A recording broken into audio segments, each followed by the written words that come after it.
hoodie is getting delivered today, so I can wear my tie-dye Bernie shirt and the sweater at the same time.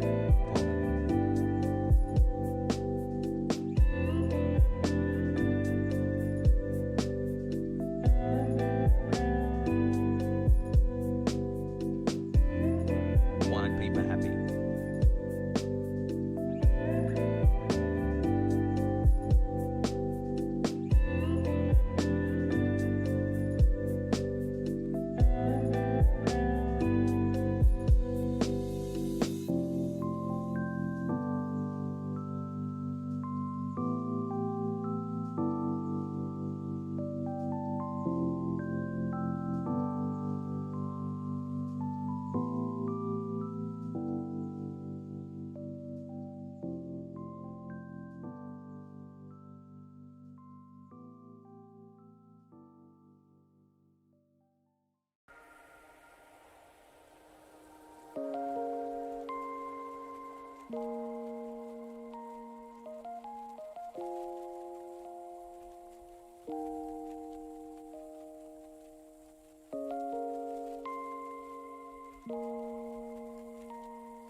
Whoa, no brain rot.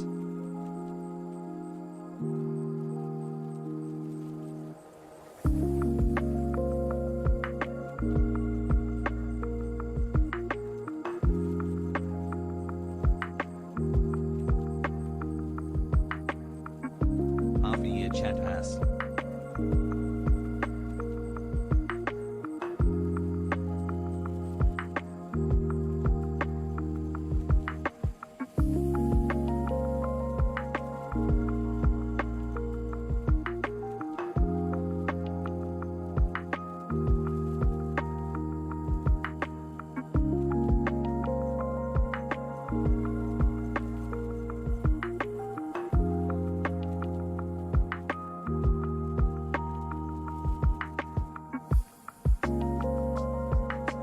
Hassle.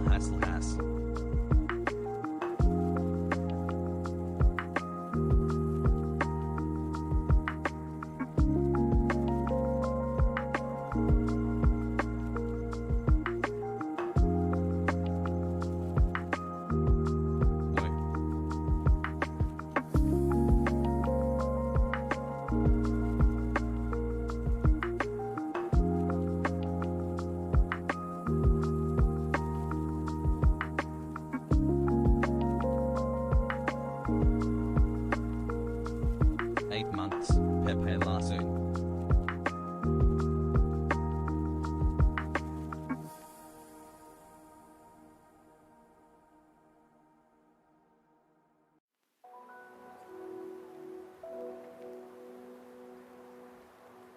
Has high hassle has high.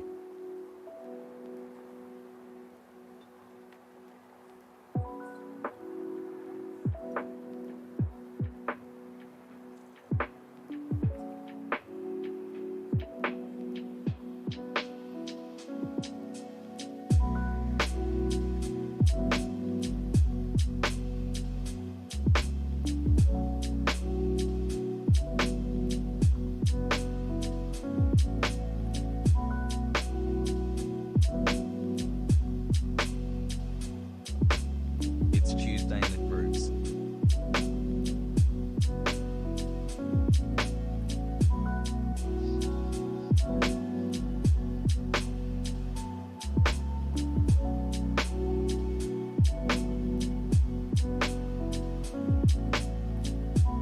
Stinky cheese.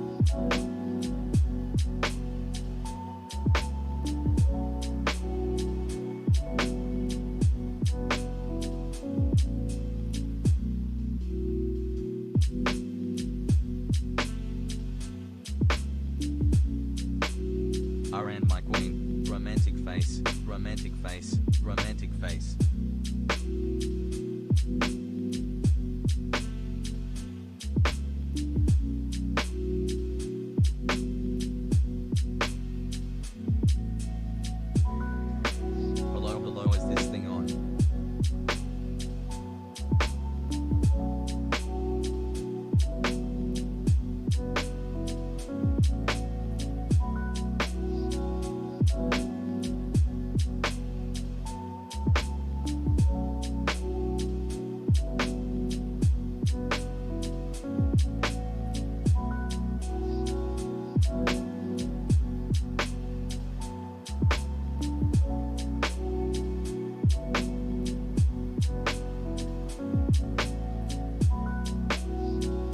just saw a video on Reddit and TikTok puppy girl peeing on the floor and Weasley going little some brain rot liar, depositing dude. memory away. What a fucking Weasley little liar, dude. Holy shit, dude. Fuck it, I'm saying it.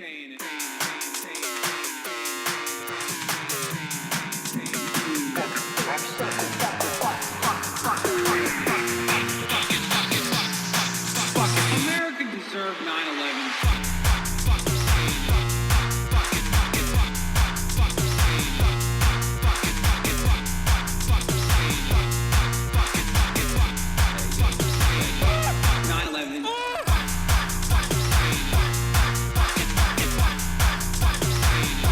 Only thing I know about the song is I think it's really funny. What a fucking liar, dude.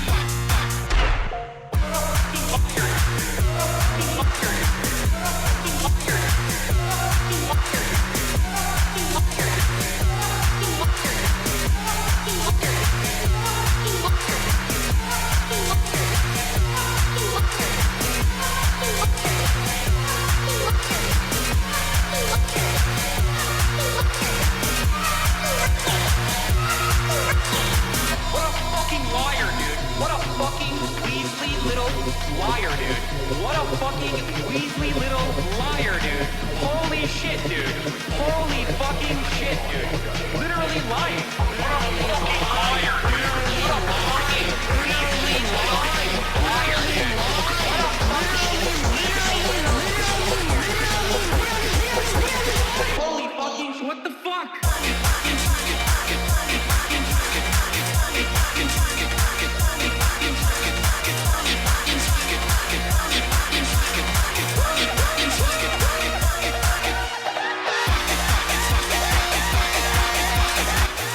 What's going on, everybody?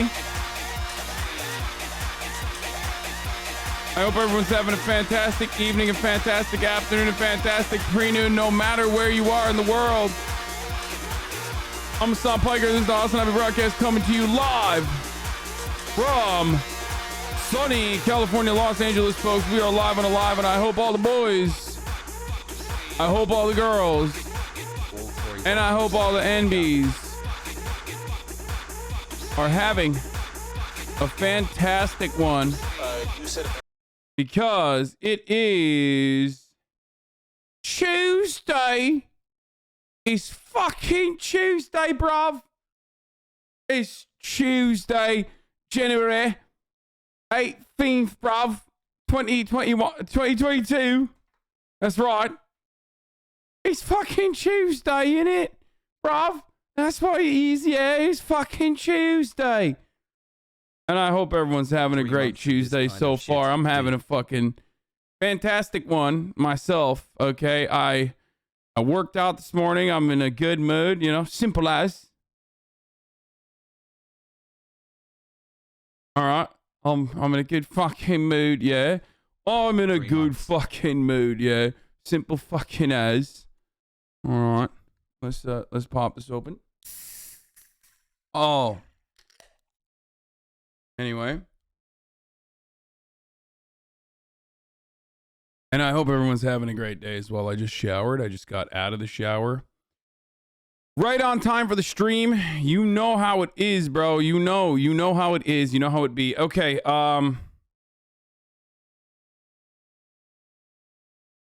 obviously, what is incredibly fucked up here is that I admitted that I'm in a good mood. So This is my first time catching the end as of one soon as stream I and the do start that, of the it's a next. wrap. Everybody's like, oh, it's time to fuck shit up. I used to drink those. They kept giving me a bloody nose, so I had to stop. What? Coffee gives you a bloody nose? That's weird. Yeah, Dan Crenshaw yelled at children. Xbox is monopolizing. Microsoft is monopolizing extra hard. We got a lot to fucking cover, folks. We got a lot to talk about today. Do not worry. Wait, what is this? Oh, I've seen this one before. It's Tuesday. Thursday. Hi, it's Tuesday. Tuesday daisy. It's a Tuesday. It smells like Tuesday. It's Thursday. I mean, this one isn't that even that good. Tuesday. Bougie days. I love Tuesday, and so do you. That's why you're here. So let me hear you say, whoop, whoop. That sounds pretty good, Tuesday. A Tuesday. Believe in yourself. It's This is not good. The one 9 that's months really old. good is when he's like, it's Tuesday. I mean, he does this every Tuesday. Anyway, whatever. When are we getting Steve MRE reacts? Coffee thins blood. It's not abnormal for it to cause nosebleeds. The chatter might have hypertension, though. Yo, why don't you Tuesday, fucking bruv. stop being hypertense around and get some bitches, dude? That's right. Fucking got him. I don't even know what I'm saying anymore. Nothing makes sense. It doesn't matter, okay? Ugh. Okay, it's fucking Tuesday. What did I do last night? I've The been child is fucking yours, watching Baki. I'm on the fucking tournament arc, okay? That's what I've been doing. Watching Baki on the tournament arc. We have a lot going on this week. Tomorrow I will be Bring it, having lads.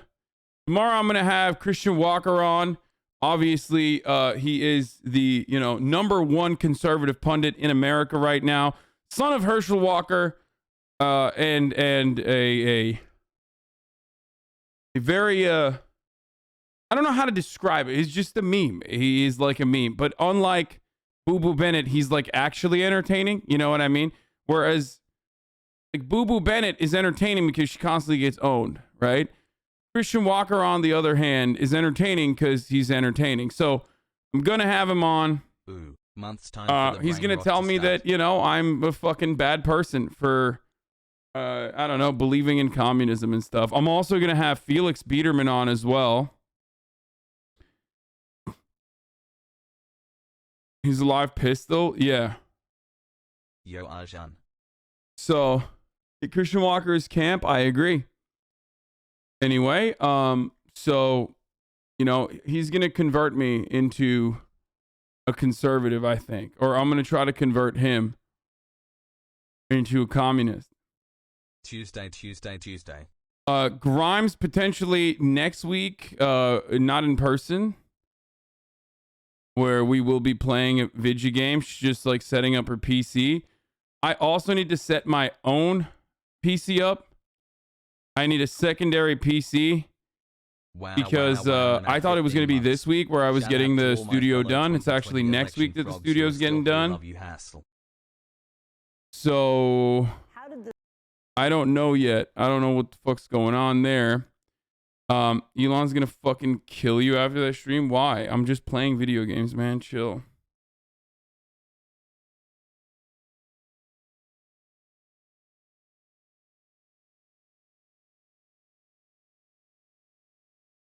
But yeah, this is a fucking slammed week. Anyway, I'm good on that. Grimes is a right winger. I don't think Grimes is a right winger. Also, later today, we'll have AHRAN from MasterChef Season 5 joining us to watch MasterChef Season 5, the remaining parts of it. I told her, like, no spoilerinos, you know what I mean? So yeah. I have 5 exams in the next month. I'm so tired, but I'm grateful for your So, stream of less than content 3. fucking explosion, baby. We got so much. The Tucker Carlson last night was crazy. Wait, what? Weeby? What do you watch Tucker Carlson at night by yourself? What the fuck's wrong with you? You good, bro? Like, what is it? Your dad watching? AHRAN of MasterChef. Yes. You spoiled it already, bro. Wait, I didn't spoil it. I told her no spoilers. I've heard Grimes make some base taste, but it seems really performative. I'm a 16-month sub. XC, I'm gonna use that. I'm gonna use that. Laura Ingram, viewers react to Fox News host Laura Ingram share that General Mark Milley, the chair of the Joint Chief of Staff, tested positive for COVID-19 in her show's positively boosted segment. What? Grimes? Yes, sir.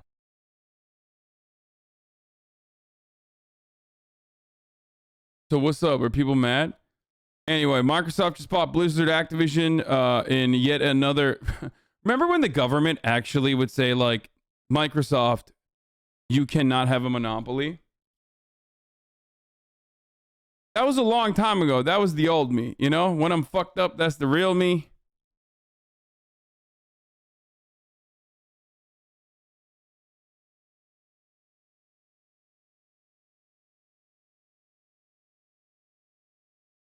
So, respectfully, but Grimes was the richest man in the world long as time. She might not agree, but building billions off labor, abuse, and apartheid emerald mines are clearly not a deal breaker for her. Yeah. Also, okay, that still doesn't make her a right winger.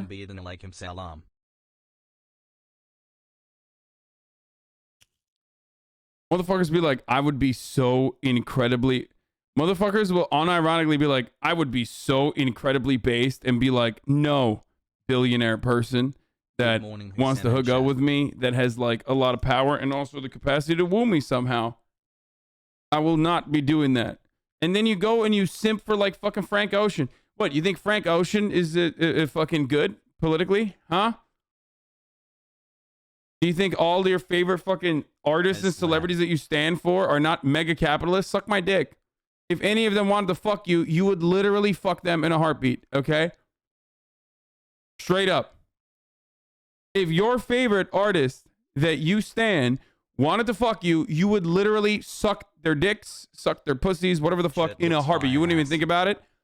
And like, you would love to date them. They're all capitalists. There you go. Nah, not me, dog. Yeah, totally, bro.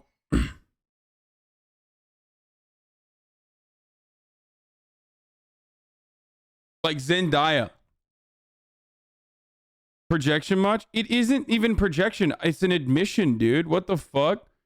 Zendaya comes up as like, I love capitalism. I'm like, me too. That's crazy. That's wild. You don't understand. Like I literally oppressed workers on the way over here. I was yelling at them. Like, what? You're not? Shut the fuck up. Shut up.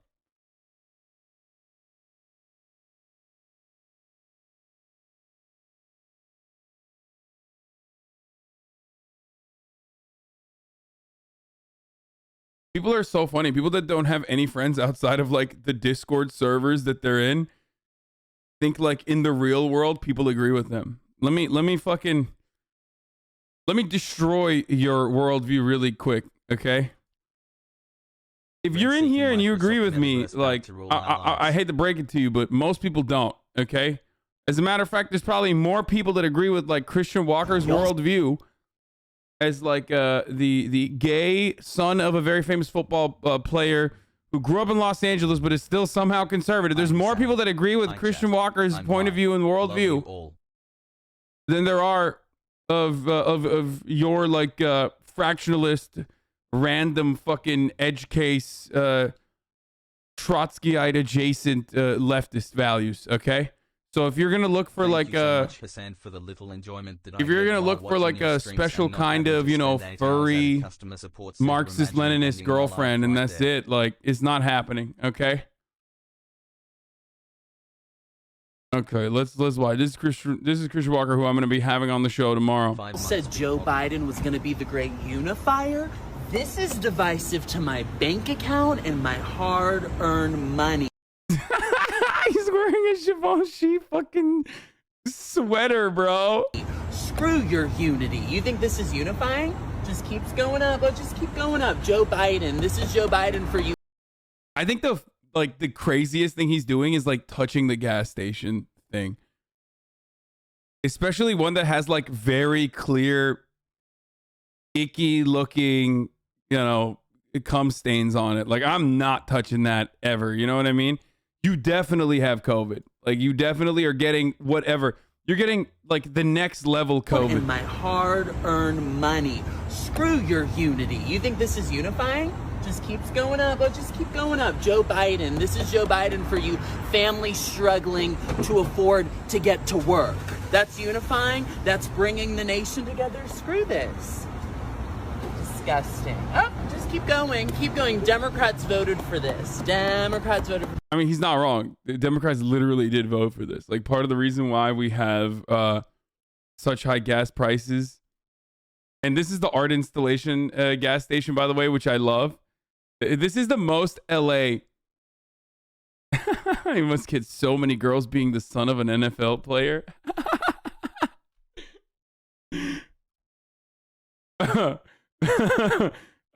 I'm a Ohio conservative who doesn't know Christian is gay. Okay, man, the youth are gonna save us. They got some good ideas, you know. Maybe he's a little bit flamboyant, but I think that's a TikTok thing, right? That's how all teenagers now on TikTok they talk like this, you know. What the?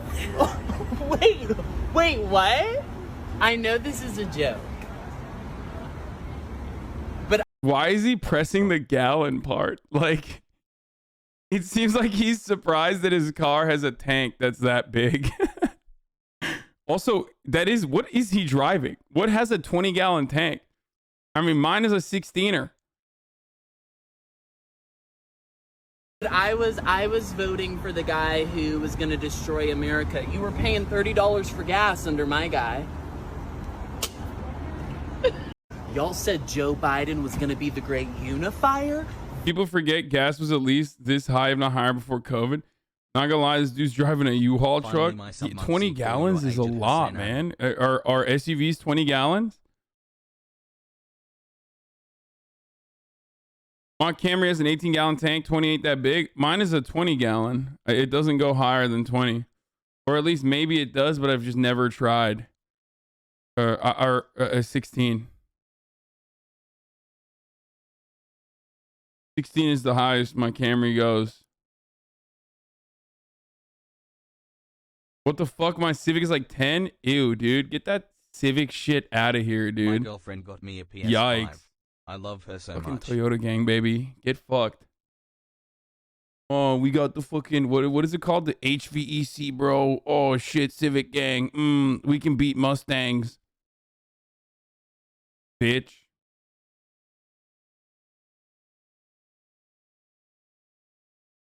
VTech, bro. VTech. HVEC. I don't know what I'm saying. Whatever. VTech, bro. Get fucked. Camry. Get fucked. Camry power, dude. Yeah, bro. Vroom, vroom. We beat Mustangs on the street. Civic drivers. Ew. Yuck. The only time where Civics popped off was when fucking Fast and the Furious Tokyo Drift came out. Okay, I would say like that was a heyday for Civic drivers. Because like around that time there was a bunch of video games and like the starter car was always like a Civic. I feel like, and then that's when it fucking popped off. Like where people were just like, this is my affordable racer. Like. And I am a race car driver in my Honda Civic.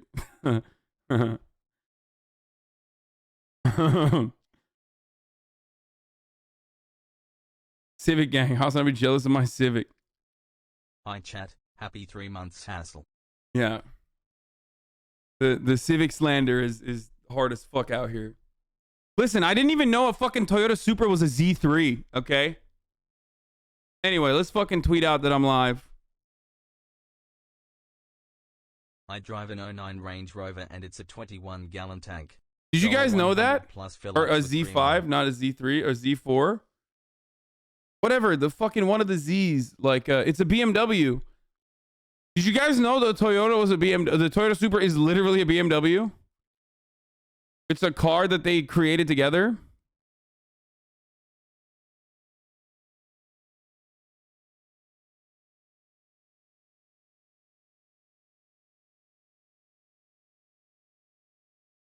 Anyway, meme for your blast off tweet. What is this? Right arm of the forbidden one, Exodio the forbidden one, left arm of the forbidden one. What is this, dude? What the fuck? Okay. Here, there's another really good anyway. Let's blast off. I forgot to do that already. It's time to fucking do that. Okay, where is it? Where the fuck? Where is it? Where is it? Where is it? Hi cuties hassle. All right, daycare is open, folks. We're getting into the news already. You know what I mean? It's time.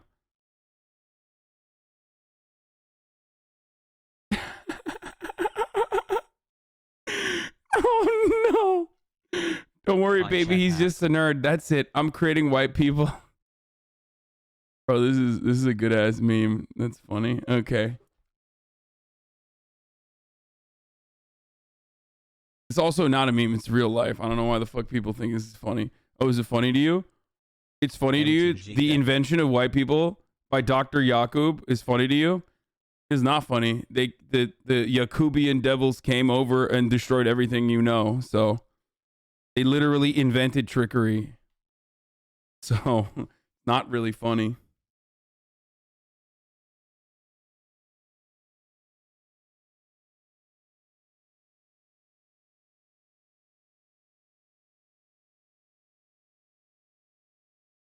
Yeah. It's funny to you? Have you peeked? Chat. Have you peeked?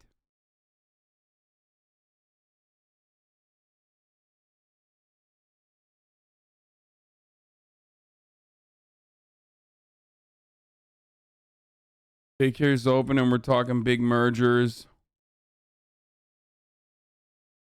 with Microsoft and Activision Blizzard. Dude, Activision Blizzard, by the way, I think Bobby Kotick is gone, right? Or I feel like this is the type of merger that they either, the fucking CEO, there's not even a merger, it's just like straight buyout.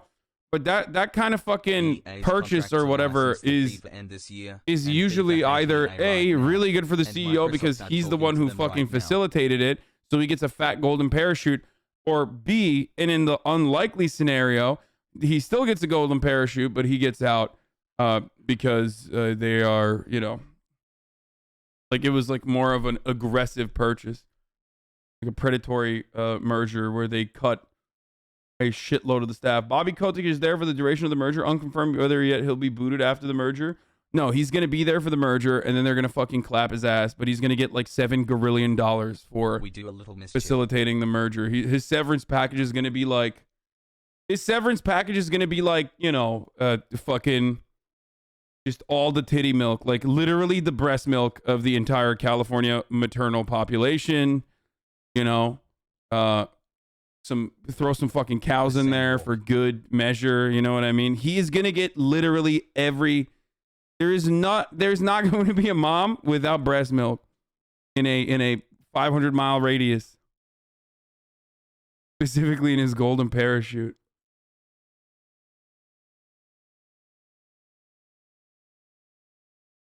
Milk this. They're going to give him 12 servants. Anyway, we'll talk about that. He's one of, if not the largest shareholder, who'll be there till at least on the 2023. Tie for all the streams. Hope I've been a decent chatter hassle.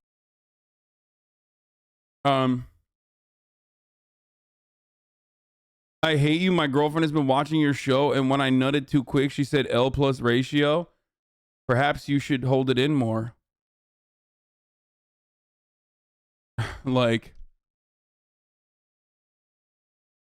just saying.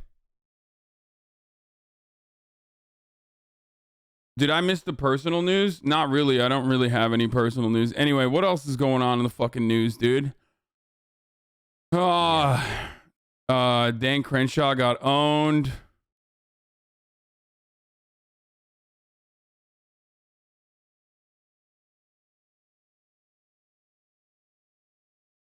By a little girl. COVID tests are free. No more Ninja Pokey. No more.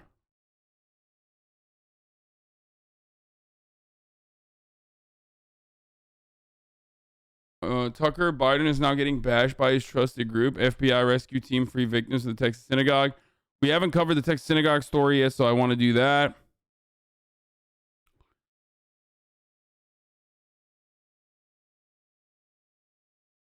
Later, we have a MasterChef.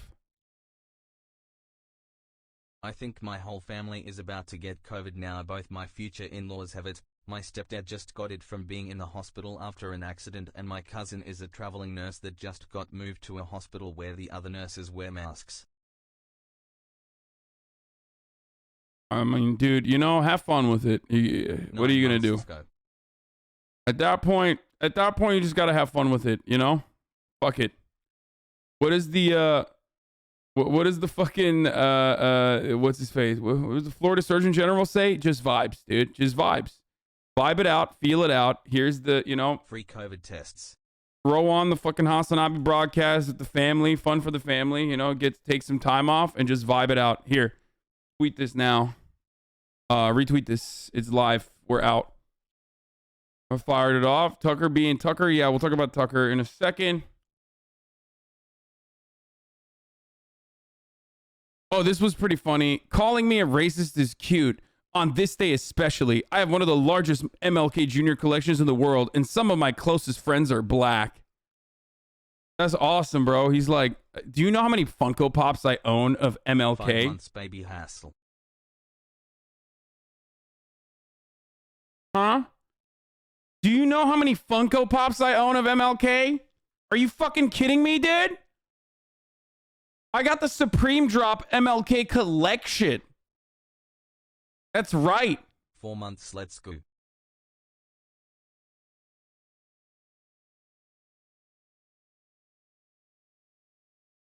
I was at the MLK Fortnite event. I am not racist. Stop. Did you already talk to Jimmy Dore's comparison of himself to MLK yesterday? Yes.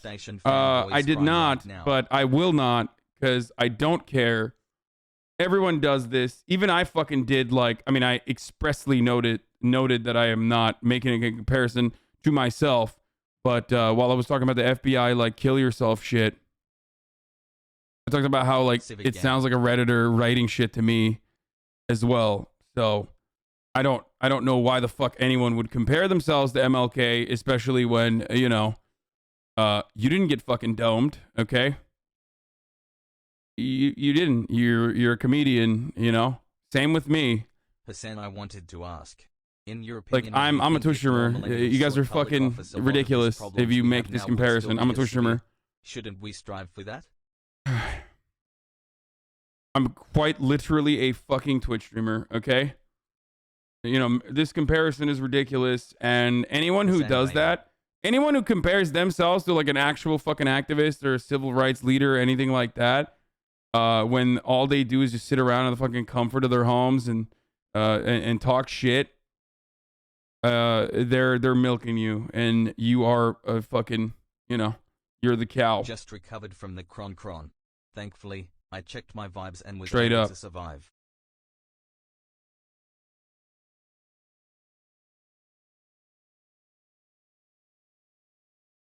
Hold on. Sending Kai my latest merch shit, boosted so just I can tested positive after one get him day to take a and look your at it streams are gonna because keep I want the to same hole. collabo with him. Also,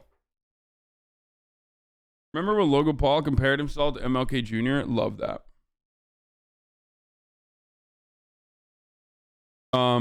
It isn't a monopoly as Microsoft would have to purchase Sony, Microsoft, and thousands of other developers, publishers that are out there. Microsoft's still getting after this acquisition of the third largest gaming company. Oh my God.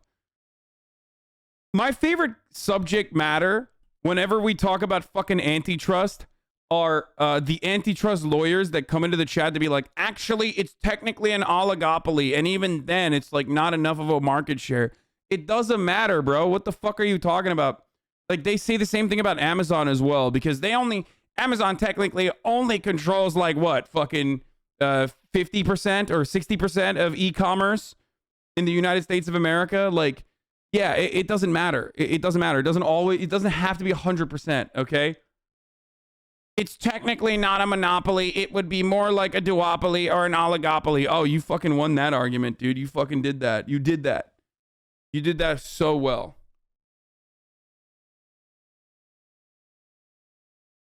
Anyway.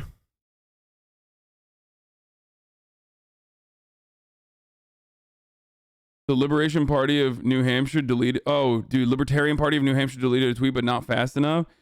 Black people in America get special access to essential drugs, receive special federal funding due to race, and are first in line for every college and every job. America isn't in debt to black people. If anything, it's the other way around. Wait, what?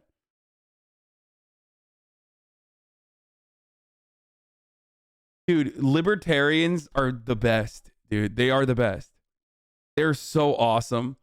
They're just so fucking, they're just such nerds who are just racist that try to like, they try to like couch that, you know, by being like, no, we're libertarians. Like, we just, you know,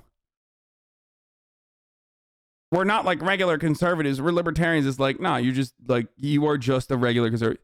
The saddest part about libertarians, the saddest part about being an online libertarian is, well, one, obviously, when you realize age of consent laws, you know, are pretty fucking solid. And two, the second saddest part about being an online libertarian is when you realize that you are just as boring and annoying of a conservative, just like your dad was, and you're not like a cool conservative. You're not in any way, shape, or form like different than how your racist granddad and your racist dad. You are the exact same kind of conservative. You just like, I don't know. They obsess over the Iraqi dinar, and you obsess over cryptocurrency and you know, maybe anime shit, right? Like, but you are the exact same. Like, he has silver, okay, buried in the backyard.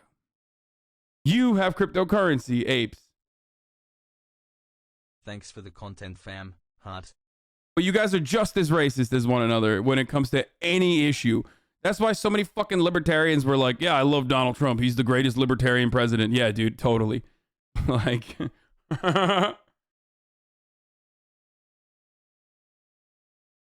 Hey. I smoked when I was a libertarian, though. Pops just made moonshine. I don't care about this Darren. Who the fuck is this Darren guy? The fan base, so everybody can get on the same page. Sure, I have over 9 MLK signed items. This is Felix doing a bit. This is literally Felix doing a bit. No, this is not. This isn't. No, you will never convince me that this is a real human being. This is actually Felix Biederman of Chapo Trap House doing a classic goof, okay? A classic goof. I am a humongous fan of what he's done. Stop. 9 MLK signed items. I am a humongous fan of what he's done. And over the last 7 years, I've collected a lot of things. It's not only MLK, it's a lot of Black history. I own a Rosa Parks signed NAACP card. So it was pretty shocking today how I was called racist.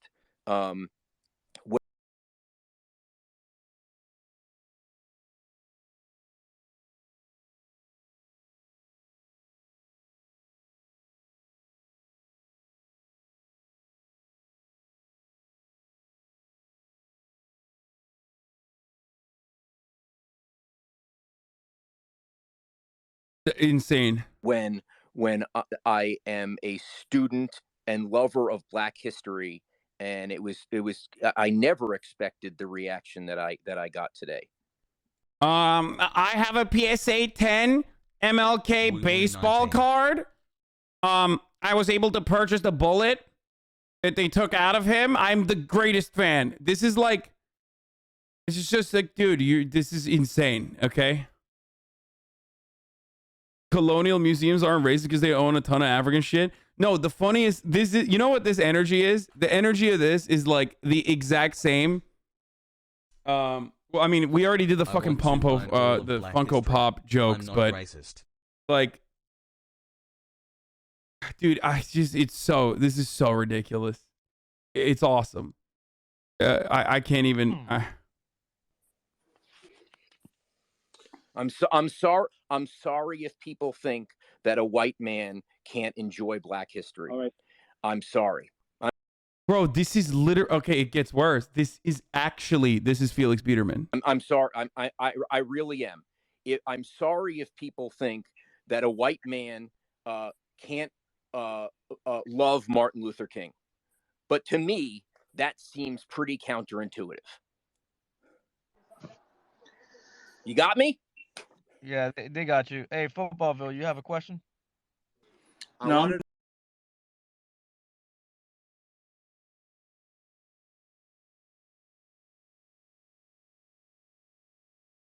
This is awesome.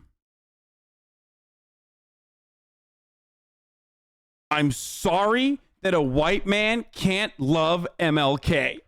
I'm sorry. Oh, Jesus Christ. So I don't even know, like, what the fuck? What did he do? Like, what was the offending party? Like, obviously, I only saw the defense, but I did not see the actual offense. Like, what was the thing that he said? Darren Rovell fans having just one of the most insane Darren Rovell days imaginable.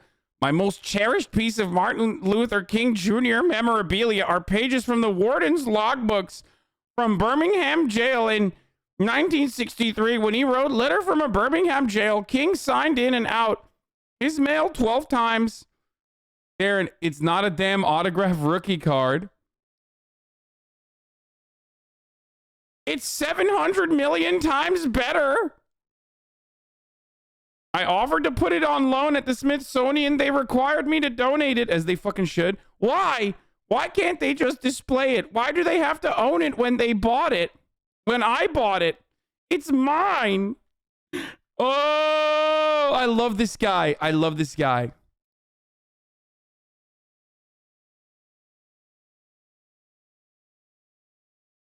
I love this man. This man should be allowed to do whatever he wants to do, okay? I'm sorry. If you have a problem with this man, you're wrong. You're in the wrong. This person's attitude, his behavior, I did not know who he was until this very moment. A lot of people are understandably very passionate about this sort of thing, especially if you're black, you're going to get like pissed off at this, obviously, understandably. But like, dude, come on. This is content. I mean, this is so weird. At least, like, this is exactly like the Atlanta episode where they're celebrating Juneteenth at the white dude's house, and he's like, "Have you ever been to Africa?" It's so good, dude. What the fuck? Oh, white people be normal about black people challenge. Impossible difficulty, dude. Oh, that's so cool. He literally thinks like black people are downloadable characters. You know what I mean? He thinks like black people are just like a different DLC. What the fuck? Oh, Jesus Christ. It feels like fetishization. It's 100% fetishization. Are you fucking kidding me? Which is still kind of racist. No, it is. I'm just saying, like, this is the this is the look, I'm privileged. I'm fucking white, okay? But this is the kind of racism that's like pretty funny. For me, at least. At least me and my friends would laugh at this, okay? And it would be hilarious. This is the Rachel Dolezal of racism.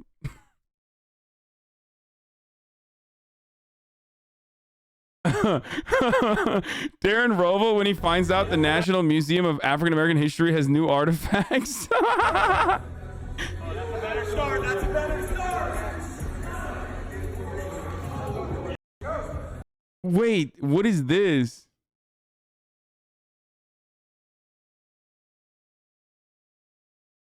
I was at this event and it's something I'll never forget. Wait, what? Is this like where did they get the fucking sports journalist to do like the combine? Because event wise, like this is, that's actually him? Oh my God. Oh my God. Oh no, this is so good.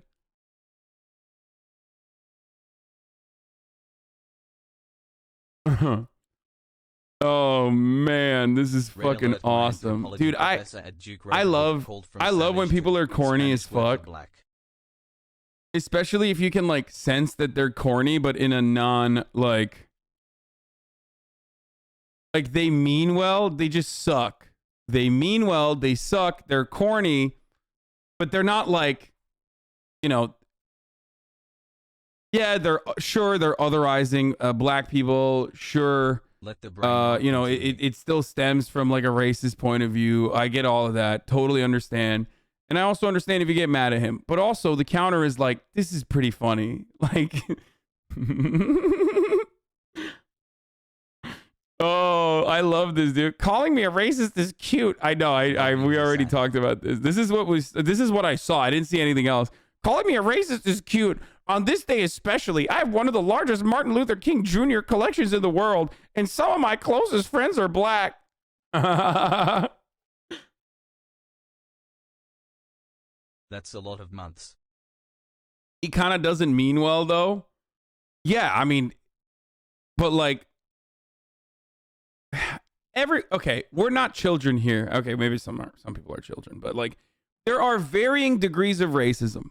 Okay, there are varying degrees of anti-black sentiment. Most people harbor some level of it because we live in a white supremacist society. It's baked into all of our institutions. It's baked into all the stereotypes. It's obviously something that is very hard to shake off, especially if you never grew up in a diverse environment. And America is heavily segregated in our upbringing, especially when you think about like non-urban environments, right? So when you look at it from that point of view, this level of like a liberal urbanite who otherizes black people and fetishizes them and like makes it is very obviously like still in the wrong. Like that degree of racism is like in lower on the pool of like the overt all the way down to like still covert and yet still very nefarious types of racism. But getting mad at this and being like, oh, fuck this guy, we need to fucking cancel this guy or whatever, other than just like laughing at him is I think ridiculous, especially because like I want people to behave this way openly. The Dallas Cowboys have quickly turned into the Dallas Owboys. Hashtag injuries.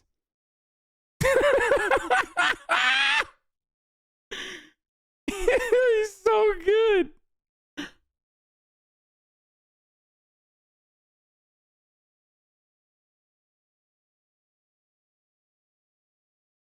Oh man.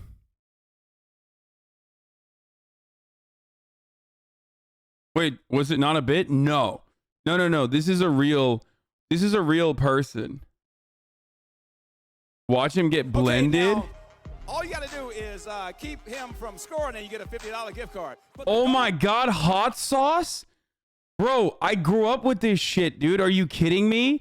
Dude, this is like old YouTube. I would watch the fucking compilations of like N1 hot sauce mixtapes and try to fucking do the moves. Like there was one fucking kid in our class. Well, not even in our class. He was like a little bit, I think he was like 2 years younger. And he was so fucking good at all of that. He had incredible ball handling skills. Okay, wait, hold on. Take the ball. So if you steal the ball from hot sauce, you get a free set of Kumo tires. Are you ready? The N1 hot sauce mixtapes, dude. Oh my fucking God. This is so sick.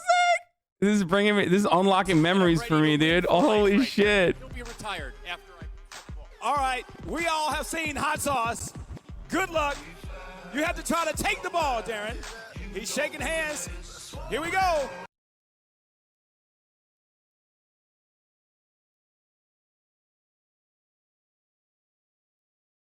Oh. What was that, bro?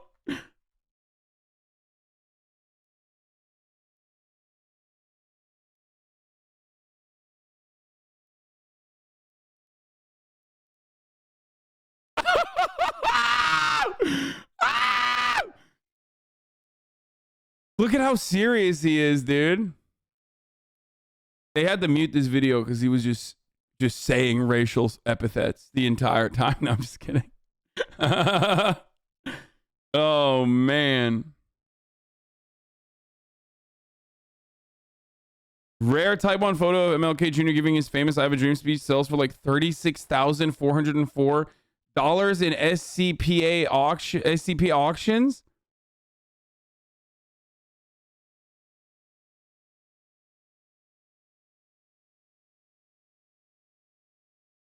That's what I'd do to you on the courts. Man, shut the fuck up. No, you wouldn't. I would block you so fucking hard. The ball would be captured in the fucking bottom of the court. It would just fucking...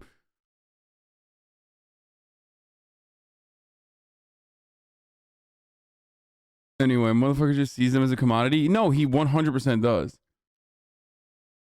I would dunk on you, lol. Yeah, okay, bro. Sure. Sure. Everybody fucking talks a big ass game, dude. Okay? Everybody talks a big ass fucking game.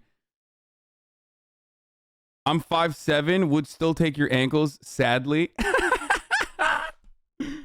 Oh, I need to fucking set up like I dunk on every chatter a day. I mean, I can't dunk right now, but one day.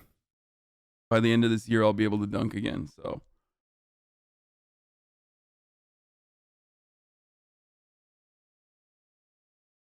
Don't break your back, old man. When he tries anything remotely athletic, it's like his neck completely disappears. Don't you just love that this guy's like, some of my close friends are black, yet none of them are showing up to defend him? Well, because this is incredibly corny behavior. And if he had actually close black friends, they would probably be like, dude, what are you doing? Don't say any of this. Our goal is to serve 58 million meals in the U.S. this year. No time to be subtle. What? Not subtle? Salvation Army using Elliot now to ask for your money? It's my birthday today, Pogu22 Pogu tie for the content, brother, smile. What?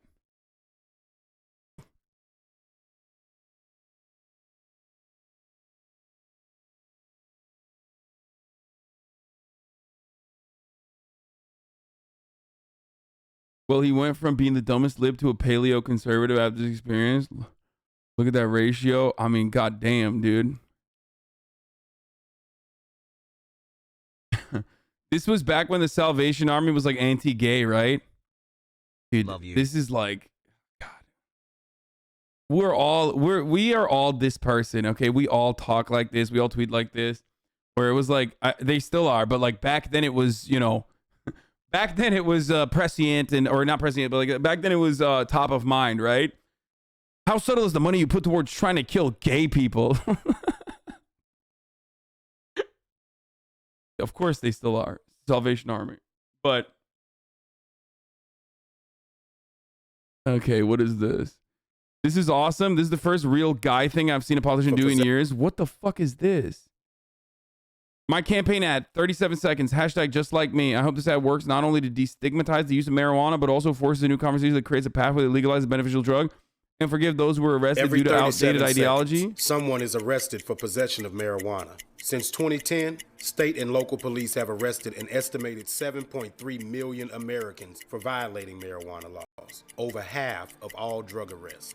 Black people are 4 times more likely to be arrested for marijuana laws than white people. Is this this is a black dude in Louisiana smoking weed publicly, openly on a fucking campaign ad? Like, that's, I feel like that's like punishable by immediate sniper fire by the fucking state troopers in Louisiana. That is actually, that's not even a fucking meme. Like, what he's doing is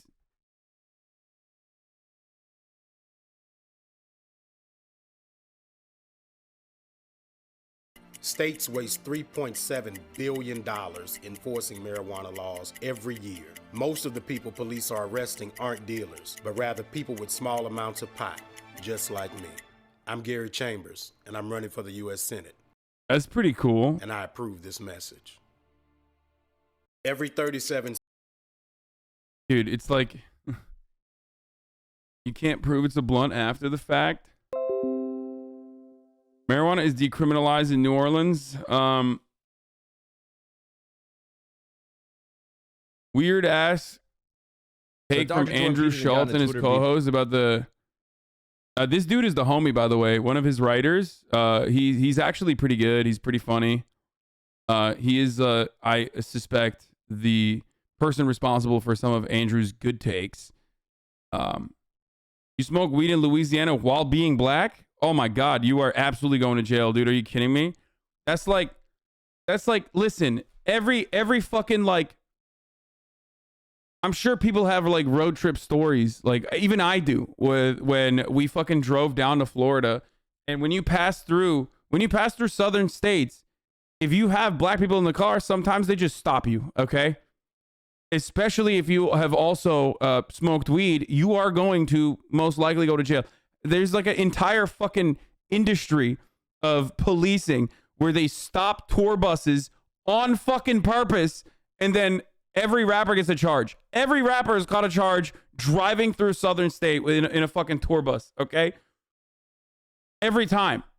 It's like the thing that they do. It's 100% something that they absolutely fucking love and cherish, and it is a tried and true tactic of the police force in Southern states.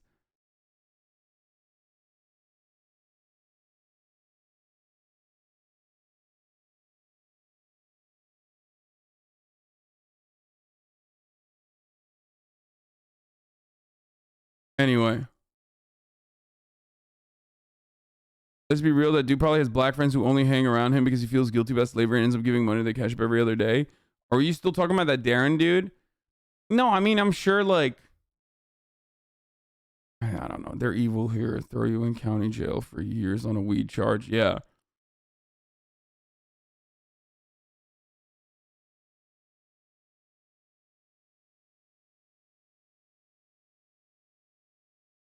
Finally, the Andrew Schultz smoke come.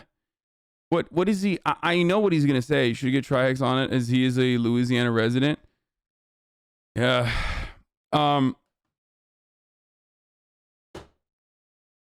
Okay, listen. Andrew Schultz is like a Joe Rogan Andy, okay? He is like, Joe Rogan is very helpful for his career. Obviously, he will, like, it's such an easy dunk to, like, not take Ethan's side in this conversation and, like, you know, go along with everybody else and be like, yeah, bro, Joe Rogan is the peak of fucking health, and, like, I think doctors should be sexy, and the sexier a doctor is, like, the more I listen to them, you know what I mean? And I also think that Joe Rogan is sexy. Just like, that's what the whole conversation between, like, Ethan and Joe Rogan, which is not even a conversation, that's the entire thing was about, which was like, Ethan, you're fat. You do not get to say things about public health, even if you are straight up just copy pasting what the public health officials are saying. Joe Rogan is fucking sexy. Okay. He has, low body fat. So everyone is probably fucking, sucking off Joe Rogan. Why not? It's just it's an easy way to continue that relationship. It's also like a pretty easy joke to make as well.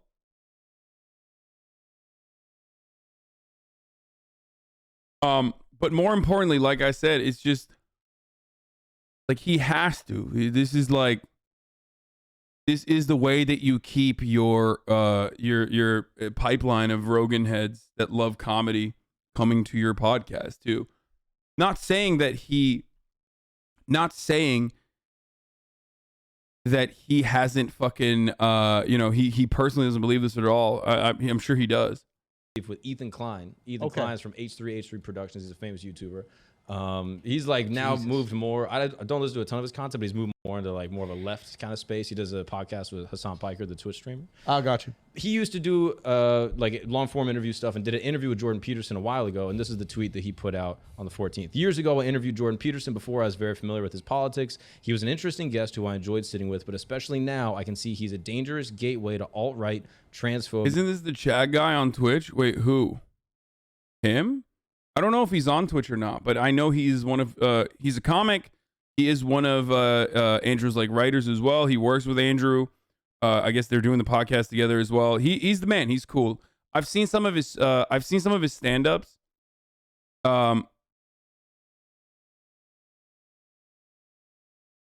I've seen some of his stand-up randomly on. Is Fizz doing anti-white racism again, bro? Is he? Twitch, arrest this man.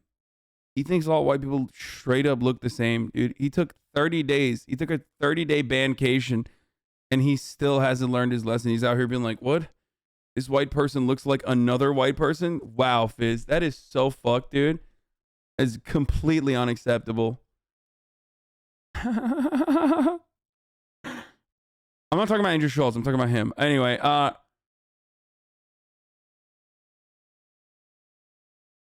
okay. and COVID misinfo. I've removed both interviews today. Yo, that gateway shit is What is that? Everything's a gateway. Like, if I have ice cream, is that a gateway to diabetes? Like, for some people it is, right? And then other people just eat ice cream and it's regular. Yeah. Like, those people were probably going to find the alt-right regardless. I don't know if you can say Jordan Peterson. Wait, hold up. If that's the case, then, I mean, dude, this is the funniest part about Andrew Schultz's commentary. Is like, he kind of gets it, but he still like does the fucking centrist shit. I mean, listen, he's doing bi-sitting. I'm going to let him have these takes, okay? He's currently engaging in bi-sitting. He has the cuff jeans. Like, the only thing missing from this equation is bisexual lighting, okay? But what's funny about that is, like, I don't even think that I would not have deleted those videos or unlisted those videos, okay? But I understand what Ethan's perspective is on the matter. He's like, I don't want to seem like I am coming across as like a supporter. Some people will watch Jordan Peterson and not become a fucking alt-right weirdo. Some people will watch Jordan Peterson and become an alt-right fucking weirdo, possibly because of Jordan Peterson regularly, having takes that are very much in line with all the other alt-right weirdos because he is a conservative, and then also regularly appearing alongside alt-right weirdos as well. So, he's saying like he doesn't want to participate in that because the conversation that he had with Jordan Peterson was a positive one. Like, he was not contentious at all. Is the guy who did it, right? I just think that that's super unfair. You know what's funny is these same people will laugh at marijuana being illegal because everybody say it's a gateway drug. They would laugh at that idea. What is a gateway drug? Ooh, interesting. What is that? And they'll laugh and look down on those people and then say, oh, he's a gateway to alt-right. Thank you for the 4 months of Damn, that's a way better example than one I did. Fuck, I wish we just started with yours. Yeah, we'll edit it. Just say what he said. We'll edit yeah, okay, yeah. Ready? And I thought the ice cream shit was good too. Yo, you fat, it was that's kind on of you. good, right? You Yo, fat, that's on you. We can't ban ice cream. Haters, We're all bro. bringing up good points around I was here. trying to say one that Ethan would relate to more. So they had a back and forth on Twitter. Jordan Peterson basically was like, hi, Ethan, how are you? We had a good conversation. I enjoyed meeting you and talking to you. What have I said precisely? Wait, weed being a gateway drug is like entirely different than fucking, like, that's weed being a gateway drug is entirely different than like someone who's saying like, I don't want to fucking personally participate in people going down the pipeline looking for similar commentary.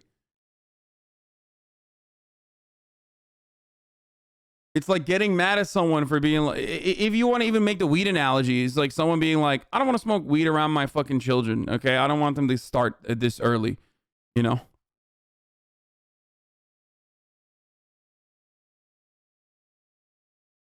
that motivated your actions and your accusation, deleting our discussion, etc. And then he's basically like, can I have the footage, basically considering that I went on your show under the supposition that there would be a conversation that would be public. Yo, when he said the word supposition, he won, dog. That shit fire. was fire. That's a fire-ass word. So anyway, Ethan Klein starts pointing it out. He says, you said a ban on conversion therapy was moral grandstanding. He said that... He said that. Wait, what? Yo. What? You say, conversion therapy where a guy is gay and you're like, no, I got therapy, we're gonna make you straight. Now we can't convert.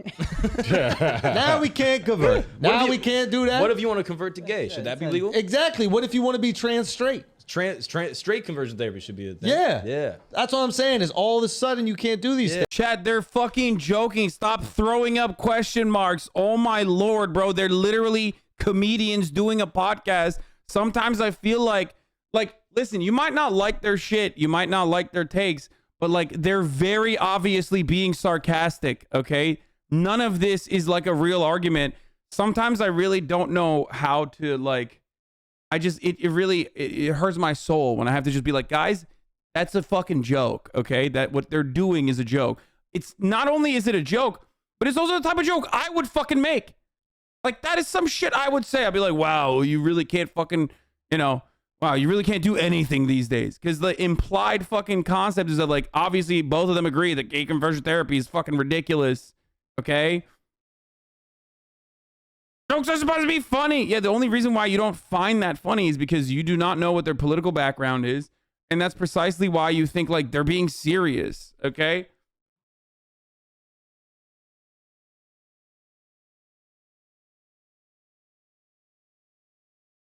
Anyway, let's keep So going. if you're dying on a beach in Hawaii, you just want to get one kiss to save your life. You have said worse as a joke. It's a goof. Yeah, exactly. What are you gonna do? How do you do that? Yeah. No, I think they fucking straight up support Jordan Peterson. I mean, of course they do. I think we watched Andrew Schultz like literally fillet Jordan Peterson before. They all do. All those fucking, every single fucking comic that's on the Joe Rogan pipeline does this shit, okay? Every single one of them does this. But that doesn't mean that they support conversion therapy, dude. Like, what the fuck are you talking about? Just You want to get one cock? What do you want to get one in? What do you do? I just want to get one kiss. He didn't do CPR, bro. I saved myself. That's that I kicked a reef. kiss you were talking about Yeah, earlier. that's True Love's kiss. That's bro. True Made you- Love's kiss. brought you Right? back Yeah, to being a son. man. Oh Yep. fuck! I thought that was me. God damn, bro. He went on to say, Ethan, this His is him moral tweeting. grandstanding is really funny though. He said, Jordan Peterson, you believe in enforced monogamy that you put in a New York Times interview, and he put like links to all the times that he said these things. Watch him not be funny now because they're gonna you know these motherfuckers are fucking JP fanboys, so you know he's gonna hit him with that was out of context. That was out of context. Forced monogamy, ain't that marriage? The fuck is that? 9 months hassle. Oh God, that was terrible. Okay, I'm taking the comedy cards away. Okay, I'm not a comedian, but I am the comedy police. Wee woo, wee woo. Okay, I'm here. I drove up in my fucking Dodge Charger. Okay. Sorry. I need to see your paperwork. Yes, that's right. Give me your comedy card. I'm taking it away. You can't be out here doing fucking 1930s like, ha ha. Enforced monogamy? Don't you mean marriage? That is unacceptable. Unacceptable. Jordan Peterson. Hey, you cheat on me, you get half Who's your shit. enforcing the monogamy? That sounds a little wild. So far, Ethan's making some sense. I gotta say, That's right what he here. said, and then he also said Conversion therapy is moral grandstanding. He said a ban on conversion therapy, saying, "Hey man, you can't just fucking try to make these gay kids straight. That's illegal." He's like, "Nah, you're morally grandstanding." That's wild talking. Yeah, they're literally not in agreement with Jordan Peterson here. You fucking weirdos in the chat. Shut the fuck up. Yo, Jordan Peterson's a wild boy. What else was he talking about? Because when I talked to him, he wasn't talking about none of this shit. Yeah. We were just talking about Michael Cera being a little pussy. Hey, that's the guy that canceled Flagrant University at the end of the day. We had to stop the whole series. Now, Jordan You can't have Peterson, misinformation. Peterson would probably say, "Oh, that's a decontextualized version of what I meant to say," and he's just pulling words that are sounding worse Okay, than fair. actually. That's what he Fair. would probably respond with. That's your supposition. Yeah, that's I'm Okay. supposing over here. He said, you mischaracterized Bill C-16, resulting in a surge of transphobia. The bill was created to add trans people to a protected group against hate crimes. Using the wrong pronouns would not get anyone sent to jail. In fact, to this day, 0 people have gone to jail, unlike what you proposed. Ethan coming with receipts, boy. Yeah, and he's got, like, Right screenshots to everything using the Holy wrong Bro, they literally are agreeing with Ethan this whole time. pronouns, Shit, blah, blah, blah. As a person, I found you amicable, and our conversation was very insightful, but I'm just not comfortable being a part of the pipeline leading to takes like this. So, and then Hasan Piker reached out and was like, "Hey, Jordan, maybe if you want to clarify some of your positions, come on our podcast." Oh, now we could get more views on him. That's foul. This Hasan Piker. Well, is that's a different one, though. Is That it- guy- They have a pod. They have a show together. Oh, Ethan, so- Ethan and Hasan. Wait a minute. So he's willing to do a podcast with them together, but not the one that. Oh, so they agree with Ethan, but they're gonna shit on me? Okay, we're fighting. Listen, motherfuckers. Listen, I already took one comedy card away. I am the comedy police, okay? I already took one card away. Don't make me take both of your cards, okay? Do not fucking flame me, dude, okay? My fragile ego cannot handle it. This is what you get for defending them? I don't give a shit. It doesn't matter. Even if these people turn around and fucking shit on me right now, my take in the beginning when you guys were fucking losing your shit is still completely fucking valid. They were joking about fucking conversion therapy. You guys can't immediately fucking jump every time you see people trying to make a joke and hit the you're crazy, like it's time to do a murder, you know what I mean? No one clarified that you said you would not delete the video. It doesn't matter. I would not delete the video. It's not my fucking video, okay? But there's also a difference between like not wanting to have a video where you're straight up fucking platforming Jordan Peterson and like actually having a conversation with him where you can where you can be a little bit more contentious and ask him to clarify things that he's saying in a debate even. You know what I mean?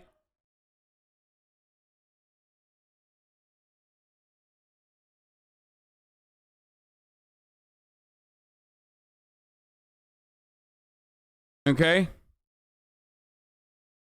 Anyway, so let's see what the fuck they had to say about me. Okay. Let's see what the fuck they had to say about me. Of course, obviously it's top of the hour, so before we do that, or while we do that rather, I will also be serving you this motherfucking 1 minute ad. The rarest of ads. Okay? The rarest of the ad breaks is coming right now. If you no longer want to see those ads, all you need to do is subscribe. You can do that for $5. You can do that for free.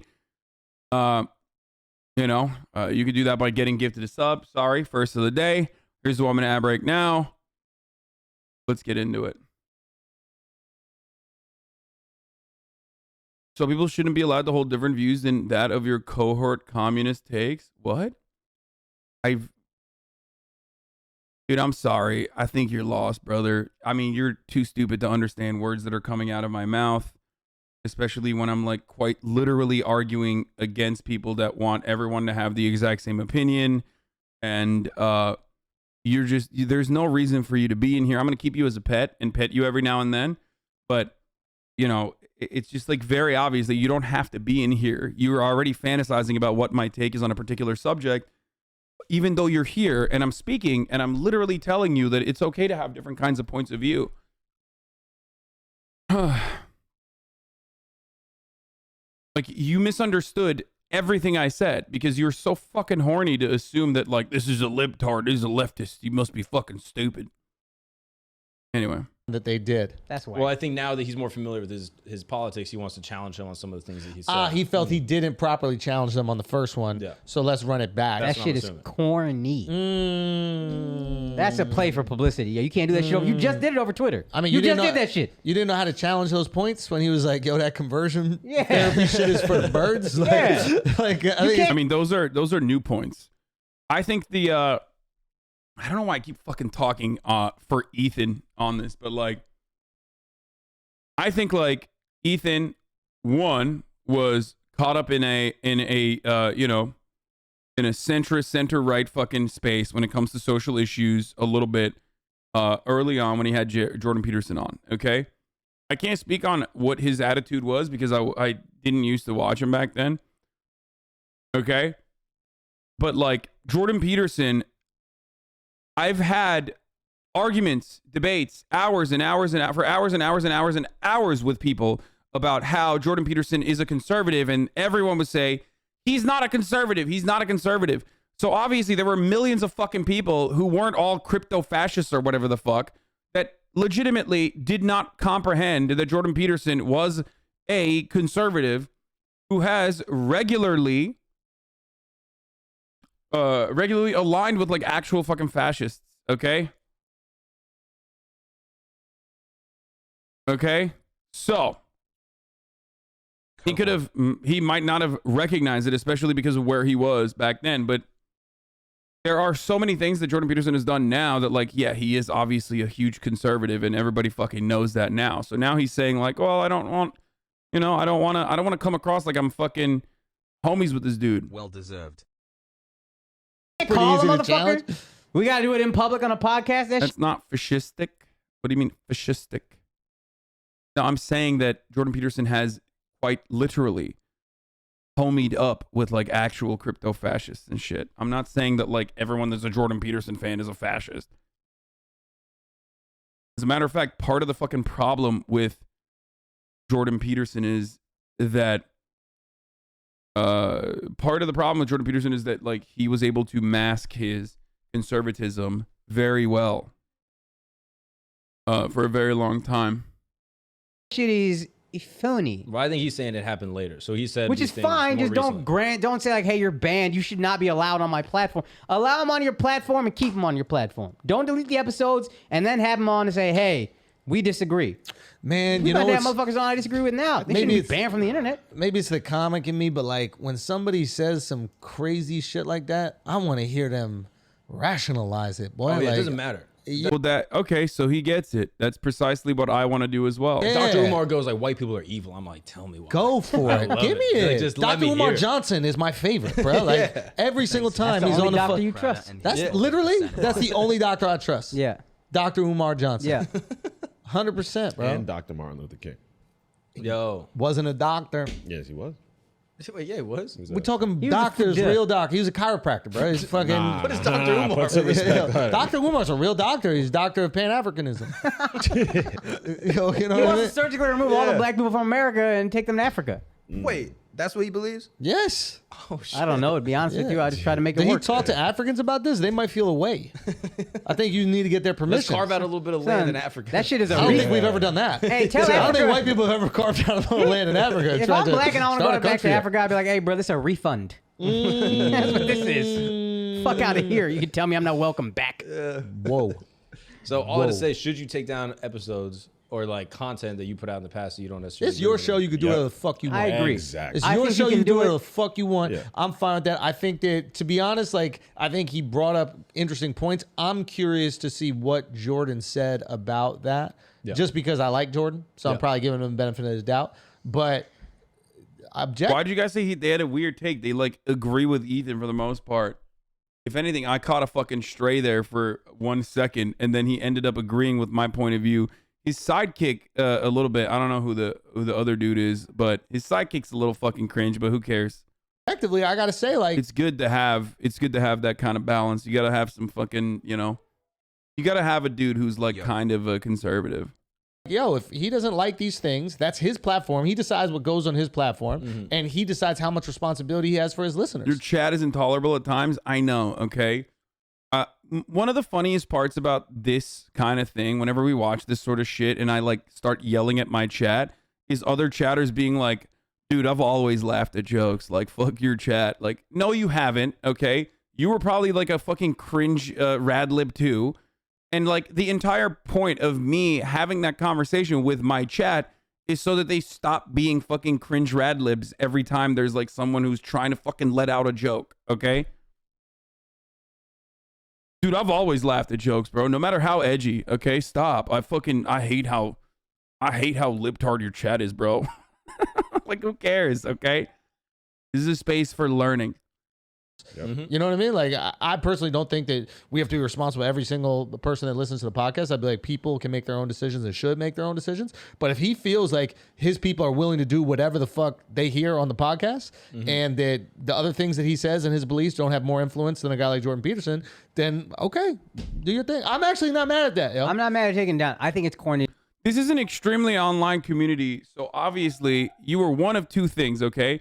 Either you were like a fucking 4chan poll, like edgelord, Sargon of Akkad watcher who like was at the precipice of like far-right radicalization and you fucking luckily turned it around, or you were a fucking radlib who was like, I want to kill everyone that fucking says things that are wrong. I'm going to look, and it's fine. Everyone is the same person ultimately, okay? And then you ultimately become someone better than that, okay? You move on and you get better. Okay, and then now you're a Hasanabi head, so you are the most reasonable and the most understandable, and you know your takes are not bad; they're actually very good. I need to invite him back and be like, hey, come on another episode, and then we'll get mad. Now I'm ready for you. Yeah. That was Keep a the different episodes guy, in on fairness. and have him back. It was a different guy, But that they said share that, a but It pod. was a co-host. Yeah, But yeah, the co-host I think will be like, no. Yeah. But here's stand up. What is this? Just the facts. Consumerism cook. You are too. We are the product. He's just an earnest dude that doesn't try too hard. Andrew's better than you. Watch yourself. Stop doing leftist bad. This cancel culture deplatforming comedians. You're literally an aggregate of the things you deplore. These guys are deeper insiders and have a real perspective on the biz. Bro, you are not that influential. Told someone's political view. If anything, your stream makes more right wingers than left and actually helping them create a straw man. Okay. Remember what I originally said about like my favorite type of person is the guy who's like literally watching me explain something, but because he's so horny, he's literally seeing red. He's like, I know you have a very nuanced approach to the, or I don't know, but he's basically saying like, you, in the process of describing your nuanced approach to comedy and whatnot, I completely decided to fucking not see any of that and instead make up a guy in my mind. I'm here to pretend that you are the person that I think you are. And actually help them create a strong mind with your hypocritical champagne socialist ass. Oh my God. All right, we'll keep this we'll keep this too. A lot of fan fiction writers in the chat today. My favorite type of person, my absolute favorite type of person is the guy who like comes in here, okay? Like there's the regular clowns, okay? They come in here while I'm talking about something else and then they do the memes, you know? Maybe I'm talking about fucking cancel culture or some shit and they come in and they're like, "Oh, you're a hypocritical champagne socialist, like you own a house," right? But my favorite type of fucking troll is the guy who literally comes in while I'm talking about cancel culture and then has a cancel culture take that is the opposite of what I'm currently saying that's coming out of my fucking mouth because he's so horny to just like type that, you know, he got me or some shit that he refuses to hear the words that are coming out of my fucking mouth, dude.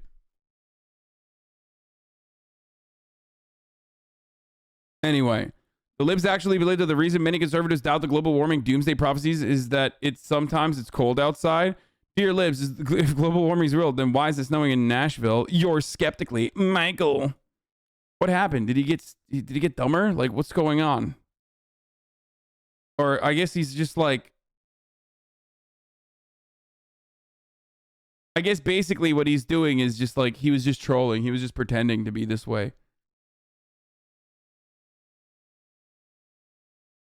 Happy 15 months. Ha! You're skeptically.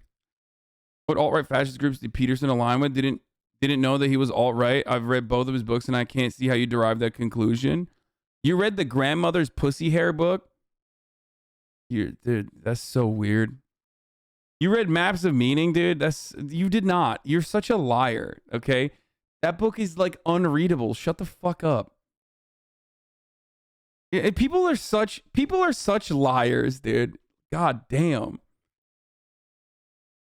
Like, you know, the fucking 12 rules of life or whatever is one thing, okay? That's like pop psychology. That's fine. A lot of people read that. It's like how to win friends and, you know, influence people. He means 12 rules and 12 new rules?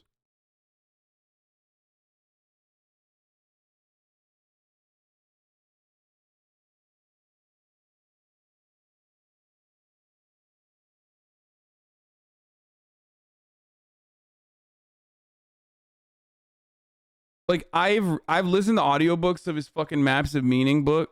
Like I've listened to people you know, go through it. I've listened to like parts of it. It's just unmanageable, dude. Straight up. Impossible. Like it is not good in any way. It is unreadable. It sucks, okay?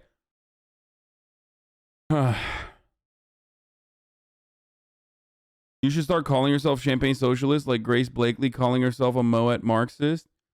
I don't know who Grace Blakely is, but that's fucking dope. And also, secondly, I'm quite literally wearing a fucking fake pearl necklace that someone made that it says champagne socialist on it. So no, I do love champagne socialist as a term.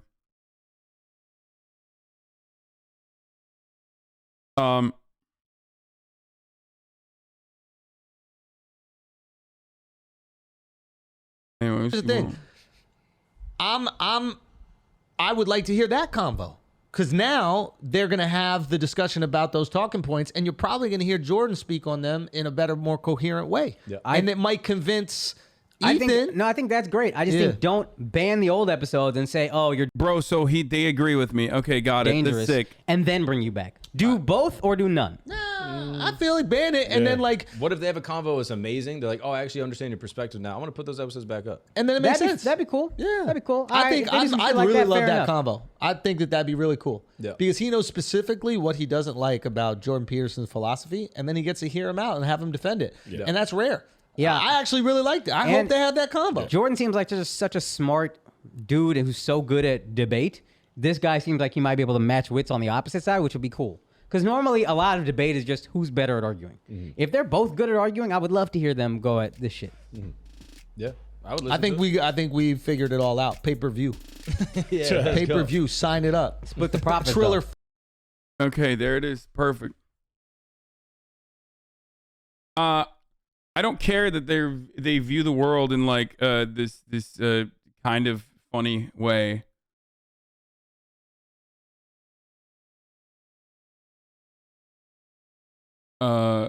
Where they think like, you know, there's actually real truth to be found through wonderful discourse and debate or whatever, because I don't believe that, but a lot of people do believe that. But who cares? They are in agreement with me, so that's all I care about. Okay.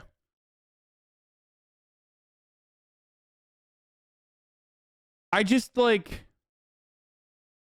it's fun to make jokes about stuff. Who knew, lol? No, they're like, I don't know why the chatter said they had a bad take. Like, they did not even have a bad take unless you like misunderstood what their take was.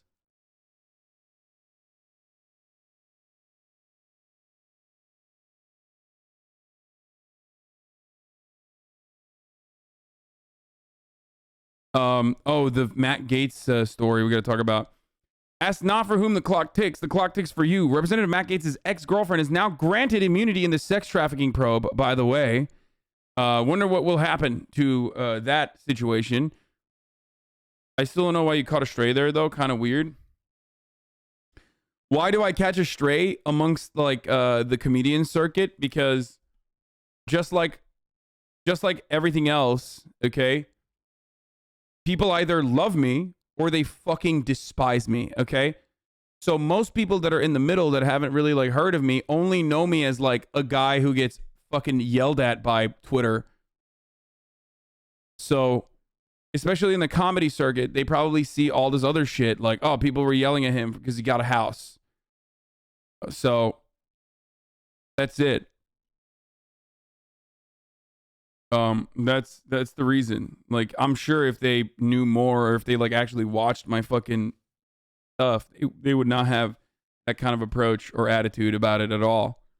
Catching strays on Cumtown every other month? Yeah, that's a joke though. Like when Cumtown is saying shit like that, they're, you know, I'm friends with Stav and, you know, I know them. It's different. They're comedians. I don't know if you know this. I did not participate in the Boston bombing.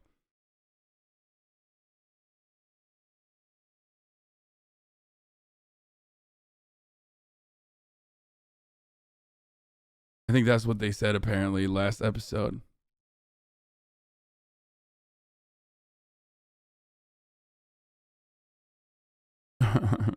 They would never lie, dude. Are you kidding me? I can't believe they lied, dude. All right.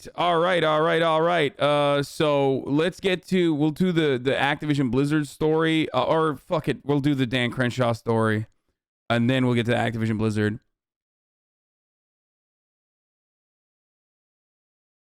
Okay. Yeah. Apparently Dan Crenshaw got fucking owned by like a 12-year-old girl, so I don't think Dan Crenshaw is going to raise a lot of money off this video. Important hero archetypes that we look up to. Jesus is a hero archetype, Superman is a hero archetype. Real characters too. I could name 1,000. Rosa Parks, Ronald Reagan, end quote. I can't wrap my head around this. Well, I'll help you. Put a period after the word Jesus and don't question my faith. Wow. Okay, dude, he fucking debated her. Yeah, get fucked, dumbass. Don't ever come in here with that bullshit. Bum, bum, bum, bum. Bum, bum, bum, bum. What's up? Why aren't you guys celebrating with me? Like, what? I will fucking destroy you! I'm a tactical Marine Corps Navy SEAL veteran. And I will send a Hellfire missile strike your way. Do you know how many times we had to fucking duck and dive whenever we got fire coming our way? When I was in Afghanistan and we would just fucking stand behind a hill and call in for airstrikes. I will do that to you right now, little girl. I will call in for air support immediately. I am not above that. I've done that to Afghan children. I will do that to American children as well.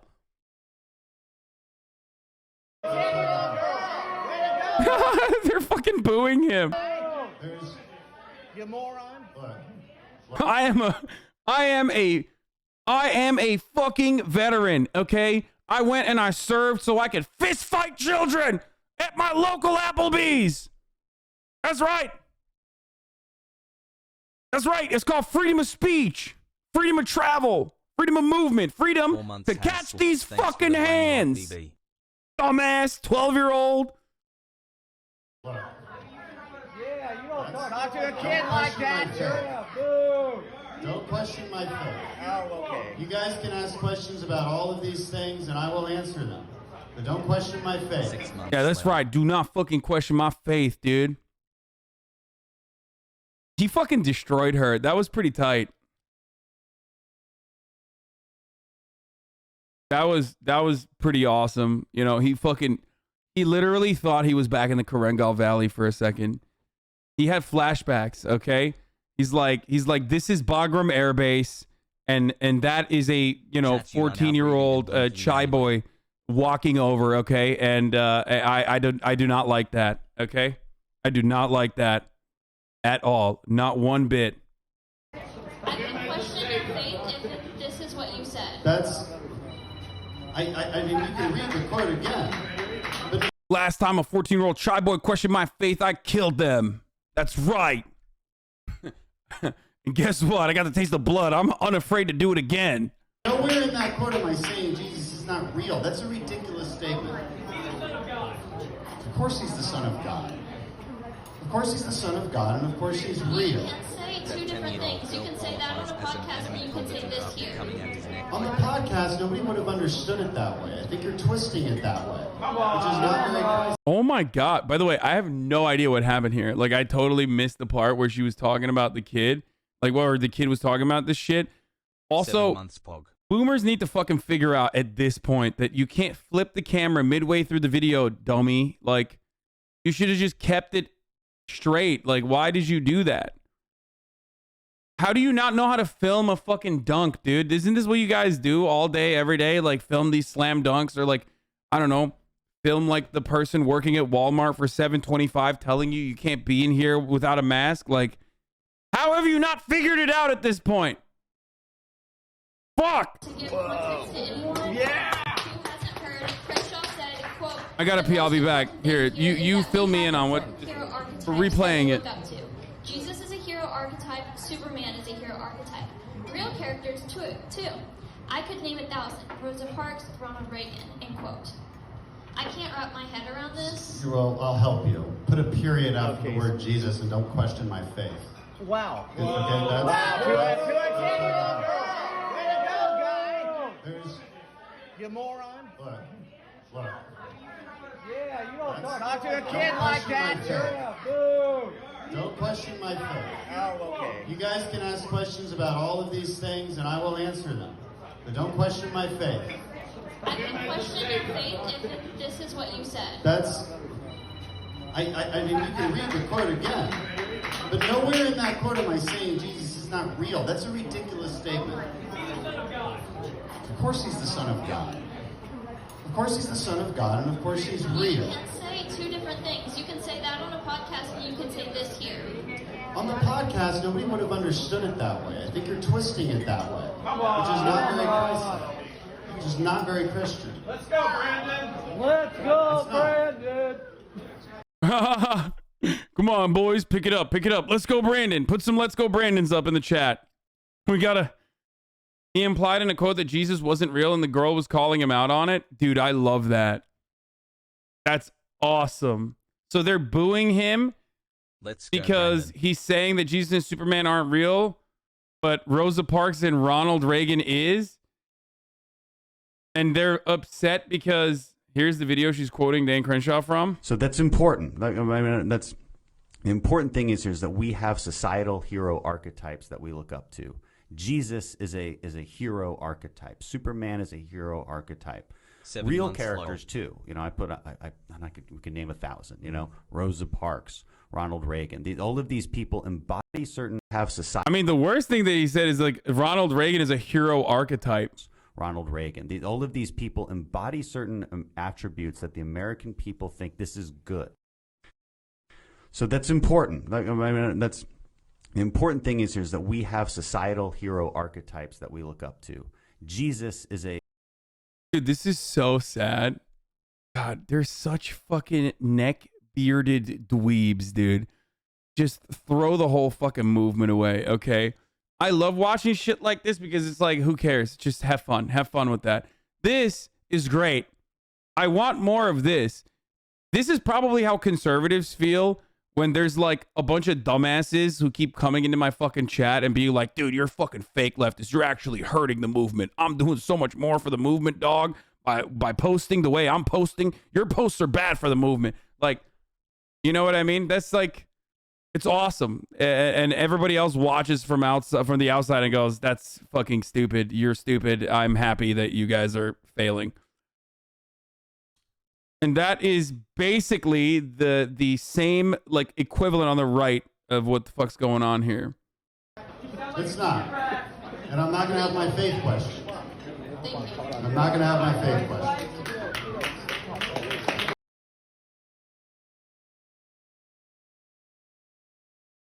Dude, he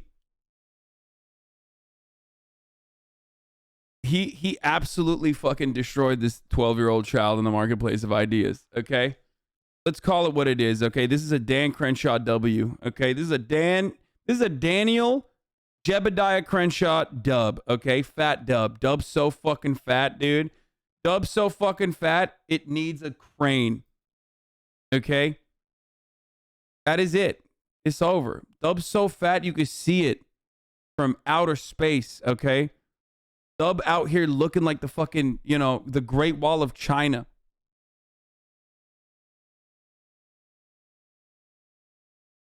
Crenshaw is very smart, defeating the child in a battle of minds. Yes, it's a fucking battle of wits, and Dan Crenshaw fucking rolled, okay? Yeah, absolute brutalizing, dude. Absolutely fucking brutalized this 12-year-old who was like, Jesus is a real person. Like, the debate itself is pretty funny, too.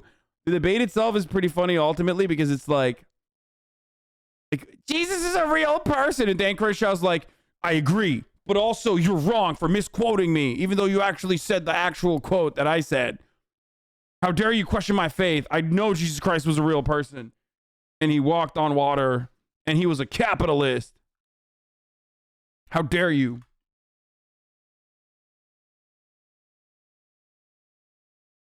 Not that it matters too much, but it wasn't a child. She's 18. Voice was kid-like, though. Wait. An 18-year-old girl thinks, like, you know, wanted to correct Dan Crenshaw on, like, Jesus being a mythical figure? Oh my God, dude. What fucking level of brain rot are we on, dude? That was like, I thought she was like 10. No shot. What the fuck? No shot. She's 18. The most important thing here is that we have... That's 18? Bro, I swear to God. Parents homeschool their children and literally fucking don't feed them, okay? I mean, we watch PBS documentaries of it, but it's true. And then they come out literally sounding and looking like they are 10 years old. That's not 18, dude. She is not.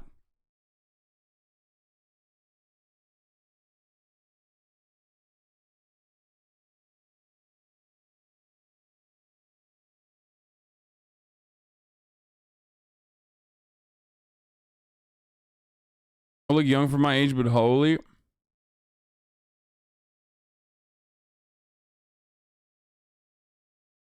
That's just, I don't know, man. That's sad. You think Southerners would vote for an open atheist? What? I don't know. I don't care.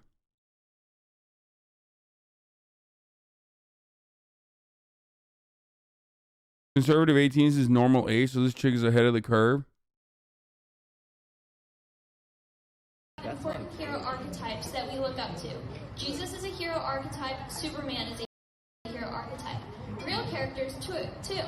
I could name 1,000. Rosa Parks, Ronald Reagan, end quote.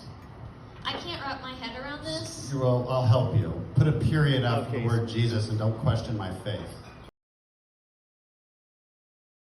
Fucking Owen, dude. Respect to Crenshaw for arguing with that girl instead of hitting on her like Gates would. Yeah, that's true. Gates would be like, see me out back. Gates would be like, come to the green room after. That was a really good quote. I'll explain it to you. You know, here we're catching a flight together out of here to the New Mexico, Jeffrey Epstein Ranch, Zorro Ranch, or whatever the fuck it's called. Leave Keemstar's girlfriend alone. Jesus Christ.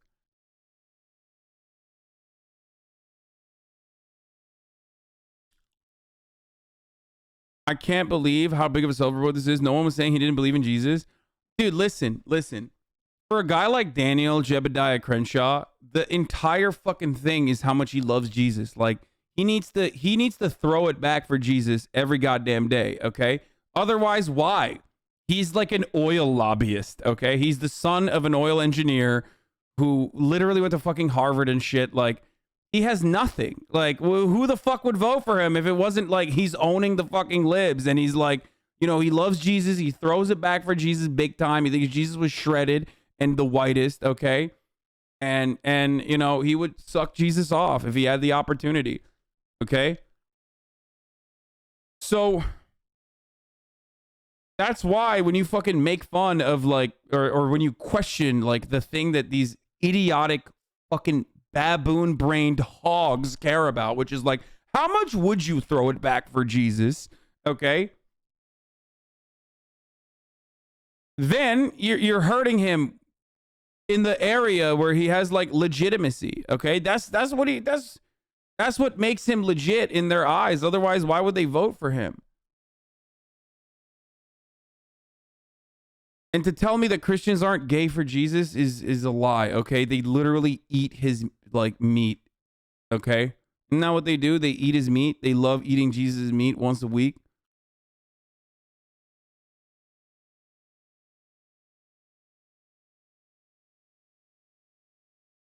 What's even dumber is that if Jesus was real, like they would talk about him, he'd be a hardcore leftist.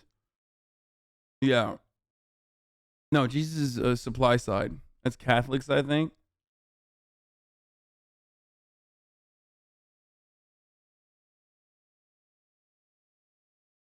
Anyway.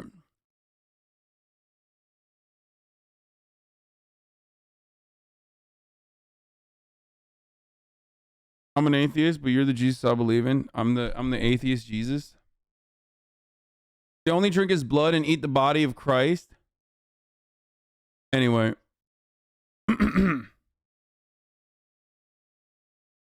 So, yeah, Jesus is like, you know, Christians treat Jesus like Army Hammer, dude. It's a kink. Let's call it what it is, okay? It's a kink. Christians out here doing Army Hammer bullshit to Jesus' body and acting like they know, you know, acting like they got the moral high ground here, okay? Fucked up. More to the story, but it isn't as funny. What is this? They citizens of Texas don't need Dan Crenshaw and they should replace him at the earliest opportunity. People that are being held. Dude, Dan Crenshaw is a lame ass, dude. That's the problem. He's not going to give them what they want. He's like annoying and can't shut the fuck up about being like smart. They already ate him up when he was like for red flag laws, even though Donald Trump was too. Okay. They literally were like, fuck you. How dare you? You're a liar. You are like, they were just saying that he was wrapped up in the QAnon conspiracy because he was like, yeah, red flag laws seem kind of good.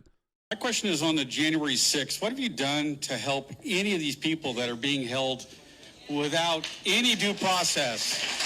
There is no due process. They're political prisoners. Wait, what? There's no due process? What do they think? Like in admiralty law or something in the maritime courts? There's no due process here, sir. There's no due process here, sir. They need to be tried in the Admiral Time Court of Law. Like, do they think that there were no investigations conducted? And do they think that there was, like, no actual due process before they jailed these people? What the fuck? Listeners, Representative Crenshaw, what have you personally done to help get them out? Look, I agree with you. You can't, and this is a problem throughout the country. You cannot hold somebody without due process and without a swift trial. Wait. First of all, they fucking did that to Muslims nonstop. So don't know what the fuck he's talking about there. Secondly, they definitely did have due process. You just can't. They are doing it. And look, what power do we have? I wish I could tell you something, that there's a bill we could pass, that we had the majorities. I wish there was. Have you? Oh, dude, he's such a Democrat. That's why they hate him. Okay, you want to... I mean, I've said this so many times, but, you know, it bears repeating once again. They hate him because he's a Democrat, okay? And I don't mean he's a Democrat in the sense that, like, he advocates for democratic values or principles or anything like that. He behaves like a Democrat does, okay? Like a fucking loser. Democrats are fucking losers, okay? Get with it. Just understand it. The quicker you fucking rip that Band-Aid off, the quicker you will comprehend so much about American politics. Democrats are fucking annoying losers. They're cucks, they're beta, whatever the fuck you want to call it. It's all about like, oh, sorry, I'm the adult in the room and I'm here to tell you that, like, the things that you want, you can't actually have, okay? And the reason why a lot of people don't like Dan Crenshaw, but they still vote for him because, you know, no one has, like, tried to primary him effectively yet, is because the reason why they don't like him is because he is a fucking loser. He's like, I'm the adult in the room. Okay? That's it. That is precisely it. That is exactly the worst thing you could say in the situation. And that is exactly what a Democrat would say in that situation. Okay? A Democratic politician there would be like, sorry, you're a fucking idiot for even wanting this. And also, you can't have it. Of course, they would be saying that for, you know, healthcare, like, obviously, and not like, can we murder the judges that fucking, I don't know, threw these hog patriots in unjustifiable unjustifiable prison sentences. They're political prisoners. Like, that's what the Republicans want. That's what the hog wants. The hog's like, can we kill off all the judges that threw them in jail and then kill off my divorce court judge too for good measure? And Dan Crenshaw's like, sorry, we can't do it. Whereas, like, with Democrats, it's like, hey, you know, my fucking dad is dying because he doesn't have enough money for diabetes medication. Like, can we do something about that? And Democrats are like, sorry, but your dad's gonna fucking die. We love science. We believe in science. And the science tells us that, like, you know, healthcare, unaffordable, can't be done. Never thought about it. Also, you're a communist. Get fucked. He's like, if Big Boss was a loser. I mean, he is a fucking loser. Have you done anything to help, is my question. Look, like I said, I mean, You're a congressman that represents the state of Texas. Is there anything else you can do? I mean, do we throw our hands up? Lamont, without the context, that makes the Democrats sound a lot worse. I mean, the Democrats are fucking monsters. That is true. I mean, they're monsters that we end up voting for every fucking 2 years in the midterms, or every 4 years in the general. But it's true. They are monsters. They literally are fucking monsters. Dude, come on, bro. We're having a conversation about Kyrsten Sinema right now because she, like, keeps saying, I don't want filibuster reform because that's divisive, while simultaneously, like, being like, I love MLK. He was so hot. Like, that's monstrous behavior, okay? That is, like, you're a horrible person, okay? If there was any sort of fucking karma, if there was any sort of karmic justice, you would be launched into a volcano from a fucking comical cannon, okay? Circus style, you fucking ass clown. But no, obviously, there is no karma. There is no justice. Evil people win all the fucking time. They all do politics. And all your fucking dumbass parents, the lucky ones, you, the lucky few in this chat who have dumbass parents that at least watch MSNBC, love those fucking idiots. The unlucky chatters with the dumbass parents that watch Fox News are completely fucked. Okay? It's just how it is. And no karmic justice will ever come. It's just the reality. Up and say, I'm sorry. I mean, if I went and saw them, that would gain a lot of attention for me and do nothing for them. What's the point of covering it or arguing about it?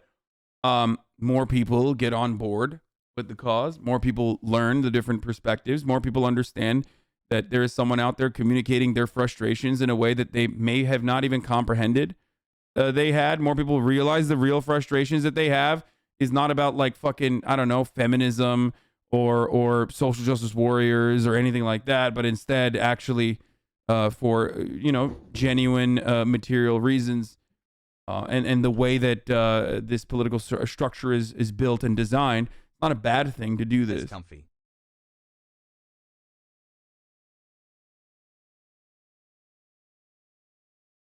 You know? That's the truth. Uyghur Chamat video now. He's like, dude, now. Can we define virtue signaling, please? So glad you have the Uyghur video lined up. It's infuriating. How can you be an anarchist while arguing for policy law? The Uyghur clip is a quick react. Been wanting you to react. Let's hit the Uyghur clip real quick. It's short. Uyghur clip real quick. That's sexist.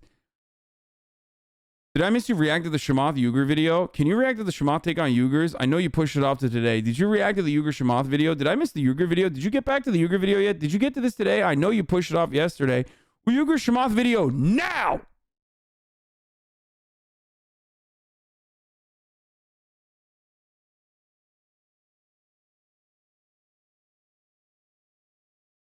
Now! I've had it up to here! Watch the video With now. this bullshit! Feminism doesn't matter was a shit take, Hasan. Yeah, you're right. It is actually the feminists that are destroying the society. That's what I should have said instead. Idiot. You fucking dumb bitch. Why are you so dumb? Why? I shouldn't have said bitch. I didn't realize this was a AFAB person, okay? Potentially NB. Take that B word back.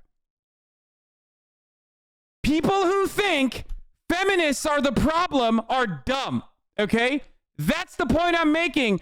Why do so many of you try to actively undermine everything I fucking say? I'm saying the opposite, okay? I'm saying the opposite of what you think I'm saying.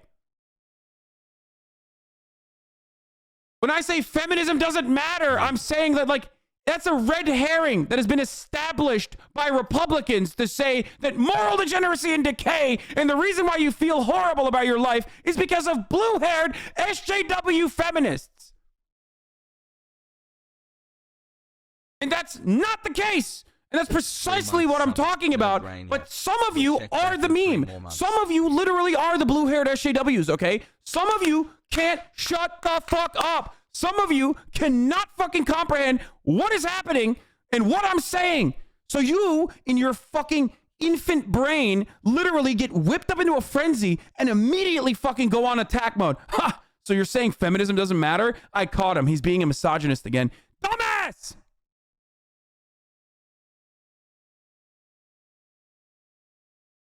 Oh.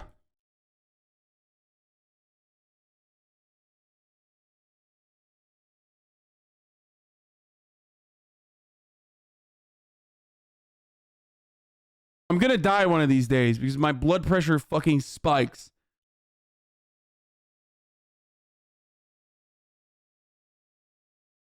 What is it about your stream that people just hear one sentence and nothing else around it? I don't know. I don't know.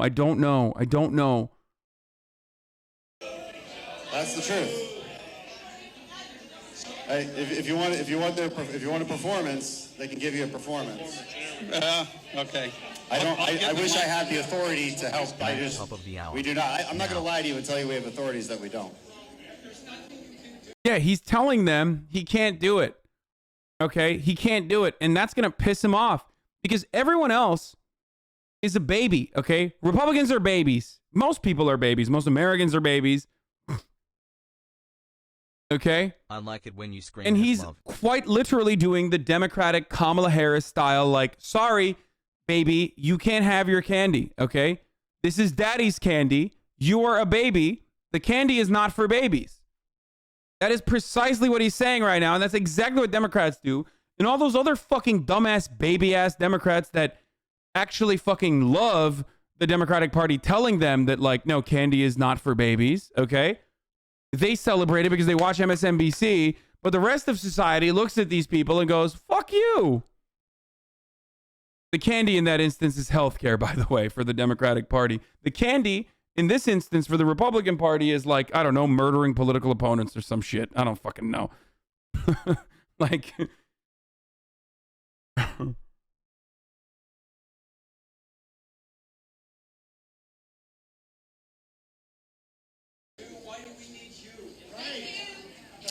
I'm not a dictator, sir. If you want to elect dictators, then you wouldn't live in America. Dude, he's such a pussy. He is getting absolutely, his ass cheeks are getting fucking blown to smithereens by people who are like voting for Ted Cruz, okay? Like every small business owner that took time out of their fucking night to bring their shitty children, okay, to this fucking event at this Applebee's are literally blowing his back walls out so aggressively. These guys are going to turn around and vote for Ted Cruz, by the way. And you are getting owned by motherfuckers in your district that literally are wearing cowboy hats indoors, okay? Oh my God. Oh my God. This is pathetic, dude. Just fucking lie to them, dumbass. Do you not have a single one of these like vulturous, insane fucking staffers that every Republican has on lock that like literally is a fucking groiper too? But they spend their entire lives like just coming up with new fucking lies that they could tell people so they will end up voting for them? Do you have just an entire team of Democrats as your staffers? Is that what's going on? I really don't understand how he just has not comprehended that, like, you just have to lie to them. Really funny that he's just getting absolutely cumstered here because he's like, I'm going to be the adult in the room here.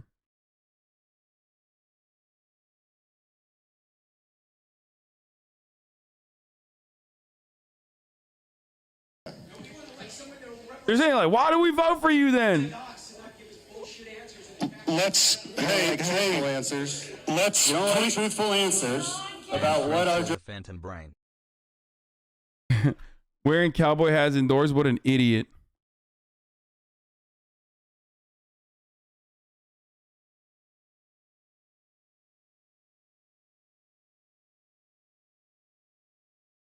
Figured you'd think this post was funny.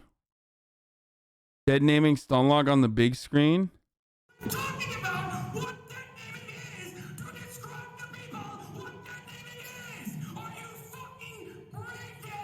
What the fuck?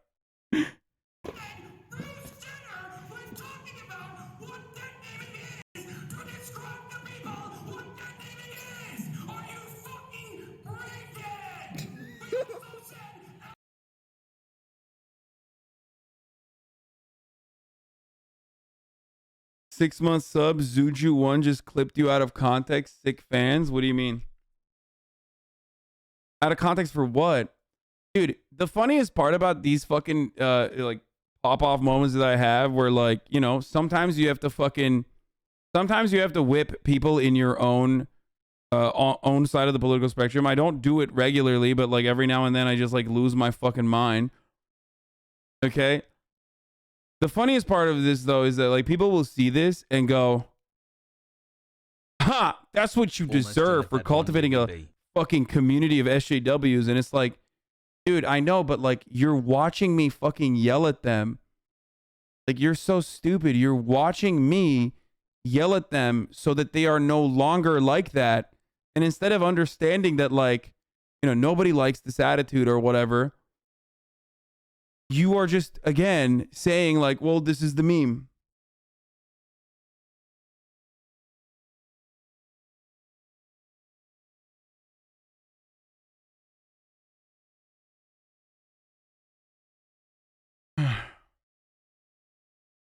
What? As Rosist, included in this video, is pretty funny, joking about the Twitch drama. No. Anyway. I'm not pressing allow on white pride, but At what? Hasanabi, quick I pivot put to some your good return news. stream up on a huge planetarium dome, but I had to turn the volume down when you did that irony white pride bit. Oh no.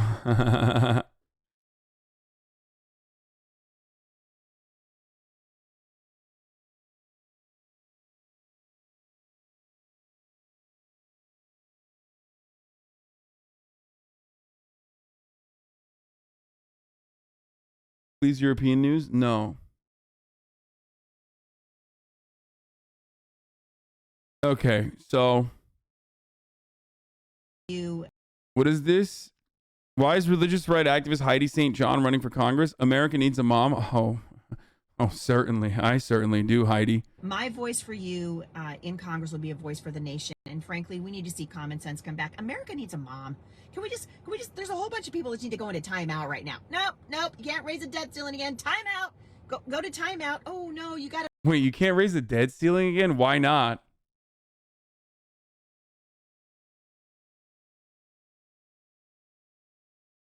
This is like when my parents like fucking watched like one news article, watched like one news broadcast about like pedophiles on the internet, and then they were like, "You can't be on the internet." Like, why not? No reason. Don't worry about it. She's like, we can't raise the debt ceiling. Okay, fuck it, dude. Crash and burn, baby. Gotta close the southern border. If you don't have a border, you don't have a nation. Timeout. America needs a mom. And so I'm running to be a mom for America. My voice for you. I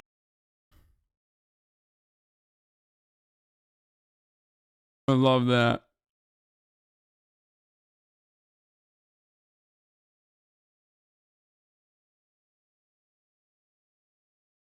Your hair looks sick, dude.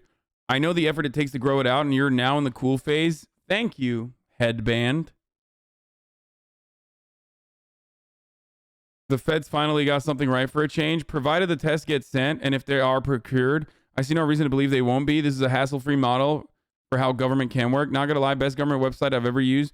You just type your address, click one button, and they send some tests. Many said this could not be done, and for some reason, and yet behold. Yep.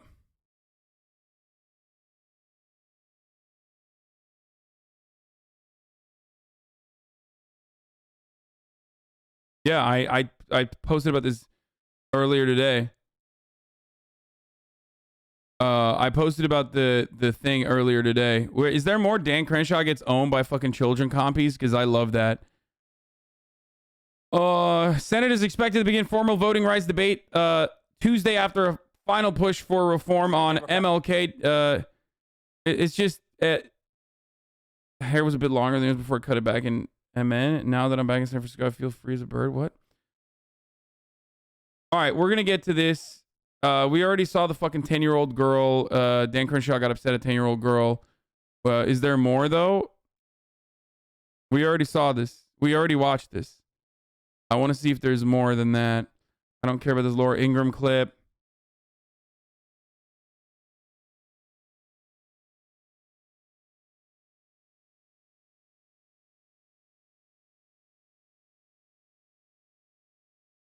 Crowder MLK Day clip.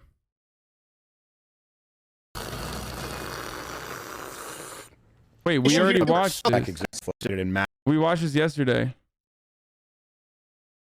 I blocked this fucking clown because he's like some fucking orbiter dickhead. Look at this guy's fan. I had no idea who the fuck this was, and I was just like, I saw some fucking clip that he posted out of context, and I was like, nope, no longer. Fuck you.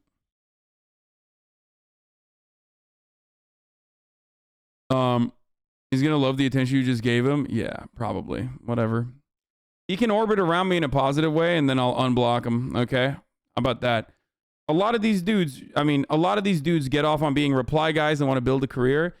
You can be a reply guy in a positive way. Start fucking clipping my enemies out of context, and I will allow you. I will unblock you, and I will gift you some clout that you would like. Okay? But you gotta stop with like the fucking, oh, I'm so offended about the you know, the words you are choosing to use, like cracker or whatever, I will give you all the free clout you need, baby. You know?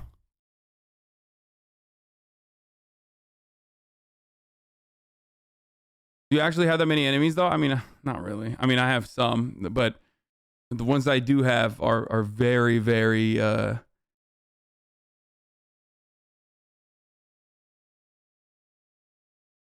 pathological and deranged. So they spend a insane amount of time like in this stream, in here, constantly watching, constantly looking for an opportunity. So that's so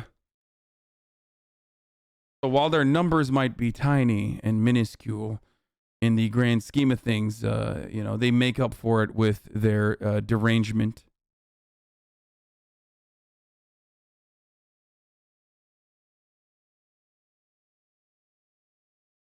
Anyway.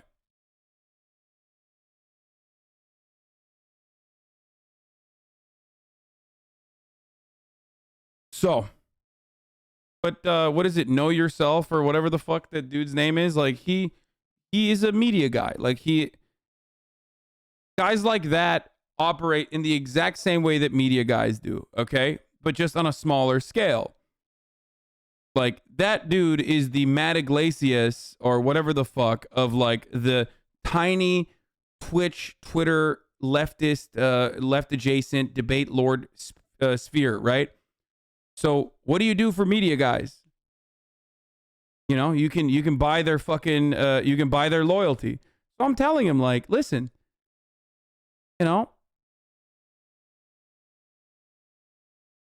I'll give you, you know, give me your loyalty, okay? I'll fucking help you out.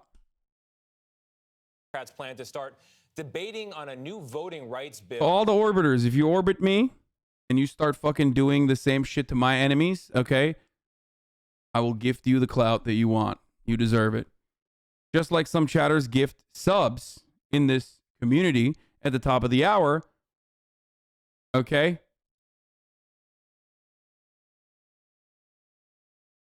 Be my Aaron Rupar, okay? Know something. Be my Aaron Rupar.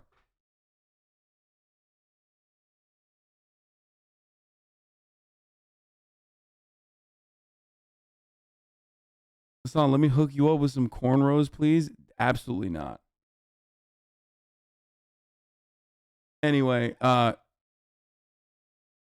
you know, D Machine 52, thank you for the base silly. Thank you for the 5 get the subs as well. Because at the top of the hour, there's a 6-second ad break. Okay, and if you no longer want to see those ads, all you need to do is subscribe, baby. You can do that for $5. You can do that for free. Okay, but the ad break comes for all. Okay, you can do that for free with a Twitch Prime, by the way, if you didn't know. Okay, Twitch Prime is free. Thank you, least annoying vegan pickle mango pickle monog 5. Pickle monog for the 5, base silly for the 5 get the subs. Here's the 1 minute ad break now. Banana peels win. Some chatters may have reformed. Yeah, we'll see. And they will try to change Senate rules to get this thing passed, although we got to point out it is not likely to happen because of opposition from all 50 Republicans plus 2 Democrats. But for more on all of it, let's go to Ed O'Keefe at the White House. Ed, good morning. What do we know? Good morning, Tony. As you said, Senate expected to begin formal debate on the legislation later today. And while it's a top Democrat.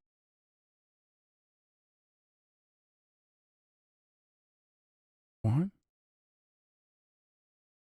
What is happening? Where is that coming from? Oh, it's the Twitch front page. I was like, what the fuck? What is it picking up audio from? So strange, bro. Democratic Party priority, the president struggling to convince members of his own party to change the rules and get it done.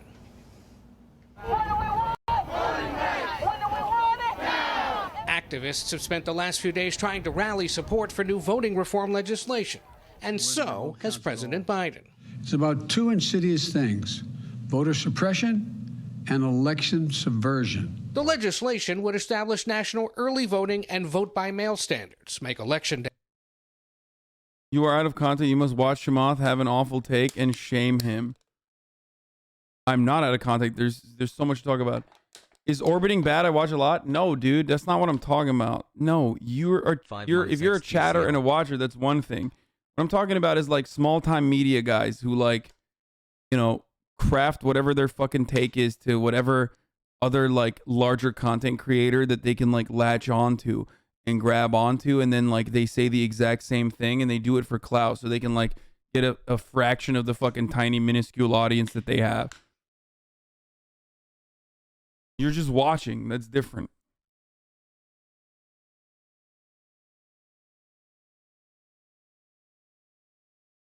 Austinox? No, I don't think Austinox is an orbiter. Austinox is actually fucking, well, one, I literally work with Austinox. And two, Austinox is awesome. Like, he's actually creative. And funny. And I literally work with him, so. Pog. Again, it doesn't work that way. I pay him. A national holiday and require certain states to get clearance from the Justice Department before making changes to local election laws. What they want to do is just basically have the federal government take over all elections in the United States. It comes as at least 19 mostly Republican-controlled states have passed restrictive voting laws in the last year, and no GOP senator is expected to support the voting rights bill. What is the benefit of actually holding the vote? One of the two major political parties in America has now said that it is their policy to win by keeping American citizens from voting. And we ought to put them on the record, make them... You don't want to know something to be your orbiter who says some weird stuff about eugenics? I don't care. I don't care. I don't give a shit. I don't care if they have bad takes. This is orbiter. Vote on that. But Republicans aren't the only problem. While Democrats, Kyrsten Sinema of Arizona and Joe Manchin of West Virginia, support the legislation, they don't support scrapping a rule requiring that at least 60 senators agree to hold a final vote on the bill. Civil rights activists are hoping. Dude, Democrats love popping off at this, but it's not going to happen. I'm sorry. Like, it's just not going to happen. Okay? There. I said it. I'm going to keep saying it. I hope it does. I hope I'm wrong. It's not going to happen, though. Okay? And like, we already knew all this shit. Like, we knew that it wasn't going to happen. We knew that it was never going to happen.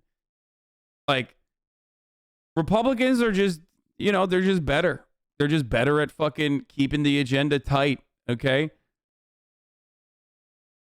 We gave concessions to too many rotating villains in the Democratic Party. That the worst part about this is that we're not even talking about the Republicans being against, you know, voting rights Or something. and how fucking psychotic that is. Like, we're still talking about Kyrsten Sinema being like, I'm against filibuster reform. Okay?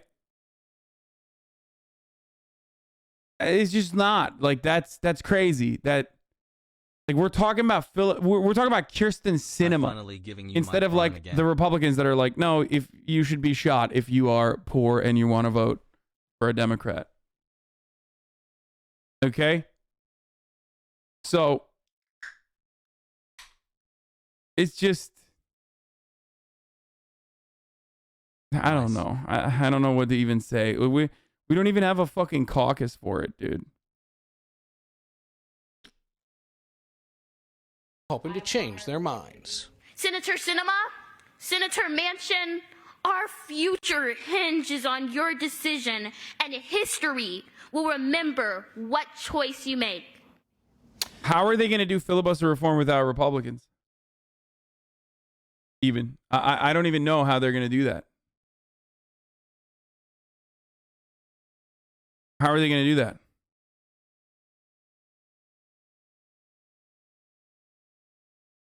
Now, you might be wondering, why is the president focused on this issue if defeat is almost completely certain?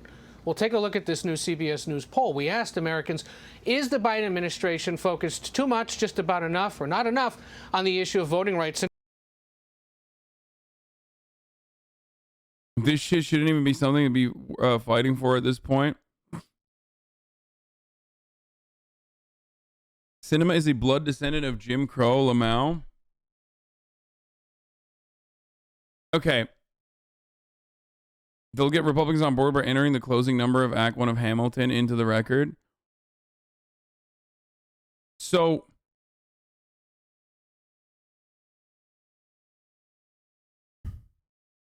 I mean, they might be able to carve out an exception.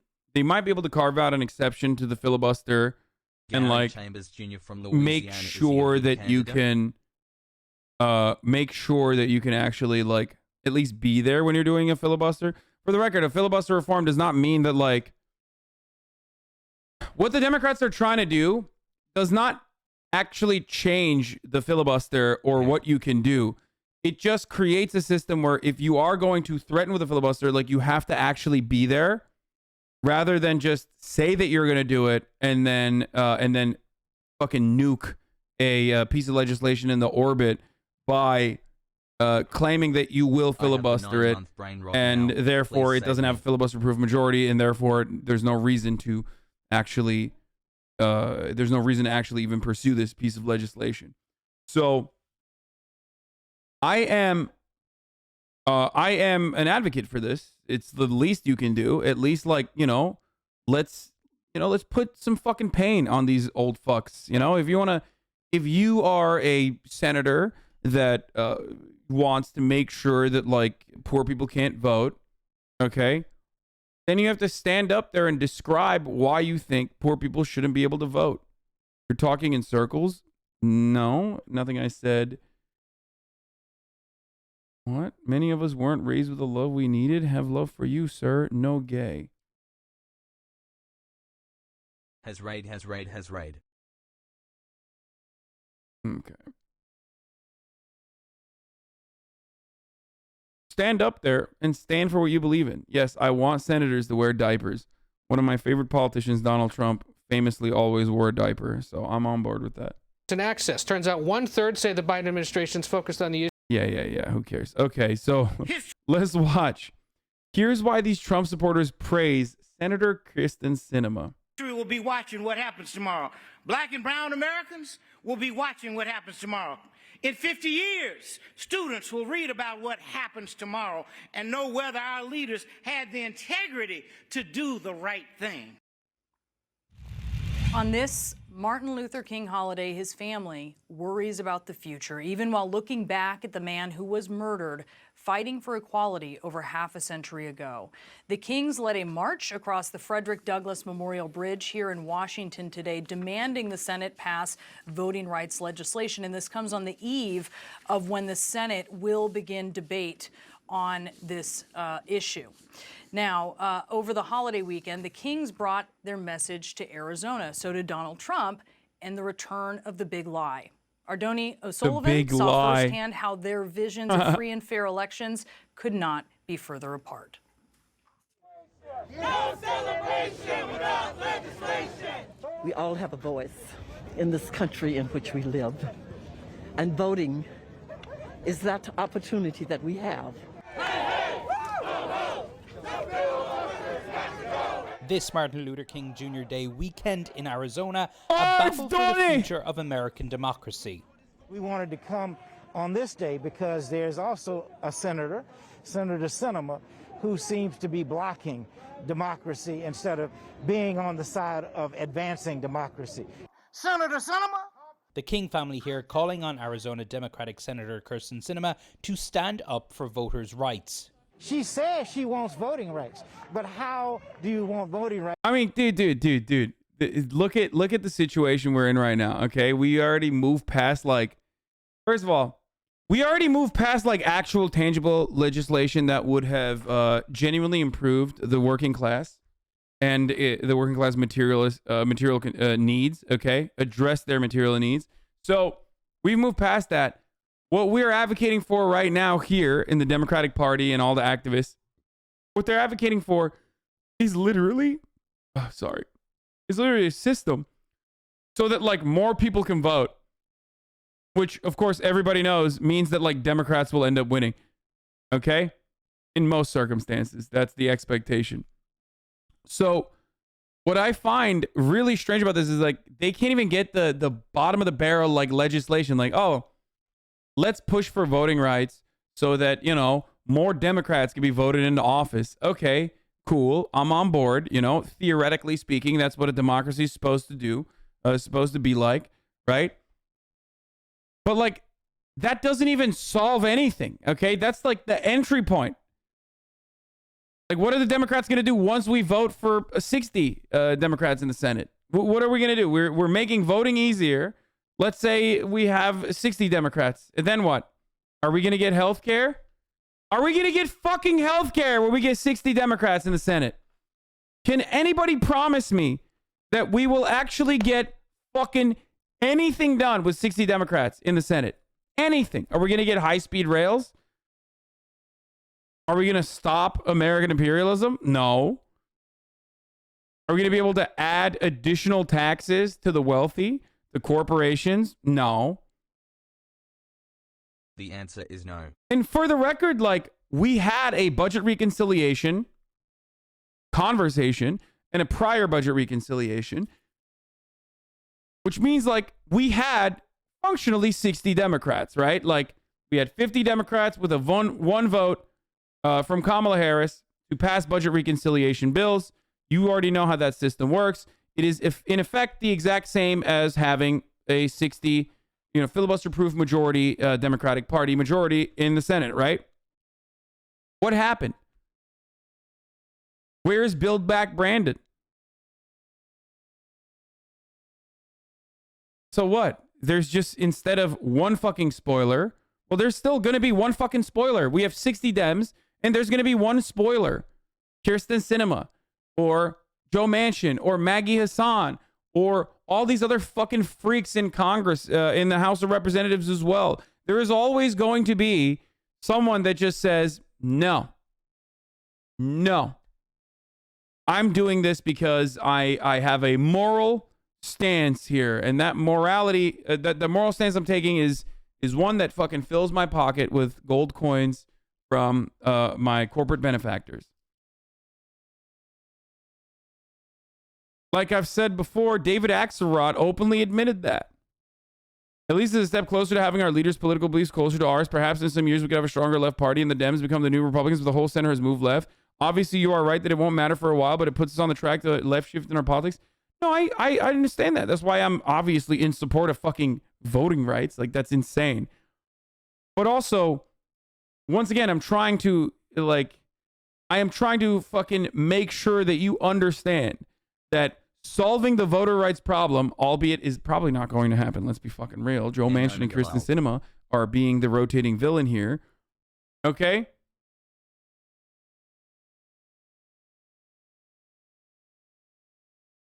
But Joe Manchin, if it's not Joe Manchin, if it's not Kyrsten Sinema, it's going to be another senator. And they are always going to be there. And they are always going to fucking advocate against, no matter what the Democratic Party's majority looks like. We could have 100 fucking senators, dude. We could have 100 Democratic senators, just permanent, full-blown Democratic majority. Everyone's a Democrat. And there would still be enough people in that caucus that say, no, I'm sorry, you can't have health care. No, I'm sorry, you can't have voting rights. No, I'm sorry, we simply cannot increase the minimum wage to $15. Okay, that's an exaggeration. You have not been paying attention if you consider that to be an exaggeration. It happened with the Obama administration when there was a filibuster-proof majority. There was another villain, okay? There were several. The villains are rotating villains that actually work at the behest of the corporate hegemonic structure. It's not like they are, Joe Lieberman was the fucking villain at that time. Okay?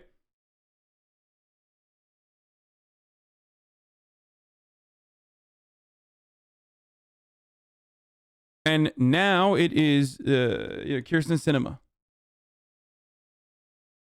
Ultimately, what I'm trying to explain to you is that it does not matter. This is a farce. These people are always going to find a way to fucking nuke legislation. Rights without creating a path for that to happen. That is inconsistent, and that is unacceptable. Sinema and fellow Democratic Senator Joe Manchin of West Virginia are blocking the passage of a pair of voting rights bills aimed at countering some of the restrictive voting measures enacted by Republicans at the state level. Sinema says she is supportive of the bills, but not in favor of changing Senate rules to get them passed. And while I continue to support these bills, I will not support separate actions that worsen the underlying disease of division. The Democratic Party. I just like when I watch this, like I see blood, dude. It's very hard. Reinventing it as our own I despise her so much. I think she is the worst kind of scumbag. Like she's worse than the Republicans, straight up. Because she's caping for the Republicans and single-handedly shifting the conversation away from how horrifyingly bad Republicans are by playing the role of the villain of the Democratic Party. It's straight up worse than the Republicans because she's like supposedly an ally, a person that you voted for, you know? Remember when you said Sinema dresses like a car accident victim that we're proud of? Hilarious. I did not say that. Felix said that. That was not me. I disavow that take. Also, she's actually dressed normal here. Infecting our country. That stance music to the ears of some Trump supporters this weekend on hand at a rally for Trump in Sinema's home state. God bless Kirsten Sinema and what she's doing, you know? Kirsten Sinema. Good for her. You know, she's our representative. She represents the state. She's not along party lines. She's what's good for the country. What the fuck? Yeah, I wonder why they love Kirsten Sinema in Arizona, the fuck Joe Biden people. Which is funny because, like, they're still going to vote for the Republican. They're not going to vote for her. Do you like Kirsten Sinema? Yeah. Absolutely. Absolutely. And Manchin. In fact, I have sent emails to them encouraging them to stand up and do what's right for the people of Arizona. Those supporters in line for Trump's rally Saturday also in attendance a hodgepodge of election deniers. What is so bad about the Republicans? You're literally just trying to destroy our democracy law. Both sides have to keep each other in check. No. We already have, first of all, we already have a one-party system. Both the Democrats and the Republicans advocate for the exact same fucking values when it comes to shit that actually impacts you, brain-dead chatter. Okay? So we already do have a one-party system. The underlying differences between either party actually revolve around dumb shit that people turn into a problem when Americans overwhelmingly agree it's not a problem. Abortions being abortions being legislated at the federal level is not an issue. Okay, that's a wedge issue. It's Republicans signaling to the 30% evangelical voter base. Okay, all the culture war shit that you see in the news that everybody can't shut the fuck up about. None of them have any sort of like serious economic consequences. And it's just simply a way to make it seem like one side is better than the other. And Republicans very openly do this. They do this with CRT. They do this with Antifa. They do this with all manner of different idiotic things that you guys get whipped into a fucking frenzy about. But when it comes down to it, like deregulation, helping specific industry, subsidizing industries, endless war, not taxing the wealthy and corporations. Like Democrats and Republicans are completely bipartisan, always on issues like that, not giving you health care. Cinema looks like the nerdy girl that sells out her friends to the mean girls. So that's it. I don't fuck off. I don't I don't care about fucking loser grifters who have always been wrong, for the record. You know, it's not something I'm interested in. Chatter, who, you know, I just gave that person more clout than he even deserves.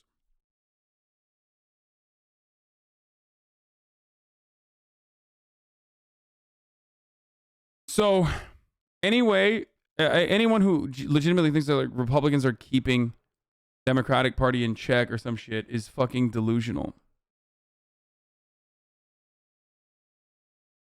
Okay?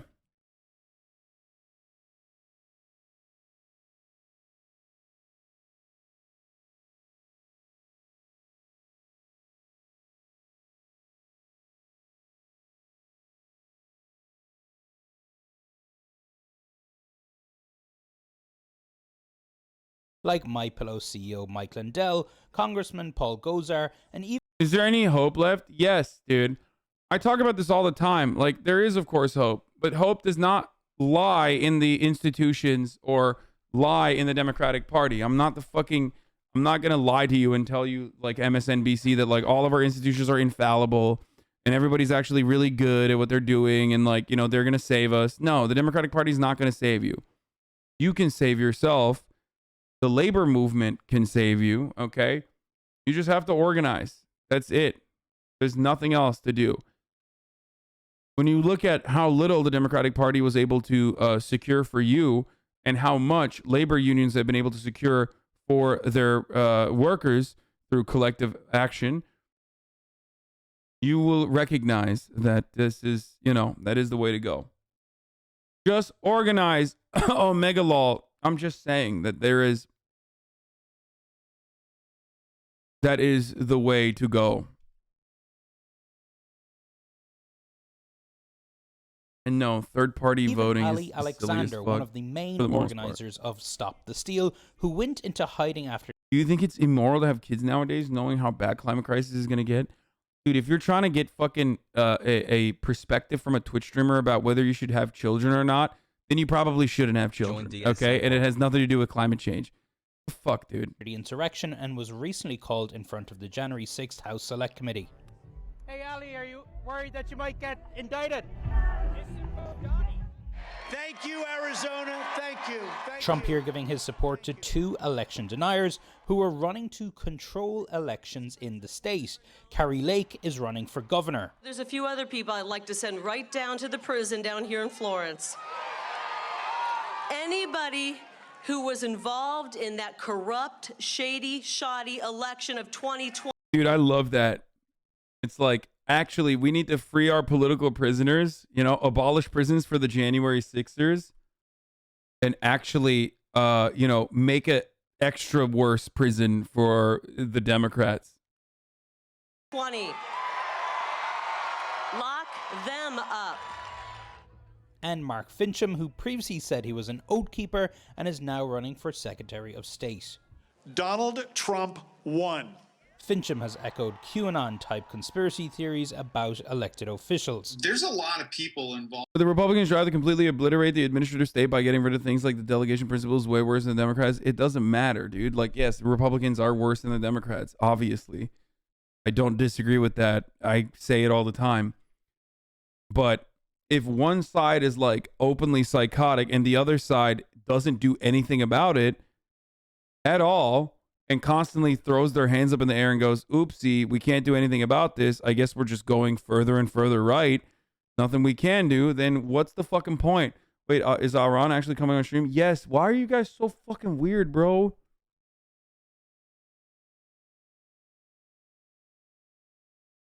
Involved in a pedophile network and the distribution of children. And unfortunately, there's a whole lot of elected officials that are involved in that. And he continues to falsely attack the It's not just him. Like, everyone's been fucking asking all day, being like, dude, watch her Instagram story. Y'all are so ready to fucking be weird, dude. It's in the title. In the title.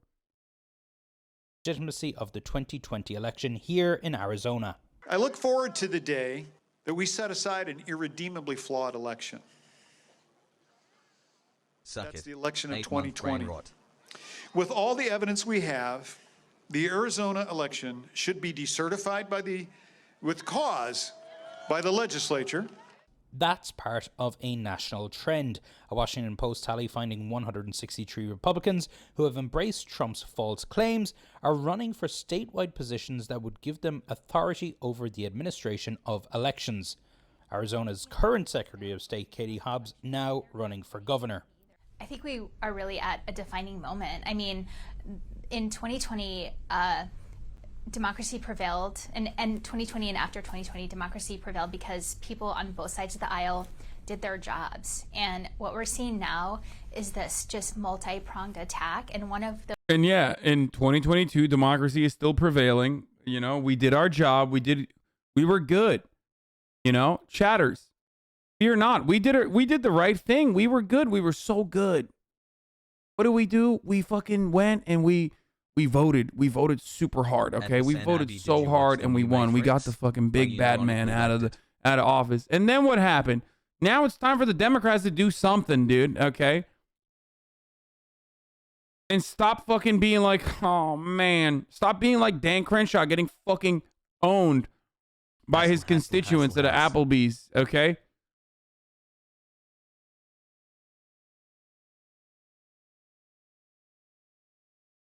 Just sucks. Those prongs is Trump trying to instill his loyalists I gotta into pee, I'll be back. positions that have some level of determination over how elections are certified and conducted. Could have in this And next that's pretty election. scary. Imagine a world where Dennis fights with you, fits with them, or be a symbolic change And for young, on this frank, Martin conservative Luther culture. King Dot, it Jr. has Day enough weekend, power to change his it all. 13-year-old granddaughter following in her grandfather's footsteps with a warning for today. I think it's so important to vote, and it's so important to have the right to vote, because right now our country is at stake. And Doni is joining us now. Doni, as always, great report taking us right into the middle of things there. You know, just this month, the Maricopa County Recorder, who is a Republican who defeated a Democrat in 2020, debunked 76 out of 77 claims by the so-called cyber ninjas. That is the group, of course, that carried out that so-called fraud and is now shutting down. And he said, quote, "The truth is the Maricopa County 2020 election was not stolen from Donald Trump." I wonder if any of that penetrates into the consciousness of Trump supporters that you spoke with. Yeah, I mean, that Republican election official is an example of somebody that many Trump supporters and Trump himself, of course, wants to get rid of. I did think what was quite notable about this trip to Arizona, you know, for so much of the past year, we have heard outlandish and really, really crazy conspiracy theories about voting, whether it was, you know, Hugo Chavez, voting machines swaying the election for Donald Trump. Yeah, you mean the truth, Tony? How dare you, Donald? This is why they call you Disinfo Donny. All right? No one cares about your TTS essays. How dare you, Donny? It's right. Chavez came out of retirement specifically to steal the election from Donald Trump. Terrible for you, don't Smile. And pieces of paper from China, some way changing votes. A lot of that stuff seemed to die down, at least based on the people we had spoken to, and they were back talking about more generally the election being stolen, and talking more along the lines of the restrictive voting measures that are being brought in by Republicans at a state level. So the conspiracy theories seem to have, the more fringe conspiracy theories, I guess, have eased a bit, and now the talking points have really began to align with these restrictive measures from Republicans. But of course, it is all still very much based on a big lie. Because as you see these restrictive measures that are being put in place by Republicans, Trump supporters actually feel, and they're buying into this line, that they are being disenfranchised, Donny. Bro, I literally don't get it. Dems lock it down in terms of Senate and House and the president, then proceed to get rolled by two of their own and act like their hands are tied. And now they're going to get rolled in these next elections. And then that's because Republicans won't let them do stuff.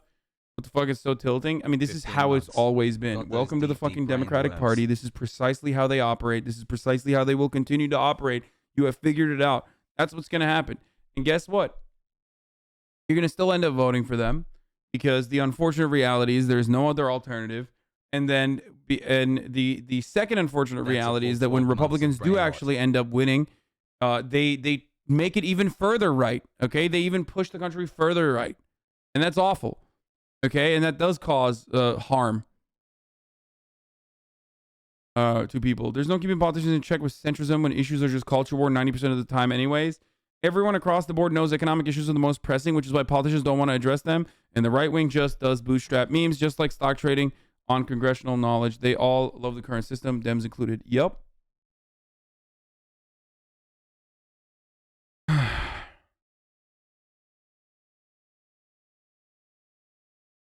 If you're telling this to someone already not wanting to vote, why vote?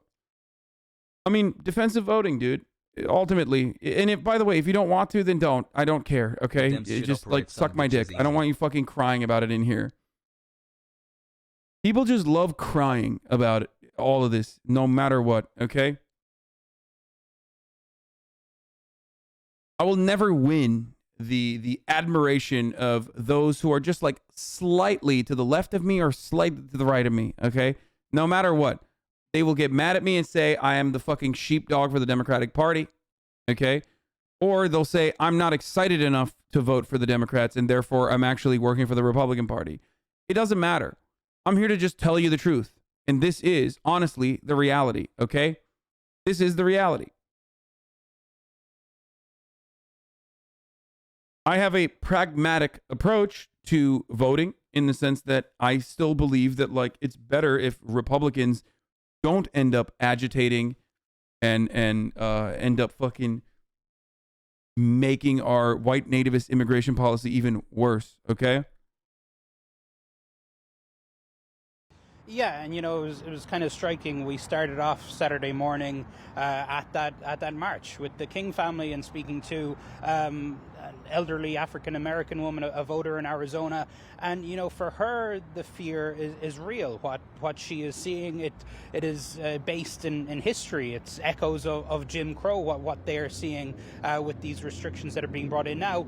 On the other side of things, there are people at the Trump rally who are fearful. I think some of them know better. Some of them know that this is a lie and it's BS and it's a talking point. But a lot of them really have been bought so far into this world of conspiracy that they genuinely do believe that American democracy is a joke. And it's a very, very sad place for an American to be in that mindset, particularly because of lies.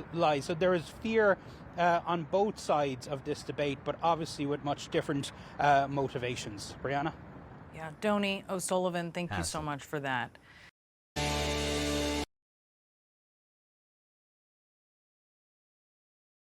Yeah, this is what they've been saying. Senate Democrats are weighing in on a rule change to impose a talking filibuster per senators and aides.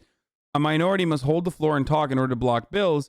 Exact details to be determined. Durbin's view, once the talking point stops, the majority should vote on the bill at a 51 threshold. Yeah. This was how the filibuster used to work. The annoying thing is that these lazy fucking geriatric pieces of shit, these vulturous fucking monsters, these fucking canker sores that sit on top of fucking mountains of gold, okay? These demons decided that's too much work. Like, I don't want to fucking actually do a physical filibuster.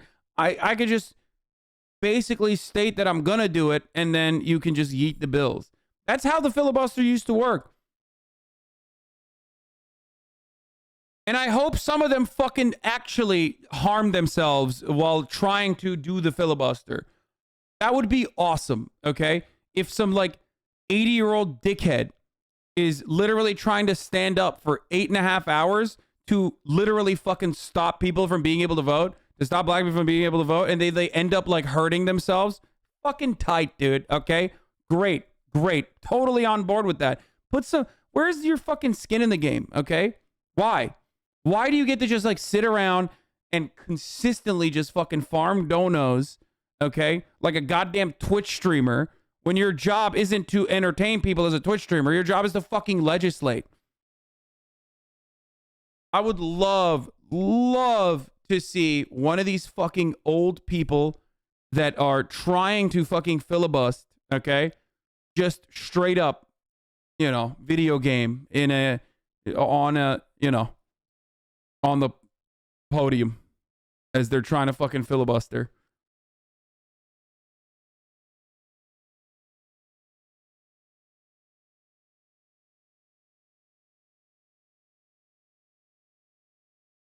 Anyway.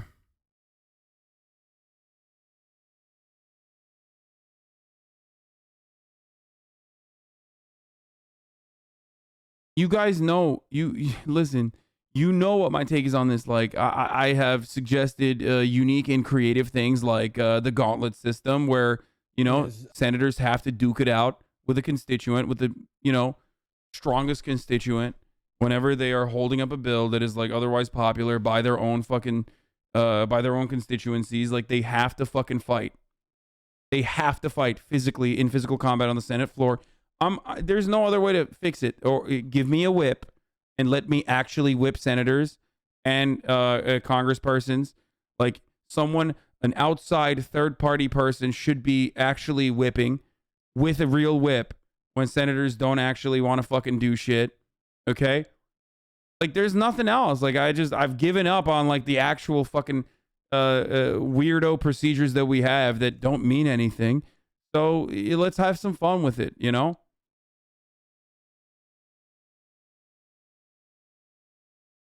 There's been a lot of articles saying, oh, this is terrible for you. Don't ever do this. Don't ever inhale nebulized hydrogen peroxide. But if a doctor's going to go on and actually say to do this, you know, I trust in the one doctor, again, I forget his name, but I'll post the videos.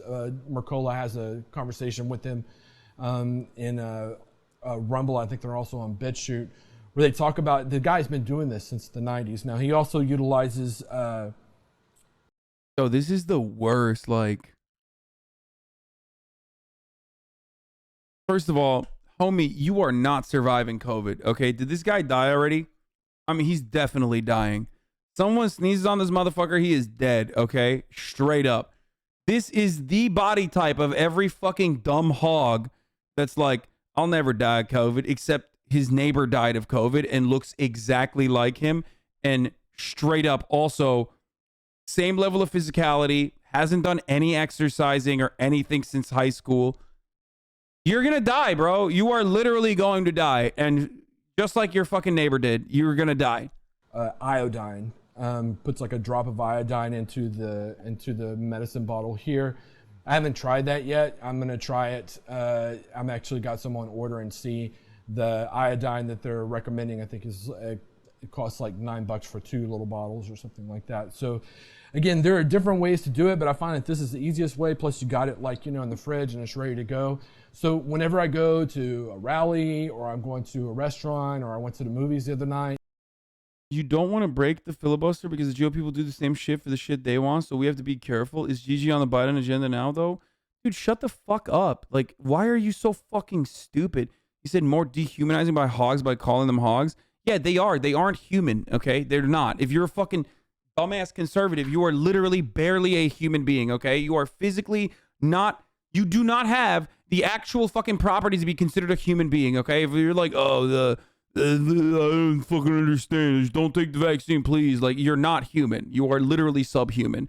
So that's one, okay?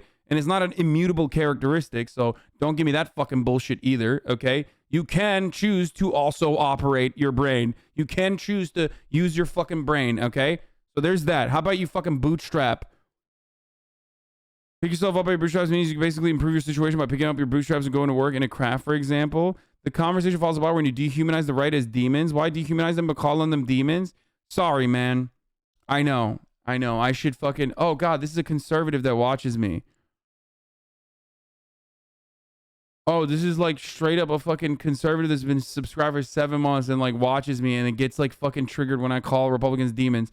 I mean, I call Democrats demons in the same conversation too, you dumb bitch. Why don't you have a fucking problem with that? Suck my dick, okay? You stupid Republican motherfucker. You love it when I shit on Nancy Pelosi and I say she's a straight up fucking demon. You love it when I say Kirsten Sinema needs to fucking get launched from a circus cannon, okay?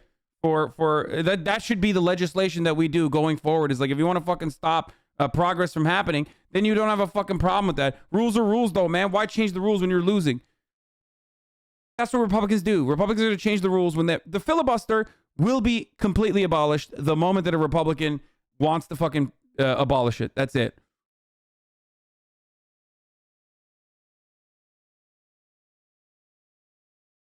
We know what they didn't have a filibuster-proof majority right after they knew the results of the election, so why are we talking about changing the rules now? Lots of conservatives in the chat. Love that he's saying pick yourself up by your bootstraps means anything other than something that's literally physically impossible. Yeah. If you're going to come in here and defend the Republicans, like, at least you could be entertaining, okay, dumbass? Like, demons and hogs, though, that's harsh. What's more harsh, dude? A collection of individuals that are supposed to represent your best interest but refuse to fucking actually do anything good for you, or some fucking dickhead Twitch streamer calling them demons and hogs for behaving in a demon and hog-like way? What's worse, you think? Okay? The people that make a killing off of insider trading, the people that make a killing off of the fucking lobbying efforts, that all of these fucking these corporate oligarchs that make them legislate in exactly the ways that their profit margin is way more important than your own personhood, your own fucking humanity, and your own pursuit for an actually meaningful fucking life, an emotionally fulfilling and meaningful life. Like, that's not fucking triggering to you. That's not upsetting to you. But me calling them fucking hogs and demons is, you're a dumbass, dude. You're a fucking cuck, okay? And you deserve to be enslaved by both the Democratic and the Republican Party. The unfortunate reality is that there are a lot of Americans like you who have fucking suckled on the Kool-Aid for far too fucking long, okay? You will never actually amount to systemic change because you like the system. Maybe you think that the system is the best possible system, the best possible organization for you. But you are the reason why you fucking failed. You are the reason why your situation is fucked. You are the Appalachian trailer park guy who keeps voting in the fucking plus 35 Republican state of West Virginia because you think like, you know, yeah, that's right. They're better than the Democrats. Okay. It's $0 fucking for you to come in here and defend oligarchs, okay? $0. Like, you do not have to come in here and defend the gerontocracy, the kleptocracy that we fucking exist under, and yet you still do it because you're terrified of a potential future where you might have to admit that you're fucking wrong.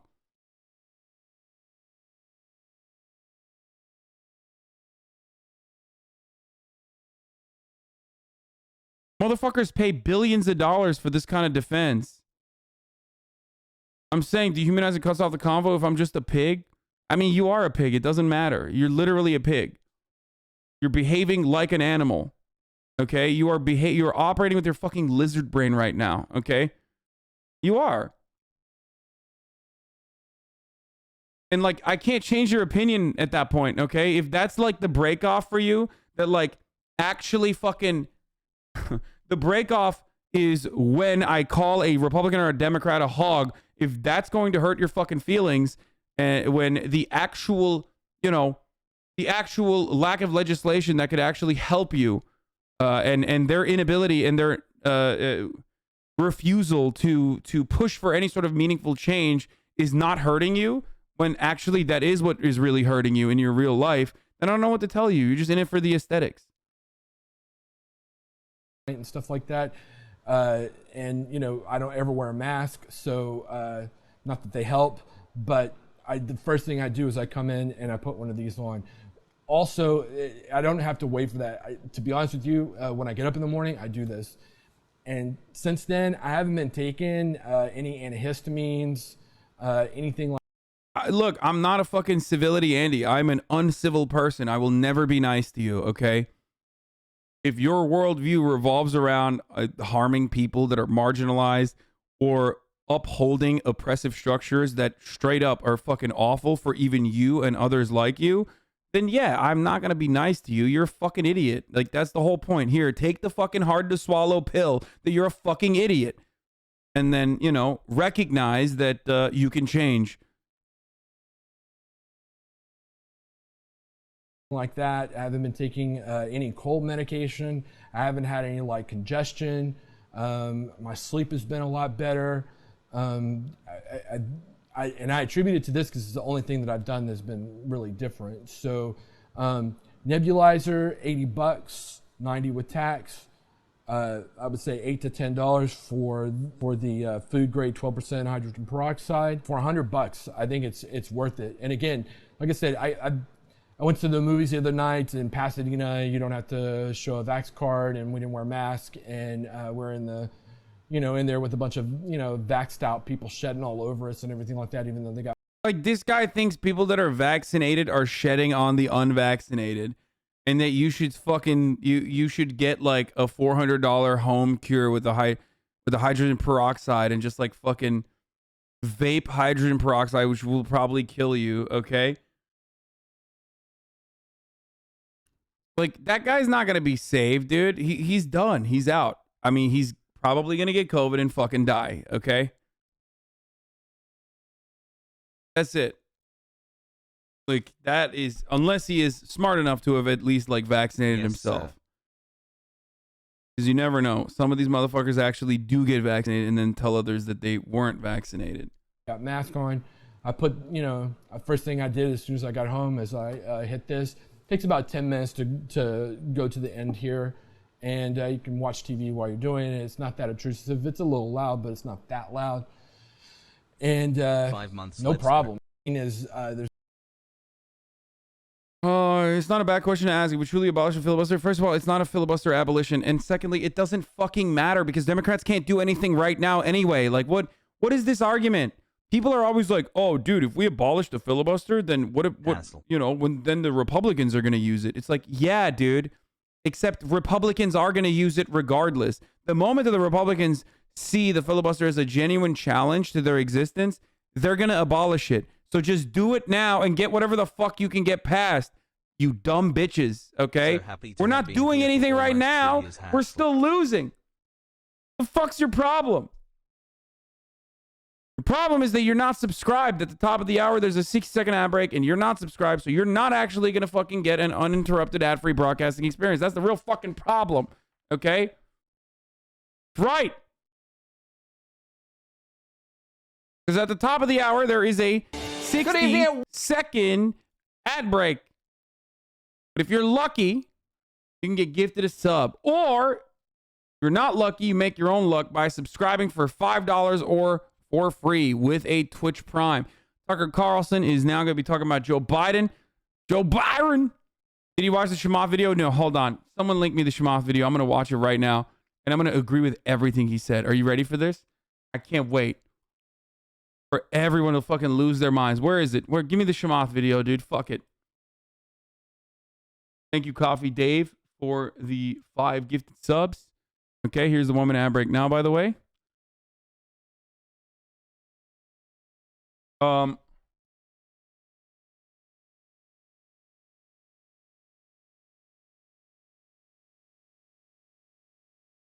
Okay, here it is. Here. It's okay. Nobody cares about. Nobody cares about what's happening to the Uyghurs. Okay, you bring it up because you really care, and I think that's nice that you care. The rest of us don't care. I'm just telling you a very hard. Wait, you're saying you personally don't care? I'm telling you a very hard, ugly truth. Okay, of all the things that I care about, yes, it is below my line. Okay, of all the things that I care about, it is below my line. Disappointing. Nobody cares about. Oh no, dude. No. Okay, listen. Okay. I think he's being honest. 100%. I think he's being absolutely honest.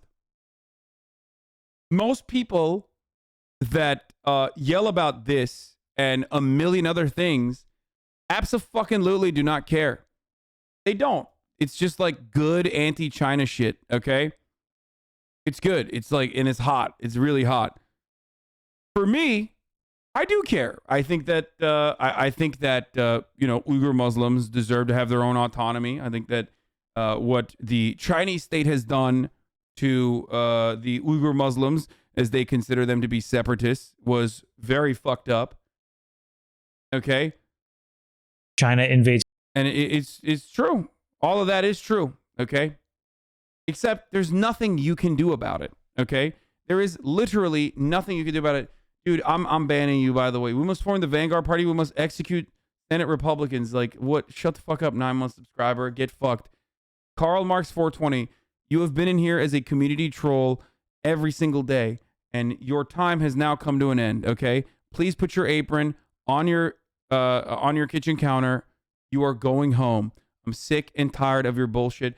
Every day you talk about, like, some other expensive restaurant you saw me in, a Michelin star restaurant. Those memes are funny. But I think you've peaked. Okay? I think you've peaked. When you start fucking doing like calls to violence as a 9-month subscriber, sorry, you're going to get fucking clapped. Okay? You're going home. It's just incredibly funny when you hear Americans that 1000%, like in almost every capacity, advocate for the wholesale destruction and devastation of the Muslim world, turn around and be like, it is the worst. I cannot believe the Chinese state doing not even a fucking fraction of that to the Uyghurs. Because ultimately, what we are doing right now in Afghanistan, okay, in the post-Taliban Afghanistan, what we're doing right now with our sanctions that is like leading to fucking deaths and starvation is still fucking worse than re-education camps. You understand that, right? What we're doing in Yemen is worse. Our weapons being used by Saudi Arabia in Yemen. That's worse. That's straight up fucking worse. But none of you motherfuckers care about that. Maybe some of you do because you're in this community, and maybe some of you honestly do care about the China thing as well. But most 99% of Americans that talk about this shit do not fucking care. They don't. This is yet another way to actually say China bad, China wrong, which is true. China is bad. In this case, China is bad. But I'm sick and tired of having this conversation with motherfuckers who literally do not give a shit, who say I'm a fucking terrorist supporter when I talk about the death, devastation, and destruction that the American empire causes in every fucking Muslim country. Okay? Oh my God, dude. Karl Marx 420 lore. After being banned from Assange chat, Karl Marx 420 went on to lead a neoliberal think tank that advocates for NBA games in problem areas in the world. It was pretty good.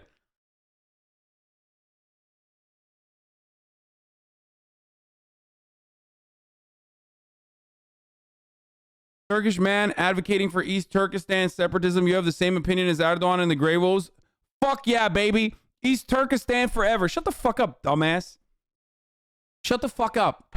What do you think? I'm a fucking Ponturanist or some shit? Like, what do you think? Like, idiot? Yeah, dude. JJJ, boys. Yeah, let's go. Dumbass. Yaşasın ırkımız, Çin'e bedel kırkımız. The funniest thing about the fucking actual, like, issues, okay, the cultural genocide, all this other stuff, the funniest part about it is that, like, the Western outlets that covered this, and in many instances actually exaggerated, even though the situation itself does not need exaggeration, it's fucked, okay? But, like, what I find to be fucking insane about this is that, like, even the Associated Press straight up said, yeah, it's all done. It's done. It's over. No more concentration camps. No more re-education camps. They're done. So what the fuck are you talking about? Like, what are you talking about? Even Western propagandists that are the reason why you feel some type of way about this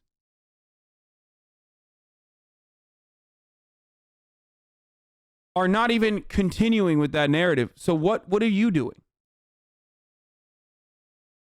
What are you doing? And also, what can you do? Like, what are you going to do? What are you going to do about it? Are you going to stop consuming Chinese-made products? Huh? Are you going to do consumer activism? Are you going to fucking tweet at China, dude? How about you fucking tweet at your own representative? See if you can get some change done here, motherfucker. How about that? No, you can't do shit. You're fucking powerless. Shut the fuck up. Try to change this country first. Even Chinese motherfuckers can't change China. And you're out here being like, we should really, man, we should just do something about this Uyghur situation. Okay, dude. Yeah. Good luck. It's Taiwan. I care about that. I care about climate change. You know, I care about I care about America's crippling and, you know, decrepit healthcare infrastructure. But if you're asking me, do I care about a segment? This is why he's the spat king, okay? Of a class of people in another country, not until we can take care of ourselves will I prioritize them over us. And I think a lot of people believe that. And I'm sorry if that's a hard truth to hear. But every time I say that I care about the Uyghurs, I'm really just lying if I don't really care. And so I'd rather not lie to you and tell you the truth. It's not a priority for me. And my response to that is, I think it's a sad state of affairs when human rights as a concept globally, falls beneath, tactical and strategic issues that we have to have. We need to have I want to ask every single panelist here what their thoughts are about Palestinians, including Chamath, by the way. Like, if you want to fucking hear what these homies' actual takes are about Muslims being fucking melted, okay? Ask him about people in Yemen. Ask him about the Gulf states and what they do to other Arabic countries, okay? Predominantly Muslim countries. Ask them about what is happening to Palestinians. I want to know. I want to know what he's going to say if he has like a consistent human rights point of view, okay? Yay, Puerto Rico. At least I'm consistent, but I'm also fucking brutally honest, okay? I'm consistent. I don't think that what China did is in any way, shape, or form appropriate, okay? I don't think like the mass surveillance that the Uyghurs were subjected to is appropriate or acceptable, okay? I don't think any of that is all right. It's not. China is what fucking large hegemonic powers, China is doing what large hegemonic powers do, okay? Straight up.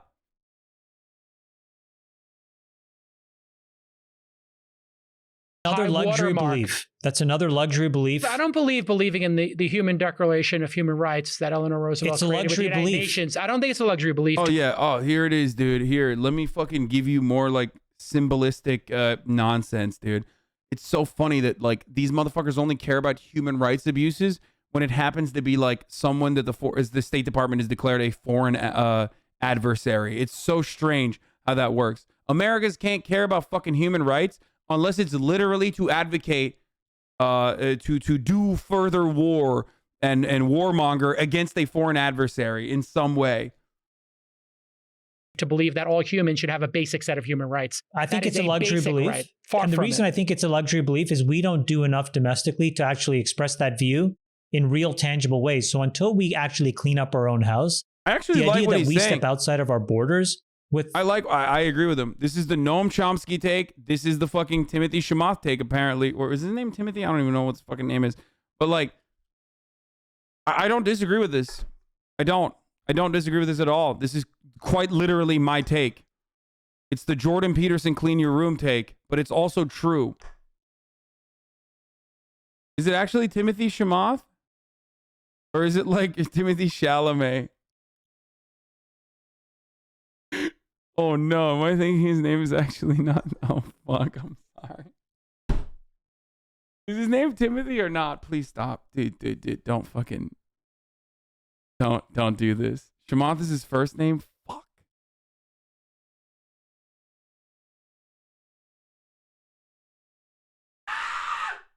Why do you get your takes from me? I'm a fucking idiot, dude. Oh no. Oh no. I actually thought his name was Timothy Chamath. Oh no. Oh. Okay, well he's right. Okay. with us sort of like morally virtue signaling about somebody else's human rights track record is deplorable. Look at the number of black and brown men that are far from deplorable. Look at the number of black and brown men that are incarcerated for absolutely ridiculous crimes. I don't know if you saw this past week, but there was a person that was released from jail because he couldn't even be protected in jail because in some of these cells, they run these fight clubs inside of Rikers Island that are basically tacitly endorsed by the corrections officers that don't do anything. And the difference... You thought that brown dude's name was Timothy? Yeah, of course, dude. What do you mean? Fucking... Hella fucking parents give their children like Americanized name because none of you motherfuckers can say it right. So yeah, I did. I thought it was like Timothy Chamath. Okay, shut up. I never thought that. Okay, I did that on purpose. I always was joking when I said Timothy Chamath. Okay. So hold on, Jason. So if you want to talk about the human rights of people, I think we have a responsibility to take care of our own backyard first. And then we can go and basically morally tell other people how they should be running their own countries. The difference is, Chamath, saying what you just said in China or Saudi Arabia. Who is this guy? Are these all like fucking billionaires? Is this like the billionaire podcast or something? Is that what's going on? Oh my God. It's just like all the most annoying like VC Andes. Like, let's talk about politics. I mean, I guess it's a good way to see like, it's a good way to you know, access the brain of fucking America's like most out of touch weirdos or their team owners.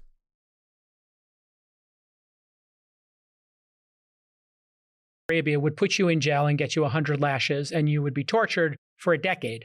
We here in the United States are far from perfect. We still have the death penalty, which is against the United Wait, what? He's Saudi Arabia, what? Declaration of Human Rights, which we signed, which Eleanor Roosevelt created in the UN. And we propagate. I want to look through this dude's like stock picks or whatever to see how many fucking how much Raytheon and fucking like straight up Raytheon stocks he owns. I want to know how much money this dude is personally making from our military industrial complex actually fucking gifting weapons to Saudi Arabia, the country that he's talking about with respect to the lashes, okay? I mean, all of them, for the record. He was a VC for Uber. Oh my Lord. Halliburton, Boeing.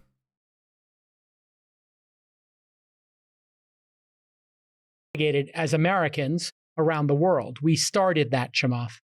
And we can have these discussions about being better in this country. And the whataboutism that you're proposing is so disproportional to the equivalent of the Holocaust going on. We're talking about 1 million Uyghurs in concentration. What?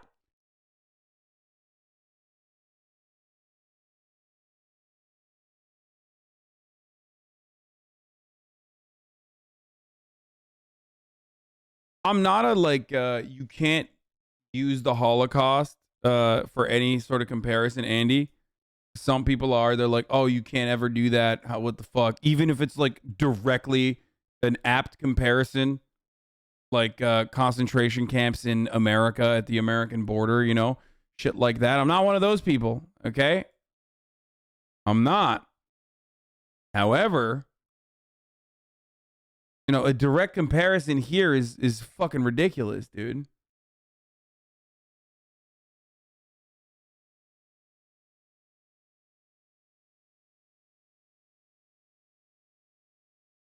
Conservatives don't compare shit to the Holocaust. Challenge? No, I mean, industry veterans, degenerate gamblers, and besties, Shamat Palihapitia and Jason Kalinakis cover all things economic, tech, political, social, and poker, the positive description. The other guy is Jason Calacanis. Industry veterans, degenerate gamblers. Okay, got it. Concentration camps right now to talk about what we have here that we need to fix and compare it to that, or to Saudi Arabia whipping bloggers and throwing gay people off roofs for being gay. These two things are not morally comparable. They are very far. And we need to have open discussions and talk about human rights all the time. Because if we do not talk about it all the time, then your position, which is, I don't have time for that, I want to solve my problems, then gives the green light to dictators everywhere that nobody's watching. We need to have vigilance. And that's what I find. And I think we need to work hold on on a second. Your position. That's not what I said, and that's not true. You said you can't get up for it. Yeah. So tell me how. Problem. Are you saying that the situation with the Uyghurs is the same as the Holocaust? People who are Jewish are making that comparison. You never make a Holocaust comparison. I'm asking you. I think it is comparable. There are upwards of 1 million people in a concentration camp right now. This is people saying that the American concentration camps and the way we operate with respect to the way we operate here in the United States, the largest fucking world superpower, the way we operate towards like brown people, black people, lock them up in fucking concentration camps for immutable characteristics, using the Holocaust, not to say that it's a direct comparison, but using the starting point of the Holocaust to say this is similar. There is a lot of similarities here that these are concentration camps is an apt comparison. If he were to say that, like, I don't know, the Uyghur re-education camps in the way that they operate resemble, I don't know, the beginning stages of a Holocaust or some shit like that, I would have less of a problem. with what he's saying. Okay? But saying like 1 million Uyghurs are in concentration camps and this is exactly like the Holocaust, like what China is doing is exactly like the Holocaust, well, that's fucking no. That is above and beyond.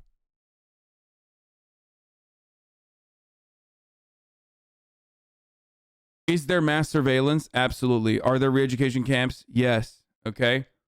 All of that shit is certainly the truth. Are they being locked up for bullshit? Are they being locked up simply because they're Uyghurs? Yes. Anyone who says that that's not true is fucking ridiculous. Okay. You just don't understand how big countries work.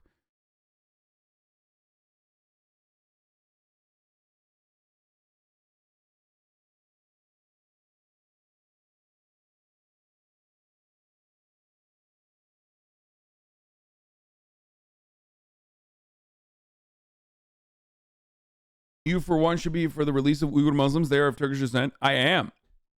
I am. But in a lot of circumstances, whenever we talk about anything, not true, Hassan, they got a terrorist problem. Shut the fuck up, okay?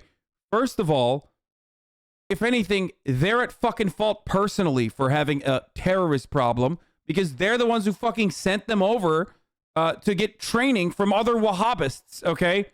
So how the fuck is it like, if anything, it's literally the Chinese state's fucking problem. Shut the fuck up, okay? And secondly, you sound like a goddamn neocon when you say that, okay? Oh, these guys are separatists. These guys are fucking separatists, dude. That's why they're doing it. It's funny because Xi Jinping actually straight the fuck up said exactly that. We learned from America on how to deal with Muslim terrorism. And that's precisely why we're doing this here in Xinjiang. Okay? That is exactly what Xi Jinping said. I think it was like 3 years ago or 4 years ago. So it's so stupid to take a stance on this that is imbalanced in any side, okay? Towards one fucking direction.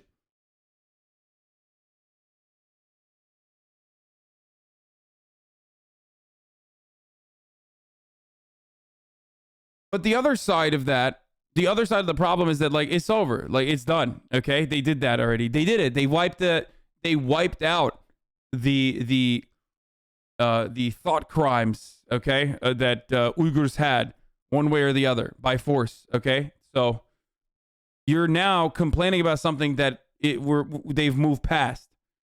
The social integration is almost damn near complete. Okay? The Hanification of Xinjiang is already fucking happening. Whether you can stop it or not, it does not matter, okay? That's just the reality. Motherfuckers trying to tell me, like, lots of Uyghur extremists joined ISIS, Daesh, and fought for them in Syria. First of all, that's not even fucking true. They didn't just join ISIS.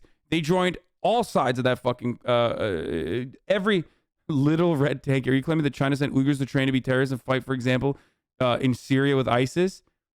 The Chinese government thought, you know, they could be more preoccupied in the Middle East.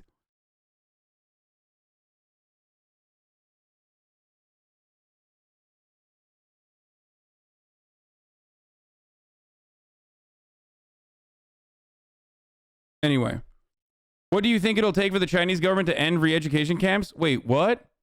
Well, okay, if your goal is to end the Chinese re-education camps, well, guess what? According to the Associated Press, they did. So I don't know what this homie is talking about. Okay? Hassan's Viagra addiction. Wahhabists happen to this ratio easy.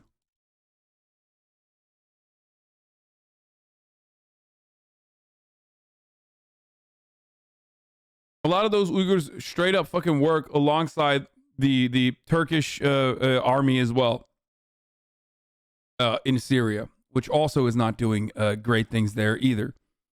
Okay? It's just like, you don't have to turn a blind eye to it, but remember that, like, you're fucking complaining and posturing for no reason. It's just like, here, there you go. terror and tourism. Xinjiang eases its grip, but fear remains. Okay? The razor wire that once ringed public buildings in China's far northwestern Xinjiang region is nearly all gone. Gone, too, are the middle school uniforms and military camouflage and armored personnel carriers rumbling around the homeland of the Uyghurs. There it is.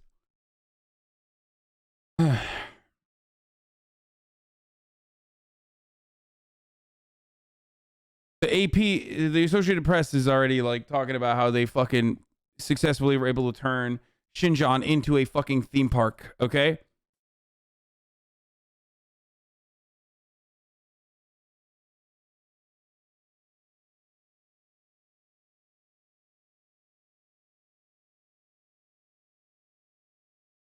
Can't figure out if the milk toast guy really believes what he's saying or if he has an agenda. No, dude, they don't. It's not that like, it's not that this person legitimately fucking believes it one way or the other. It's that this person has been conditioned non-fucking stop to have this kind of attitude. Okay, that's it. Got rid of that, you chimp. That's it. And he's right. Technically, he's right. Okay, if you are for mankind, if you are pro-human rights, then of course you're going to be anti-Chinese treatment of Uyghurs in Xinjiang. Okay, it's true. It's true. That is an understandable position to take if you are, especially if you're pro-human rights. Doubtful that this person has that exact same even-handed take and on all Muslim human rights around the world, but ultimately it doesn't matter. In this hyper-specific conversation, he's still on the right side. The difference is he that way because he has a stake in this, or if he like legitimately cares about the human rights of what happens to Uyghurs, or because the media has like constantly talked about this non-fucking stop, and now he's been whipped up into a frenzy. That's the real question. Getting to numbers that are actually comparable. It is actually a valid comparison. You're saying there are 1 million people in a concentration camp?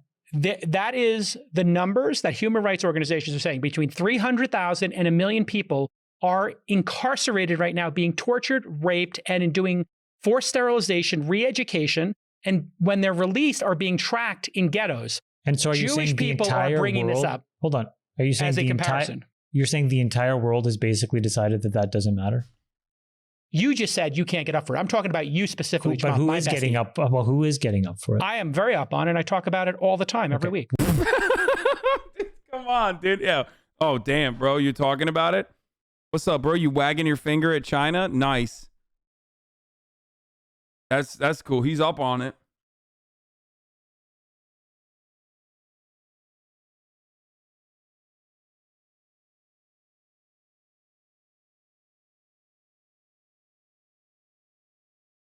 They literally not end cultural assimilation and ethnic cleansing. You only read the title and a few paragraphs from that AP article. Do you actually think we didn't go through this entire fucking article step by step when it first came out? Do you really think I just read the fucking one paragraph just now and that's all I know about this article? Are you fucking stupid? I know that so many fucking people love the meme that like, oh, you never read articles, blah, blah, blah, blah, blah. But I did read that fucking AP article.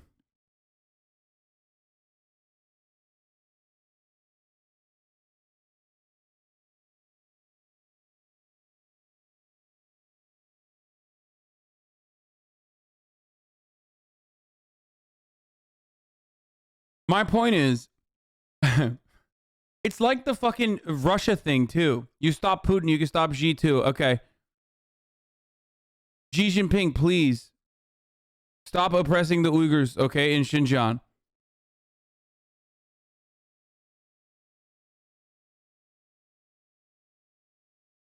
I did it. There you go, I did it.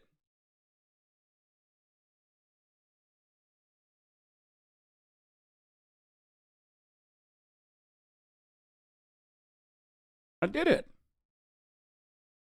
Please don't try saying it in Chinese, I beg you. I'm not going to do that.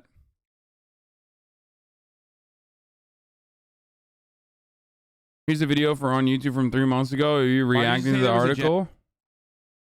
Genocide in Xinjiang. It's like, it's okay.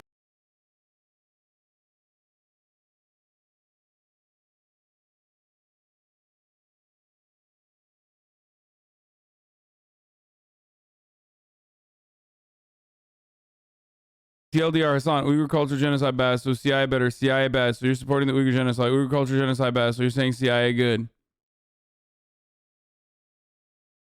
Japan did the same exact thing with the Ainu people?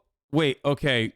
If you're fucking defending anything that Japan has done historically to justify what China is doing to the Uyghurs, let me tell you something. I don't even know what this is about, but just judging by the history of... judging by what Japan has done that I do know about, I'm going to go ahead and say probably not good. That's not a good thing to hold that up. Good rule of thumb. Good rule of thumb. Okay? Don't get mad at me, Japanese Andes and the otakus in this community. If you find yourself comparing whatever like country that you're defending to Japan, you've probably found yourself in an unjustifiable situation. Straight up. Like, they're kind of very good at, you know, doing this sort of shit. I may have lost the Japanese after I said this, but every Korean and Chinese person now loves me extra hard. Actually, not even just Korean and Chinese, just everyone else that is not Japanese. Read Orientalism.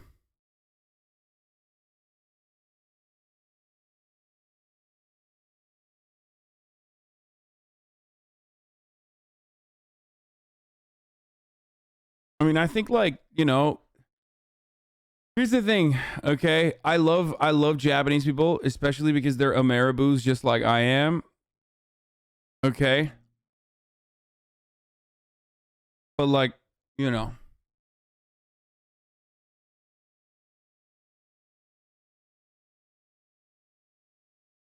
What about the U.S. government? What are they doing about it? The Biden... I'm literally Japanese, and they still continue the rhetoric of denying the atrocities that they have done, and the PMs often visit Yasukuni Shrine, where literal World War II war criminals are buried. Yeah.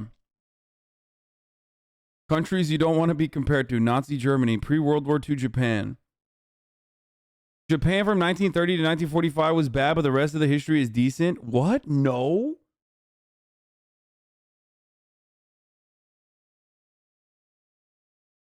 Bro, what the fuck? Dude, first of all, it's an empire, dude. Like, that's not... And it was a very dominant one, too. So, like, no, you're fucking super wrong, dude. What the fuck?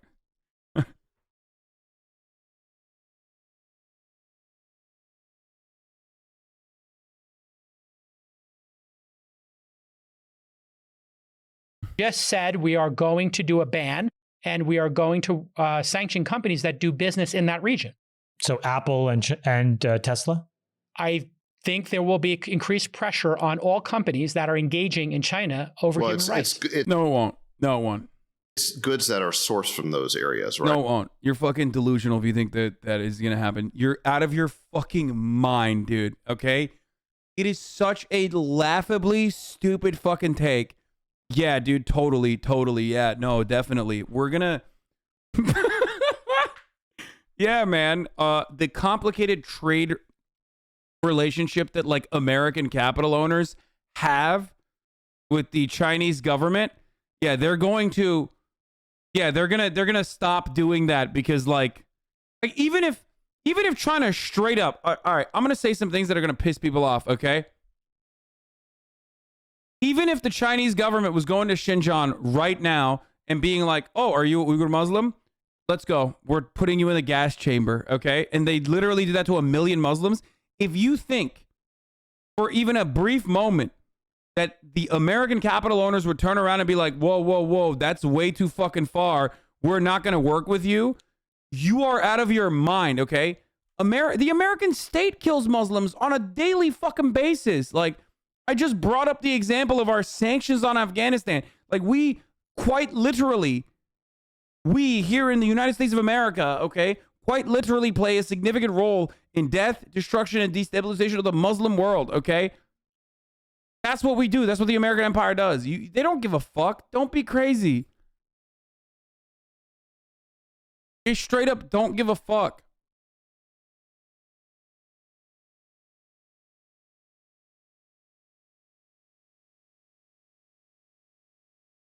That is not comparable. State embargoes are a thing. Yeah, good luck, dude. Good luck, dude. Yeah, dude. Yeah, totally. Totally. I think some of you want to watch, like, the American State Department turn into La China, okay? Because they will turn into La Xi Jinping or La Mickey Mouse Rings, La China. They will.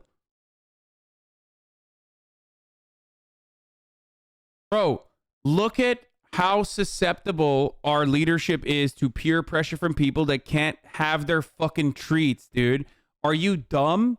Are you stupid? You think that, like, the American government, the American people are not going to rise the fuck up because they can't go to Applebee's and get their $5 jalapeno poppers no more? You think if we can't have our fucking treats because we are now in a, like, an actual complicated trade war with China where we can't have our fucking treats, that you think that the American government is going to be like, yeah, that's right, we have to do this because of the Uyghur Muslims? Are you fucking stupid? You could send every fucking small business owner to Xinjiang to personally execute Muslim children, okay? If it meant that they could get their treats on time. I'm just letting you know about a fucking reality. You're out of your fucking mind, okay? It's crazy. You're crazy. Not a great take? Really? You think American reactionaries care about Muslim kids, about Muslims? If you find that to be a fucking controversial take, I don't know what to tell you. You've, like, don't know anything about how Muslims have been treated in this country. Muslims have been treated worldwide at all.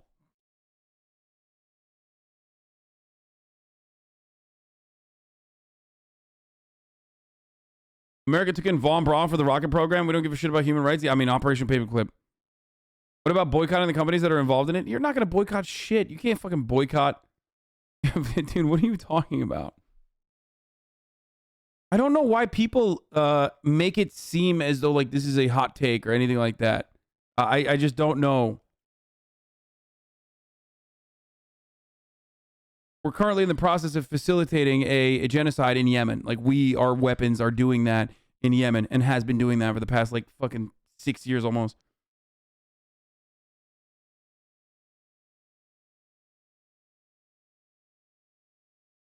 Delusional.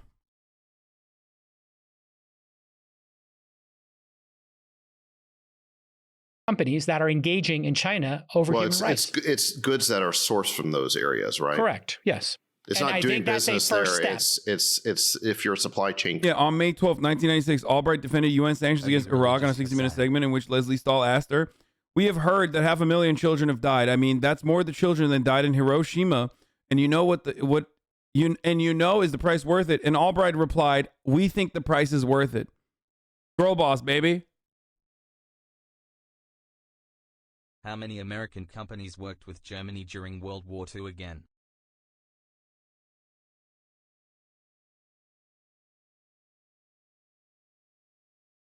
I'm South African, from a country where they actually did this embargo stuff to all the chatters. That only worked because there was literally a Marxist-Leninist party here in the U.S., Black Panthers, and fighting for that to happen back in South Africa. And the ANC was being militant and open about their struggles for freedom. Plus, Reagan literally also decreased sanctions. So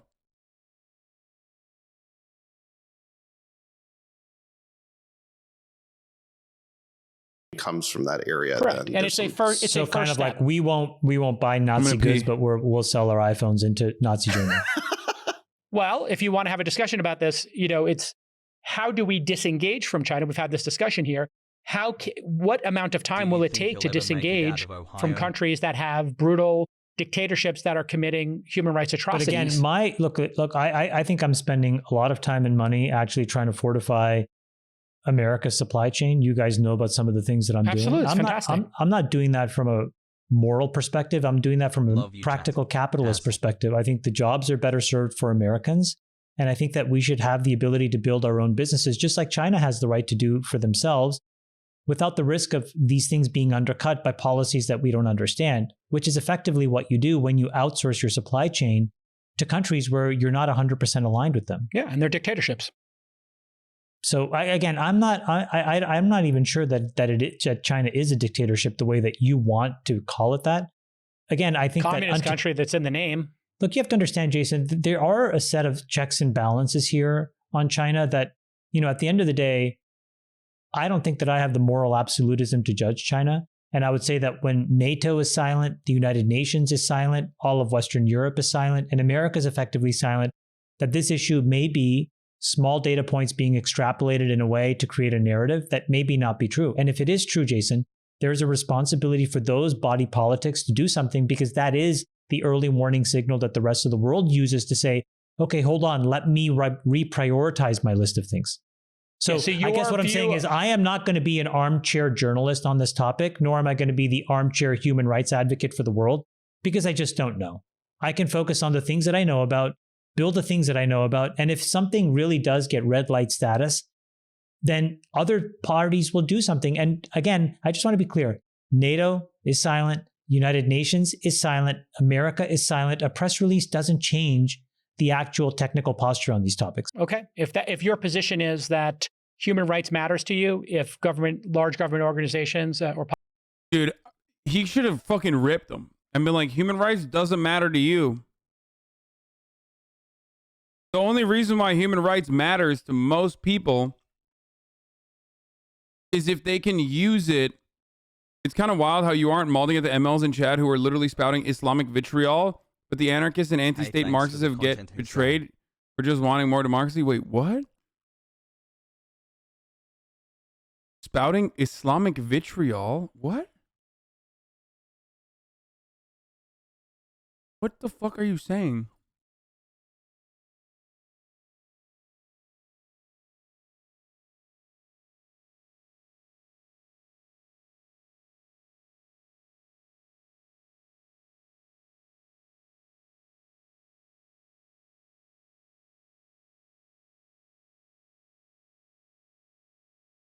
Like,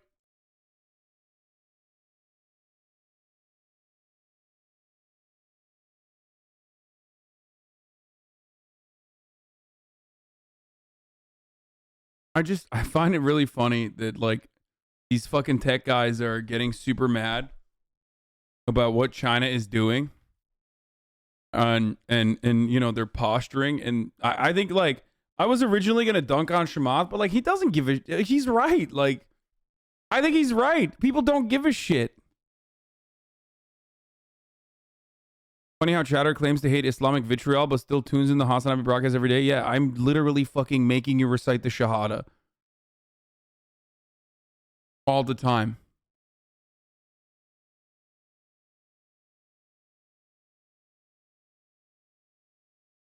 Dude, it's absurd to try to act like China isn't even doing anything remotely in the same league as the U.S., which you are doing when you spread nonsense like Xi says he's learned from the U.S. China is a remarkably peaceful country. Any attempt to act like there's some parallel quality with it, which makes them evil as the U.S. is just hog mentality coming through.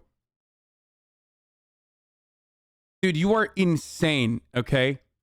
You're fucking bananas if you think that, like, the world's second largest global power that will probably become the largest global power in like the next fucking 5 years is not putting their own citizens through comparable amounts of devastation. Like, come on, dude. That's like, it's just normal shit. Like, the way you can regard it, the way you should operate on it is like, I mean, I don't even know how to describe it. It's like, listen, dude, listen. The way that you should regard it is the expectation that like most countries do shit like this, okay? And your criticism should be normal and understandable in a situation like this, okay? I think that chatter meant Islamophobic vitriol, maybe.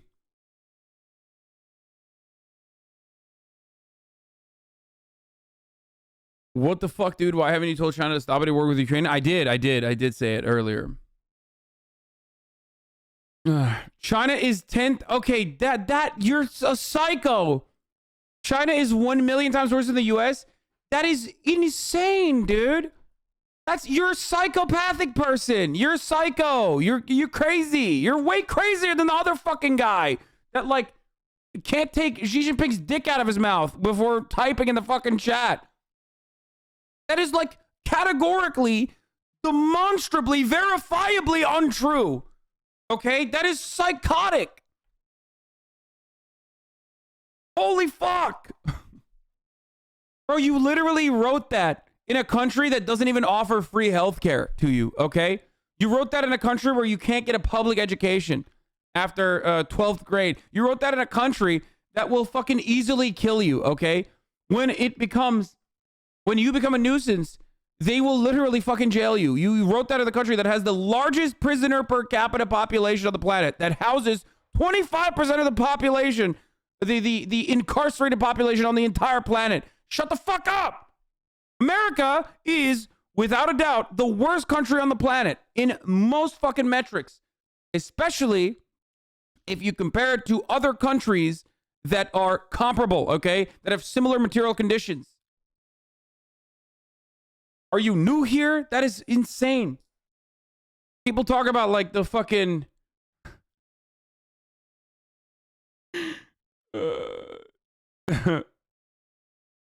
people talk about how the Chinese social credit system is going to stop you from being able to use the high-speed rails, okay? This is true, right? Motherfucker, we have a credit system and no high-speed rail. Give me the fucking high-speed rail and I will consider it, okay? And guess what? We'll never have high-speed rail. So automatically, every American in that situation is like, we don't even have high-speed rail. So like, you know, it doesn't matter if we have a social credit system or not. There's not a single Islamist state in the world that gives a shit. I'm Lebanese and we're cozying up to China. Yeah, of course they don't give a shit. They don't give a shit because like, okay, Muslim leadership is cucked regardless. So obviously comparing like, you know, the Islamic world's attitude, or trying to get a good understanding of the Islamic world's attitude by looking at the leadership is just wrong. Okay. What do you mean? Like they're notoriously they're dogs. Okay. They're pieces of shit dog, fucks in every fucking Gulf nation. The leadership is horrifyingly bad. Okay. It's just how it is. Same with fucking Erdogan. Like, obviously, it doesn't mean anything that like the leadership doesn't care, okay? That's a silly fucking propaganda talking point from people who have never actually been around Muslims or been to a Muslim nation. Anyway, they oppose America on the geopolitical spectrum, and these guys are supposed to care about Muslim lives the most. Literally, no one cares. If they cared about Muslim lives, you wouldn't be talking about the genocide against Muslims in Myanmar, Yemen, Syria, Iraq. How about ethnic cleansing in Ethiopia? So because China has railroads that allows them to be fascist? What am I missing? This entire take appears to be hardcore whataboutism, but I could be missing the nuance here because I am a two-head. China is allowed to be fascist? Bro, there is a degree of authoritarianism that every fucking superpower engages in, okay? What China is doing is wrong. We both agree on this. Okay? But if that is an inevitability, okay? You've been able to dull yourself to the fucking senseless brutality that the government that you live under has subjected other marginalized people to. So why the fuck are you losing your mind over another country that does that and then also gives them high-speed rail? That's my point. Okay? That's it. That's all I'm saying.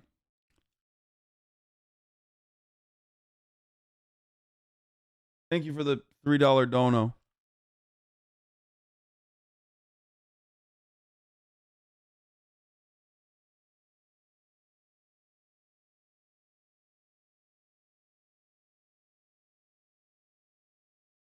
All right, we're done. I'm done yelling at chat. I think it's stupid. Love the stream, Hassan. Thank you for entertaining me this past year.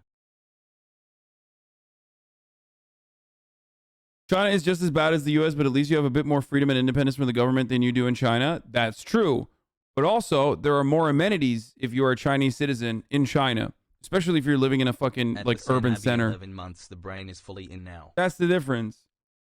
Like, they have advantages and disadvantages. But yes, in the United States, you 1000% are more free to say whatever the fuck you want, to be able to jerk off to porn, to live a life of cultural degeneracy and all that sort of stuff, which I am. I am a degenerate, and I think those things are fine. It's better off here in the United States than China. It's 100% true.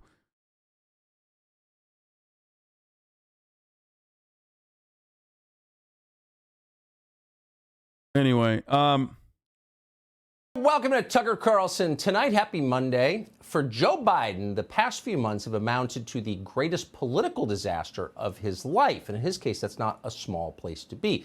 This is a man with 3 failed presidential campaigns on his resume. But this year has been different. Now, we don't mean to overstate it, but you can pick your humiliating ashes and sackcloth world historic defeat, Stalingrad, Corregidor, Gallipoli, and that's pretty much where Joe Biden... Why didn't all the Turkic countries take a stand against at the time against China before close to completion of the Hanification? Because they're powerless, okay? If America is powerless in the face of China doing whatever the fuck China wants to do, what is Kazakhstan gonna do, bro? Like, what are they gonna do? That's my point. My point is that, like, unfortunately, we get fucking rolled, okay? We get fucking rolled. And if there's not enough agitation, if there's not enough, like, actual... movement internally to stop this from happening, there's nothing you can do about it. And that's the unfortunate fucking reality.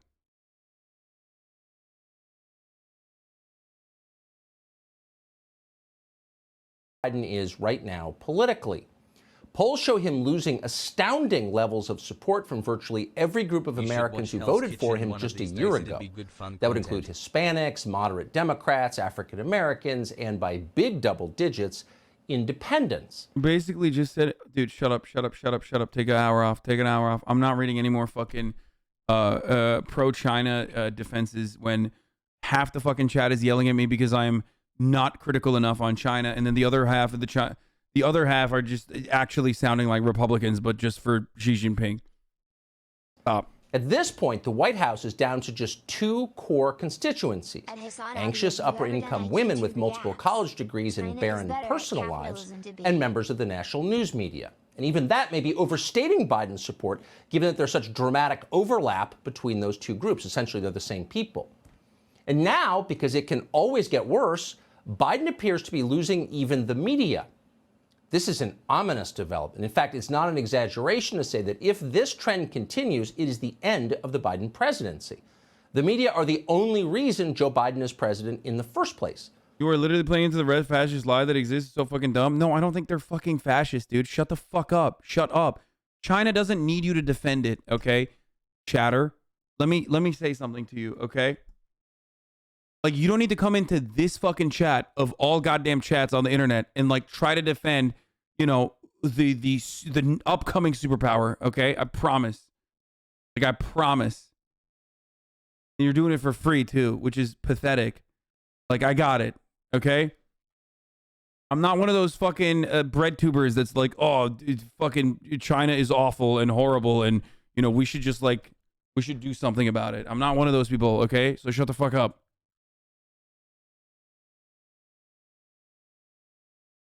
Biden didn't campaign for the job. He didn't hold rallies or give speeches or tell the public what he might do if elected. No. For nearly a year, Joe Biden stayed home, hiding in terror from infectious voters. Instead, he let news organizations make his case for him, which they assiduously did. The media hid Biden's faults. They attacked and censored his critics. What? He's just saying that, like, the fucking media is attacking Biden now? This is mid as fuck, bro. This is mid as fuck. Love your chat of throwing around fascists and communists and socialism and capitalism. They know what it means and use it to describe systems that aren't. China has modern day concentration camps. So does America. Holy fuck. It gets funnier. Okay. In general, they gave no hint at all that you might be elected. I love this. So I suggest watching Crowd's video on China. Yeah, you mean the guy who fucking calls me a Turk roach all the time, who literally like last year was a Nazi, not even sure if he is no longer a Nazi or not. Like, yeah, let me fucking watch that guy's video on it, dude. A senile mannequin with a lifelong... Bro, you should watch my YouTuber's video on China. It's gonna fucking totally change your mind, okay? Thank you. History of sleazy behavior. Voters had no clue. They didn't know who Joe Biden actually was. And yet suddenly news organizations have decided to tell them. It's pretty amazing to watch it. Here's some clips from just the last few days.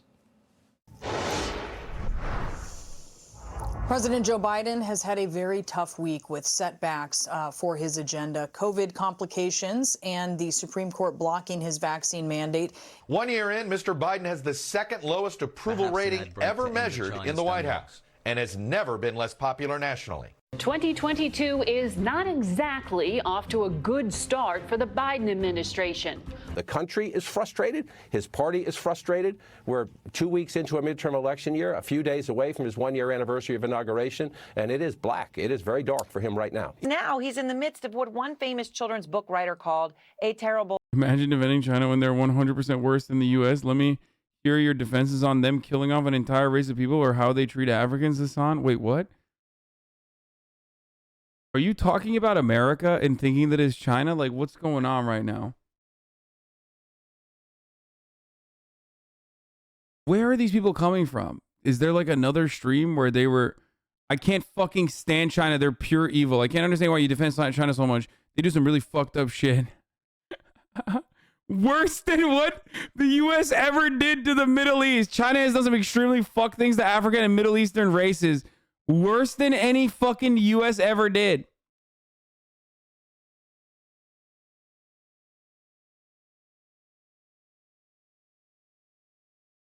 I love that. Stop. Please stop, bro. Please, please, please, please, please.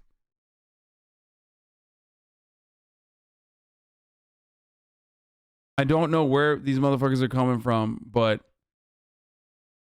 you're ridiculous.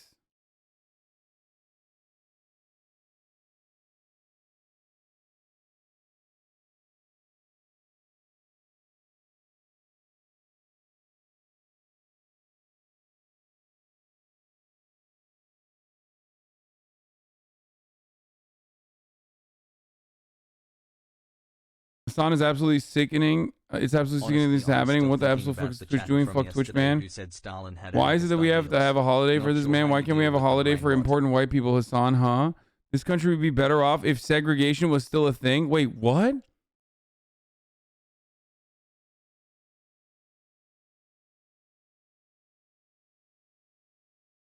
I went to China once. When I was there, I fell down a flight of stairs and everyone laughed at me. But it's okay because my parents laughed at me too. Yo! What? What is happening, dude?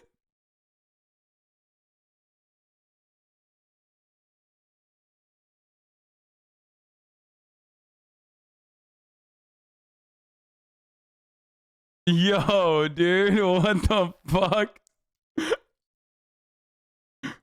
This guy's like, the only thing I don't like about China is that they're not as good at killing Muslims as Americans are, okay? That's what he's saying. Horrible, no good, very bad time. Ooh, a very tough week of setbacks. The country is frustrated.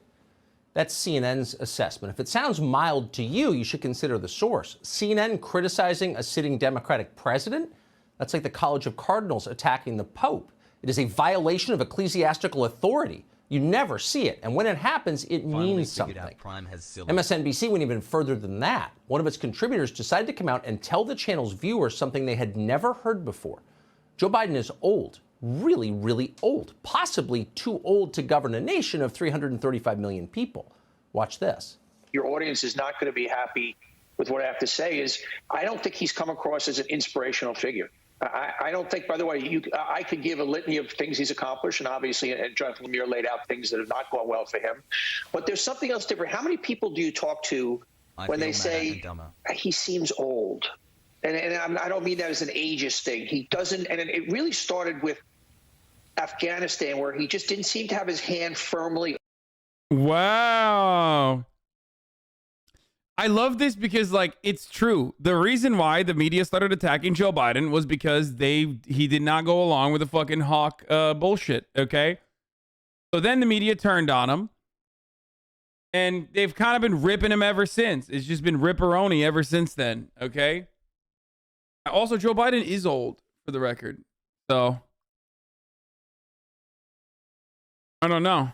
On the wheel. And I think a lot of this has to do with the messenger versus the messages itself. He doesn't feel Homie straight up lives in the Parasite house, by the way. What the fuck? In charge. No, wait a second now. You're telling us that Joe Biden doesn't, quote, seem to have his hand firmly on the wheel. Really? You sure we're talking about the same president here? Wasn't this the guy who not so long ago was challenging strangers to push-up contests at town halls? This is the guy who single-handedly rescued Nelson Mandela from the hell of Robben Island. This is the man who faced down Corn Pop with a chain at a public swimming pool. Now you're saying that man, that chiseled monument to decisive masculinity, may be losing his grip? Yep, that's exactly what they're saying. And they seem almost bashfully apologetic as they say it. They had no idea Joe Biden was a lumbering, desiccated husk. No idea. Oh my God, he's enjoying this too much. Bro, we're done with the Chinatown lock, okay? We are super done with the Chinatown lock. The last thing I'll say about the Chinatown lock is that people who are watching from China will not see these ads, but you certainly will because it's top of the fucking hour and there's a 60-second ad break coming right now, unless you subscribe. If you want the Chinese watcher experience, the ad-free broadcasting experience, then all you need to do is subscribe. You can do that for $5. You can do that for free, okay, with a Twitch Prime, or you can do that by getting gifted a sub. Miss LaFette, thank you for the 10. Emery's 1, 2, 3, 4, 5, 6. Thank you for the 5, okay? That's right. This way, you, much like every single Chinese chatter, will not see a single fucking ad at the top of the hour when there's a 60-second ad break, okay? Here's the 1-minute ad break now.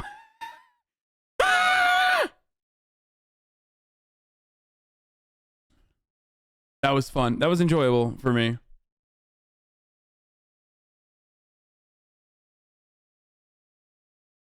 Okay. Both you and chat called these talking points against Biden back during primaries. Getting tired of watching this dystopia. Knowing what's going to happen. Cool zone, baby. I mean, yeah. It is. I steal jokes. Thank you for the 1. Give the sub. Both you and chat called these talking points against Biden back during primaries. Getting tired watching this dystopia knowing what's going to happen. Cool zone, baby. Why does your voice sound like a jump scare in an indie game? I don't fucking know. What I need to know is where my dad is because I'm starving right now. I'm Iranian and I never seen the ad too. Yep, that's right. The real oppression. You're right. Americans want to escape to China, not the other way around. China much better. Chinese can't even watch Twitch. Yeah. The only way to figure out if a country is doing all right by its citizens is by whether or not, like, I could live in China right now. I mean, maybe not, because I have talked a lot about Xinjiang, and I feel I am a little afraid of doing that. But, like, let's say I never talked about Xinjiang and Uyghur Muslims and stuff like that, okay, in a negative capacity. And let's say if that had not happened, like, I could easily live in China. The reason why I refuse to or not want to is because, like, I like porn. I like my porn. I like my fucking cultural degeneracy. I like my video games. I like my free speech. You know what I mean? Like, it's just how it is. It's just how it works. Yeah, I'm bad. I'm bad. I'm a bad person. Yeah, they can't get propagandized by foreign nations. Fucking great, in my opinion. This socialist envy. What? No, that's not great. That's not a good thing, okay? Because there's a lot of... What? No, that's a bad thing. I'm an internationalist, okay? Let them be propagandized by Western nations.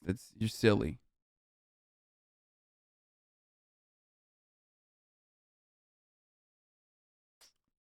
Can we get a Ukraine-Russia stun lock now just to round out all the imperialist talking points?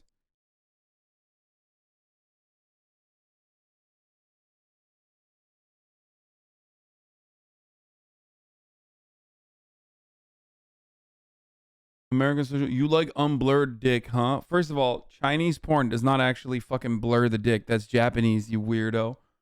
That's Jav. Let's go.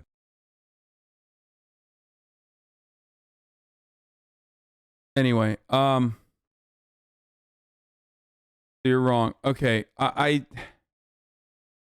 Oh, we were going to talk about Activision Blizzard before we get to MasterChef. Okay, let's do it. And Bobby, I'll start with you. This is a company where you've been the CEO for almost 31 years. Started out with a company that you bought out of bankruptcy for $400,000. Now looking at a valuation again, this deal values it at about $80 billion. How did this happen? Dude, look at his face. Look at how excited he is, dude. Oh my Lord, he is so stoked on it. He's like, "Yep, I'm making $1 gorillion, $1 gorillion." How did you get to this place?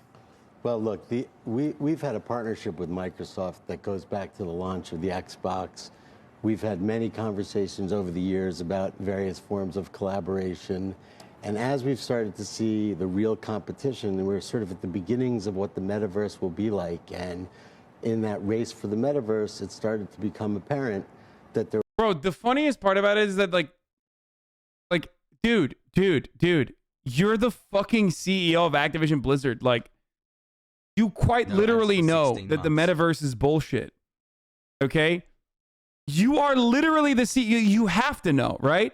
Like, anyone who's ever spent any time in the fucking gaming space knows that, like, this metaverse shit is absolutely just, like, something that has existed for a very long time. The unfortunate reality is currently the current tech that we have for the VR stuff is not there yet. But it's basically something that already exists. Either he is like 11 steps removed from like a video game to the degree where he like does not realize that the metaverse is just like selling. Like World of Warcraft is a metaverse, okay? That's what. Like, WoW is metaverse. That's what it is. Second Life, metaverse. That's what it is. VR chat is a metaverse. There were a variety of resources and talent that we needed in order for us to be able to continue on that journey. And so as Phil and I started to have those conversations, we realized that now is a perfect time for a combination. Phil, when did those conversations start, and what kind of got you to the point that you're willing to commit this kind of money to a deal like this? Yeah, well, as Bobby said, you know, we talk all the time about the future of this amazing business. $3 billion. Didn't Phil Spencer literally fucking rip Bobby a little bit like a couple weeks ago? He was like pretty cool. He was like shitting on Phil Spencer was like shitting on NFTs, actually shitting on Blizzard. What happened? What happened, Phil? Huh? What happened, Phil? You had like 3 good takes. And now you're like, yeah, actually, I was just doing that to fucking, you know, decrease the value of Activision Blizzard so that I could tactically purchase it at a better price. Is that what happened? Phil was like talking shit about Activision Blizzard, saying like, I don't really like what's going on there, just so the fucking value would go down. Real 5-head maneuvering over here.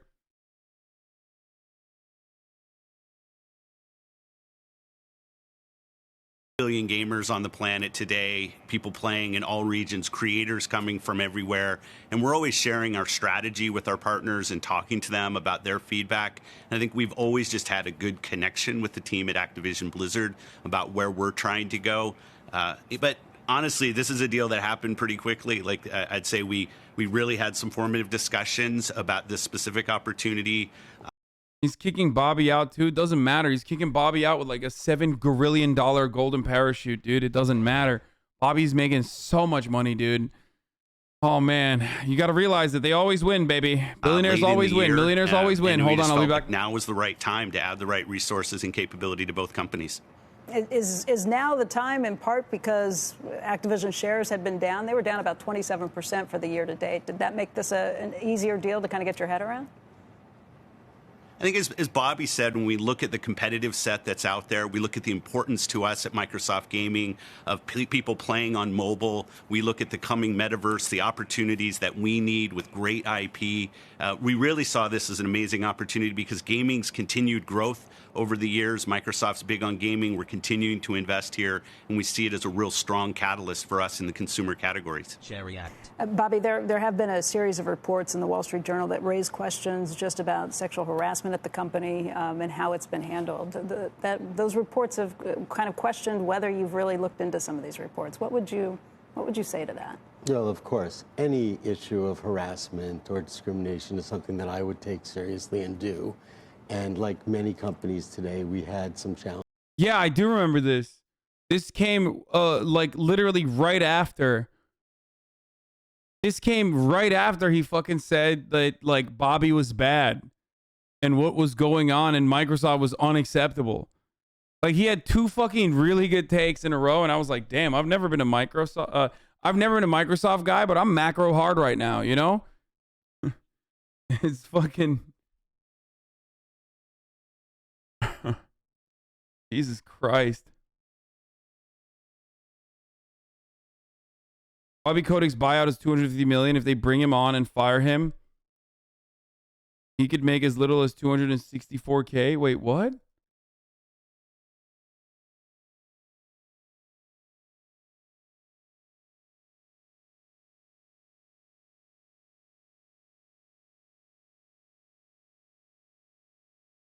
But we have worked through them. We are committed. I can tell you it's a focus of mine, and we continue to improve the culture with the expectation of being the very best, most inclusive workplace culture.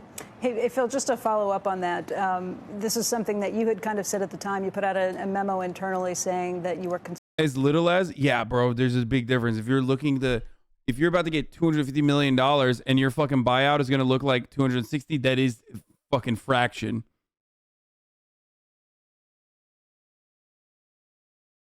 Yeah, dude, remember this?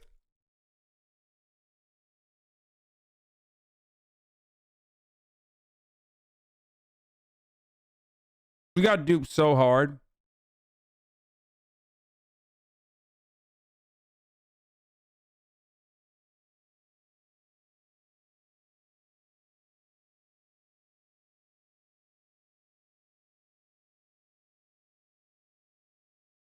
Activision Blizzard CEO once threatened to have his assistant killed. Yeah, I remember that.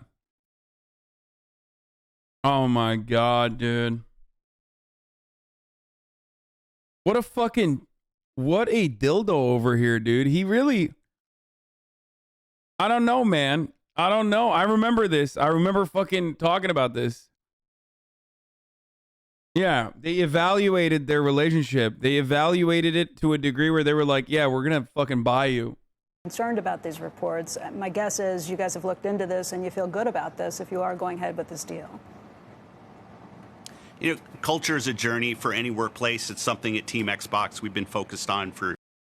Some sentiments I've heard from Activision Blizzard employees today: optimism about management changes and the positive culture of several Xbox-owned studios.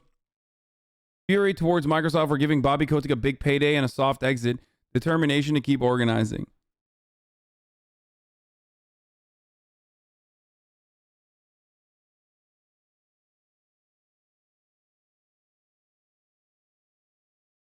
Bobby also cried that people put devil horns on his pics, and that fucked up his dating life. Omega Lou.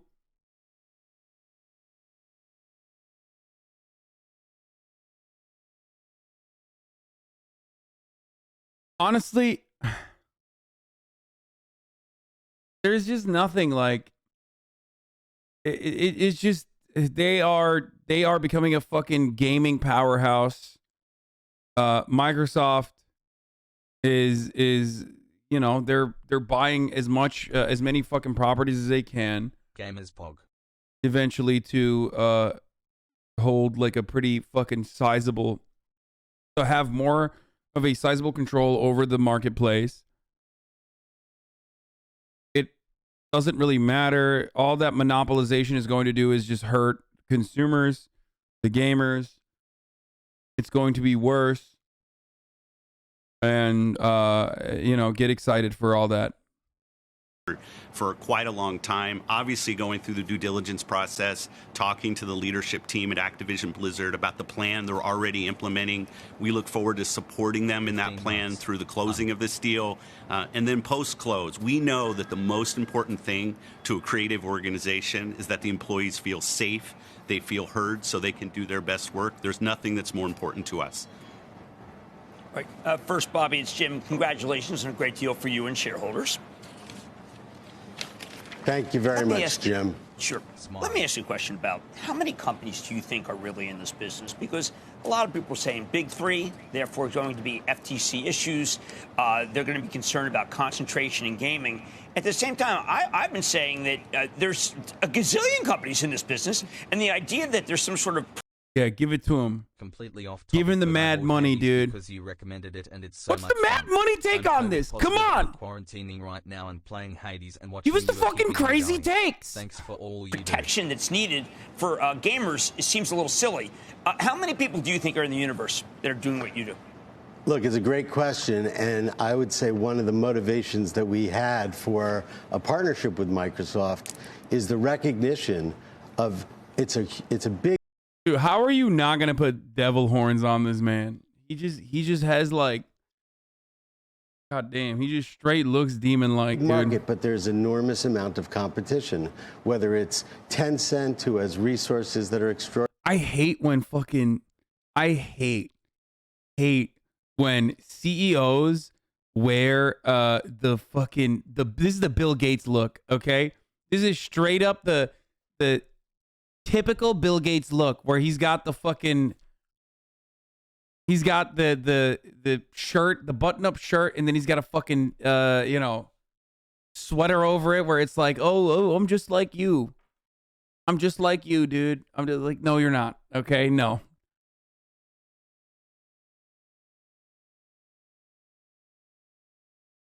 Extraordinary and a global footprint, or Sony, or Facebook, or Amazon, or Apple, or Google, or Netflix, or Disney. Bobby Kotick wasn't on the flight logs, but he was in the Black Book. Yes. When you think about the race for the metaverse and for the more influence in gaming and the gaming ecosystem, we've now seen more competition than ever before.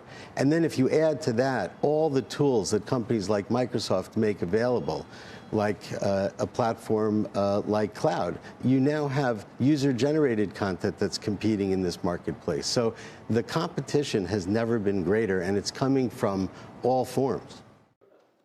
Shepard.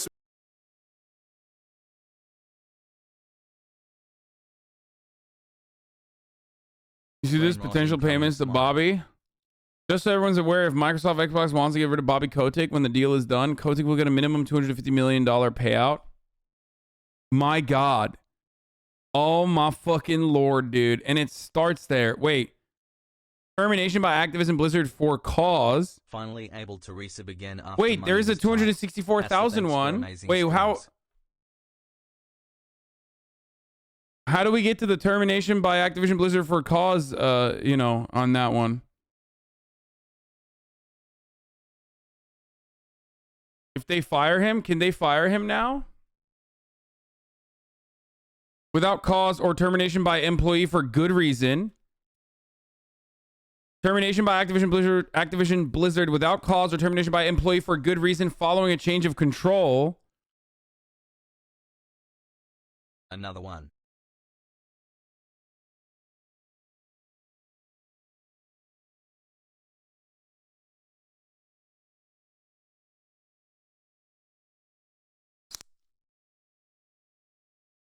Oh my Lord. How is he getting more for being fired? As CEO shit, baby. I mean, isn't it going to result in better games at least? Bethesda and Blizzard have been sitting on their ass, not making anything good for years. Maybe this way Microsoft actually forces them to make shit they can show off in their console war. I don't think so. And the reason why I say that is because, like, that has never happened. Like, monopolization or a consolidation of power has never historically led to better content, better art overall. And the reason why it never leads to that is because They are a mega corporation that cares about their bottom line ultimately. And the best way to improve that is by shilling out the exact same money makers. Okay, Skyrim 11th anniversary, 25th year anniversary of Skyrim edition. Okay, with new shaders, while closing off their IP to the competition. Don't know if they'll actually do this. They haven't done it yet. But I do suspect that they will use this as an opportunity to create platform exclusivity for the very same properties that they now own. I would not be surprised if they did that. That way, they get to sell more and they still make the same shit. What about Minecraft, though? I mean, Minecraft is not a Microsoft property. It wasn't a Microsoft property. It was like too late at that point. I'm saying like new games that they make, they'll probably do platform exclusivity.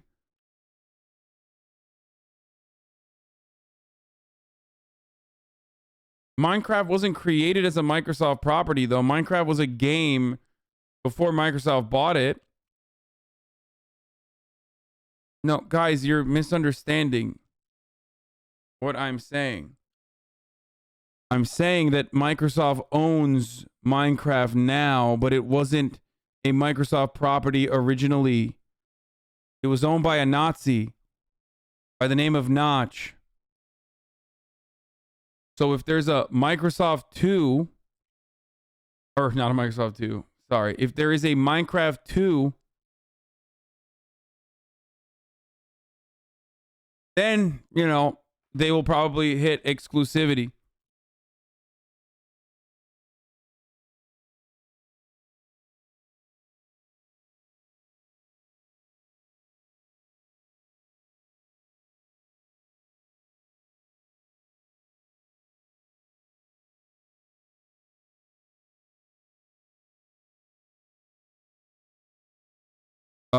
I don't want to shill, but the Xbox Game Pass is 100% sold me on Microsoft buying companies, all titles on Xbox and PC. Yeah, I heard the Game Pass is good. Look, I've been a Sony fanboy my whole life. We'll see what happens. We'll see what happens.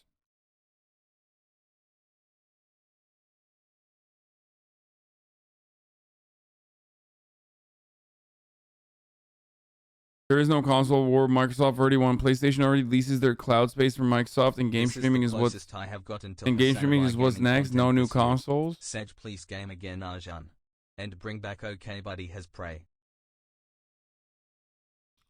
I gotta buy an Xbox now. No way, dude. Microsoft already said that all new Bethesda games will be exclusives.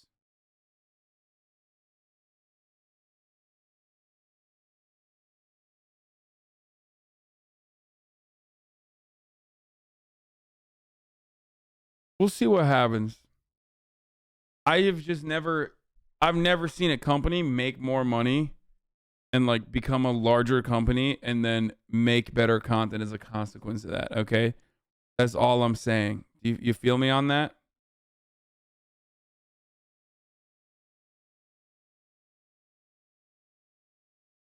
Real Joe Bastianich. I think I saw you at my signature Michelin Guide New York restaurant Casamono.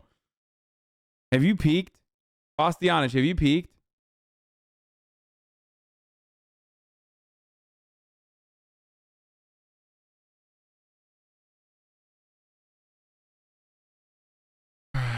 No, you're wrong, lol. The Windows operating software is a direct result of monopolization, dude. Please, what, you think that's good? 10 months and I haven't even begun to peak yet.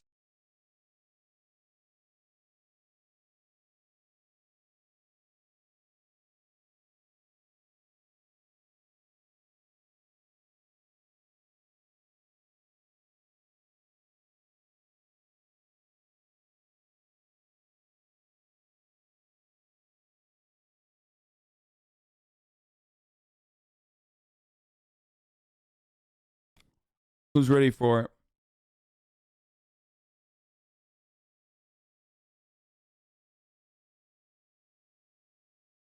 Gary, what have you thought Xbox Activision was the biggest gaming news story this week? Just you wait. RIP Sony.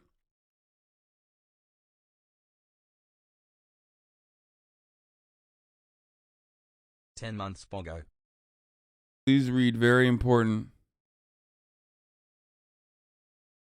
I'm in the middle of carrying a Zoom call about to close a big merger, and my pantsless trophy husband brings me a sandwich, not asked for, with chips, as I get double the asking price. So how was your day going? What hour would Bernie be?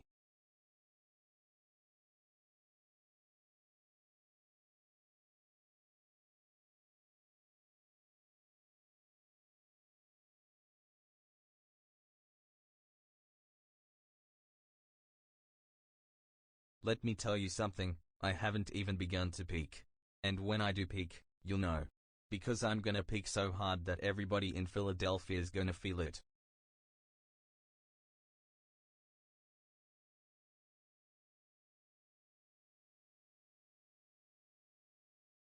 Look, I've been a Sony fanboy my whole life, but hey, I'm a mercenary, okay? I don't give a fuck. Ultimately, I will fucking switch over. I will get macro hard for Microsoft. You understand me? I just want good games.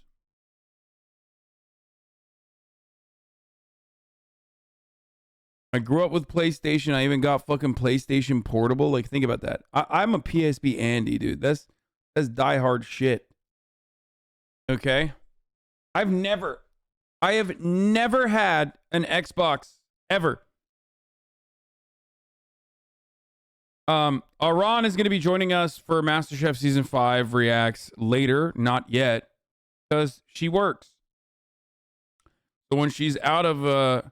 when she gets out of work, she's going to Discord call, and then we will watch MasterChef with her together. I should have never really brought this up because everyone gets incredibly fucking annoying in the chat, and now everyone is probably going to be, throughout the fucking watch party that we do, everyone's going to be like, dude, where's AHRAN? Where's AHRAN? AHRAN, mod check, AHRAN, mod check. So I think we should just like ban ahead of time or like nuke them ahead of time. Having said that,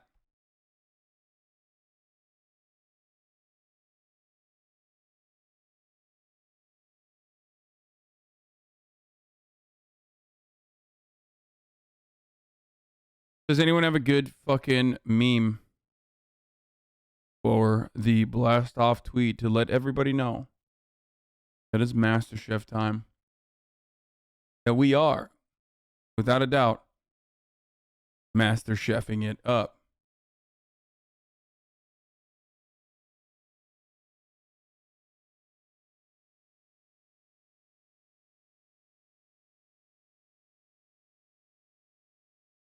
I am not going to play the Your Average Comrade.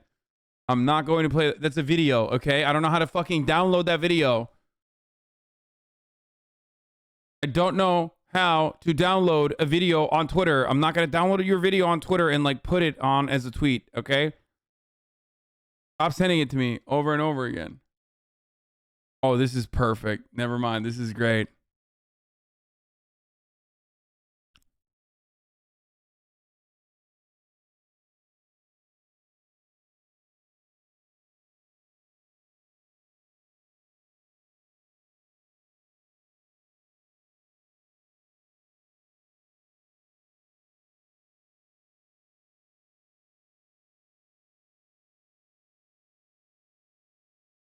Hold on, join there.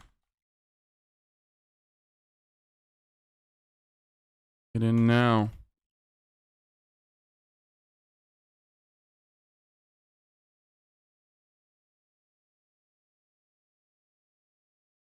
Look at this tweet, bro. Look at this. This is a perfectly rare gram. This is the rarest of gram. I love this.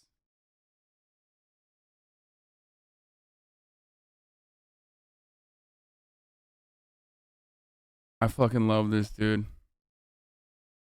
That's real. This is a real.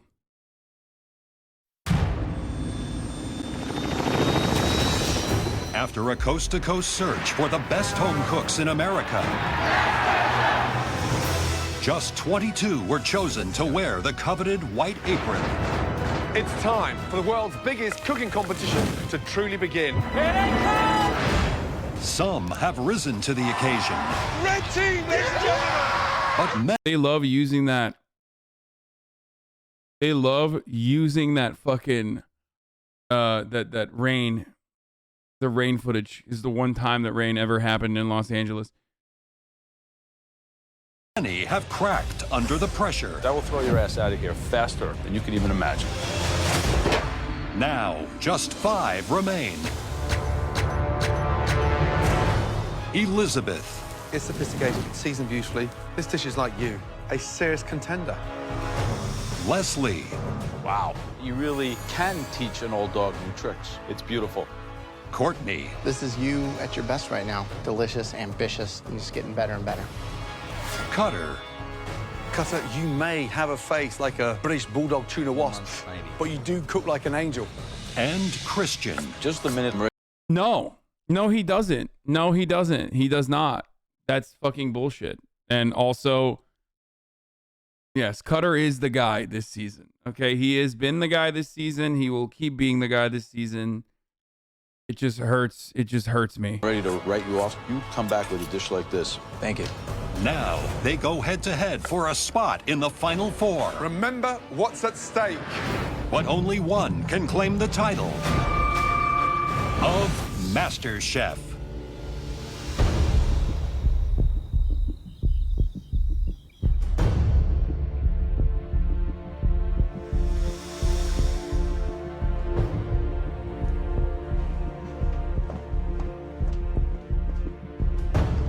I'm in the top 5. It doesn't get any better than this except for number 1. And I plan on being number 1. My dream is to have a food truck.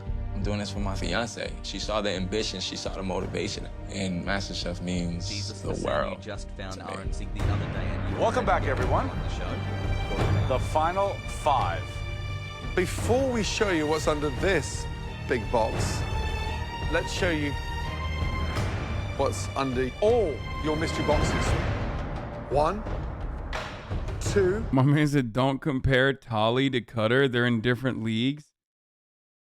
I don't even know. They're both so bad. I don't even know if you mean like, if you're trying to defend Tolly or defend, get off your phone, Hassan. Yo, I have to fucking order food or else I will quite literally die. Okay, so shut the fuck up. I'm ordering food because my parents aren't here. I can't tell which one you are defending with that take because they are so fucking bad. Okay, both of them.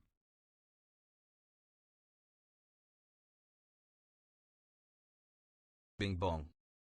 Yeah, Bing Bong is fucking right, dude. 3. Nothing. Because the most important ingredient is under this box.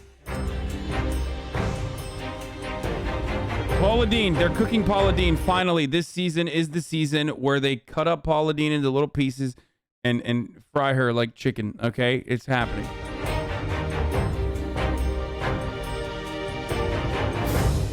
Oh my God, they're gonna kill their family. A bunch of feet, and then I see a pair of feet. Oh my God, it's so brutal. Oh my God, this is the season where they kill their family members. Oh no. 6-year-old brother is standing there. Oh God, they're gonna cook their family. Please, fuck. Oh God, oh fuck.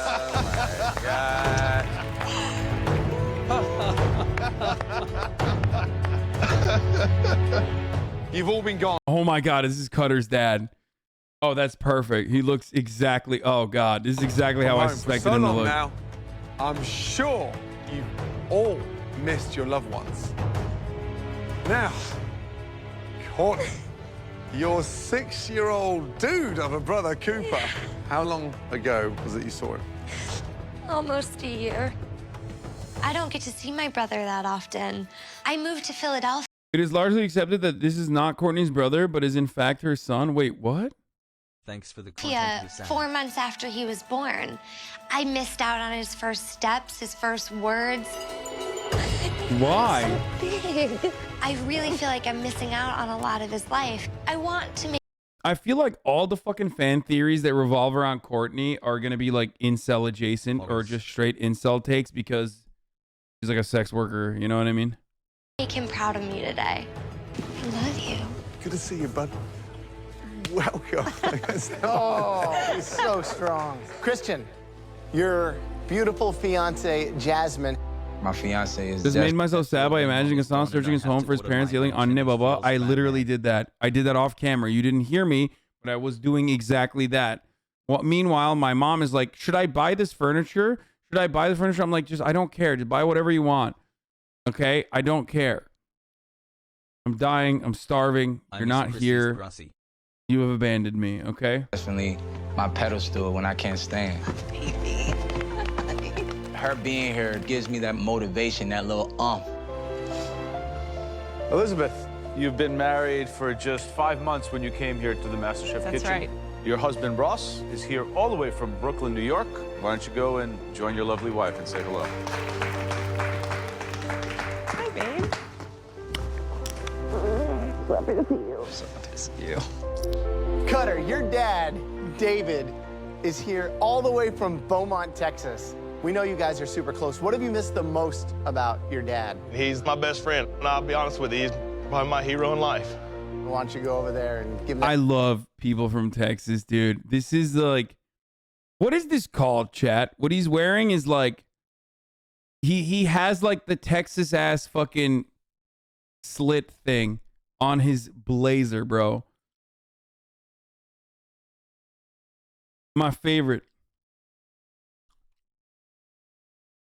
My best friend, and I'll be honest with you, he's probably my hero in life. Why don't you go over there and give him that bear hug? All right, thanks. How you doing? What's up? Looking good. You too, Leslie, your gorgeous wife, Paula. Have you missed him? Oh, it's terrible. It's so lonely at home. It's so quiet. Where is the off button? We haven't found it in months. I haven't found it in 20 years. Yo! He's dying to see him. Leslie is, yo! Now I see. I see what's going on here. Are you ready? Oh, yeah. Please, go and see him. Welcome, my darling. Thank you.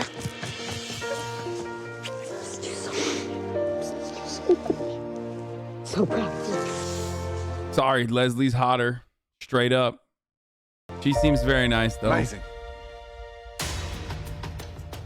Leslie's Obviously, a tonight's fucking mystery silver box fox, is going to be dude. working a little differently. You and your loved ones will take those empty mystery boxes back into the MasterChef pantry to get everything you will need to make their favorite dish. Paula, what is the dish of Leslie's that you miss the most? His herb-crusted rack of lamb. Ah, Dave. Just a good old black and red snapper steak. Our newlyweds. Italian meatballs and grits. Jasmine, what is it, my darling? Italian meatballs and grits? What a combo. Reveal all. It's actually his seafood gumbo. Seafood gumbo. Ah. Cooper, you shout it out. What is the dish you miss the most? Mac and cheese. Mac and cheese. Love mac and cheese.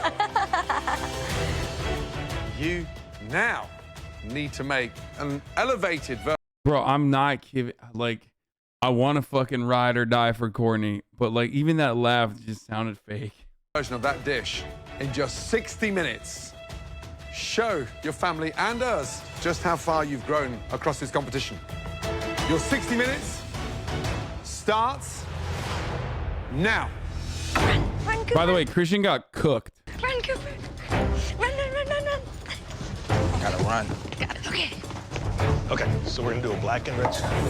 Me and my dad have a great relationship. He's my hunting buddy, my fishing pal. He took me in and his son at 5 years old. Spinach and carrots. My mom was a single mom raising a kid, and he went from being a bachelor to taking on a family. And I think that's a huge compliment to him as a person and as a man.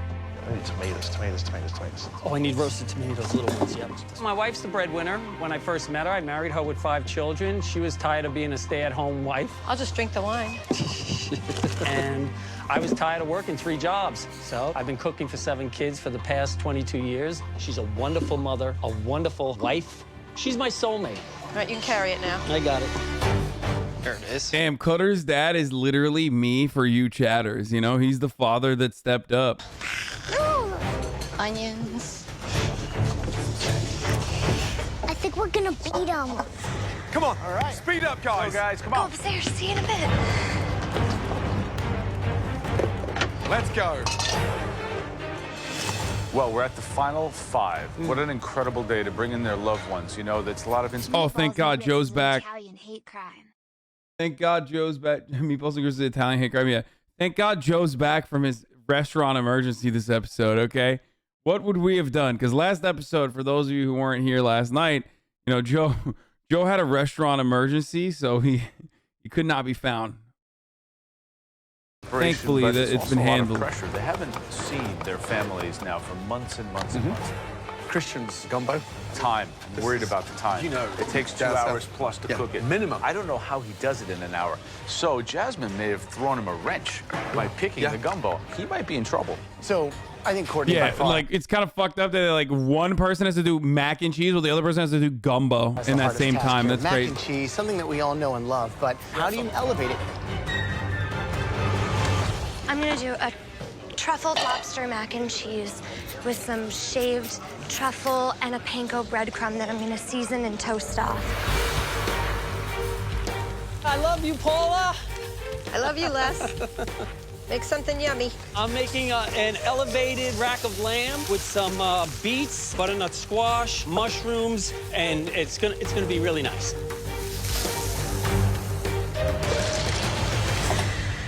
Christian, how are you doing? I'm doing great, Chef.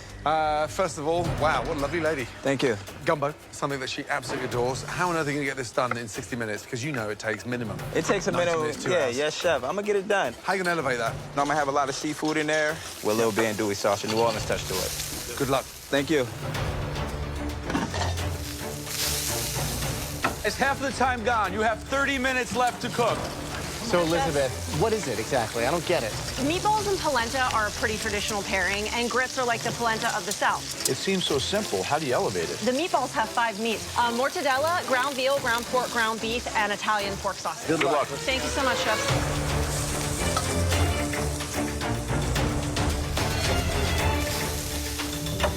11 minutes remaining.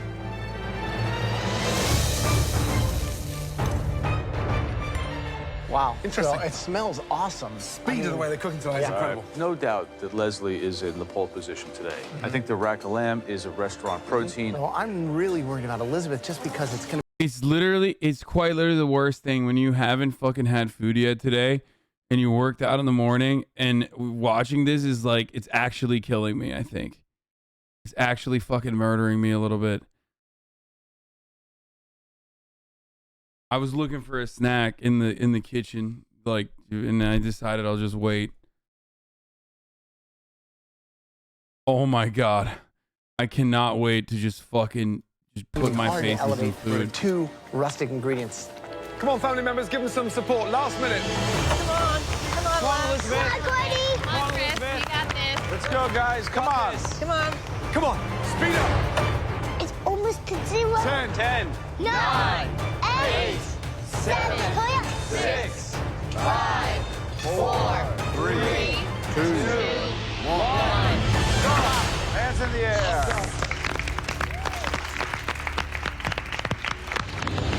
Still to come on MasterChef. The home cooks face some gruesome protein. What the fuck, bro? What is this? What do you mean, spoilers? Like, sometimes they just like put spoilers on the, like right before the fucking, break. Come on, family members, give them some support. For MasterChef's top 5, it's a mystery box challenge that's personal. The home cooks have had just 1 hour to turn a loved one's favorite dish into a restaurant-quality plate. 5, 4, 3, 2, 1. Stop. Hands in the air. It's incredible. Throughout the challenge, the judges taste elements of all the home cooks' dishes as they come together. Nice color. They now take one last look to choose the top 3 standouts, and the winner will receive a major advantage in the next round. Fantastic. Amazing. Dishes, I mean, unbelievable. It's incredible. Tough on this one tonight. However, the first dish out of the top 3 that we want to take a much closer look at, that dish clearly elevated that humble dish that their loved one chose for them and took it to a completely different level. Definitely restaurant quality dish. Please step forward. Courtney. Yo, come on, bro. Literally every episode, dude. Every episode. Doesn't it get tiring? I made for you. God damn it, she's so fucking good, though. It is, like, insane how good she is. That does look stupid. That actually looks stupid good. I'm getting mad that, like, she hasn't failed at all, dude. She has not failed yet. What? You lie, Hassan? I'm doing okay, buddy, again today. I'm sorry. I will do better. That's why I'm lying. I'm going to do it. I'm going to do it later. Shut up, bitch. A truffled lobster mac and cheese with fried Brussels sprouts I'm and so a fried hangry. quail egg. So when you break into it, the yolk will run over the lobster and make a lovely sauce.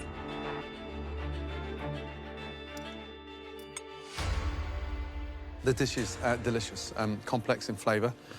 Trying to get the cheeses matching the sweetness of the lobster is a tall order. You've done that perfectly. Pasta's cooked beautifully, sauce, thick, rich, everything you want from a mac and cheese. You've elevated. Definitely, good job. Thank you, Chef. So when young Cooper said mac and cheese, I was like, uh-oh. But you turn it into really a world-class pasta dish. I wanted to make you something very elegant, which is why I chose the orecchiette pasta. And I wanted to do a trio of cheeses instead of just, you know, the standard. Breaking down those cheeses and making the sauce without breaking them is a very difficult thing to do. You made a fonduta, which we call a cheese sauce in Italian, and perfectly. That takes a lot of technique. Yeah. Cooper, what do you think? Are you proud of your big sis? Yes. Congratulations. Good. Thank you very much. Fonduta. Bro, what? She melted cheese, bro. What do you mean? Like, what the fuck? Okay, like, I mean, she just made fondue. Like, what? Next time I see next time I see somebody, you know, melting cheese, I'm gonna tell them, like, listen, what you did, remarkable. Okay, you made a fonduta. Second dish that we would like to examine further. This home cook really dug down deep and used some bold flavors. They were given a really tall order to pull off in just an hour, but somehow they managed to pull through. Please come forward. 5 months, let go chat. Christian. All I'm saying is Willie would have been able to melt the cheeses. Okay, he would have, and he would have fucking melted it real well. Yeah. Please describe your dish. There's New Orleans gumbo, there's some crawfish in there, some crab in there, some andouille sausage, and I made my own seafood stock.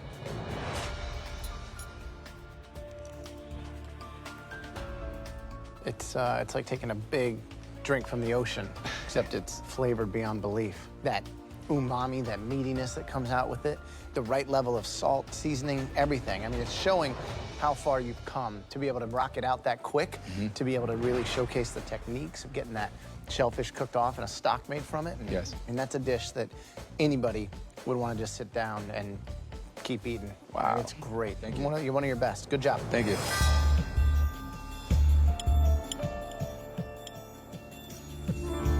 This is, you know, taking us right back to New Orleans, definitely, without a doubt. There are Tastes special delicious. salts I mean, to prevent that and quite everything. combination of heat. I think there's a lot of professional chefs out there tonight who struggle to get that done within 60 minutes. What do I do differently? Less rice, sausage, a little bit finer. However, the more pressure we put you under, the better you perform. Jasmine should come back more often because I think she's got the best out of you. Wow. Good job. Well done. Thank you, chef.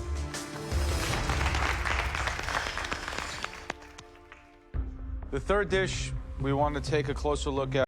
Yo, lots of color I'm seeing from fucking Graham today, by the way. I just want to point out that my man is actually styling and profiling today. He's got the cuffs back on because, you know, he decided, I'm going to be wearing the maroon colored pants today. Obviously, I need to weigh myself down a little bit. I got some little pockets of weights in those cuffs hidden. Everybody knows this.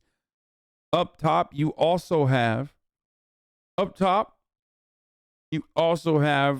think that's like a 10, I guess. Like, I don't know how to say it. It's like one of those airy fabrics in the form of a shirt. Okay, he's got the button up. He's got the vest on top. The vest also has the pearl buttons too. I mean, the Chelsea boots. He's just fucking, he's doing it. He's doing the damn thing today. He's unstoppable. The third dish we want to take a closer look at had a lot of... I never do Joe fit checks because, yes, he wears weird, freaky shoes every time under his suits. Who cares? Difficult components. It seems to all come together on this plate. This home cook took a rustic dish and definitely elevated it. Please step forward. The lamb. Elizabeth. No! So, what's the dish? This is an herb grits with sautéed broccoli rabe, roasted fennel, Nasty. and a 5-meat meatball in a simple tomato sauce. They look nice. They're like a very coarse cut. This seems very loose. I did add a little bit of Italian bread soaked in milk to kind of try to bring it together and give it that lightness. The meatballs are really, really good. They got a little bit of crispiness on the outside. Bro, this is literally an anti-Italian hate crime, and Joe Bastianich right now is staring 2 years, baby. directly at an anti-Italian hate crime and saying, yummy, delicious. This is good for my refined palate. Hey, how you doing? Fuck you. Messed up, dude. The outside nice and moist on the inside. It's a beautiful collection of flavors. Your tomato sauce is good. It's got good acidity. Broccoli's delicious. A very strong dish. Thank you.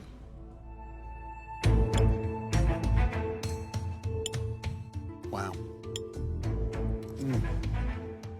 The meatballs taste like they've been cooked for hours, but they haven't. Grits, I absolutely love. They've been elevated into something luxurious. Sauce, rich in flavor, fennel. Do you think you're just like a Courtney at the beginning of your swerve arc? Dude, imagine I'm first of all, like, no, I'm not gonna fucking turn into a swerve, dude. What are you fucking insane? It'd be pretty funny. I just like turned swerve after just my distrust for Courtney.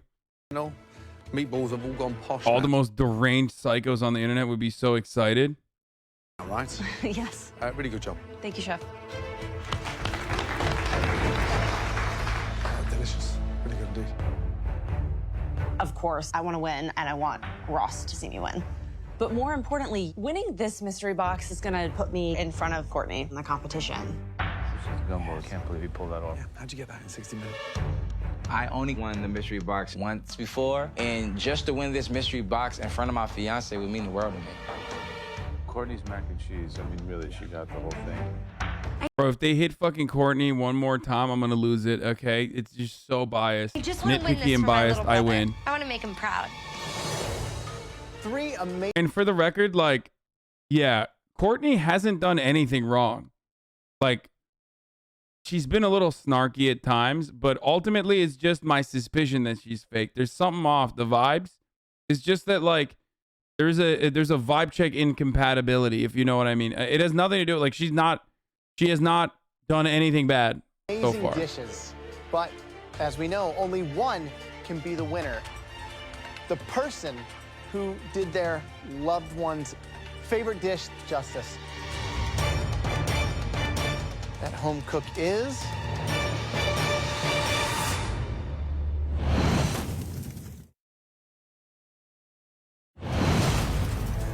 Three amazing dishes, but as we know, only one can be the winner. That person that took it and elevated it to a MasterChef level. This home cook will now join us in the pantry and get a huge advantage in the upcoming elimination challenge. Congratulations. This is a really big fucking moment, you know? If only it wasn't right at the top of the hour and that you guys could figure out what the fucking moment was, you know, who actually got the competitive advantage. But unfortunately, an ad break is upon us. So, you know, there will be the type of people that actually end up seeing who wins immediately, you know? Those people are called subscribers. That's right. At the top of the hour, there's a 6-second ad break. And if you no longer want to see those ads, all you need to do is subscribe. You do that for $5. You can do that for free. That's the only way to get an ad-free broadcasting experience. Here's the 1-minute ad break now. Yeah, that's right.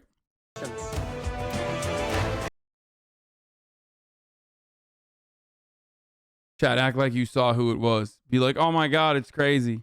The thing is, like, they can actually still see because it doesn't matter. I'm pretty sure when you get served an ad, most people don't see the full 1-minute ad break. And then it doesn't even matter because they get to actually see it on the top corner. So, no, I'm not even stalling. I'm going to play it. Elizabeth. You are officially in the top 4. It's like winning 2 times over because I win the challenge and I win in front of my husband. That's like the best thing ever. Ross, how are you feeling? It's amazing. I'm so proud of her. Brilliant. Good job. Please, I'd like to invite all our family members to come down the stairs carefully and say goodbye to your loved ones. Mars Delinquent, thank you. I'm Cat Link. Thank you for the 5 get the subs. One is. Chelsea tries things. Thank you for the 5 get the subs. I love you too. I love you. You did a beautiful job. Thank you, families, for joining us on this fantastic challenge tonight. Psychedelic Gazelle, thank you for the 10. Turtle Plus, thank you for the 5 get the subs. Wow, how exciting is that? Elizabeth, let's go. Good job, by the way. Thank you. Oh my God, my food is about to be here. Oh my God, I'm so excited. Oh my fucking God. Elizabeth, congratulations on winning the Mystery Box Challenge tonight. Weeks ago, this kind of advantage was big. Now, it's 10 times bigger. Teddy Loons, thank you for the 10 gifted. Here, you have 4 faces on a plate. Oh my gosh, she gets to cook one. They get to cook a contestant. Oh my God, the advantages this season have been out of control. It's it. That's it. They're gonna get to cook one contestant of their choosing. Cutter, Courtney, and then finally Leslie. I'm about to present you with 4 very different, somewhat unique protein. All you need to do This is tonight, the Squid's Elizabeth, game, is dude. Put 1 protein on each plate. Oh, bummer. Never mind. I was wrong. First, you have something that, honestly, I love to cook. Oh, is that haggis? An ox heart. Wait, what the fuck? That's a heart? God damn, bro. I feel like that's what your heart looks like when you do HGH, by the way. 100% muscle. Very difficult, very demanding, very challenging. When it's right, it melts in your mouth. The next choice is an ingredient that you're going to actually have to use in making these decisions. Your brain. Brains. Veal brains, to be precise.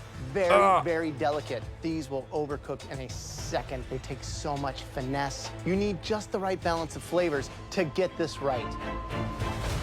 So, the next choice is a tongue. Lamb's tongue, to be more specific. Tongue can be very... Bro, I hate all of these, okay?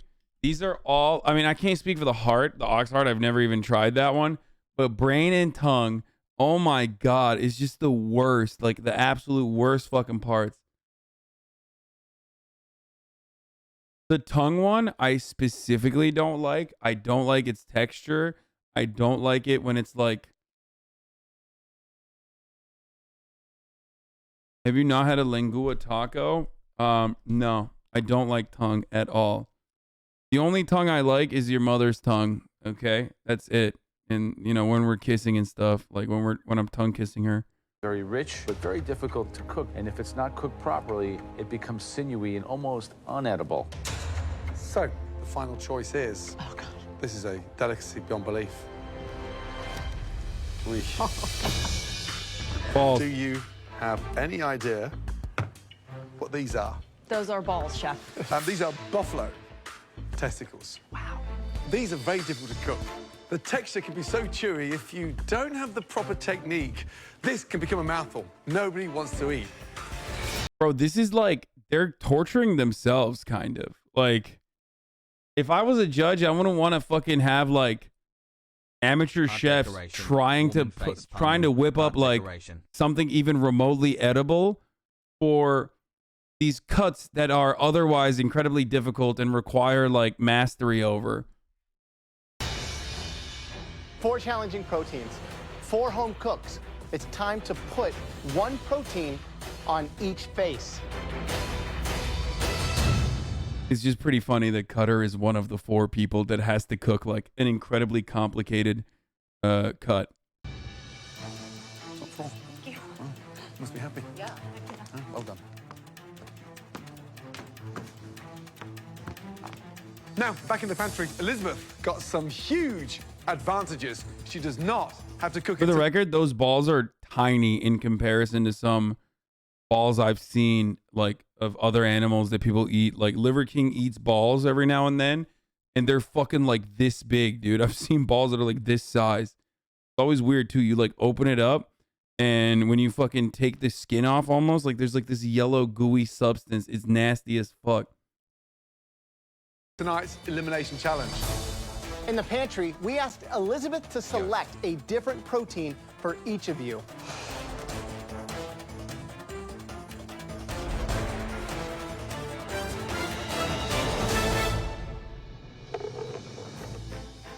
Elizabeth, Elizabeth, Elizabeth. Yes. Elizabeth got to choose between heart, brains, tongue, and testicles. Yeah. Are you excited? Yes, chef. No, chef. No. I ain't never cooked that before, chef. You gotta eat But the you know brain what? of one I'm gonna do animal. what Which gotta animal do you pick? Good, I glad don't to hear know. it. Are you ready Smart one. to find out what Elizabeth has chosen for you? Yes, chef. Yes. The answer is in the pantry, along with finding everything else you need to make us one stunning dish. Your 1 hour starts now.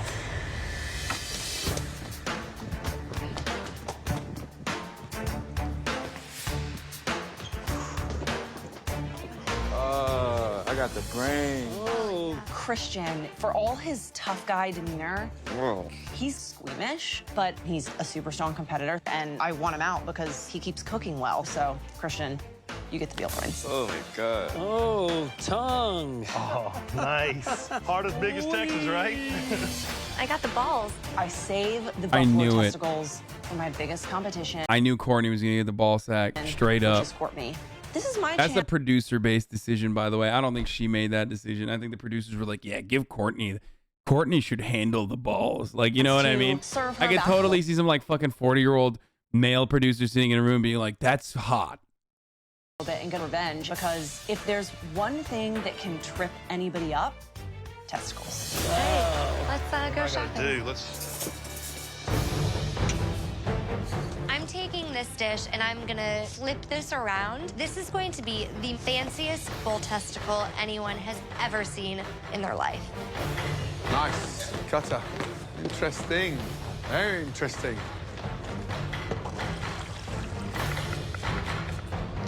Never made brains a day in my life. But at the end of the day, I mean, it's top 5, so you never know what they're gonna throw at you. Thank you for the brains, Elizabeth. Sorry. All right, so we have heart, testicles, brains, and tongue. What do you think is the hardest to work with? The brains. Christian has really got his work cut out there because they're so delicate. Poach them 1 minute too long, it turns It's into like mush. cooking custard. In my opinion, the most difficult protein tonight was the testicles, and giving them to Courtney was a real hard hit. If you decide to cut them when they're still raw, it's like popping a water balloon. Exactly.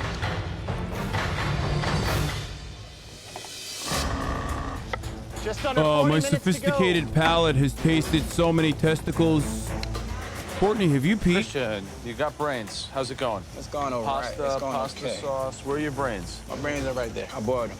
Boil them like cooked, like hot, like over. They're going to be. You want to do a low They're going to be temperature. very mealy, I think. Where they should be creamy. What do you plan to do with it now? I'm gonna stuff it in the pasta. Do you have ricotta? I didn't grab my Mozzarella? ricotta or my mozzarella. Thank you, Teddy Loons, for the 10 gifted. Just brains? It's too rich. Well, Nothing else with it? probably put some vegetables in there. I have never heard of anything like your dish before. Cooking some lamb tongue, so hopefully it'll get tender. And then I'm gonna sear it and see what happens. I think Christian has a tough one. He has the brains, and those can go south real quick. I'd be nervous if I had brains.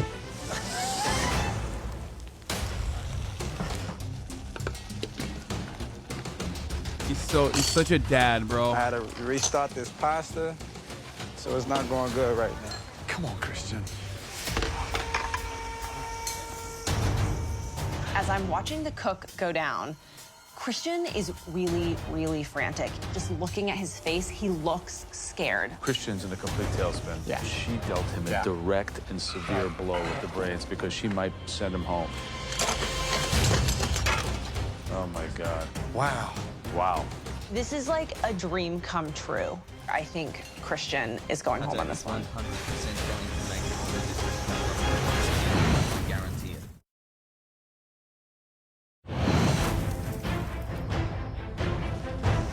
Christian's in a complete tailspin. Yeah. She dealt him a direct and severe blow with the brains because she might send him home.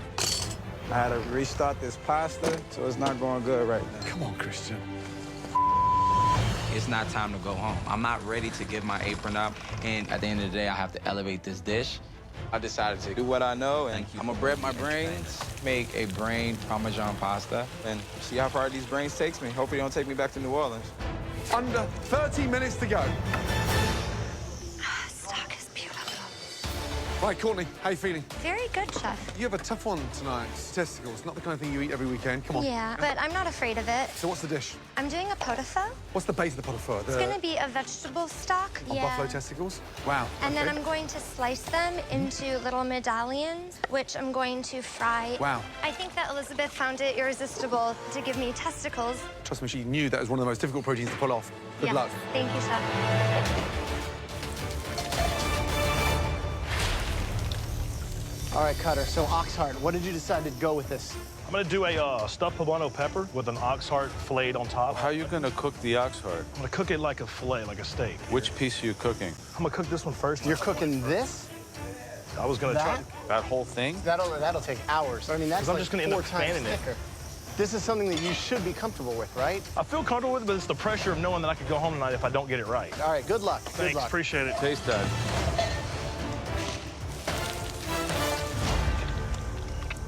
Young man, how you feeling? Feeling good. There's a lot going on here. What's in there? Carrots, celery, onions. Tongue? veal Is the tongue in there? Tongue, yes, the tongue is Okay, good. definitely So you're in braising there. it? Yes, and then I'm also going to put the bok choy and some spinach on top of it. Sounds delicious. Confident getting to the top 4? Definitely top 4. Good luck. Thank you, Chef. If Cutter somehow makes it into the top 4, I'm gonna lose my fucking mind, okay? No shot.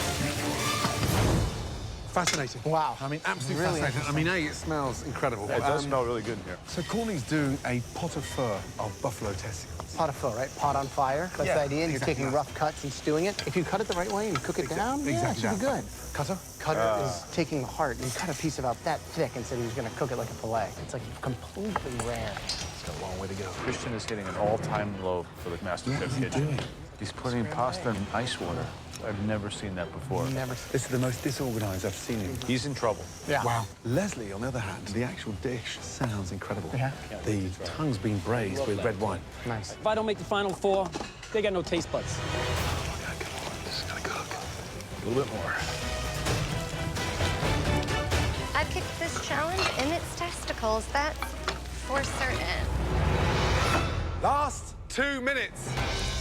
And for one of you, your last 2 minutes in the MasterChef kitchen. Come on. Gorgeous. Taste everything. Remember what's I feel at like Christian stake. is cooked. Come on, Christian. Oh my God, Christian, it's a mess. 10, 9, 8, 7, 6, 5, 4, 3, 2, 1, and stop. Hands in the air. Tough challenge. Let's start with Christian. I am very upset at myself. I'm walking up to the judges. I feel that my plating is not to what they're looking for, but my only hope is that it tastes delicious. Describe your dish. Brain Parmesan pasta. I didn't get an opportunity to put the Parmesan on it, so it's really a brain tomato pasta. What happened to you today? I don't know. I didn't maintain my time. I mean, I never worked with brain before. I never had brain, so... Well, let's start with the pasta. Eddie Lewis, so thank you for the 10 did gifted things subs. to What the pasta fuck? that I've never seen done. You didn't roll it out, you didn't work it, and then you put it in ice water. Well, I put it in ice water to cool, but Why me did not, you put the pasta? I should have put it in the Why- hot skillet. I'm not using my brain. I know that you're a better cook than this. Damn right. I mean, because the pasta itself, considering you put it in ice, Have a not even nice day, terrible. Hassan. Tell me about the tomato sauce. Bell peppers, oregano, How Parmesan. much oregano? That whole stem in there. You just put raw oregano in tomatoes? All right, tell me about the brains. So you fried them? Yeah, I fried them, breaded them in the grapeseed oil. The brains are delicious. Wow. It's everything else that pulled you down. Tomato sauce. Yes, sir. Terrible. Yes, sir. We're in the final 5. Yes, sir. This elimination. Yes, sir. He's right. He fucking he focused all of his energy on making the thing edible, and he totally Just cutting it open like that. He totally The brains, fucked up the they're cooked pasta. perfectly. And then the browning on them, spot on. Yes, chef. Tastes awesome. They do taste good. But I mean, what's going on with the rest of the dish? Clumsy mistakes, like I The said biggest before. mistake for you was in the pantry itself, when you were conceptualizing your dish, and you Yes, chef. somehow decide you're gonna do pasta and tomato sauce. It doesn't make any sense to me. It's like a I joke. think that Elizabeth, like- when she had her choice back there, she put a target on your back, and it ended up being like, It's kind of fucked up to yell at him for that though, when like the main dish obviously is still the fucking brains, which is the hard thing to cook, and he fucking did that. He did the brain. a headshot, because this, I mean, this is probably the worst dish that you have ever presented us. And it's at the time that you need to give us your best. Graham's on his villain shit, dude.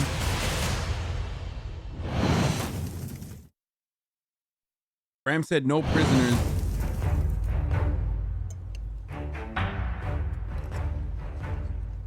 I think that Elizabeth, when she had her choice back there, she put a target on your back, and it ended up being like a headshot, because this is probably the worst dish that you have ever presented us. And it's at the time that you need to give us your best. All right, thanks. I am pissed right now. That dish is not me. The pasta and that sauce was not what Butter it needed needs to be the hero But right now. At the end of the day, they said the brains And was just good. fucking fall on his I'm sword. hoping that my protein just gets me through this. Right, Courtney, let's go. Describe the dish, please. Today I made fried herbe de Provence, testicle over a pot au feu. Visually, it looks gorgeous. I've never quite, in the history of my cooking career, seen a testicle so glamorous as that. Pretty impressive. And the coach. Okay, something quite literally does not make sense. Something does not add up. She's too fucking good, bro. Like, I don't understand how. Like, is she an op? Like, was she already a very, very famous chef or something? Like, I've never seen someone be able to, like, what the fuck? Like, that's not a home cook, bro. That's not a home cook. What home cook knows how to fucking whip up testicles like that and make them look that way? Coating on the outside. Some cornmeal, herbe de Provence, salt, pepper. And how did you cook these vegetables? I braised them in the broth. Delicious, refined, and the protein, the bit that we're all focused on tonight, nailed. I mean, really good indeed.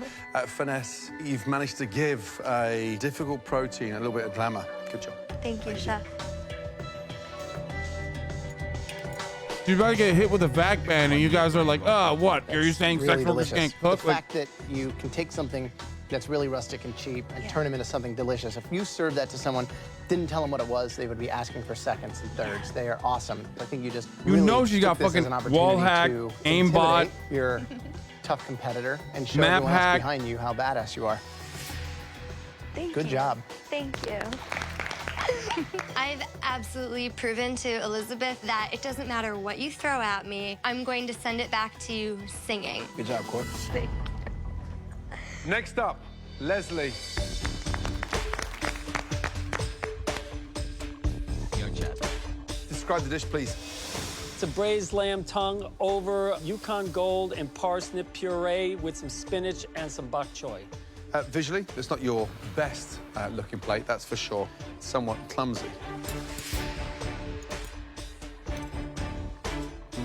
I feel like she's so good, she's fucking it up for the rest of the It's the back contestants. part of the tongue connected to the throat that you didn't cut off, so you didn't clean any of that up, so I got a little bit of almost like cartilage.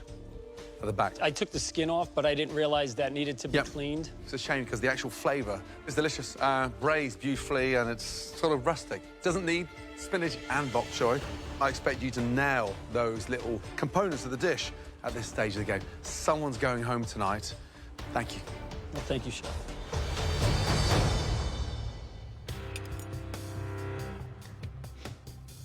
Gordon's right. You didn't clean it very well. Okay. You put an incredible amount of garlic in here. Would you have garlic in the bok choy? Yeah, there's a touch. You know, we're at the top 4 now, so we're scrutinizing even the smallest little mistake. I understand. You think you're going to play another day with this? Yes, I think I'll play another day. I mean, there's one thing to have a certain swagger about your ability, and you've done very well, but sometimes great cooks get sent home on one mistake, one misstep. It's not great.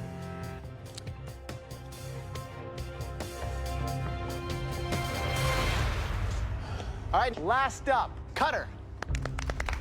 He's such a dick, dude. Please describe your dish. I have a ox heart topped with a mushroom ancho chili sauce on top of a chorizo and cheese stuffed poblano with a Mexican corn salad underneath. This is the first time that I have ever truly seen you on a plate. Thank you. I hope you enjoy it. It's the best plate that you've ever put up as far as the presentation. And God when you look at damn it! what you got on the top and bottom, I think you did it right where it needs to be. Thank you. Are you fucking joking? Please taste like shit. It's cooked beautifully. Using what you know down in the Southwest and being able to put that on a plate, it's like finally you're arriving, you know? I'm excited. Thank you. Good job. Thank you.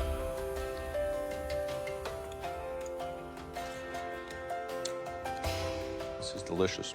You cooked this heart about as good as it could be cooked. Thank you. It's Oh, crunchy on the I'm losing my outside. mind. What did you season it with? I made my own little rub of chili powder, paprika, things like that. That rub is some recipe you should keep in your pocket because it is right on. Thank you. Contrast. You said you've perfectly the arrived, richness. bro. That makes the dish. The That Cutter rub, train is when you here, cooked it, motherfucker. Choo choo. Very, very impressive. Good job, Cutter. Thank you. How, bro? How? Impressed Joe. How cool is that? Finally, the old Texas boy impresses the Yankee. Fucking lunchable Andy, dude. Well done, all of you. Some great tasting dishes. Can all 4 of you please come down to the front? Thank you. Tough night. Very tough indeed. There were 2 great dishes tonight. The first dish, congratulations, Cutter. Good job. Thank you. It was a great dish. It was really imaginative. However, the best dish of the night belongs to Courtney. Great job. Thank you. Congrats. You are both safe from elimination. Please join Elizabeth up on the balcony. Good job, guys. Good job, man. Bro, They that sent sucked. Cutter up to the balcony before me, and I'm thinking, okay, I'm not liking this. I could be going home, you know? Good job. Thanks. That leaves us Christian and Leslie. We have to lose one of you tonight. The person going home is Christian.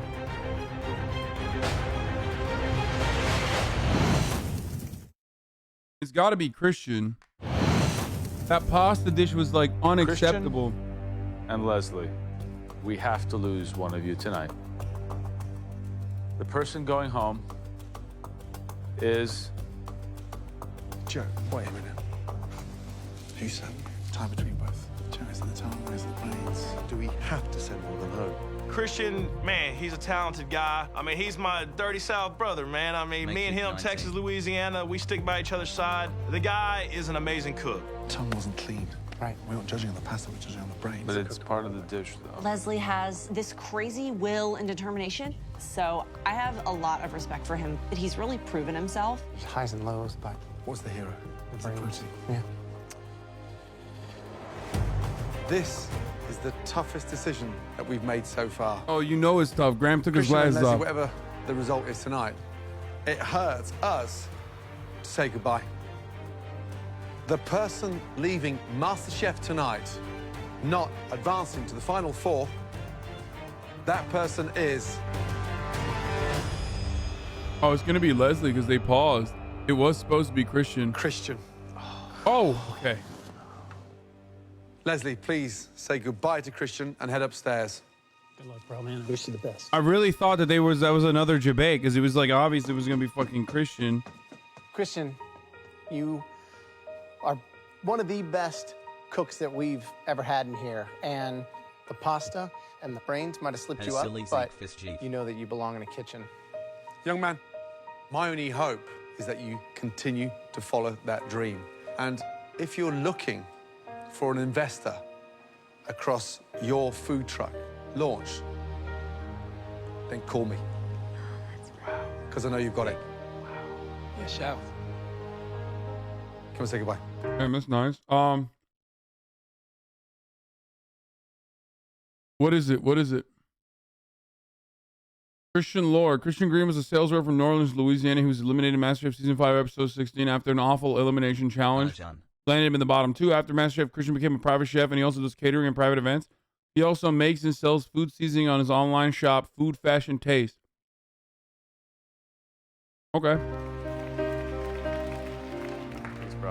Thank you, brother. I mean, that's kind of a sad ending. He didn't, I mean, he kept doing food, but like he didn't do a food truck that Gordo fucking helped him. Good job, Hans.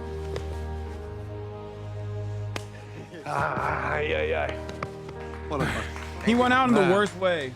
Now, 1, 2, 3, 4. Can't quite believe He went out in the this. absolute worst fucking way, where he like actually got the assignment done, I'm sorry, but Leslie. I'm sorry, Courtney. But hands down, Elizabeth. Well done, big man. Thank you. Take it, man. I am very thankful to go that far in this competition. And Chef Ramsay, he's willing to offer me, help me get my own food truck. That means so much to me because I came in this competition with nothing and I gave it everything that I got. Christian. These culinary experts. the thing is, like, we already know what ends up happening to them. We got the benefit of hindsight here, and we know that, like, you know, they didn't pop off. Bistro Casual Restaurant in Malibu, and hopefully I'll be the last man standing. Come on down, guys. My dream is to become a food critic. I want to write about the little dive bars or the hole in the wall. This is the turning point in my life where I can make food my new lifestyle. Welcome to the final four of MasterChef. As you can see behind you, there are only 2 stations set up tonight. You'll be cooking in this challenge in 2 teams of 2. Win this challenge, and the 2 members of your team will earn a spot in the top 3 of MasterChef. Lose, and you'll go head-to-head with your teammate for elimination. Courtney, you had the best dish in the last elimination challenge. So you're gonna be picking first and deciding who is on each team. Everyone except Courtney, please step to the side. I have a really hard decision to make. I almost want to think long-term, like who can I take down in a pressure test, but I want to win this challenge, so I'm thinking who can I work with to excel immediately? Courtney, select your teammate for tonight.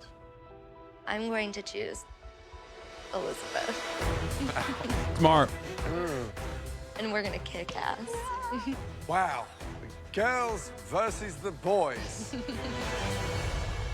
I get Cutter, and boom, there goes my dream. It turned into a nightmare. Put them on. Oh, I hate the fact that Leslie is my teammate. Hopefully he can take his head out of his ass for 2 minutes so we can win this. Leslie, how does it feel now with Cutter? It's fine. We're going against them. It's not him and me, because that'll happen if we lose. And I don't think he wants to lose. Other top 4, by the way.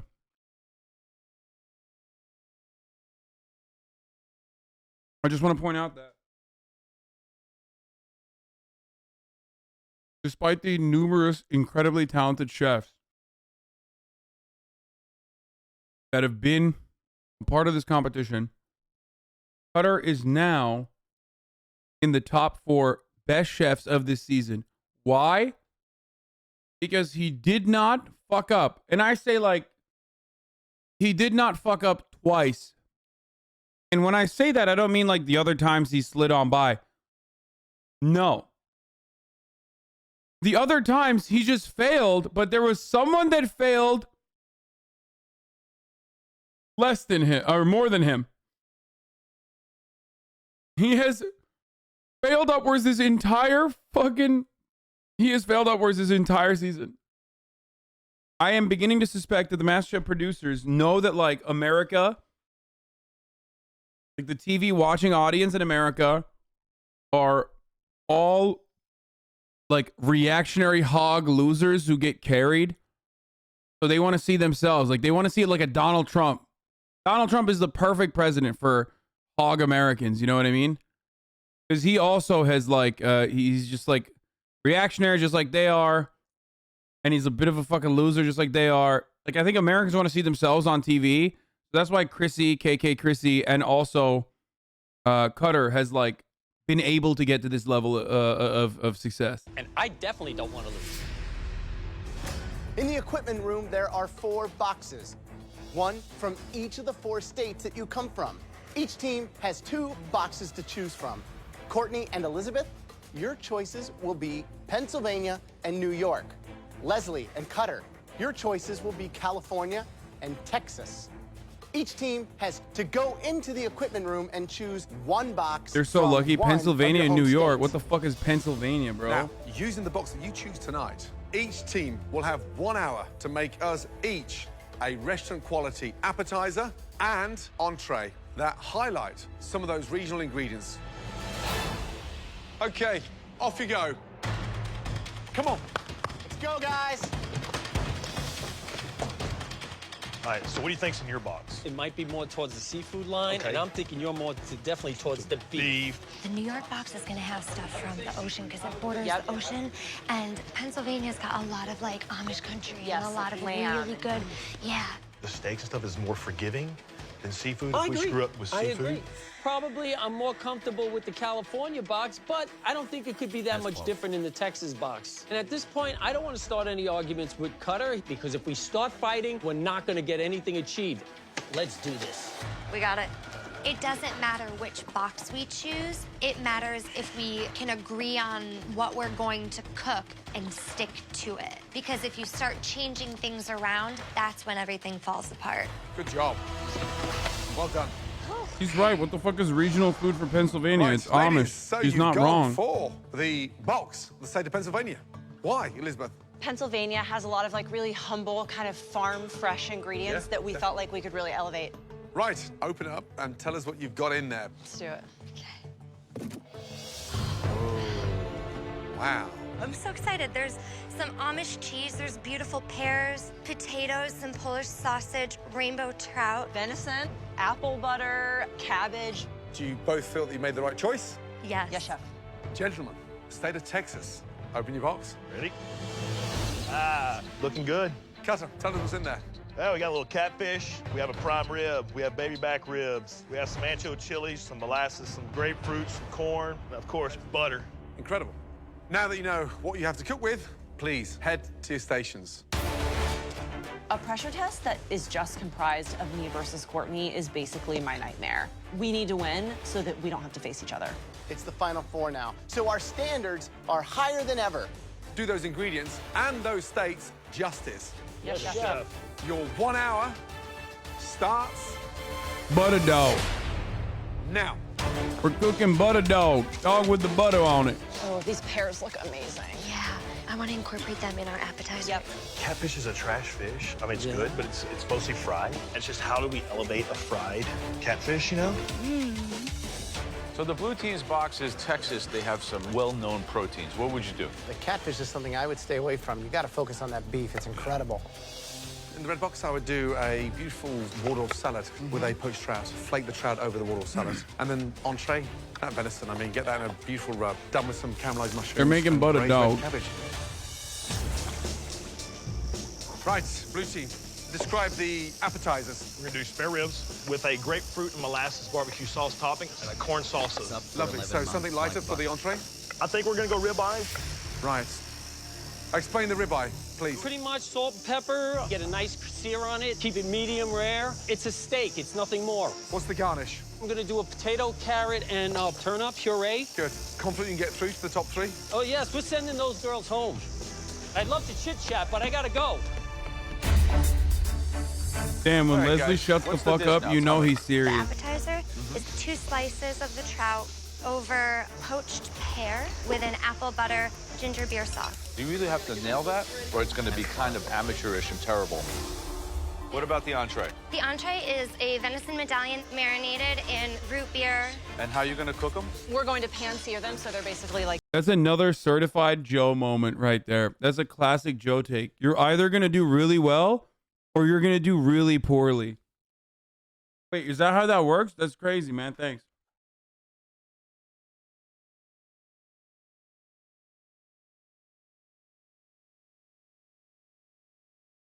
Yedim bile, evet. Bekleyemedim.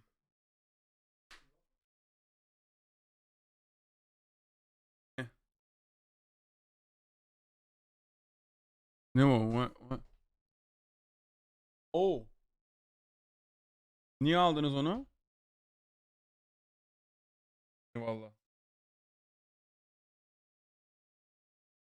Like medium So rare. these are super tiny. You know how long it's going to take to sear these in the pan? Not very long. Good luck. 30 minutes remaining. Red team, blue team, come on, speed up, guys. My dad came in the chicken on me. See if I was alive, you know, without us cooking. Damn it! Cutter.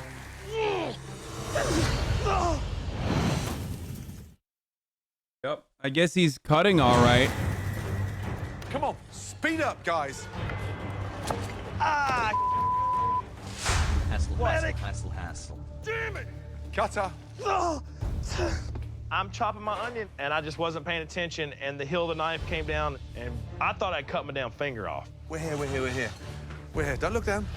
Don't look down. It's not as bad as you think. You've taken the nail off, and you're good to go. Okay. Right now, I'm carrying the team. He's busy with the medics, and I just gotta keep moving. Do or die. This is do or die. Living up to Cut your a name. dog. Let's go. Dog with the cutter on All it. right? Yeah. Sorry. I ain't gonna lie. So it's turning into more of like a pear sauce, which I like. It's really smooth. It needs a little bit of color, like a little bit of cinnamon coriander. It's not that smooth. I don't think that's good at all. No? No, Okay, it's what are you weird. gonna do? I mean, why don't we just make an earthy herb mash? Okay, we gotta hurry. I'm hurrying for, I know, I'm sorry. I'm talking to encourage. Yeah, I know, but like, I'm hurrying. I get a little impatient with Courtney because she has a very irritating habit of micromanaging me. There's a lack of trust there. You gotta get a move on that. I really think biscuits would be a Is she good fake, idea. bro? Is Make she a fake? decision, Cutter. I can't. I'm in the middle of 3 steaks I'm right not now. asking you. I'm just trying to talk to you, man. We're in the top 4, Cutter. Start acting like a chef.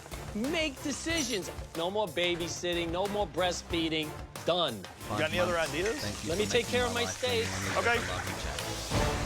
15 minutes remaining. This is a big deal. Make sure it's enough for 3 people.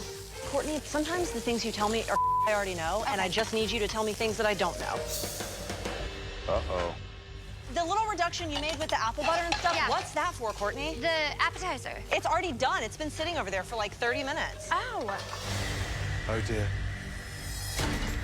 Right, red team, what in the hell's going on? We both made sauces that we didn't know the other one was making for the same thing. Is this working? Courtney just keeps telling me things I already know instead of... Yeah, well, stand up for yourself. I then. know. I told her I wasn't serving that puree, so we're remaking a mash. I mean, the puree sucks. I could give it to a baby. I know, I don't like it, but it's Ugh. not what we want. That is vile. We're gonna lose to Leslie and Cutter, and one of us is gonna go home in the pressure test if we cannot just get past all of the BS and get the food on the plate.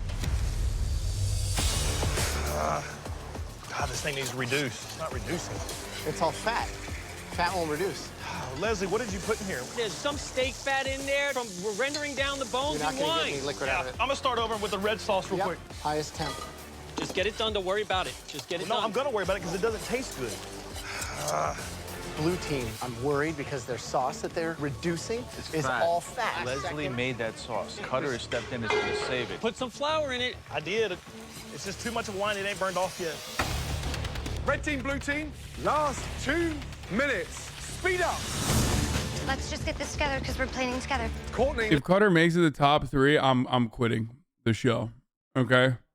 Elizabeth, you've got to work and talk at the same time, whether you like it or not, because you're not going to finish. You got the sauce? Yeah, but let's just use very little because it's very strong. Go, guys. I think We're not watching the rest of the season. We're not finishing this season. Easy, I'm telling AHRAN that we're no longer watching. 8, 7, 6, 5, 4, 3, 2, 1, and stop. Hands in the air. Well done. Good job. Right, it's time to find out how you did. Starting with a red team. Please bring up your appetizers. Elizabeth and I made a rebound from our lack of communication and struggle to work together, and we at least have dishes that we will stand behind 100%. One of you describe the dish, please. It's pan-seared Pennsylvania rainbow trout with a savory poached pear, Amish cheddar, black walnuts, and an apple butter vinaigrette. First of all, it doesn't look like any appetizer I've seen in any restaurant I've ever been to. Feels like it's something left over from a finger buffet gone wrong. Where was the last time you ate Pennsylvania trout and pear together? I haven't. You haven't. Elizabeth, maybe? I have not, Chef. Such a weird combination. Trout actually tastes quite nice, cooked beautifully, crisp on the skin. But honestly, What's ladies, happening? Just the fact that you were butting heads, it tastes exactly What's like happening? performance.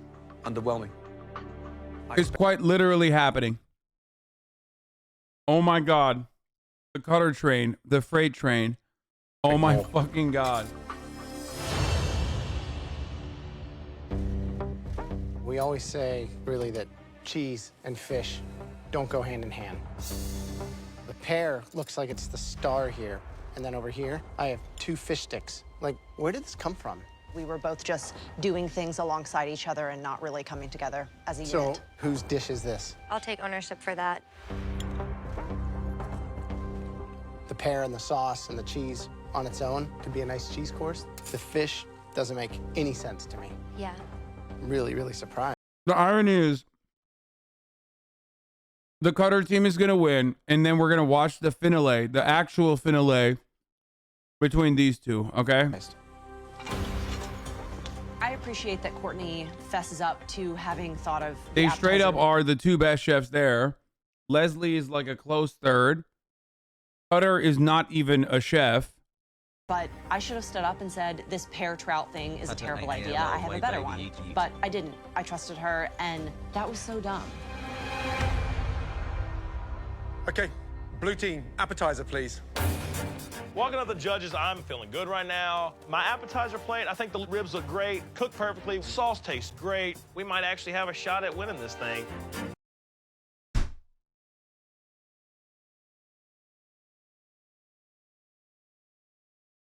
What was the copy pasta from yesterday? It's so real, dude. It's, oh, here it is.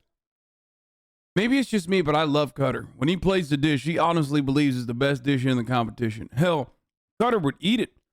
He's shining a light on a truth that MasterChef too often obfuscates. Cuisine is subjective. Who is anyone to say that Cutter's opinion isn't valid?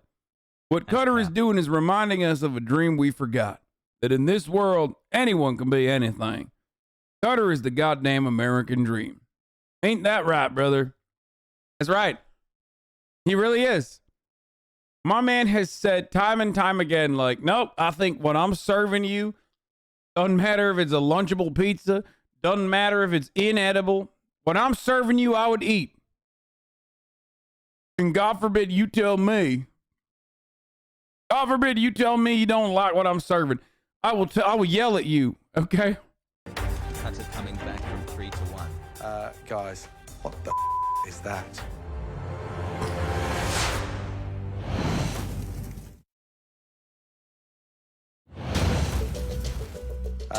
Guys, what the is that?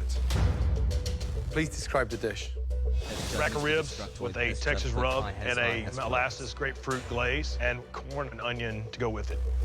So visually, restaurant quality, it's not. I think of some of the dishes you've plated so far in this competition has been really beautiful. But I've never seen such a depressing corn in all my life. Any citrus in there? Is any lemon, lime? Salt, pepper, Well, that's great. Jalapeno, Hey, hold on a onions. minute. Thank you. No, seriously. Chef, there's salt and pepper in the corn. Sounds delicious. You know that's not... That was awesome. That was fucking dope. But dude, again, that's Cutter, dude. That's actually Cutter. He don't give a fuck. He's like, yeah, what's up? Yeah, I'll eat it. What do you mean, salt and pepper? Those are my favorite. Yeah, I'm one of the top 4. I'm one of the top 4 contestants. What do you mean? I'm one of the best chefs on the season. And yes, salt and pepper are my 2 favorite spices. What are you talking about? Sounds delicious. You know that's not good. Who cooked the No, ribs? he doesn't. Did. Pressure cooked them first, and then added a little sear on the grill afterwards to give a little char. The actual ribs are tender. He quite literally does not know that that's not good, okay? If you think this man knows that his shit ain't popping, you're wrong, sir. Just melting in your mouth, but we're not a barbecue house. It's the MasterChef Maybe kitchen. it's just I don't think you've shown but I off love any of the Cutter. ingredients When properly. he plates a dish, he honestly believes it's the best dish in the competition. Hell, Cutter would eat it. He's shining a kind light of on a truth caveman that food. MasterChef too You often had, offers what, cakes. 50 different Cuisine is ingredients in that subjective. box? Who is You anyone? guys used ribs and corn. What are you thinking? You had rice, quinoa, peppers. I do respect when he fucking yelled at Joe Baldianich and basically told him, like, you're putting words in my mouth. You had the staple pantry. You could have made a biscuit. I suggested that, but I never got any info back. Did you say not to make the biscuit? I never He just heard never a answered me. word about any biscuit. This your recipe? Yummy. Ribs are good, but we're at the final 4. We ask you to take the spirit of your home state, Texas, elevate that to a restaurant quality dish, and you guys put corn on a plate with some ribs. I don't know what else to say. Sorry. I gave the big Texas man a shot to put down his best dish on the plate, and that was a disaster. If I go to the pressure test because of Cutter, Here's a giant box of food. Cutter, rib corn. Corn with the rib on it. Yeah, he did the butter dog of foods on that one, dude. A little bit of canned corn and then put the ribs on top of it. That's what I'm talking about. What do you mean? I don't understand. What's wrong with this? This is a delicacy where I'm from. definitely taking him down. Rib corn. Red team, entrees, let's go.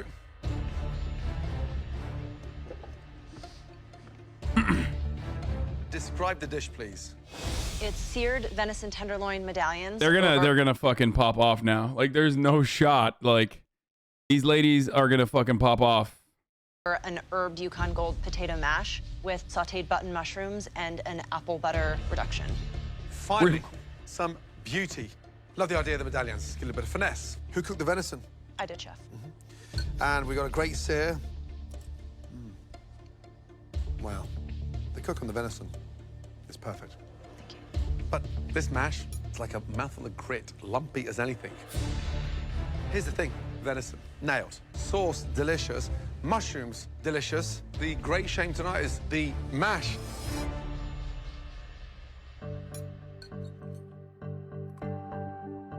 You nailed the cooking on the venison. It's very good. It's seasoned well. But the plate definitely wants some sort of veg component, and this is just steak and potatoes, basically, right? Yeah. And then what it's missing for me is your collaboration. Yeah. You're not hitting the stride I would expect for perhaps the 2 best cooks we've ever seen in the MasterChef kitchen. And it's just a little disappointing.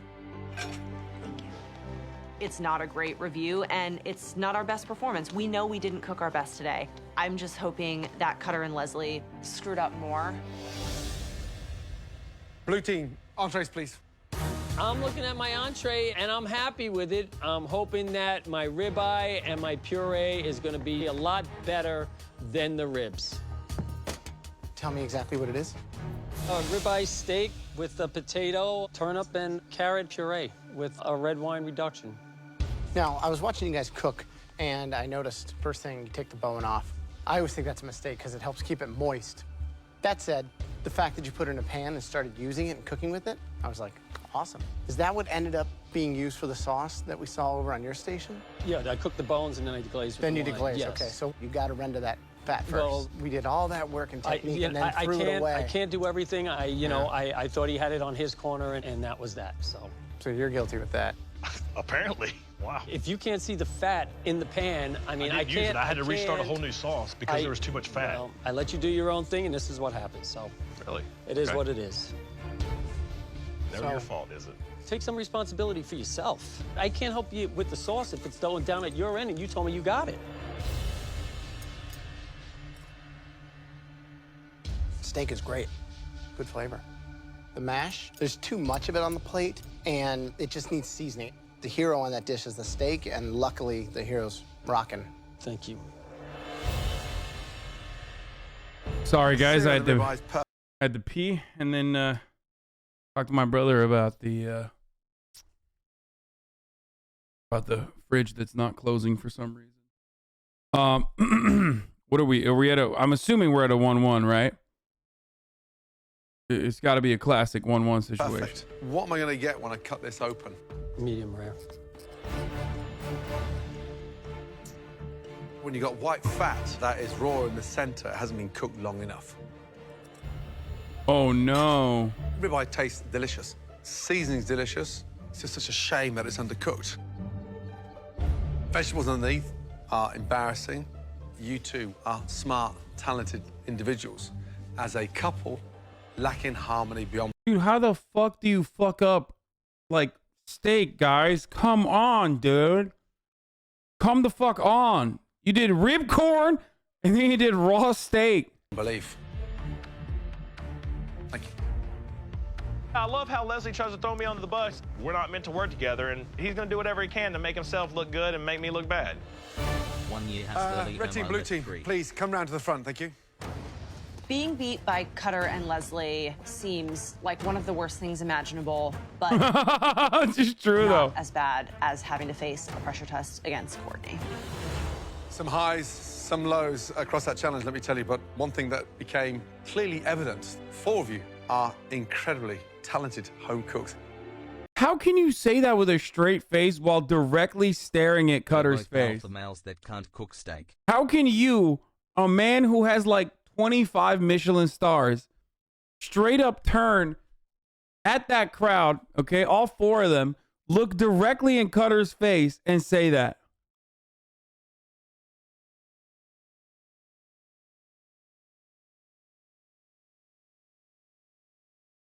Clearly evident, 4 of you are incredibly talented home cooks. Individually, we don't get the same standard when paired as a team. One team was marginally better. The winning team is, congratulations,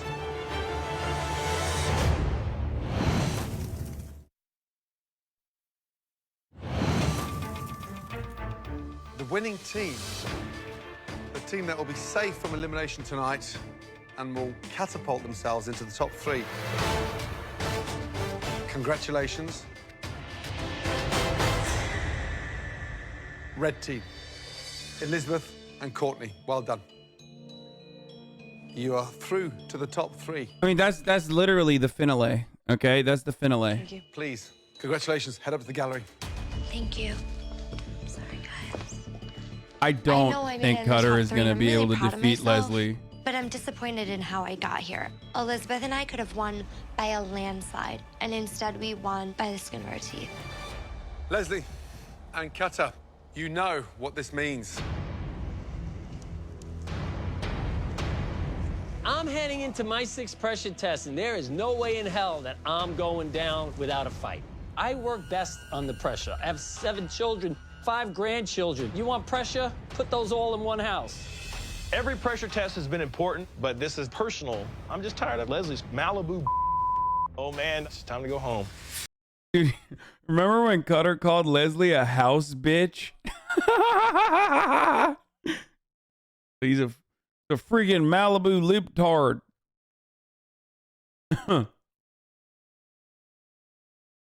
You're going to battle head-to-head in a dreaded pressure test where one will leave at the end of it and one will join. Courtney, and Elizabeth in the top 3. Leslie, you survived 5 pressure tests. Yes. Hopefully I'll Unprecedented. survive my number 6. Well, no one's ever got to number 6, so... Do you want to know what? 6 is my lucky number, and today's my 6th test. I'll survive, and I'll be up there with the girls. Hey, Leslie, just remember to fucking put salt, okay? The irony is that, like, Leslie is allergic to any kind of fucking seasoning. It all comes down to this. Cutter versus Leslie. Texas versus California. The oil man versus the stay-at-home dad.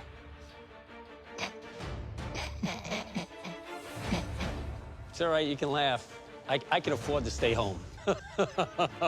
Damn, that's classist. Leslie, come on. That's classless. And also classist at the same time. Kind of fucked up. Like, he's in the wrong here for making fun of you, okay? He is fragile as fuck. Don't also be fragile against his fragility, okay? That's toxic masculinity. Men should be housewives, okay? House dads, whatever. That's great. You're such a joke. You know what? Put it on the plate, mister. Let's go. Okay? I'm Put it on the plate, mister. ready to rock and roll. Texas versus California. I'm loving this. You know what? It's time to shut up and put up. In the previous challenge, you chose to cook dishes using ingredients from Cutter's State Box, which was from Texas. For this upcoming pressure test, you'll be using the ingredients from the home state box that you rejected. That's right. Fine with me. Let's go. Please, both of you, go into the equipment. Cutter's like, what's a fish? I've never seen one. Only fish I know is the catfish. Better not be none of them sushi on there. Whatever the fuck y'all are talking about, sushi. Keep saying raw fish. Equipment room. I'll be making a barbecue sushi for y'all. And bring out the California State Box. Yes, sir. I think that Leslie probably has the upper hand in this challenge. He has this crazy will and determination, and he clearly has skills because he's like all-time MasterChef global pressure test. He's not from Alabama. Shut up, dude. Texas is not better. I am absolutely betting on Cutter to win this. He's going to be cooking from his soul and using his brain, and I believe that Cutter can do it. Carefully open up the box and see what you missed out on. I'm happier than a pig in Texas. I should be familiar with everything. I'm pretty sure pigs in Texas are not happy because they're getting fucking slaughtered. No, Pigman Ted Nugent's coming after him in a helicopter with a machine gun, That's in this chopping box. them down. Bring it on. There you have some amazing ingredients from California. Exquisite, fresh sea urchin, plucked straight from the Pacific Ocean. Jadori chicken, bred and raised in California and sought after by chefs around the world. Lastly, beautiful, fresh yellowfin tuna caught right off the coast. Joe. Wait, Jadori chicken is here? Is Jadori chicken a California chicken? Like,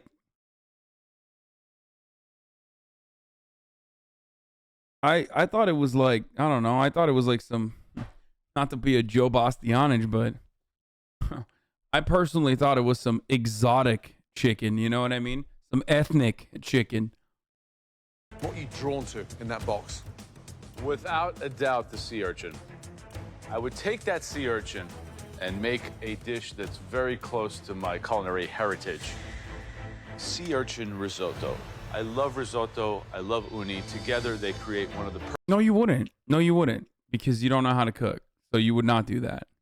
perfect marriage. You would get your mother's slave to do that. Just land and sea. I could never pass up a Californian sea urchin. Now, Graham, what are you drawn to? The star of that box to me is that Jadori chicken. I do a simple preparation honoring the influence of that Asian culture here in California. Jadori chicken teriyaki with bok choy and forbidden rice. It's accented by that sweet, salty combo with the soy and honey. Very, very delicious. Now, I would fight to get my hands on that delicious, stunning yellowfin tuna. I would make tuna niçoise.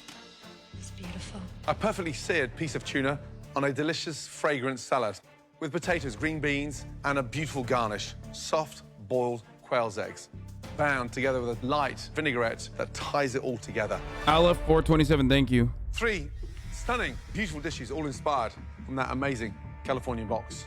Now, this won't be a simple challenge. Gentlemen, tonight, to get into the top 3, oh, you won't simply just no. replicate one of these dishes. Cutter and Leslie, you will be replicating all 3 of these. What the fuck, dude? That is insane. They have to cook 3 fucking dishes in the same... You mean to tell me the man that came up with the culinary masterpiece that is rib corn is going to be forced to make 3 dishes, one with like ahi tuna?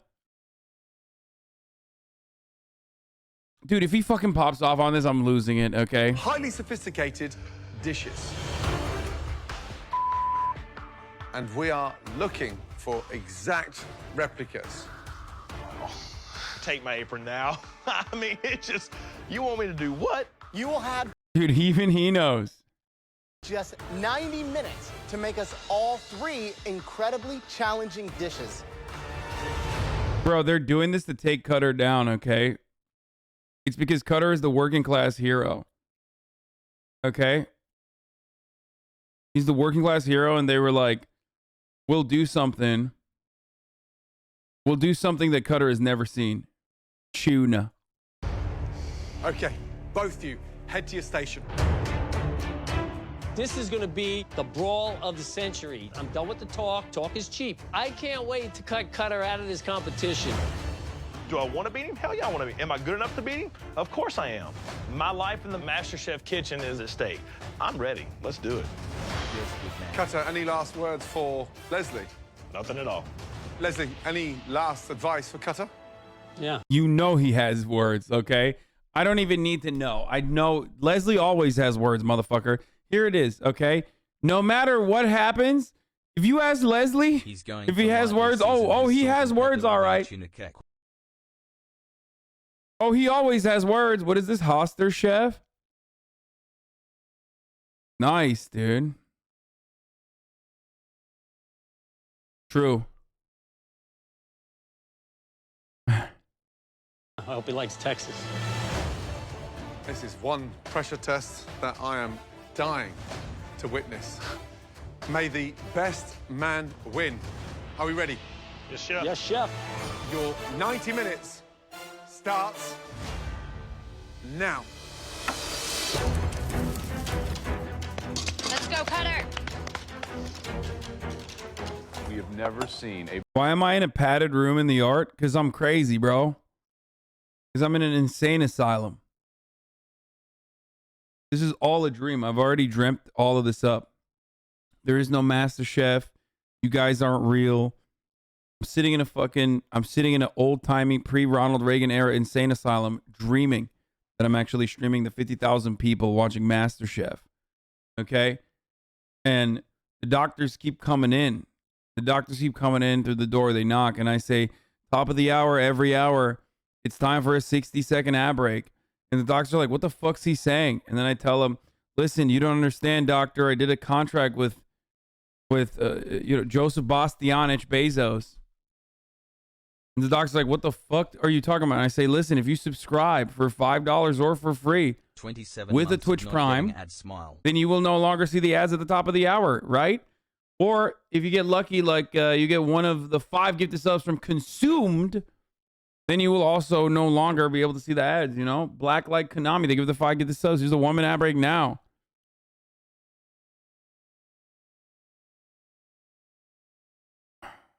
You have to admit there's a 10-10 transition, dude. There is no... I just came up with an entire story out of that. 10-10 CZ. Plaid Keys, thank you for the 5 get the subs.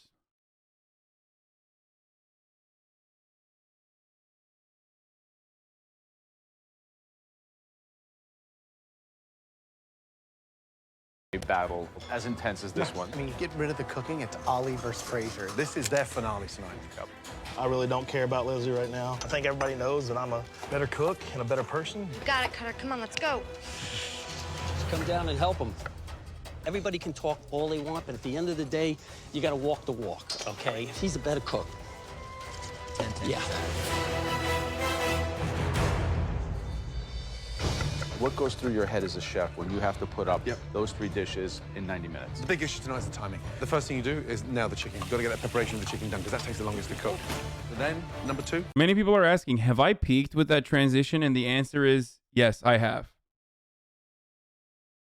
Is the preparation on the yellowfin tuna, the potatoes, and getting the green beans ready. The last one, the big one, is the risotto. You start the risotto with literally 25 minutes to go. The difficulty tonight is plating all those 3 dishes at the same time. Just over 25 minutes gone.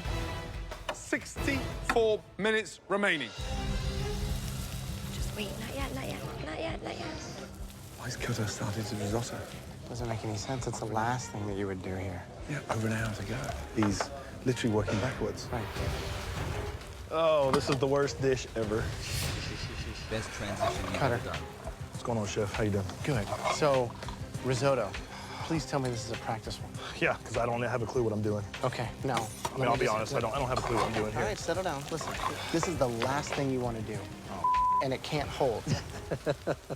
Are you kidding me? We just started, and he's screwing up already? I'm not, that's going to scare the out of me. This is only the beginning of what's going to be your end. Oh no, Leslie, don't get fucking cocky, dude. You know they love an underdog story, brother. Dude, listen, Leslie is the greatest villain, okay? He is so good. Let me just say this much. 1, Cutter is racist. Okay, actually we don't know that, but he is a reactionary hog MAGA guy. Okay? Definitely an anti-vaxxer. So, kind of comes with the territory to make that assumption. And the producers love that shit. Okay? The producers love hogs.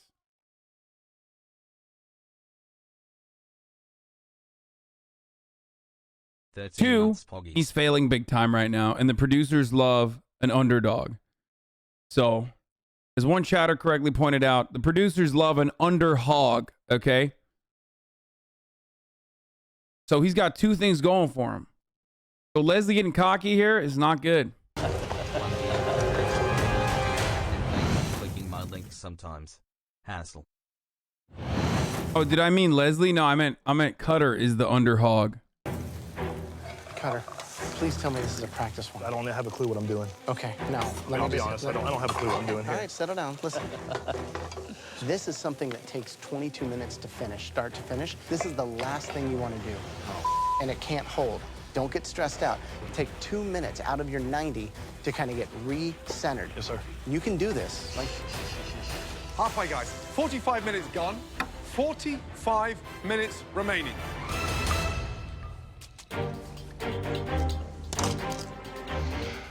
This is intense. Each dish, 1 at a time, no problem at all. But 3 dishes in 90 minutes, that's scary.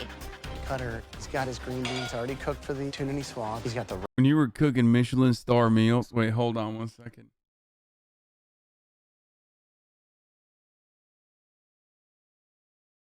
Hold on 1 second. Just hold.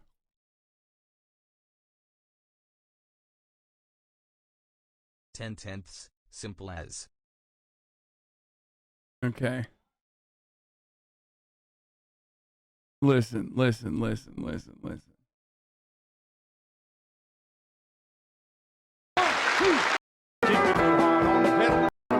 this sucks. Wait, does anyone have the fucking Ford commercial music? I was looking for I thought I found it, but no, we already did the top of the hour ad break. I was looking for a Ford commercial music. Great music. What the fuck? What the fuck is this? What the fuck is this?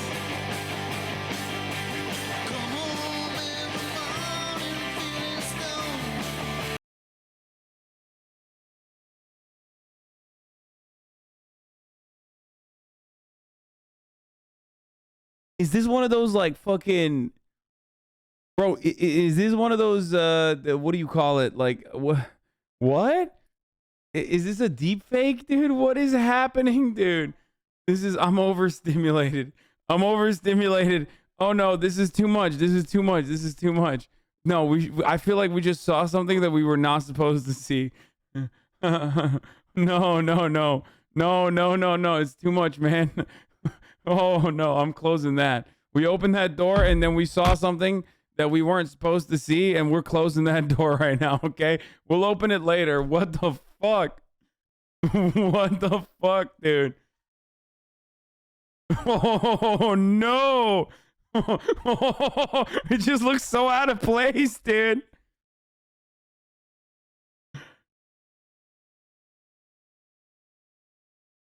Oh, Jesus. Anyway, here's what I was gonna do. When you were cooking Michelin star meals, I studied the red corn. When you were simping for Jamie, I mastered artisanal pizzas. While you wasted your days in the kitchen in pursuit of vanity, I cultivated strong Texas values.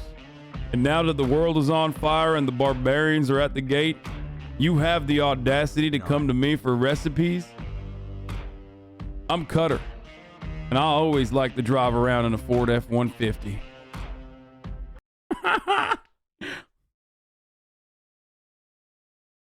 Yeah, it is Arctic Monkeys, except like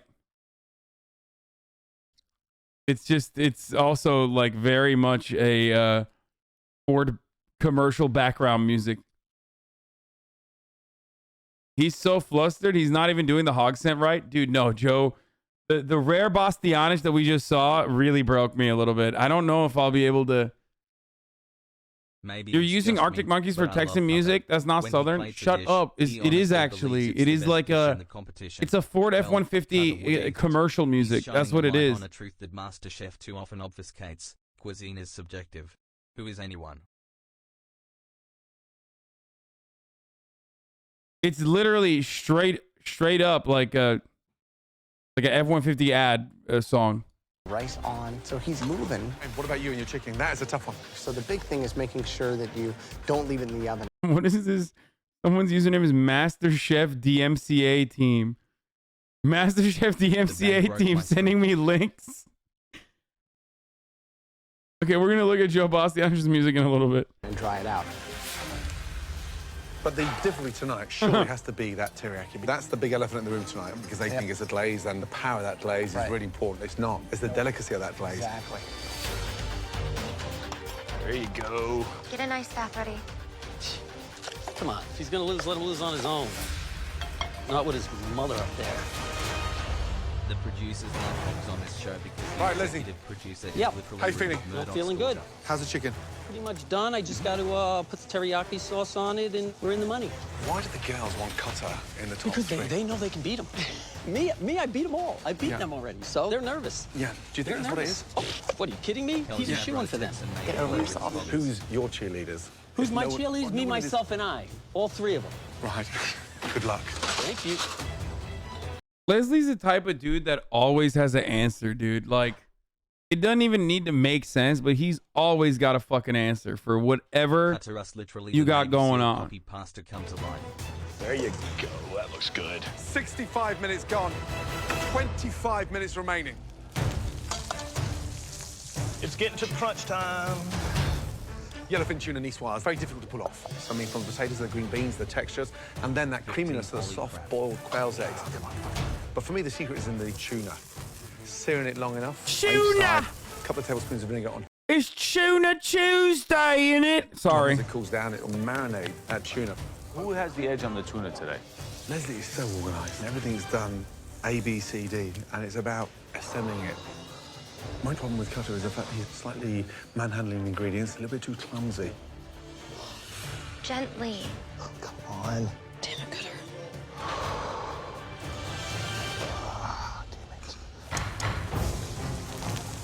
Fascinating now, both now starting with the risotto. The trick here is certainly getting the best of. Oh shit! Wait, hold up.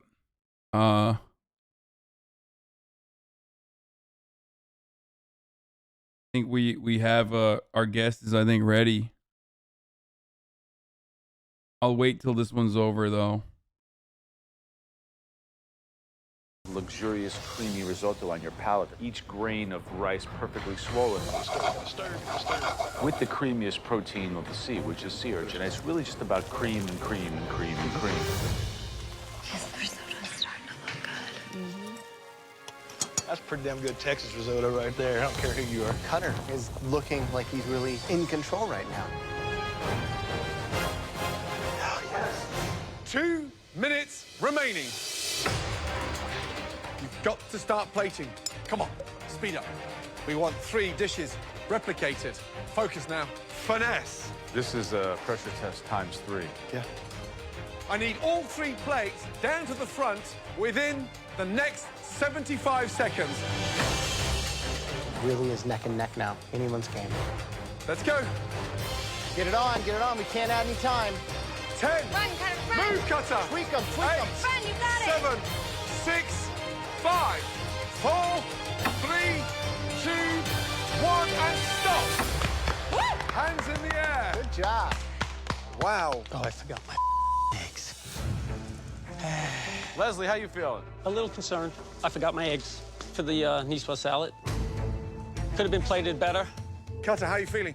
Awesome. Out of the 3 dishes, which ones do you think you've nailed? 1, 2, and 3.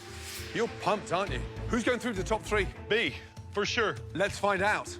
I'm feeling great. I mean, my plates are looking exactly like what the judges put up there. These big old bear paws did a lot of finesse today. Okay. So, risotto. One of them definitely has a superior aesthetic. Leslie, what do you think about his risotto? It looks pretty bad.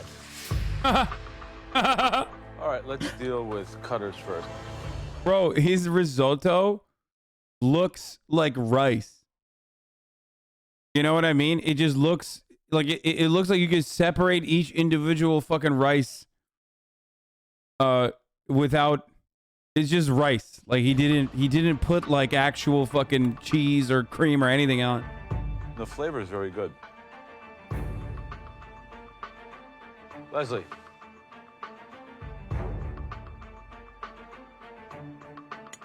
It's Texas style risotto. What the fuck you talking about? It's Texas risotto.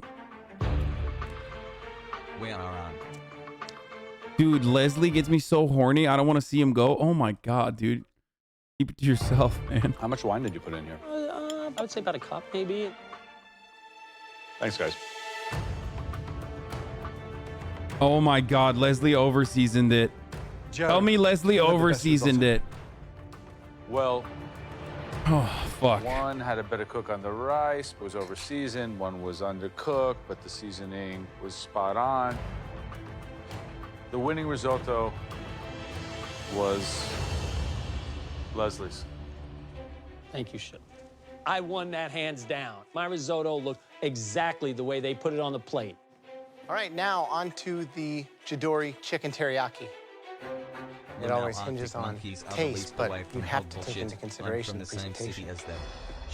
Cutter, what's your assessment of the 2 plates? Visually, I feel like I copied yours. Oh my god. How did he fucking... Oh, dude, the 1-1. Here we go, dude. What a classic! Oh, what a classic, dude. Who would have thought? Probably 90% correct. And what about Leslie's? Wrong plate, no sauce, bok choy cut very long, and not a good crust on his chicken. Cutter, we'll begin with you. Oh, good. Dude, how does he do this? Like, he literally will just fucking put like dog food on a dish one episode, and then the next he's like, here is the best bok choy fucking, here is the best thing you've ever seen. Like, it doesn't make sense. He is so inconsistent. Well, what do you think? I think it looks pretty good. Leslie, what do you think? Looks dry to me. Okay, well, let's taste. How long was this in the oven? Maybe 12, 15 minutes. Leslie, it definitely seems, presentation-wise, better, but it doesn't. It seems like it was overcooked. Doesn't seem to have as much of a glaze on it. You didn't get that in? Didn't get it in.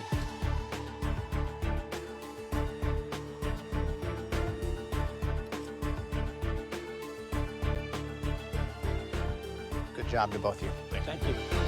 You know the 1-1 is here, dude. Of course. Oh, it's really, really close. Graham, the teriyaki chicken. Who nailed it? Both were overcooked. One more than the other. One person's sauce was the right consistency. The other was missing off the plate. The best Jidori chicken teriyaki 1-1. belonged to Classic. Classic, dude. Of course, dude. Of course. Graham, the teriyaki chicken. Who nailed it? both were overcooked. One more than the other. The best Jidori chicken teriyaki belonged to Cutter. Good job. Congrats. Now it all comes down Classic. to the Niçoise salad. I'm sweating a little. This is it. Top 3 or go home. Cutter, how did you cook the tuna? I put salt and pepper on it first, let it rest, seared it on both sides, and then sliced. God damn it, it looks good. It fucking looks good. How does this man do it? It actually, it just like, it's good where it matters. The tuna has a big problem with that. Oh, it's sort of badly seared, dense, raw in the center. Isn't it supposed to be? I go 16 months. Wait, what the fuck?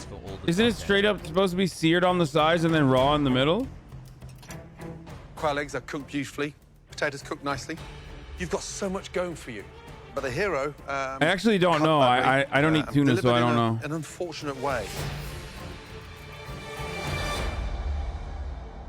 Thank you. Leslie, visually, does that excite you? No, it's kind of thrown on the plate. No quail's eggs? They're in my pot. Behind you? Yes, behind me. It looks clumsy. Yes, It doesn't look the most appetizing. No, it's not. Talk to me about the vinaigrette. So olive oil, shallots. To be fair, they did 3 dishes, dude, in such a short period of time. Like, I mean, not easy. Lemon and Dijon mustard. Mm-hmm. Tuna, cooked beautifully.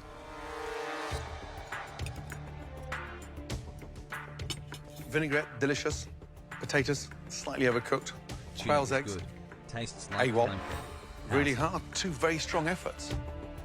This, right now, is neck and neck. No shot. No fucking shot. No way, no how. No shot, dude. It's game over. It has to be game over for Cutter. So bad. I mean, I've came this far. I know I'm a better cook than Leslie is. Neck and neck. 1 nailed the risotto, 1 nailed the chicken, and the tuna is even. It really comes down to the tuna. Which one do you like better? Cutter's tuna way undercooked. Under? Way undercooked. I was a little bit more raw on my tuna, but I thought I nailed Chef Ramsay's as far as the look. Leslie's plate looks like crap. He didn't even complete. Wait, what? But you... Wait, it was raw, dude. What do you mean? He's like, but it looked good. Cutter, it looked good. It don't matter. It looked good. The dish. Leslie forgot the eggs, though. I know. There's no yolk to add the richness. Now, visually, it looks a mess. It's all over the place. Yeah. Does he have a better looking plate than me? Sure, he's got his little olives over here. He's got his tomatoes over here. His tuna looks like in the middle here. It's overall, it's about the flavor. I'm sorry. Very, very close. Yeah. Okay, ready? Happy?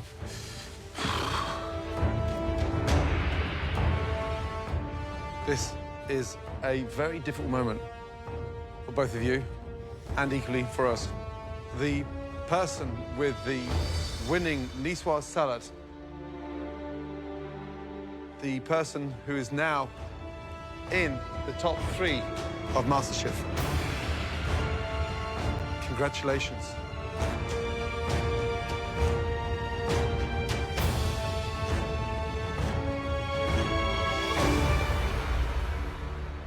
Leslie. Thank you, Chef. Well done. Thank you. You nailed it. Great seasoning. Bro, that's nuts. Like, if Cutter defeated Leslie here, I would have fucking lost my mind. On the vinaigrette. No quail's eggs. Big deal. I can live with that. Because the hero of the dish was the tuna. Congratulations.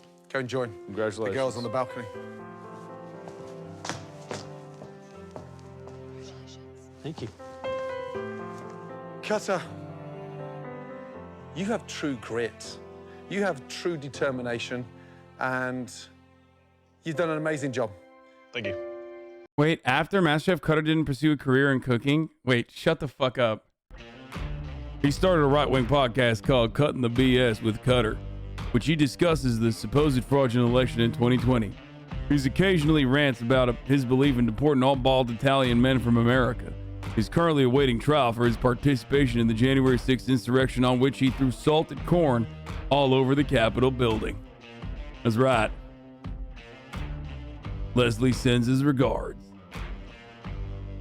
After Cutter's tuna dish failed to impress the judges in MasterChef Season 5, Episode 17, Cutter went on to storm the U.S. Capitol on January 6th and was consequentially incarcerated. He now works as a prisoner cafeteria chef at the Federal Correctional Institution at Bastrop, Texas. Okay, can someone give me the actual lore? God damn it, dude. Like, what the fuck?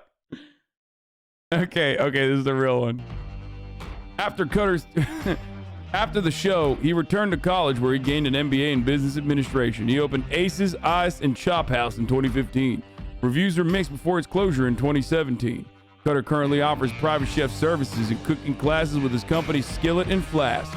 His whereabouts are unknown on 1/6/2021. That's right. Cutter is in the Capitol building. Okay, dude, stop. 15 months. Everybody's writing their Wattpads for Cutter, dude. What the fuck? I don't even know if that one was real. Oh, this one?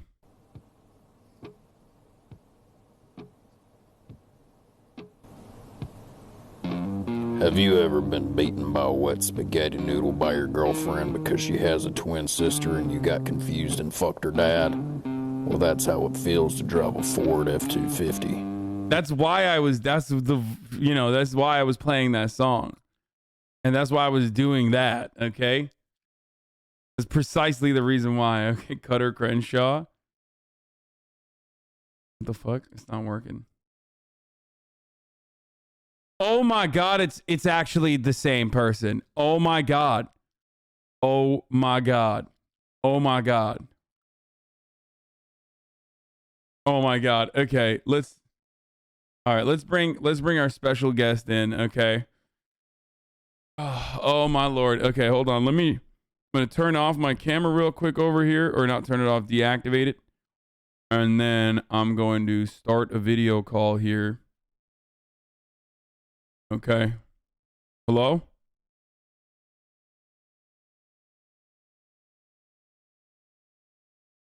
Hello? I think you're muted. I see the mute logo on.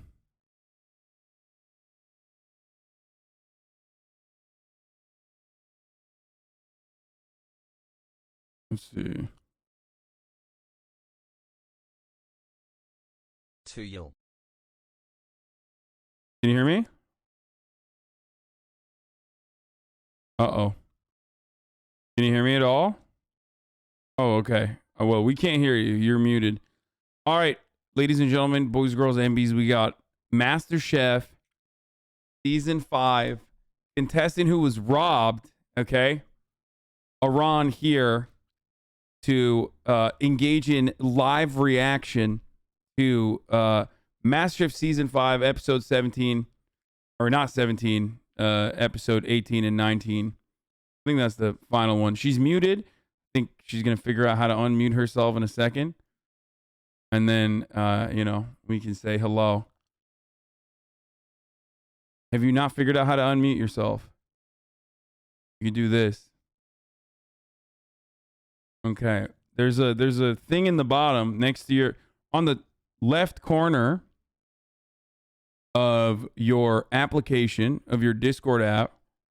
There is your face or your avatar, whatever, and your name, AHRAN, right?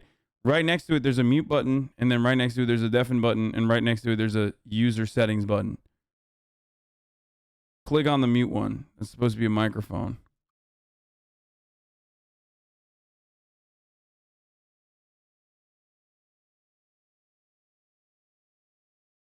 You might also be on push to talk. Oh, you deafened and then undeafened. Okay. You might actually be on push to talk as well. I don't think I've muted her. No, it's not me, chat. Wait, hold on. Let me turn off Discord for a second. Hold on, chatters. It won't let me click it. Okay. Like when you click on it, what happens?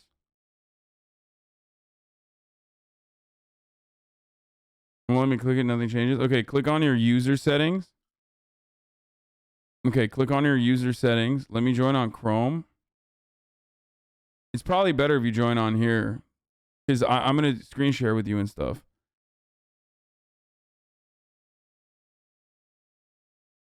20-something-year-old can't use Discord. How is that even possible? Because she doesn't spend her entire life on the internet like you guys do, chatters.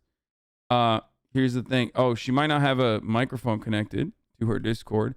And also, secondly, this is ironic because she was the Zoomer favorite. She was 18 when she was doing MasterChef, but now she's, I think, 26. Skull. If she is on browser, it probably doesn't have mic permission.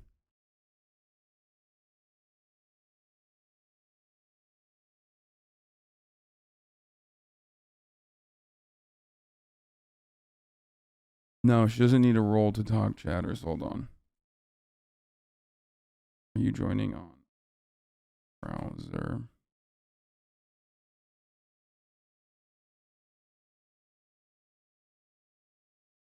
Probably don't have mic permissions.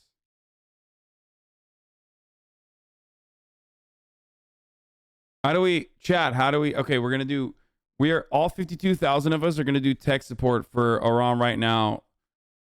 Settings, video, voice, video, input mod. Also check the input device. Default isn't always the right option for what it's worth. Okay, that's a good one. No, don't download it. Don't. She's like downloading the Discord application. Under user settings, go to voice and video and see what our input. Yeah, go to your settings and voice and video, and see what your input device is. Why do you never ask your guys if they know how to use Discord beforehand? First of all, I do. Tell her to click on the lock emoji on the search bar tab. This is another one that came in.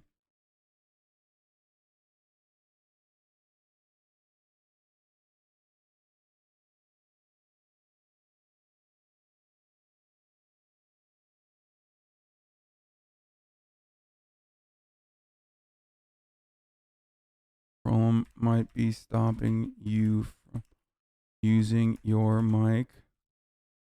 Click on the lock symbol and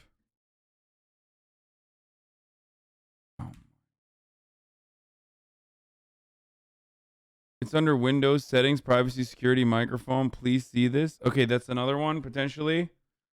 Okay, we got like 11 different fixes. User settings, app settings, voice and video.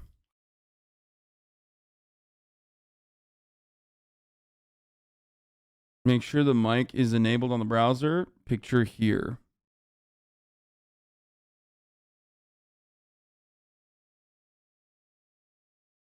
One more at Hasanabi, big guy and him pop out the most beautiful sub baby of all time.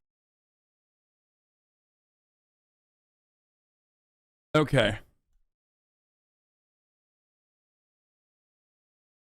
She may actually need to download so she doesn't have to use push to talk. I don't know. She's downloading Discord. We'll figure it out. Okay. I'm going to finish this episode real quick while we wait, though.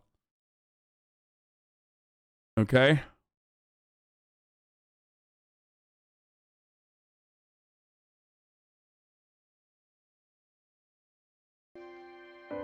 Cutter, how's the journey been for you? Tell you what, man, it's been a roller coaster. I came in here just knowing how to cook a few things really good, but learned so much from you guys. You've been brilliant. I put my heart on plate every time, so I can tell you. Every time. I appreciate everything, man. Damn, I appreciate it, Leslie. That was good competition. That's all I wanted. He's crying. You showed every home cook out there that anything is possible. Thank you. Come here, big boy. Say goodbye. All right, man. Called him a big boy.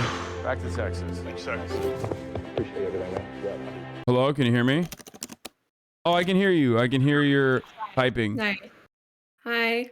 Oh, let's go. Okay, ladies and gentlemen, there she is. Okay, what's up, AHRAN? Season 5. Thanks for having me. Season 5 MasterChef contestant. First of all, did you know who I was beforehand? Did you have any idea? I had no idea. Oh, okay. You don't watch politics. You're not a fan of American politics at all. I try not to get too involved. Okay, all right, that's fine. That's not a big deal. You know, I'm a MasterChef streamer. I just watch MasterChef, so. Nice. Yeah. Thank you. Okay, so you were on MasterChef season 5, okay, and we're gonna watch, I guess, the last 2 episodes together. And I have no idea what's gonna happen. The rules are you are not allowed to spoil it. Okay, no spoilers. Obviously, you probably know what happened.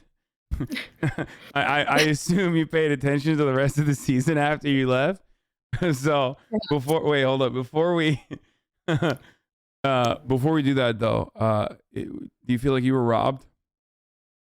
Hell yeah, I feel like I was robbed. Like we were big advocates for you here on the stream. The fact that Cutter made it to the top 4, whereas you were cut short. Bullshit. Yeah.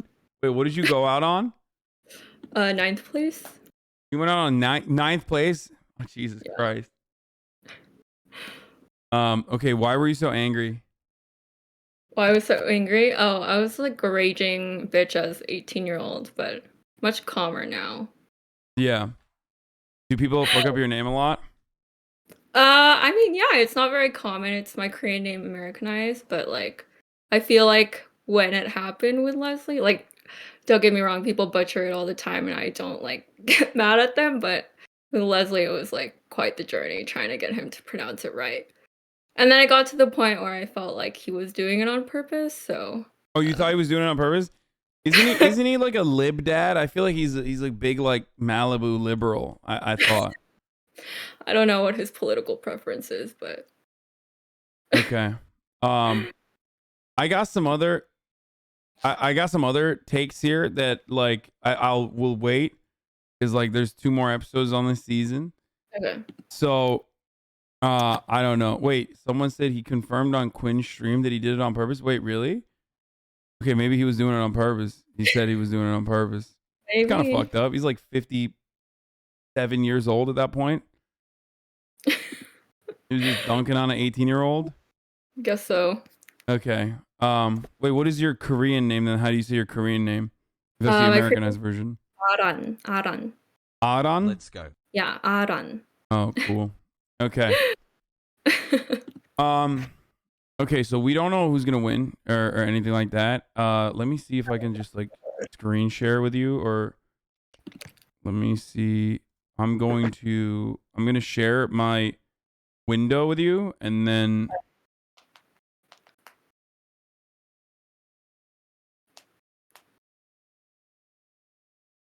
okay.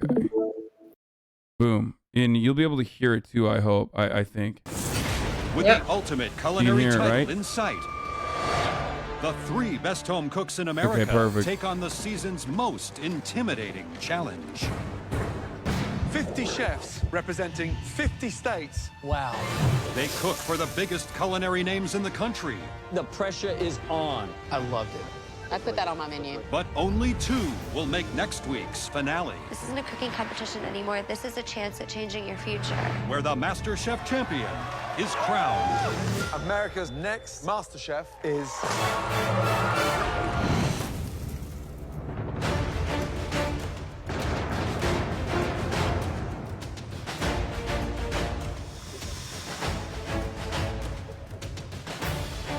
Welcome. Oh my God, I'm in the semifinals. This time last year, I was cooking I'm turning in on my camera teeny little so I can electric turn it on my stove stream. kitchen in Philadelphia with my cat, and now this is my chance to shine. Courtney, Leslie, and Elizabeth, congratulations. Thank you, Chef. You are the final 3 in the biggest culinary competition in the world. This is the semi-final. So, as well as winning $250,000 and your very own cookbook, one of you is only a few dishes away from winning this. The coveted MasterChef trophy. I did a wonderful job taking care of my wife and my children. My goal now is to do something for me. What's that? You getting? There's like audio in the background. You good? Yeah, all good. All good. Oh, okay. That trophy will change my life forever. For me, that trophy is my ticket to publish my own cookbook, which I've been dreaming of for years. Who'd you like the least in the entire season? Be honest. Wow, you're really asking all the burning questions right off the bat. Who'd you like? Who'd you like the least? Straight up. The least? I mean, I think I already made that clear in an episode prior. Oh, Leslie? Leslie, you like the least? No, not Leslie, not Leslie. Oh, who was it then? I don't remember. Yeah, I would say Courtney. Oh, Courtney. Oh, okay, good. Okay. Okay. Okay, so listen. I feel like she's very fake. I don't know what's going on. Like, they're in the top 3 now. Like, I feel like she's very fake. I don't know what it is. I don't know. And I've never felt this way about like a MasterChef contestant before. But anyway, we'll continue and I'll point out different things about it. Good. Sounds good. It was just, it was very weird. For this challenge, we want you to cook a special dish for some very special guests. Each and every one of those guests is perfectly placed to judge your food because each of tonight's guests are all. How good are Graham's fits though? They're pretty good. I mean, my man is just like he just brings it every episode. I mean, every episode. Like, you know how in the final episode I'm gonna pause a lot, by the way. I'm just letting you know I pause all the time. But in the final episode, there's like usually they wear their best fits, and Graham is wearing the exact same outfit that he usually wears. Like Gordo will wear like a fucking tux. Joe will wear like a tuxedo or whatever, and he's in some whack ass shoes or whatever. But Graham still dropping the exact same fit. Why? Because he keeps it 100 every time. Every episode. Like, make him wear it What? too. They also like make him wear that. No. It's not his choice. No, in my head canon, that's not how it is. In my head canon, Graham dresses himself. I don't want to believe that like someone else. You're destroying the immersion. Oh, I'm sorry. No, he dresses himself. 50,000 people's dreams just died immediately. Just oh no, we're peeking too hard behind the curtain. Okay, let's just continue. Tonight's guests are all chefs. We have one amazing professional chef from each and every state in this country. 50 chefs. Tonight, you'll have to serve them in the MasterChef restaurant a composed, MasterChef-worthy entree. But prepping and cooking for 50 chefs, come on, it's impossible for you to do it alone. So, tonight, we've brought you some help.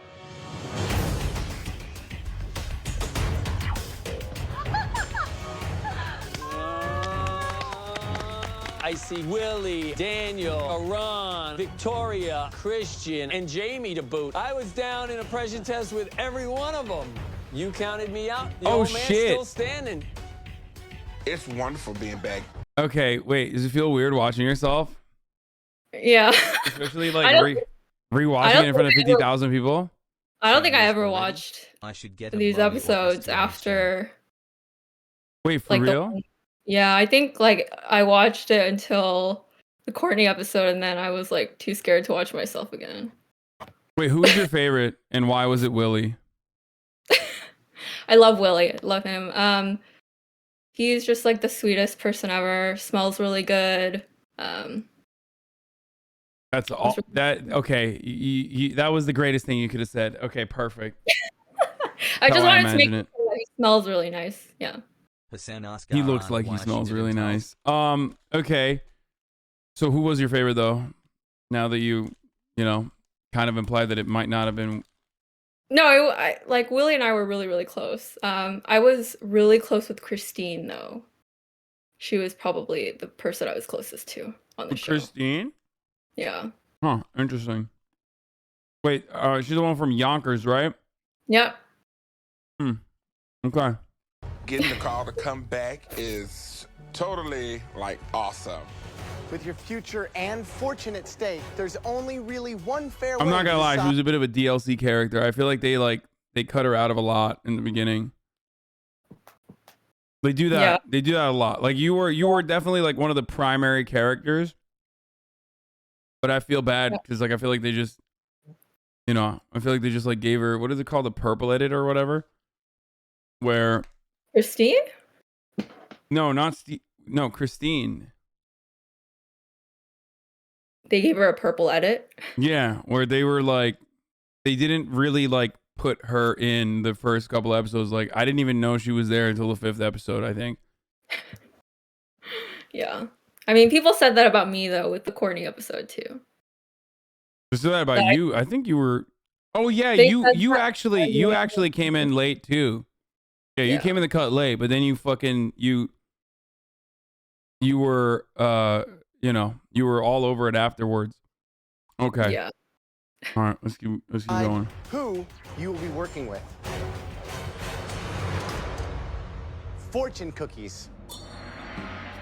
You'll each randomly take 2 fortune cookies, and whichever name is inside that fortune cookie will be your sous chefs tonight. Please, all 3 of you, come up and take 2 cookies each. That's fine.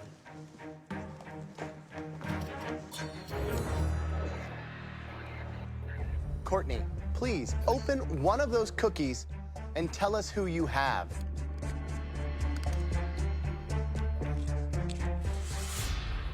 Oh my god, I'm cringing so hard. Thank you. I do this every day. I see myself every day. It's awful. You'll get used to it. Oh Jesus. No, ew, ew, ew. What do you think about the hair decisions here? Was this good? No, Was no. this a Let's good not, look? let's not talk about it. It was a dark time in my life.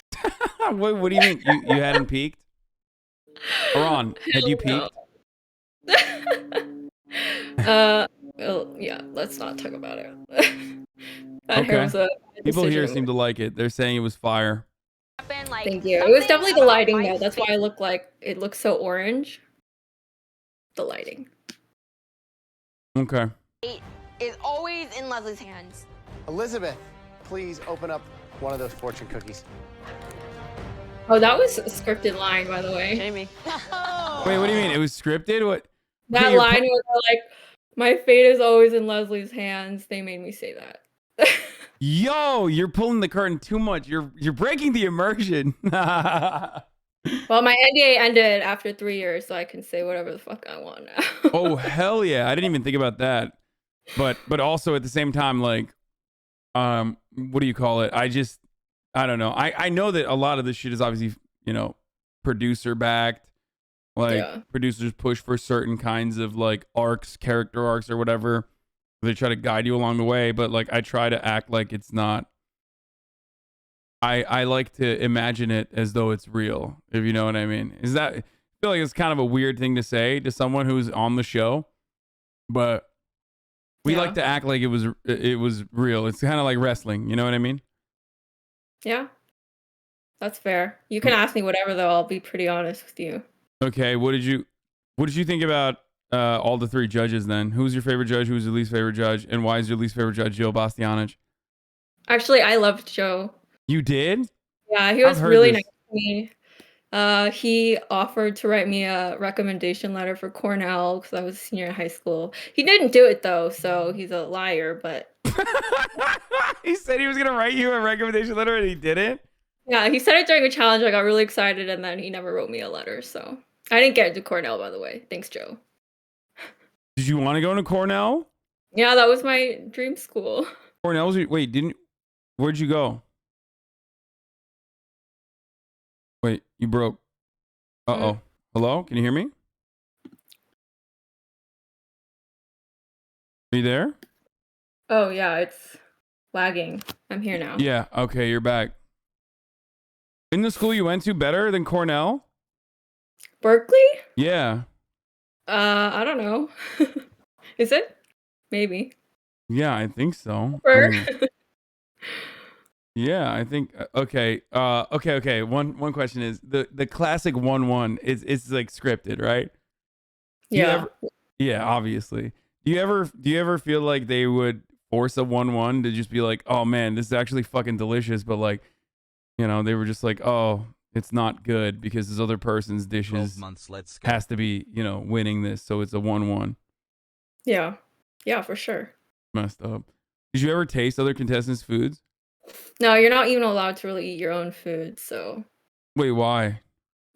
because if it tastes like shit and then for editing purposes they want to say it was good, then uh What?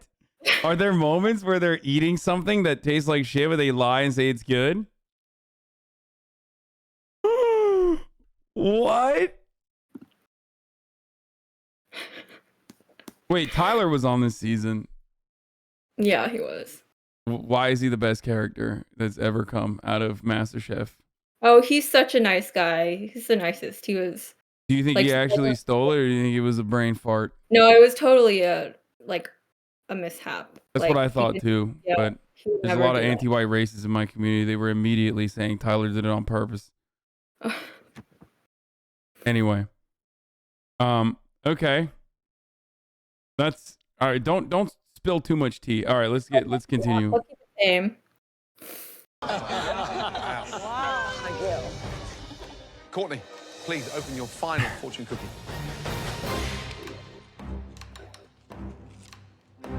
Big Willie. Big Willie. Wow. I was being sarcastic about the anti-white racism thing. All my dreams come true. Christian. Wow. I know a chef when I see one. How you doing, brother? Elizabeth, you have Victoria. Yeah, what's up, yo? Hell yeah. Over here. What are the odds? Now, we want restaurant quality, elevated entrees, good enough to be eaten by the best chefs in the country. You will have just 90 minutes to conceive, prep, and plate your stunning dishes. You are one step away from the finale. It's all on the line tonight. Your 90 minutes starts now.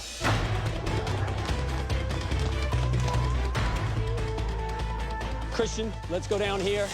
There's gonna be 50 chefs from all over the country in the dining room critiquing our food. I mean, that's crazy. I'm doing a prime filet.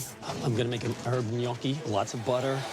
If you can just get the fish out, I'll meet you over there. It's a dream come true, but it's also terrifying to cook for that many amazing chefs. We're gonna make skin-on pan-seared red snapper fillets with cauliflower three ways and a really awesome Mediterranean relish. Daniel, have you seen lemongrass yet? If we think it's hard getting anything past Chef Ramsay, Chef Elliott, Was Daniel and Joe, nice? it's gonna be So 50 nice. times harder I feel like he getting got it a pretty past shitty all edit. of these chefs. We're doing ginger soy glazed halibut with a beet dashi broth. You feel like you got a good edit or no? Chili sauce. Get to it. Okay. Let's do this. I think that's it. Let's Yes and no. Wow. Okay, why yes, why no? Yes, because I feel like some of the confessionals were taken out of context.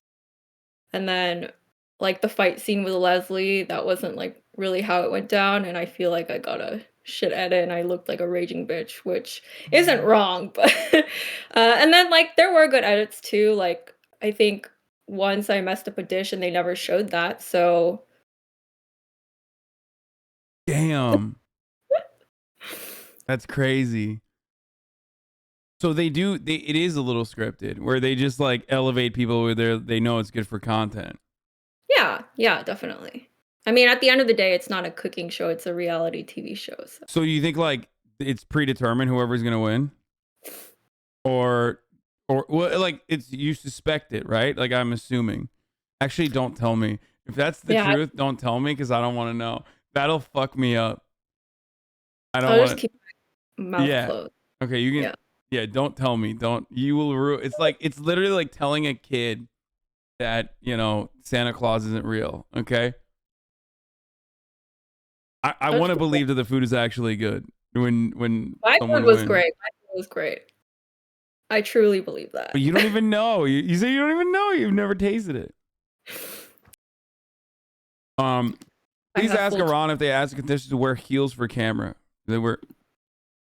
Yeah, I mean, they ask us what we brought in our wardrobe, and then they will ask you to wear certain outfits. Like, they made me wear certain outfits that, like, I would never have worn. And even on the day okay, is this going too deep? No, it's fine. Whatever. The day I got eliminated, too, they were very fixated on how the back of my shirt looked, and they kept making me change, so. I have a Okay. theory they knew I would be eliminated that day, because when I walk out of the kitchen, you see the back of my shirt, so that's my theory. Oh no. Okay, no. Okay, well, I don't know. I don't know how to. No shot.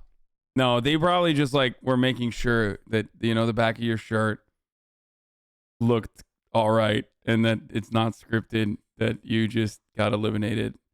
Okay. Was the rain? People want me to ask if the rain was scripted, but No, it just never no. rains in LA. I've been living here for many, many years, and I've never seen it. I was here when that was being filmed. I was here in Los Angeles, and I don't remember it raining like that hard in 2014 or whenever the fuck it was filmed. Pouring So. that day. It was What? a really depressing day. It was pouring. It was so sad. So what does the living situation look like when you guys are filming? You live in hotel rooms, and Is you're it all nice? separated. We stayed at we stayed in Burbank, like at a Marriott or something. It was just okay. Okay. Yeah. Was the food good? No. It was like catered random stuff. Like fast food. Okay. Yeah. Do you guys get paid to be on it, like for per episode or whatever? We get a stipend. So That's it? yeah, like the further you get in the show, the more your stipend is. And like other people on the show actually like had bills and like financial responsibilities, and I didn't, so I just saved it up and then went on a You were shopping spree. fucking caked up. Yeah, and then I went on a fucking shopping spree when I got eliminated because I was sad. Okay. Yeah. Wait, is the stipend good enough for like paying bills and shit? You don't have No, to tell no, us. it's not. I mean, like when like some of them, had to leave their full-time jobs and they're not making money, so they had to use it for like to pay rent somehow, I guess. I don't know. I was only 18 at the time. That was like the least of my concerns. Wait, are you pursuing a career in chefing now? No, I Oh, work damn. in corporate. Yeah. Sad life. Oh damn. Okay. We get really hype when we do the lores after everybody gets eliminated, and like we read through the lore. What kind of? There's training outside of the actual cooking, right? There is. Yes, we do get cooking classes. I'm reading your chat too. Some people are like leaving really weird comments. Wait, say that again. Sorry, my brother was trying to talk to me. What was I the said last I'm one? reading your chats. Oh no, don't do that. Don't do that. That's the worst thing you could ever do. I promise. Don't do that. They're freaks, okay? Don't. I haven't even been looking at chat that much. And also, yeah, we're in emote mode now. Okay, good. All right, let's continue with the show. Oh no. 4.5 cups of hot water. I need a bigger pot? I'll go get it. You need the Japanese turner so you can start got it this? right there. Okay. This is it. What a big night. I mean, it's as much pressure tonight that there is in the final. 50 chefs in your dining room? Come on. Even for a professional chef, it's a big ask. No, not in there yet. So Courtney picked halibut with kind of an Asian twist. If there's one thing chefs hate at the best of times, is overcooked fish.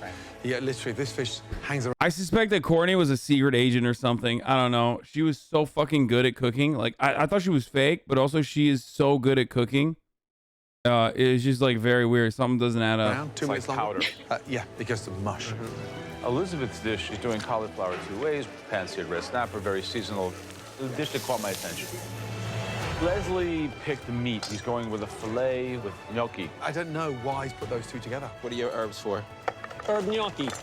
I think he's looking at the filet as being a star and then trying to come up with a creative side. All right, Chaz, done. Thank you. This is just the wrong one. 30 minutes gone. You've now got 1 hour remaining. Get organized. Is this stuff actually real? Do they make you cook up until the last second? No, right? That's editing, right? No. You actually only get the time that they give you. Sometimes they'll give you like extra time to like get the ingredients, and they won't like time that. But the time that they allocate to the challenge is all you can have for cooking. But you're allowed to get extra ingredients. I feel like in previous seasons, there's always like drama between like contestants like not getting the right ingredient. They don't let them back into the kitchen. Oh my God, you're ruining the secret. No, I'm kidding. Sorry. You can be honest about that. That's fine. That's like a baby secret. That's not like a. Yeah. That's not like a huge, it's not crazy. This is a mini one. That's okay. Let's get all of this. No, this is more than enough. Come on, guys. Speed up, please. I'm taking it off emote mode only. Be nice, chat. Please welcome. Be normal. Tonight's judges, some of the greatest chefs in America. From Mississippi, Kat Cora. Oh my God. From Maryland, Michael Voltaggio. From Ohio, Susan Feniger. From Michigan, Duff Goldman. Arizona, Suzanne Tract. It's like a never-ending parade of famous people that I'm obsessed with. Representing California. Ron, do you think Joe Bastianich knows how to cook? I think he only really knows how to cook like a risotto. Yeah. Yeah. Yeah, that's the meme in this community, at least, is that he doesn't know how to cook. Once he accidentally slammed a food processor lid on my finger and it turned purple. No way. Yeah. He didn't do it on purpose, but it fucking hurt. Maybe that's why he wanted to write you a letter of recommendation to Cornell. But yes, Berkeley's a better school than Cornell, for the record. So I think you did all right. Thank you. Tila. Illinois, Mary Sue Milliken. Oh my God! From Nevada, Herb Wilson. This is absurd. From Missouri, Anthony Caron. John Sedlin from New Mexico. Casey Lane from Texas. Tom Shields from West Virginia. It's kind of weird. This is huge. We're having some of the best chefs in America sitting down, waiting to taste our food. If I don't bring my A game today, man, I'm going to be in trouble. The pressure is on. Did you feel cringe about the Walmart ad? Yeah. Please welcome tonight. Whenever Graham says, we're for our hero veterans, we're gonna be serving them delicious Walmart steak. The worst.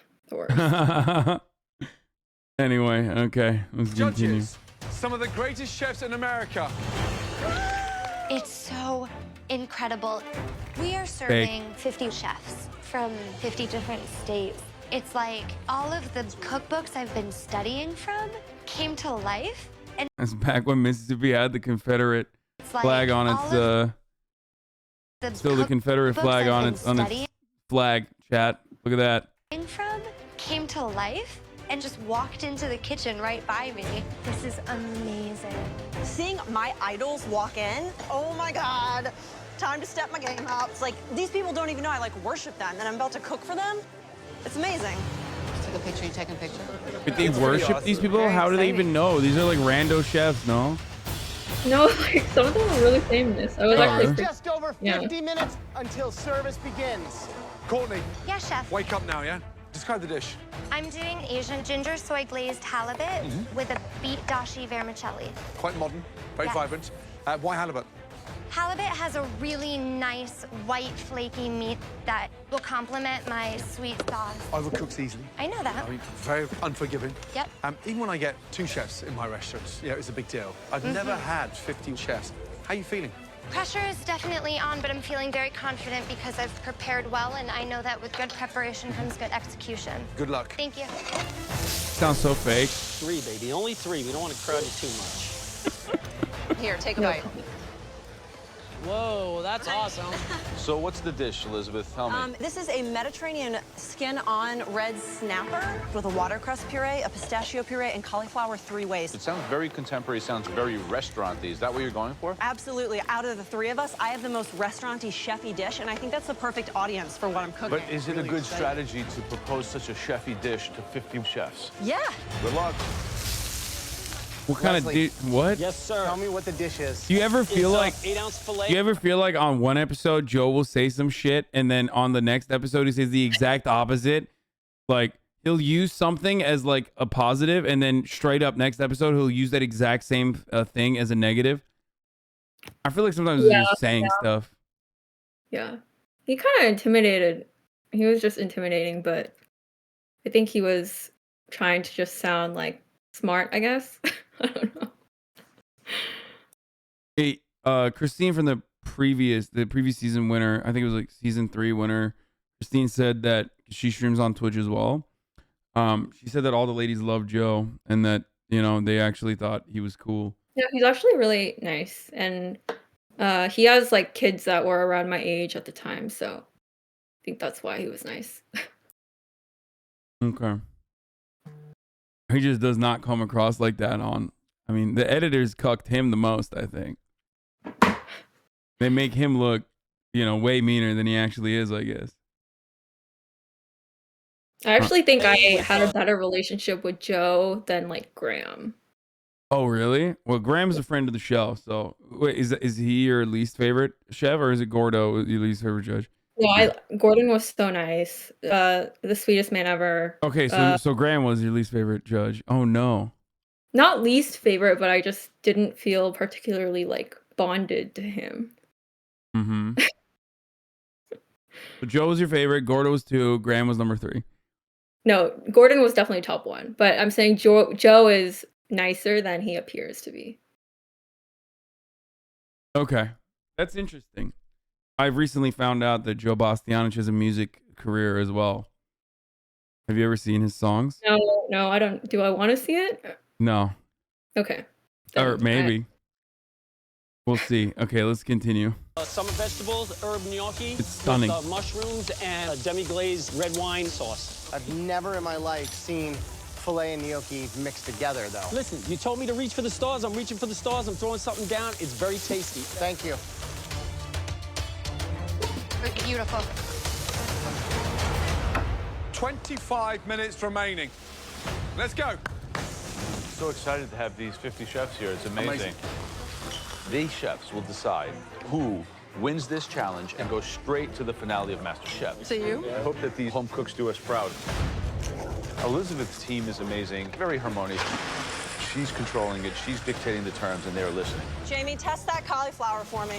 It's really kind of impressive to watch. Wow. I turned off the burners. There's definitely code. Okay. Daniel, can you get me a fish spatula? Thank you. Cornies on the other hand, halibut. You don't really start recommending halibut for a large contingency, especially chefs. It's not the fish you'd give them, is it? No, there's no fat in it. It goes dry right away. And then to do it in an Asian style for the first time ever in this competition, 1 more minute. I think she's playing without a net. Get the vegetables squared away. I need the mushrooms cut too. Leslie is so confident about this dish. They gotta be almost stiff. Taste one. Here. Stiff? You got it. This is gonna be incredible. Taste. You want a nice texture. He's just in the driver's seat right now. They soften enough for me. Way too hard. Way too hard. You're killing Incredible. it. Good Gnocchi's job. done. What can I do for you? Set plates up. Yeah? If I had to hire one of these 3 home cooks as a chef in my restaurant today, it would be Leslie. Wow. He's on fire. Wow. Right, Leslie, watch it. Oh, what the fuck? Careful. Come on, Leslie, watch out, man. Take your foot off. Right. Take your foot. I've got it, Leslie. I've got it. Problem. Damn. Sorry. When it rains, it pours. 15 minutes remaining. Was that Gotta scripted? start clearing down, get organized, lay out the The plates. fire? Yeah. Let's go. No. Down my culinary No, idols that was would not be scripted. unthinkable. I don't want to know. I don't get why I keep asking Is you. more critical Oh, than damn. The So spoon just a push. little spoonful right in the middle. Let What it do you think kind about of Jamie? fall as it will. She's so sweet. Yeah. Even though she has a tattoo that says New Jersey on her neck, which is, you know. Pretty badass. Did you? No, what? No. Did you keep in touch with any of the contestants? Like, are you still friends with any of them or at all, or no? Yeah, I mean, I still talk to them all the time. I like haven't seen them in a while, but Damn, like all the time for real? yeah, like on social, I'll talk. Like Leslie and I were texting today. Oh, Yeah. oh, you're tight with Leslie still? So it was, Yeah, we're it just was. like yeah. He's gonna be on my YouTube channel. Oh, that's dope. Yeah. I Okay. texted him earlier. I said, I think we're the most Insta famous people from our season. And he said, if not the cutest. It's kind of weird, dude. Isn't he like 60 now? Okay. That's the Silver Fox. I mean, we put some respect on that name. That is, we love Leslie. We're Leslie enjoyers here. Anyway, let's continue. Because you are serving it to people who look at every dish with the eyes of a chef. Beautiful, Ron. Beautiful. All right, let's whack it. Whack it. Couple more gnocchi on this plate. You got it. Thank you. Leslie's plating, Elizabeth's plating. Sauce at the end here. I got the sauce. Courtney's got nothing on the plate bar her name. Still the same game plan with the plating. Daniel. Yes, chef. Is anyone going to start plating? Getting direction. Yes, sir. Getting Is direction. anybody going to start plating? Noodles are ready. You want them to start going? Courtney. Yes, chef. Is anybody going to start plating? I'm telling him to start plating right now. We need to step up a gear, guys. We're going right now. Guys, don't forget, in the restaurant, we have a chef from every state in America. Let's go, guys. Come on. All of you, speed up.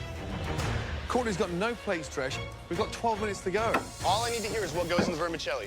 I keep telling you, it's all of the noodles and this sauce. Here, you do it yourself. Willie and Daniel, do you have any idea what's going on? That's what I'm trying to get details on, chef. I've said it more Say than it enough again. times. So let's do that right now. Oh, my God. So Daniel has no like reason to fucking help out, and neither do you, to be honest. Like, what if you fucking tanked his shot? Like, I mean, you didn't, but what? You could have just like easily sabotaged, right? That's true. That's true. I thought when they asked me to come back that it would be to like re-enter the battle. Oh, then you thought it was like one of those because they did that in the other season. Yeah. Oh yeah, I was so excited, and then they were like, "You're just gonna be a sous chef." I was like, okay. Damn. Yeah, they were like, "Nope, get fucked." No. Yeah, this is a shorter season too. The other season had like 25 episodes, I think, and then this one's like 19. Yeah. Anyway, all right, let's continue. I did what you told me to do. Okay. 8 minutes to go. You don't want Do you feel like your dreams got crushed, and that's why you no longer want to be a chef, and instead you're doing whatever you're doing now in a corporate job? No, I'm pretty happy with my life, but I think going on the show made me realize how tough it would be to work in a commercial kitchen. And then I realized I didn't want to go to culinary school because I didn't see myself like working in a restaurant. So But you have a YouTube channel, right? You still cook Yeah. on there? yeah, just like as a hobby on the side. Okay. What's yeah. your favorite food? To cook I'm or in looking general. I'm looking at your YouTube channel right now. Wait, can you see, or does it still show MasterChef on your end? On my screen share? No, I see it. You can see what I'm looking at? Yeah. Are you gonna subscribe? Okay, yeah, sure. All right, you better fucking put out some. You better put out Alright, some I will. I'll fire put out some content, fire dude. Yeah. I'll put out some fire content. Okay. I mean, after today, you're probably gonna have like 10K subscribers. So,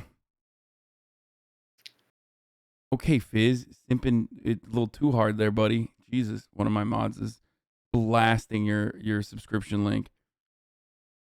Put some vegan content? Yeah, no, don't listen to that. 4% of my audience are vegans, but they make up 90% of the dissenters in my chat.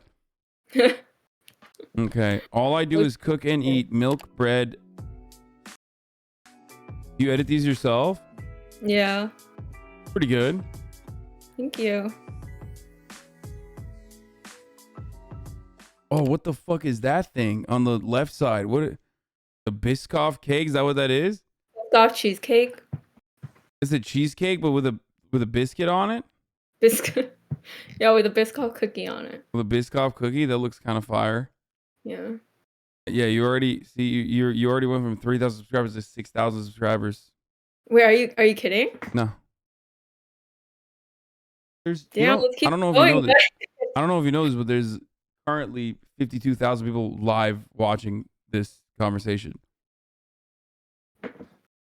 Nice. So, anyway, all right. Cooking log, Korean sweet potato pizza. Okay. All right. Let's get back to it. Let's get back to not this.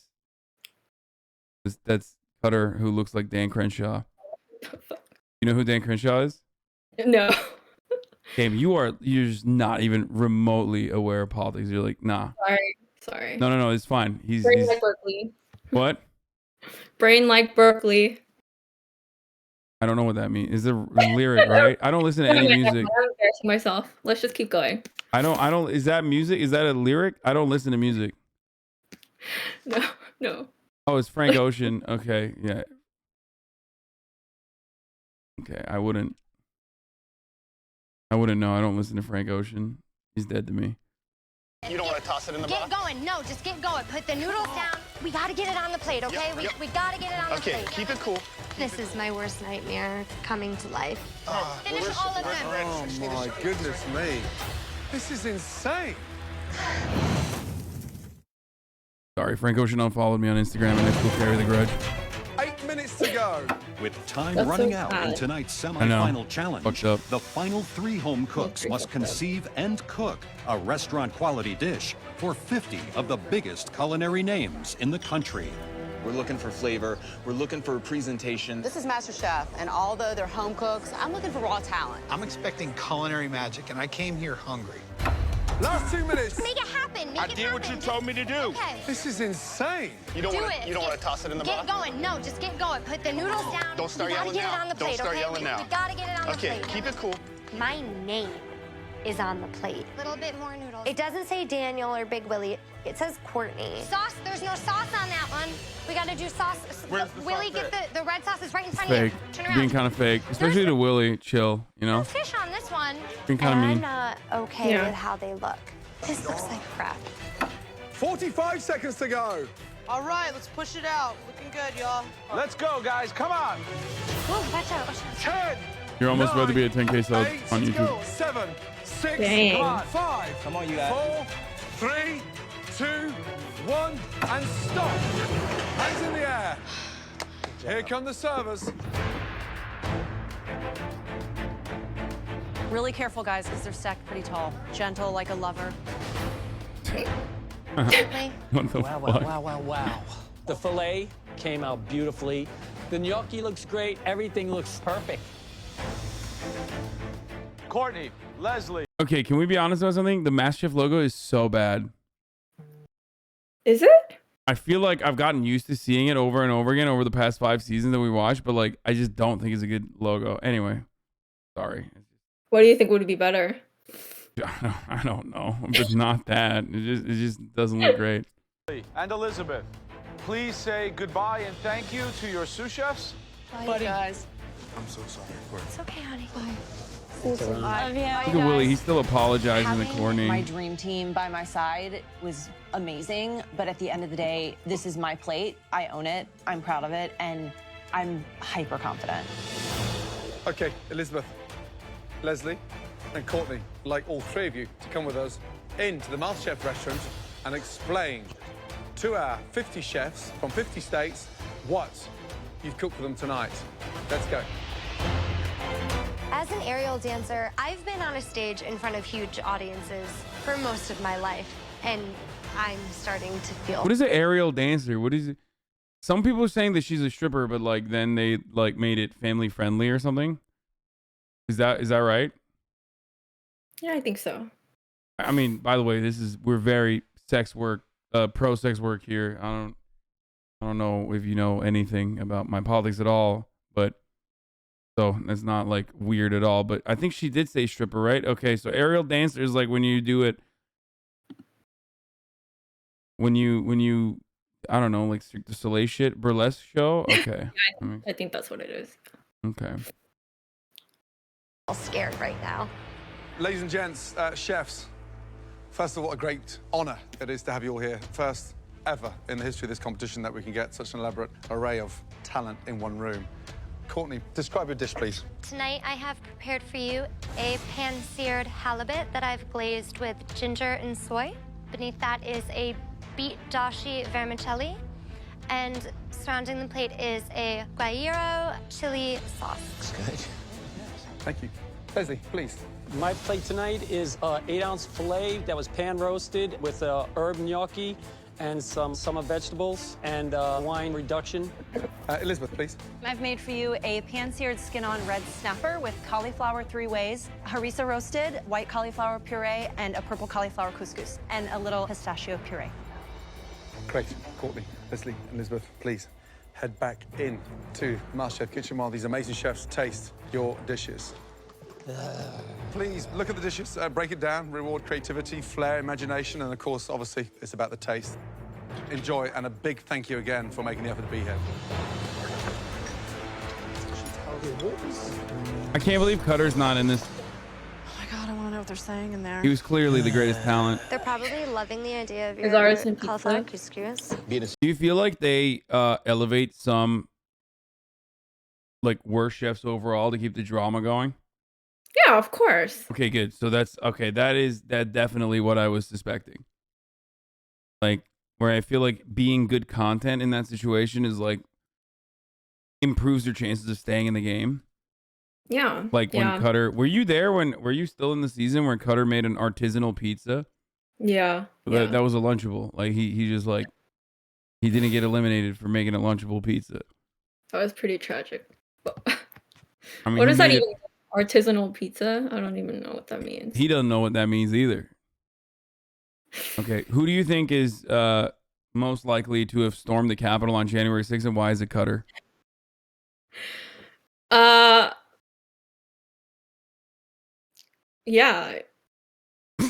Well, let's just say without getting too deep into it, I had to unfriend him on Facebook. You have Facebook still? Yeah, that's I mean that's your first mistake, but yes. Oh, yeah, no, we already I didn't even need to see his Facebook to know that he's anti-vax. Like, you know what I'm saying? It's not a true patriot. That's what I like politically. Since you didn't do your due diligence, like Cutter's a patriot. We're actually big fans of his here. I'm kidding. I don't want you to. Okay. I don't know. Let's continue. Seafood chef. My first and foremost is going to be the fish, but she's also taking that same attention to All the right. vegetables. Sorry, I got a vaccine injury. That's why. She really did do cauliflower 3 ways.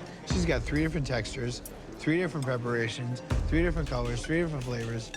Every single component works separately and it works together. Could use a little bit of seasoning, but you can taste the cauliflower. So you kind of went like an Asian flavor profile. That's interesting. Yeah, the judges kept saying to me, what haven't you shown us? So I was like, I'll show you Asian. Courtney did a good job cooking the fish. The halibut's cooked nice. I do like the flavor of the broth on the noodles. Very sophisticated. You could have this in an upscale restaurant. She knocked it out of the park with that dish. It could use more sauce. When I heard you were doing gnocchi for that many people, I was like, this man has gone insane. Oh, mine seemed fine. Everything the gnocchi held up. It was tough, though. Although steak is safe, gnocchi is not safe. It's a gamble to try to cook a gnocchi for not just chefs, but for anybody. Flavor-wise, it's delicious. It's seasoned. The meat is cooked perfectly. This would be a dish I'd order in a restaurant, like beef and mushrooms and red wine. Classic combination. They're like good elements, but it's a little disjointed. I have to say, this is my choice right here. I would agree. I definitely think Elizabeth stole the show. Yeah. I'd sell this dish in my restaurant. You just hit 10K subs on YouTube. Leslie, Hey, things are cliches. let's go for a 20. reason. Is it culinary genius? Maybe not. I loved it. Courtney, look how beautiful this is. Look at that. Perfect. I will never understand. We've seen fucking 4 seasons now. I skipped season 1. And I still do not understand how these like challenges actually end up working. Like, does everybody taste all the food?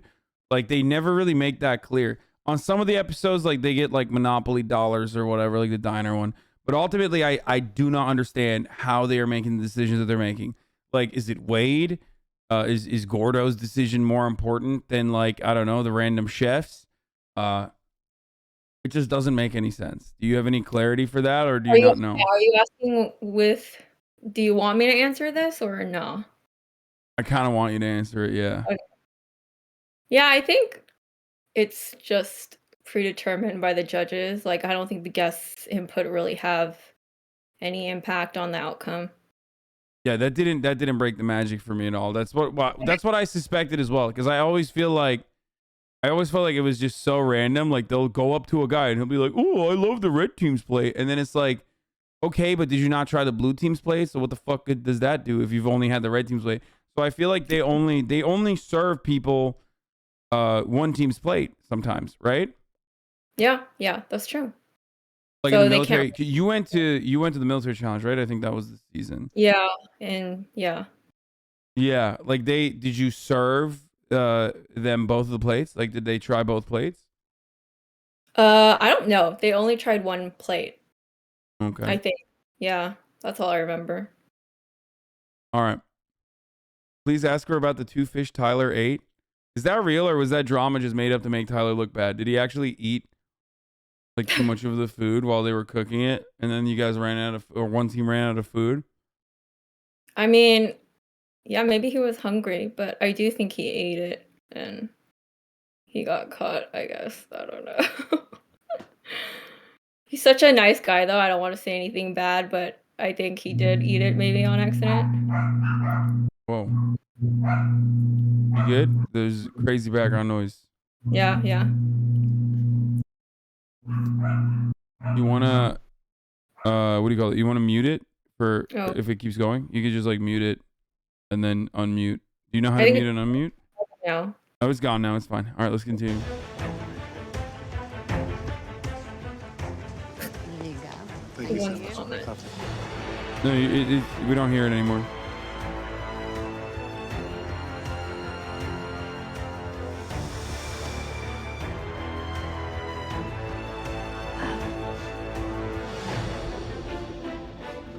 When I walk in and I see the chorus line of amazing chefs, they are going to send I could just someone mute you right as into well. the finale. The home cook that we'd like to invite down here. My dish should be Leslie and Elizabeth's because it's original. It's showing chef-like qualities. The individual with the dish of the night. I need to win. I need to get up on that balcony and be number 1. Or otherwise, I don't know, another pressure test, number 7. I mean, come on, really? Congratulations goes to... Wow. Stunning.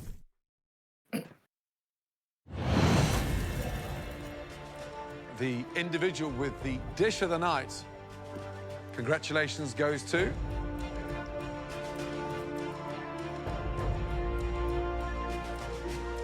Elizabeth. Amazing. Did you like Elizabeth? We get to walk through Yeah, the yeah. hallway of chefs. Super cool. I'm in the Bit of a finale, queen. and I am thrilled Love beyond it. words. Love it. Yeah. Well done. Please head up to the balcony. There's a very Badass. cool glass of champagne waiting for you. Great job. I mean, Cutter was robbed, but it's fine. Leslie and Courtney, please make your way down.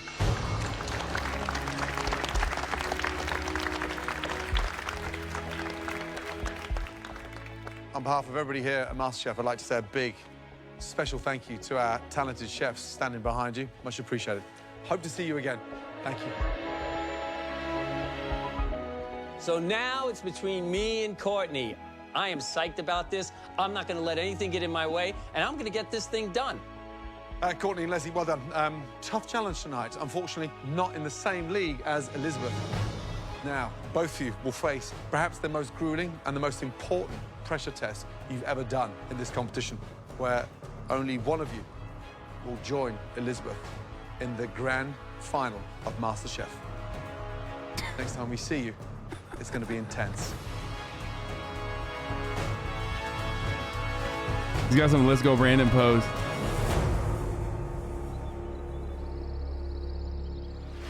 Oh, before I forget, well, this is unrelated to you, AHRAN. I got to run an ad real quick at the top of the hour. There's a 6-second ad break chat.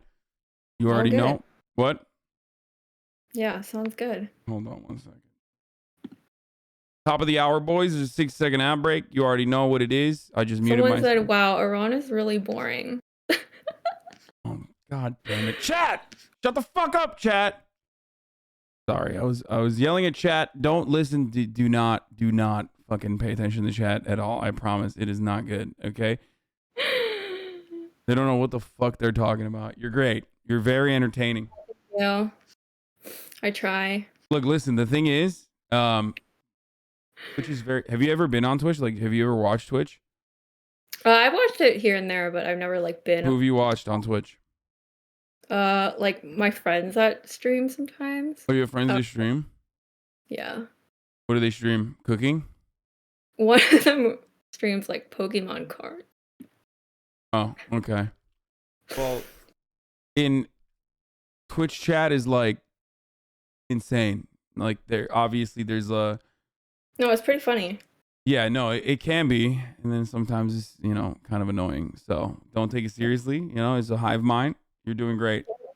And All also, good. my brain is completely broken from staring at it for 3 years now. So that's the reason why it's like hard for me to make jokes and memes that are normie adjacent for someone who's like, you know, struggling to turn on Discord, for example.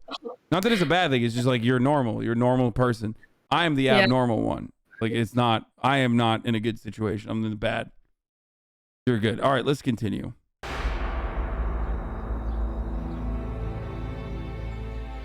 There have been 7 other people who have tried to send Leslie home in the pressure test, and they've failed. This is my chance to send him back to Malibu. Today, I'm going into the biggest battle of my life. I can do this. I can make this happen. I will be in the finale.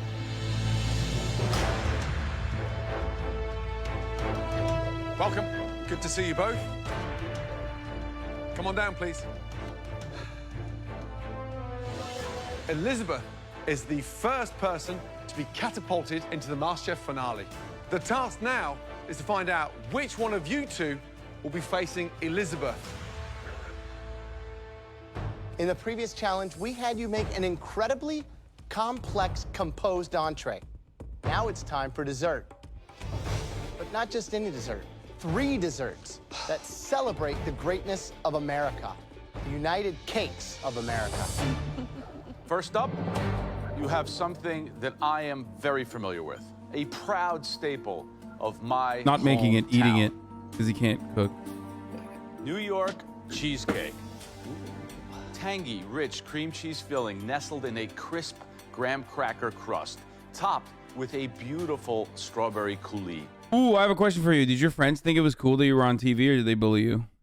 I say you got owned by an old man by the name of No, Leslie. they thought it was cool. They were very supportive. Oh, that's nice.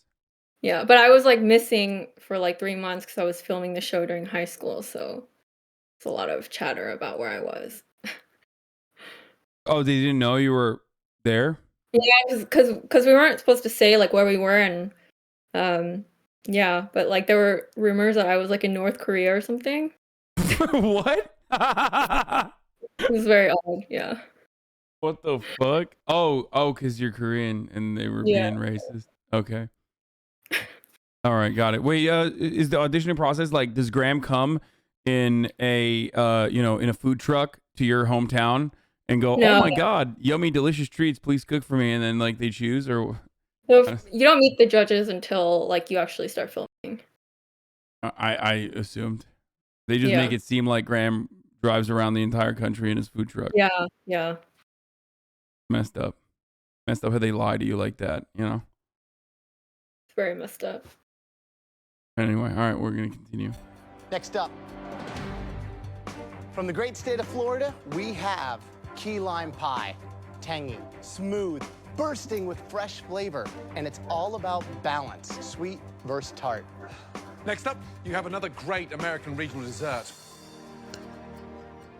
From the great state of Massachusetts, you have a delicious Boston cream pie. Oh. 2 gorgeous layers of sponge with a phenomenal cream filling between I them. thought that was just a And then donut. I didn't know whole that thing that came in pie is form. covered in a stunning chocolate ganache.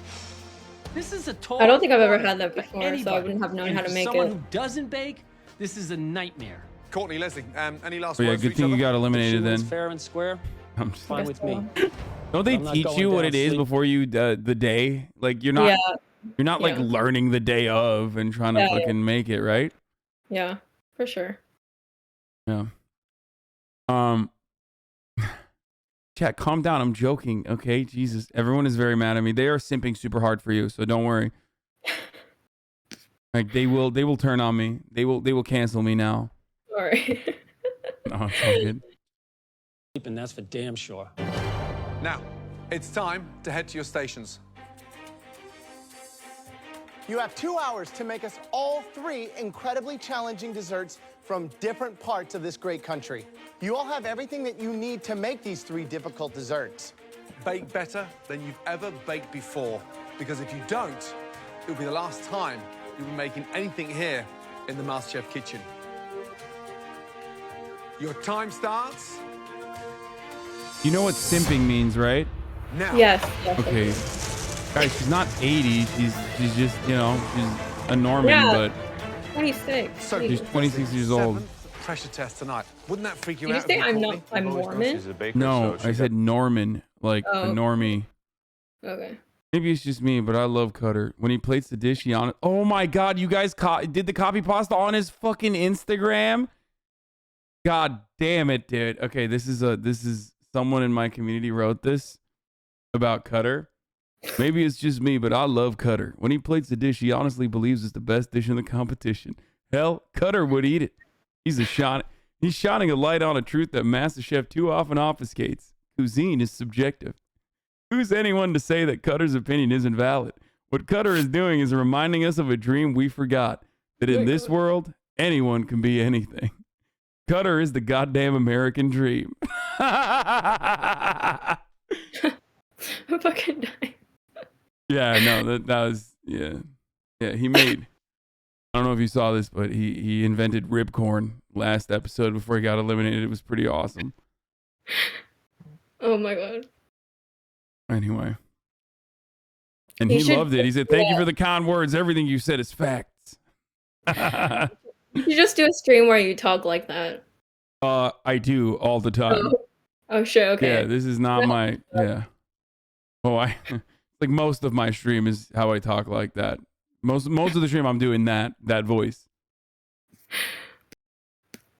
Got the luck of the draw in this challenge. Yeah, but I mean, Leslie's excelled too, so it's not like one-sided, like she was given an advantage with this. No, but tonight's all about nerves of steel. But one mistake and they're out. You have to cook with composure. I'm freaking losing time right now. I'm not He was freaking banned off done what I need Facebook. to get done. I'm gonna beat Leslie because I've been baking cakes forever.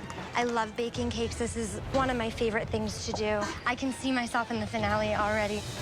Months ago, it would take them 2 hours to do one cake. Right. Tonight, we're asking to do all 3 in 2 hours. What cake has to go first? Get that cheesecake in the oven immediately because you haven't got time. It's the longest cook time? It's an hour to cook. An hour? An hour to cook. And then cool. I gotta get moving, man. After that, start tackling the Boston cream pie because that sponge. You gotta bake the sponge. Oh man, that is a difficult one. Then from there, start on the easiest one, I think, which is the key lamb pie. Right. You have to have that lime zest, and you want that acidity to come through. But the cheesecake is the big one that needs to go in the oven within the first 20 minutes.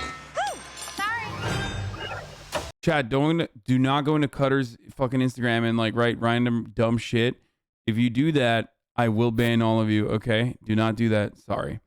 Do not be fucking normal, please, okay? What do I... Positive interactions only, okay? Positive interactions only. If you go and do the shit, then, you know, you guys are gonna...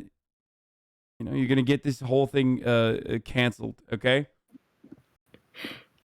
Sorry, I have to. You're psychos sometimes. 25 minutes gone, 95 minutes to go.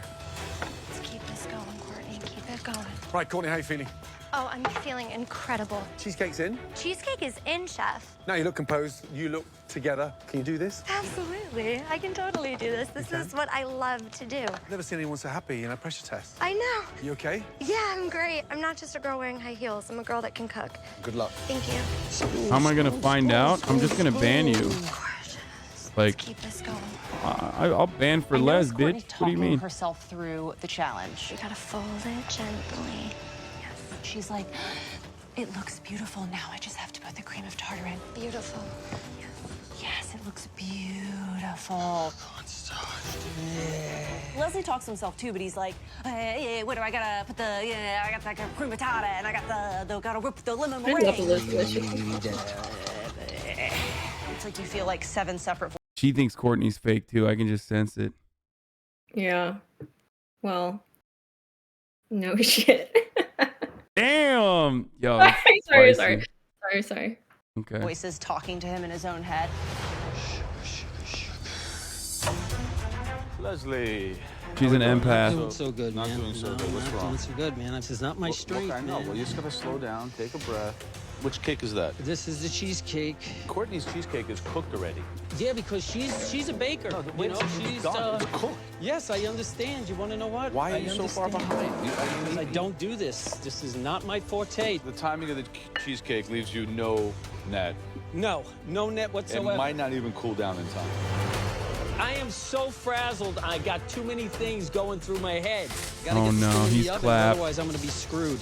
Unless there's a miracle, this America's cheesecake Dilf is not out, gonna cook. I think, Party might after be this. over.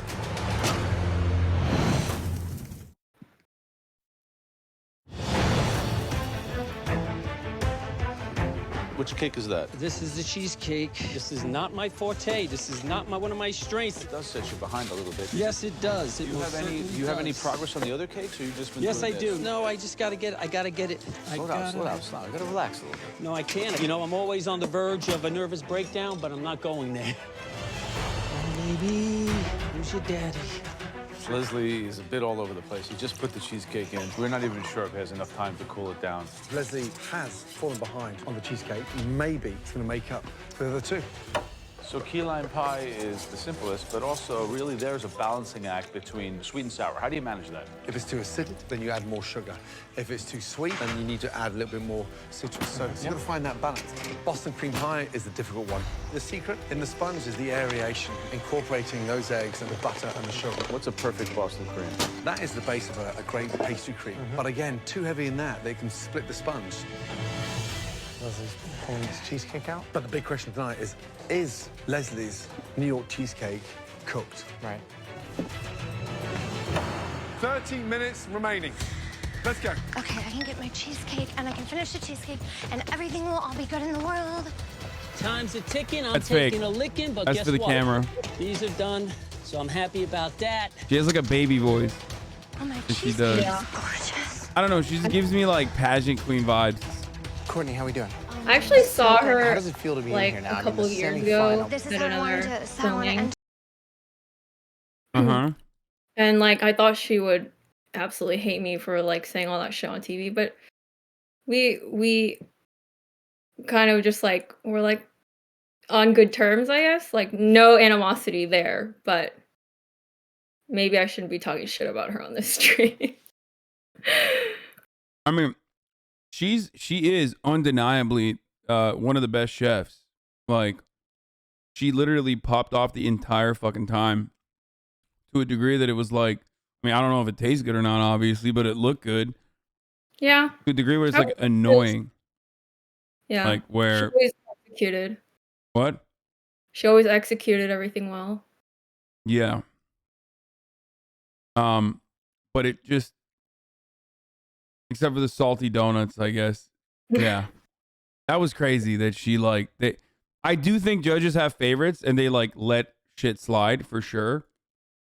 And they do also have like producer favorites where they, you know, like Cutter. Yeah, they love I mean, Cutter. To be fair, Cutter was America's favorite. Yeah, of course they love Cutter. He's like, I mean, because this is like they're tailoring this to America, right? And like, there's a lot of people like Cutter all around the country that watch TV. So, you know, That's fair. there needs to be someone that like, you know, reminds them of themselves on the TV screen. So I think that's part of the reason why people want to stay there. And I also suspect that they want to keep someone that's like not that good in there on purpose because that keeps people coming back, and they're like, "What the fuck? How is he still here?" Like they want someone to root against as well. That's exactly how it works. Yeah. I've watched way too much MasterChef. Sorry. All right, let's continue. Enter the finale. This is just me versus Leslie. You have 11,000 subs now. I now. want to win it. Awesome. Nice. Good luck. Thank you, Chef Elliott. Look at Leslie go. Come on, come on, come on, come on, come on. That looks good. Oh, he's going to drop it if he's not careful. Palette knife, Leslie. It'll fall off, it'll slide off. So tarts are both done. Cheesecakes are both done. Now it comes down to the Boston cream pie. Courtney's just taking her sponge out. But you can see Leslie right now. You have these nice, beautiful ones. It's not gonna be from a lack of trying. That's for freaking damn sure. You can start to see the stress on Courtney's face. Yeah. It's really low right there. Winning this pressure test is your ticket right to the finale, and Leslie probably has the upper hand just by virtue of the fact that he's been through so many pressure tests. I mean, it's like his second job at this point, and he seems to be coming back. Gentle, baby, gentle, gentle, gentle, gentle. Less than 15 minutes to go. Now is going to be the most exciting because that's when they have to start assembling them. Right. And you'll just visually, you'll know whether you're going home or going to join Elizabeth in the finale. So who's your Alexis favorite about to start contestant? filling his Boston cream pie. Who's my favorite contestant? Willie. Oh, okay. I was very bummed when he got eliminated. I felt bad. I mean, look, you were 18 back then, so obviously a lot of my chat who's also very young were rooting for you. But your favorite is not me, it's Willie. probably.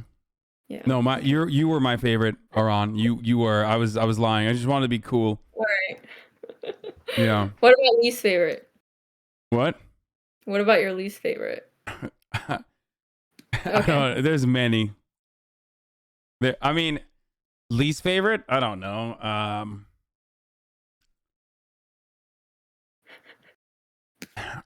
Probably Cutter. I get very annoyed when like people who are. I get very annoyed when people like keep failing upwards. You know what I mean? Oh, it, like, yeah. frustrates me, but that's the content, obviously. So it's whatever. Your least favorite was Courtney, I suspect. Yeah, I guess we had some beef off the camera too. Oh shit! Really? Yeah, what? she was kind of mean to me when we were like filming, and like, yeah, maybe she just didn't like me. I don't know if she liked anyone though. No. Good. Wow. Yeah, pastry cream looks nice. It's spicy. That's good drama. My God. All over it. Oh, no.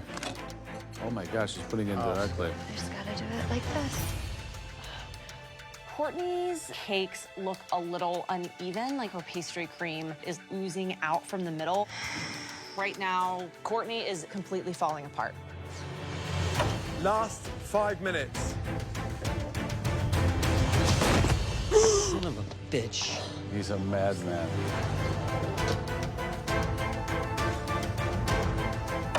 Last minute, guys. Finishing touches, please.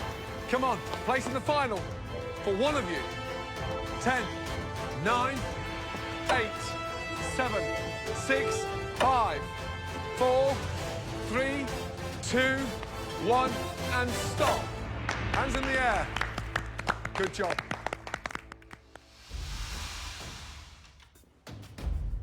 Courtney's cheesecake looks like you Googled the perfect cheesecake. It is completely flawless. It's too good. So the it's knife like, is going yeah, through very it's nicely. chill. It's nice and smooth. Too good. Okay, here we go. How does that look? I think it looks delicious.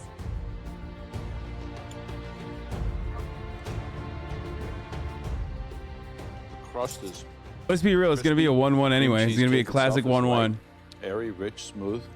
Very good. Thank you. Okay, Leslie. Yes. Less aesthetically appealing, but as we say, it's all about the taste. Dude, this is like, you guys are fucking deranged, dude. Like, actually deranged. Like, you're actually fucking deranged, dude. Like, I hope you get well, okay? I hope you get well. Oh my God. The person who does this is like, I have a lot of fucking psychotic people in here that also obviously fucking hate me. It's like, Jesus Christ. I hope you get banned. I hope your fucking streamer that whose community you're a part of also gets in trouble for this. You're such fucking weirdos, man. Anyway, let's continue. Sorry. Ooh. Yeah, see, it looks a little... See, that looks super creamy, super like... Yes, right there. Raw. Let's taste it, though.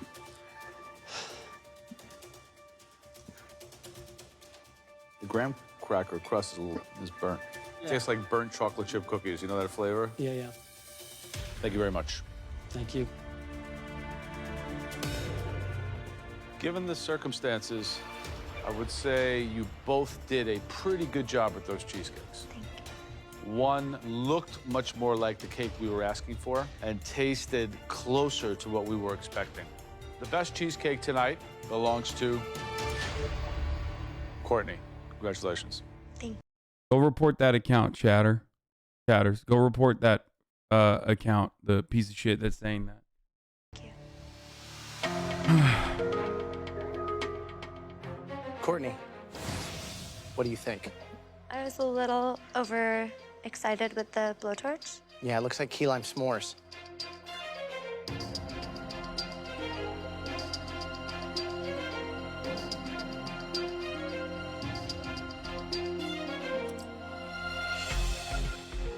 It's very sweet. Okay. You know, with key lime pie, I Who's on love Instagram? that sharp, Tartness. acidic tang coming through, and this is, it's almost obliterated. The only lime I'm really getting is from the zest over the top. Okay. All right. So, Leslie, anything I should know about this? Oh, no, this one I kind of hit it on the mark.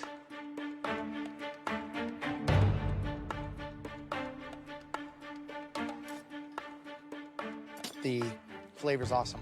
It's got that zing to it. The curd baked perfectly. Great texture. Nailed it. Great job. Well, thank you, Chef. Key lime pie. With everything, it comes down to the details. The winning key lime pie belongs to Leslie. Great job on that key lime pie. Thank you, Chef. I definitely won the key lime. Now we got to go to the Boston cream. Whoever wins this is going into the finale.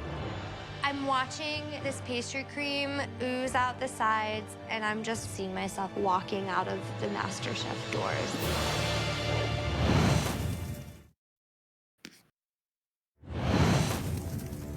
So it comes down to the Boston cream pie. Courtney. Courtney. I know. Now just have a little look at that. Mine's quite even on the top, at least. I'm not talking about the unevenness. I'm talking about the slurry and the sludge that's oozing out of yours.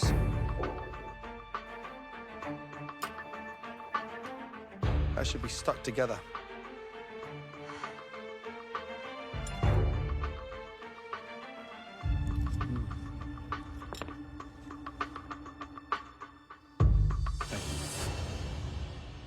Leslie. Yes, Chef. Lovely ratio. Gotta be a sponge slightly too thick, but nice density of pastry cream inside. I feel like at this stage they don't even fuck up anymore. Like in the last 3, there's like no fuck ups. You know what I mean? Yeah.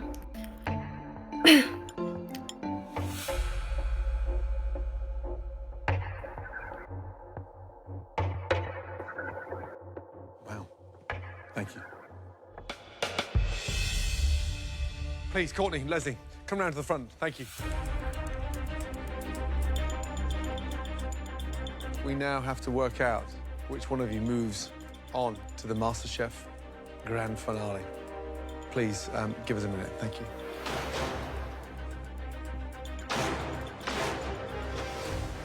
Courtney is a mess. There's no cream in there, is there? Boston cream pie is about the creaminess. Yeah, it's like a liquid-centered cake. Leslie's had a great pastry cream. There's something really weird tasting at the bottom. It's like a weird bread. You need a little more sugar or something.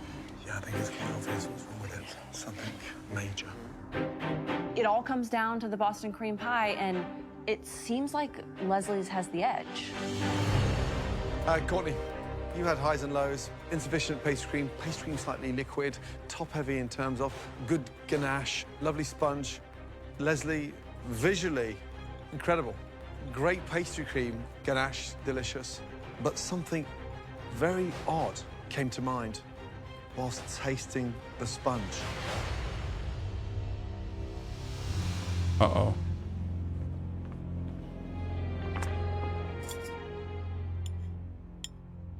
Will you just have a taste of that, please?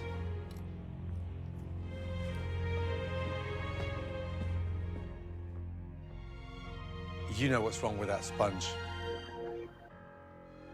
You put the salt in place of the sugar. I may have, yes. The home cook who made the best. Are you serious? Boston cream. Oh my God, the fucking salty donut saved her, but then now at this stage, the salty fucking pie ends up clapping Leslie. This sucks. And the person who will now move into the MasterChef finale and face off against Elizabeth, that person is... Rigged. Courtney. Okay, this is scripted. Now I believe it's scripted. Our dill. Congratulations. I made a simple mistake. Not a problem. I was certain that I was going home. Wow. I feel bad for Leslie. It was such an honest mistake. 7 pressure tests. Finally, one got you. Leslie said he didn't put salt on it in Quinn's stream. Oh, he disputes it. He disputes that he actually put salt in it. Yeah, you know what? I figured my luck kind of ran out after I don't 6. doubt that. She I just feel like happened if to knock it me was off my salty, he would have pedestal. spit it out right away. Everyone No? in America who's ever baked more than one cake, including myself, has made the same exact mistake that you made tonight. Leslie, you have been phenomenal. And for anybody out there that ever tells me again that cooking is a young man's game, you've turned that around on its head. Who says that? Who says cooking is a young man's game? Nobody They says hate that. young contestants normally. They literally fucking they chew the young contestants out. Also, Joe's never baked, so I don't know why he's like, oh, I've made this mistake too. Let's be real, he's never baked. It was a pleasure meeting you guys. You guys are my idol. Right, 2 talented individuals. Who is your money on?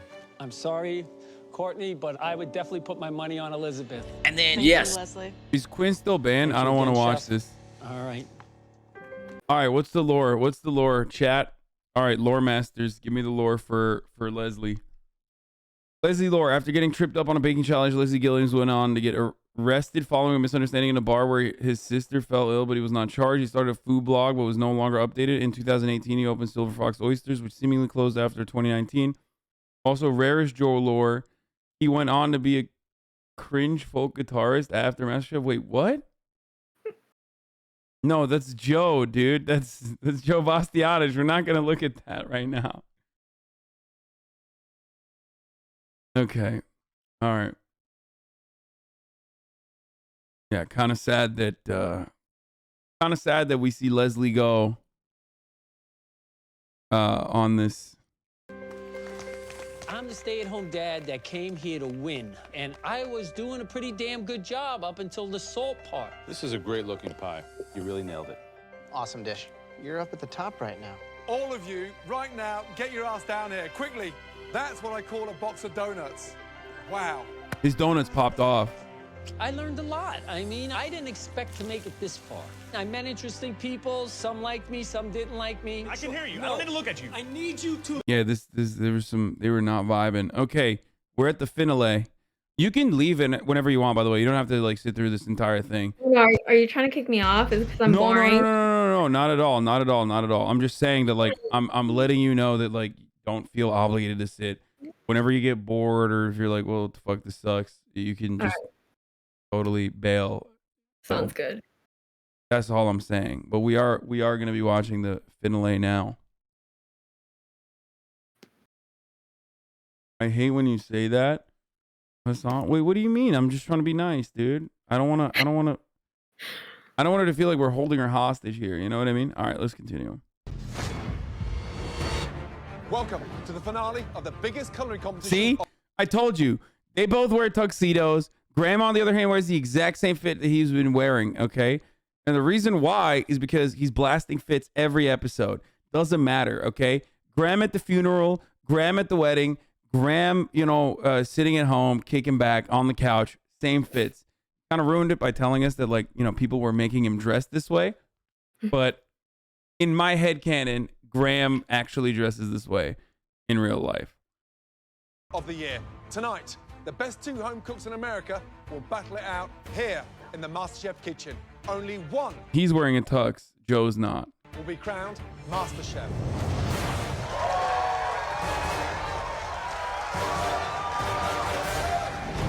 In our search for the absolute best home cook in this country, we went to every corner. See, that's what I'm saying. Like, they didn't go?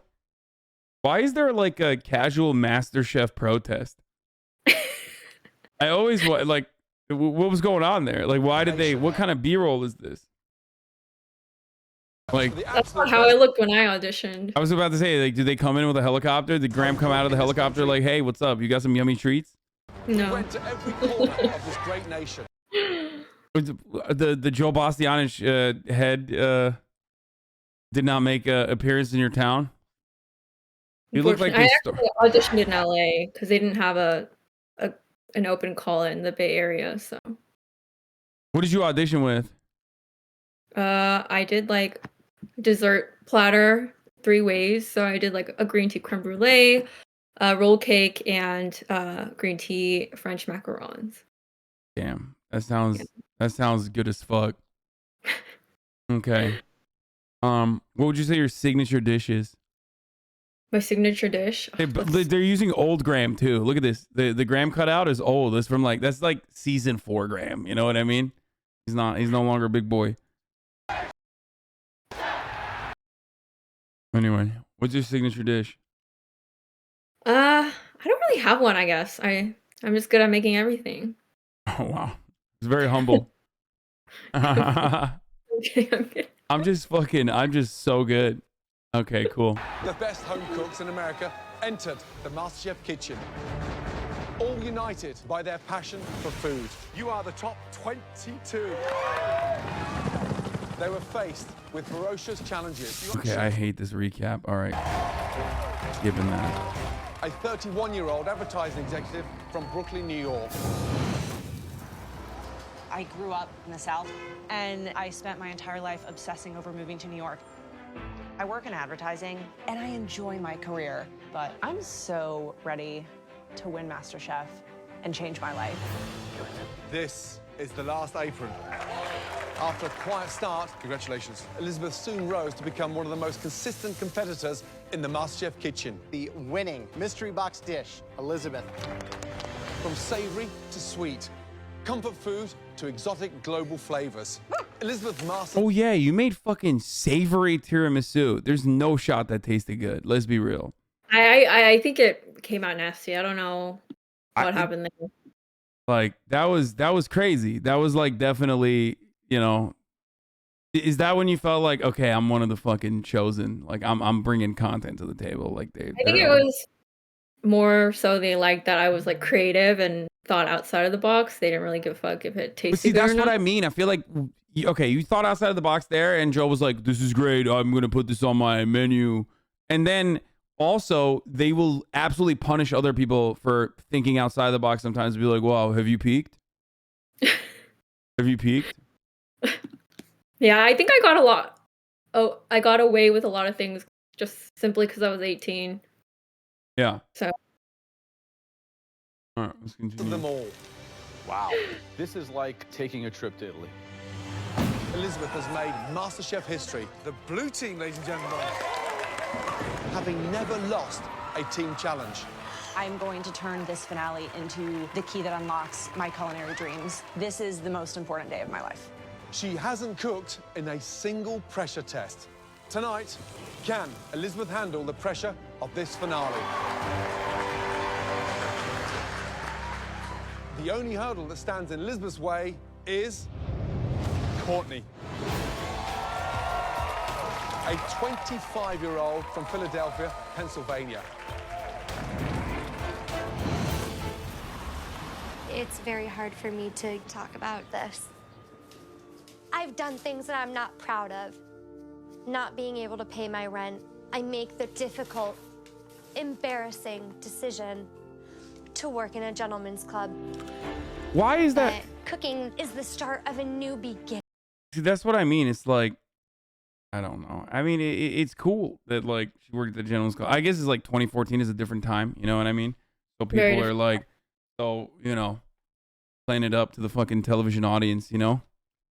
But like, that's dope. I don't know why she's not owning it. But maybe, I don't know. Maybe she didn't, you know, maybe she just did it because she didn't like it or something. I don't know. Yeah, it's crazy that Courtney on this like season was like younger than I am now. Makes me wonder what I'm doing with my life. Wait, what do you mean? I didn't win MasterChef at 25, so I feel like she's setting the standard for us 25-year-olds. Oh my God. Oh my God, you just spoiled who won. No. Oh my God.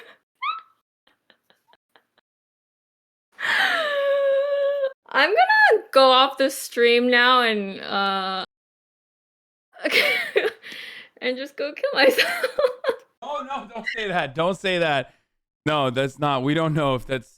She didn't watch the episodes. We don't know if that's the person. No, I don't know. I literally we don't didn't know. watch. We don't know if that's what happened. And also, she was. Oh, thank God, I'm fucking banned off LSF. Holy shit. Okay. Let's continue. I don't know. We don't know if she won or not. Else that I love and have so much passion for. I want to make my family so proud. Courtney made her mark when she became the very first home cook to win a white apron. Beautifully done. Great job. Thank you. She impressed us with her sophisticated European flavors. I mean, that shit was insane. The fucking the French what is it called? Like the. She impressed us. This was psychotic. Like this was like I don't know how the fuck they pulled this off. Not only in that short period of time, but also she like was able to pull this together completely. The croquembouche or whatever. That was I don't know. It was crazy. Sophisticated European flavors and techniques. You could taste the love that went into that. As the pressure intensified, Courtney, I hope you're joking. I did that. She began to stumble. They're salty. I'm sorry, Chef. But she always managed to step back up to the plate. Amazing. You definitely got your mojo back. I want to change my life around, and winning this title is what changes everything. A win tonight would take Courtney's talents to a very different stage. Elizabeth and Courtney, congratulations on making it here to the MasterChef finale. And here to cheer you on are all of your past competitors that you beat to get into this finale.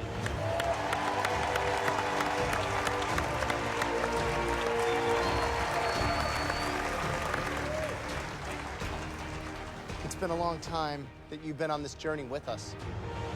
You sacrificed so much, especially leaving all of your loved ones back home. Elizabeth, what do you think that they'd say about you right now being here in the finale? How proud they are of me. Let's find out exactly what they would say. Please welcome your family and friends from Brooklyn, your husband Ross, your mom Melissa, your brother Seth, your friend Janine, Jess, and Sarah. Melissa, Elizabeth's under immense pressure tonight. Any words of encouragement? Cook your ass off.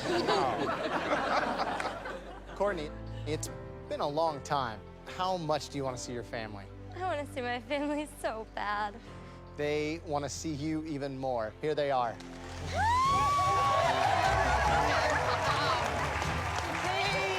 Your mom, Lisa, your dad, Dennis, sister, Colette, Connie, your brother, and your other brother, Colby. Oh my goodness, look at you.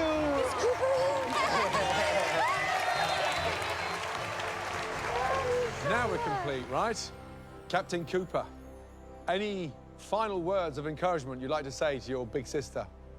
Good luck. Thanks, baby. You guys are such an inspiration for these two amazing home cooks. But now it's time to say goodbye and head up to the gallery. Bye. Love you. Overcome adversity. Love you, baby. You are the best.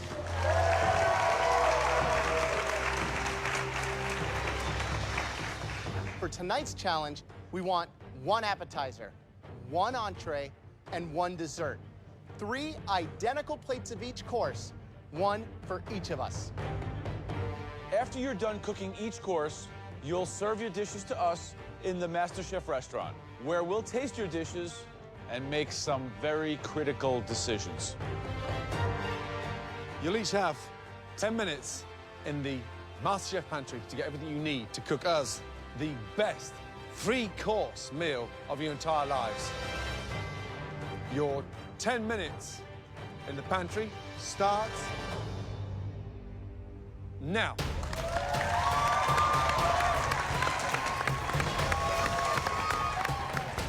The last episode dishes are always fucking insane. Unless she screws up, I'm seeing her win the whole kit and caboodle. You can't possibly count Courtney out. Courtney works good under pressure. Elizabeth is the Terminator, and she is going to shut Courtney down. She has to. It is her fate to stop Courtney. Somebody has to stop Courtney. If it was my money on the line, Courtney got it.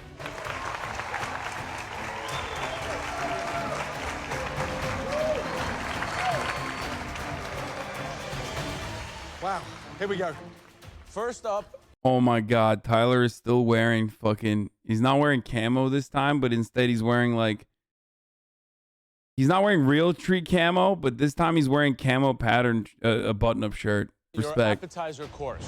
He's styling. Elizabeth. I'll be making a grilled octopus with Ohio a warm King. chorizo and chickpea salad. And Courtney, what will you be making for your appetizer tonight?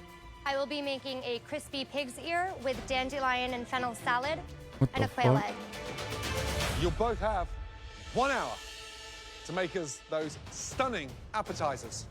Ladies, your time starts now.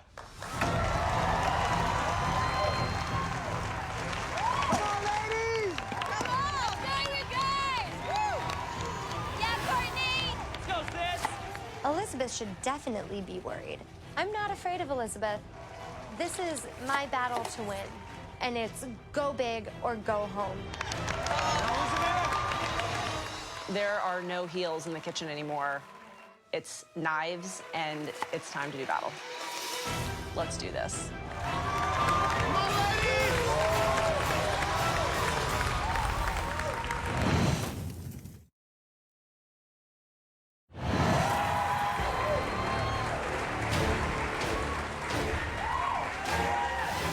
In this season's MasterChef finale, Elizabeth and Courtney are battling it out over a Let's see if Gordo shits on previous season's contestants again, like he did last season. Appetizers. Courtney's dish features a crispy pig ear salad with fennel and a quail egg, while Elizabeth has chosen to make grilled octopus with fennel, chorizo, and chickpeas. This is it. The battle we will be waiting for. Elizabeth, Wait, were you at this? Tonight, a delicious sounding braised octopus. What? You're muted. You've muted yourself. I said, yeah, I'm on the balcony with my orange ass hair. Oh, okay. She's cooking in the pressure cooker. If she's off by even 5 minutes, we could be eating rubber bands. Courtney is going out of the box. Seriously? Pig's ear salad? Pig ears are like 99 cents a pound. They used to be dog chews. If you don't understand how that ear breaks down, you're going to be left with a mouthful of cartilage. But if you get that right and you cook it beautifully, it's going to be the dish of the night. She's taking the biggest chances I've ever seen a finalist take. Okay, last season Luca made like a fucking tomato. He put like tomatoes in a fucking panna cotta. How you doing, Courtney? Hey, I'm doing really good. We've been through so many seasons of MasterChef. We've never seen pig's ears in a finale. Are you taking too much of a risk here tonight? No, I'm sending a strong message.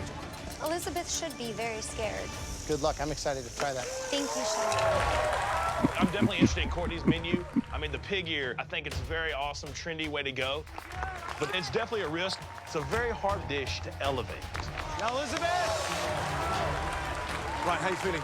Good, Chef. Describe your appetizer. I'm doing a grilled octopus with a warm chorizo and chickpea salad. Why octopus? I mean, there's nothing more impressive than that, and I want to start you on a Mediterranean journey. Pressure cooker, how you feeling? It's always a little bit of a hope and a prayer. Chorizo Mediterranean? I don't know about that. Minute, quickly cleaning it, grilling it, getting it on the plate. It's dangerous, but He's I'm gonna more do it. I'm just amazed Latin, that you're leaving but- this to the very last minute because literally 12 minutes to go. The octopus is not cooked yet. Courtney started to plate. Are you running behind? No, Chef, I'm gonna have everything plated and do the octopus at the very last minute. You are so daring. Good luck. Thanks, Chef. I think Elizabeth has the better menu. The octopus, now that's a challenge. If you nail it, boom. She's a shoe. I guess Spain, yeah, that's true. Spanish chorizo, you're right, Chatters. My bad. Last 10 minutes. Let's go, ladies. Courtney's strategy is working. She put the full court press on Elizabeth, and I think Elizabeth is beginning to buckle under the Courtney. pressure. Come on. Elizabeth, you've got to move faster. Yes, Chef. Please. Running out of time.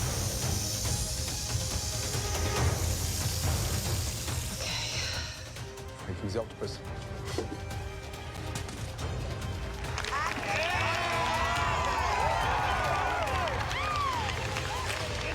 Looks good. 90 seconds left, guys. Let's go.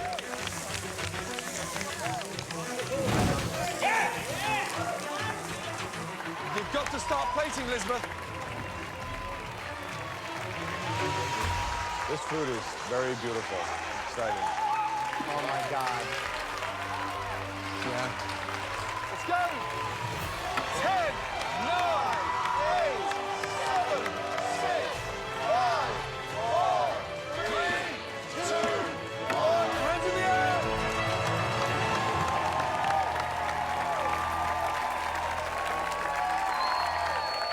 Now, please, bring your dishes down to the front. Thank you.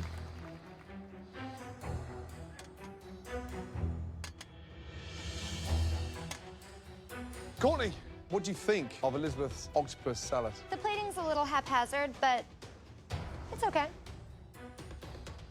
Elizabeth, what do you think of Courtney's pig's ear salad? The pig ear maybe looks a little beige. Well, we will be the judges of that. Both of you, please, follow us into the MasterChef dining room. Let's go. She's It still doesn't rocking the matter what heels. anyone else thinks. I don't understand how It's all someone the can judges' cook in wins now. heels. I feel like that's difficult as fuck. Elizabeth, please, present your appetizers. Thank you. I'm taking a huge risk with this octopus. It's not something that I cook at home all the time, but today in the finale, big risk, big reward. Elizabeth, describe your dish, please. This is a grilled octopus with a warm chickpea and chorizo salad with a piquillo pepper and heirloom tomato sauce. So I was concerned with the octopus in the pressure cooker, but I have to say that this octopus looks better than I would have ever imagined. This is truly an octopus that I can eat with my eyes. Thank you.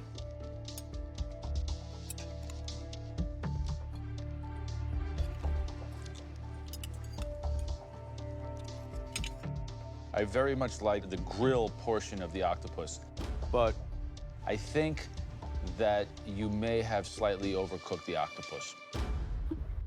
But overall, Oh, very geez. punchy, very Mediterranean, very, Oh, very no. strong dish. Thank you. The flavors are great. I think that it's aggressively spiced and seasoned, which you've always done throughout the competition. I think that that shows confidence in your cooking.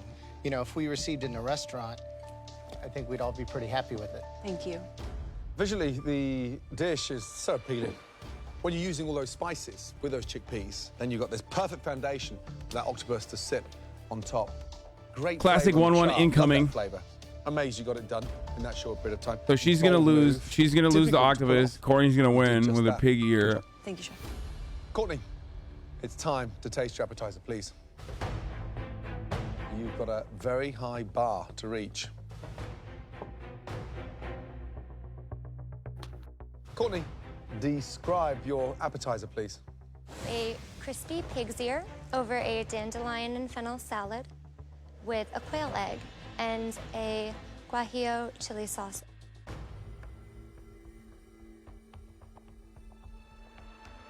Is a salad with some fried pig ears enough? I don't. Okay. I don't know if Courtney's still in here. I don't know if this is actually her or not. Okay. Because usually people do impersonate. Hi, I'm not an impersonator, but I've never done this before, so I understand. Okay, I have to go to work. Would have loved to have joined. If you want to join, you can, but I don't know how to. Oh, I mean, I don't know how to do that. Like, I don't know how to connect. I think that is her. 1 second.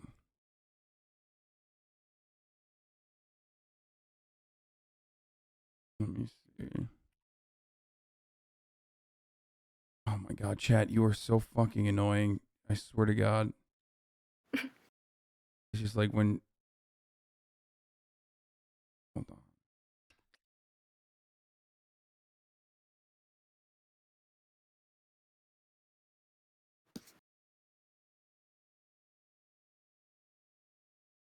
Okay, we'll continue for now. For an appetizer in the biggest cooking competition in the world is the question that I'm asking myself.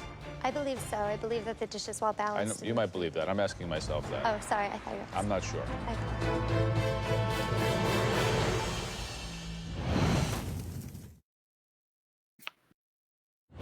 Being incredibly aggro. Is a salad with some fried pig ears enough? I believe so. I believe that the dish is well balanced. You might believe that. I'm asking myself that. Oh, sorry. I thought you were. I'm not sure.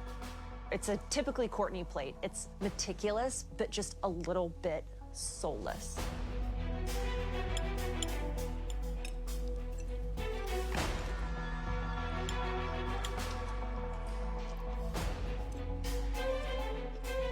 Well, it's a really assertive, opinionated dish.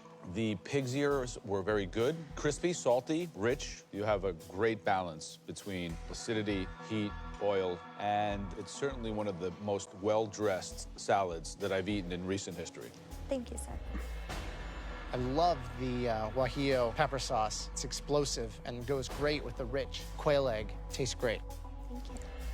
Visually, it looks elegant. Pig's ear cooked perfectly. It shocked them. It sort of solidified all the fat. The way you treated them was brilliant. You deliver a punch with flavor. Great job. Thank you. Ladies, you're clearly on another level, and we have some very important things to discuss. Please prep for the entrees. Thank you very much. Yes, sir. Thank you. Thanks, guys. Thank you.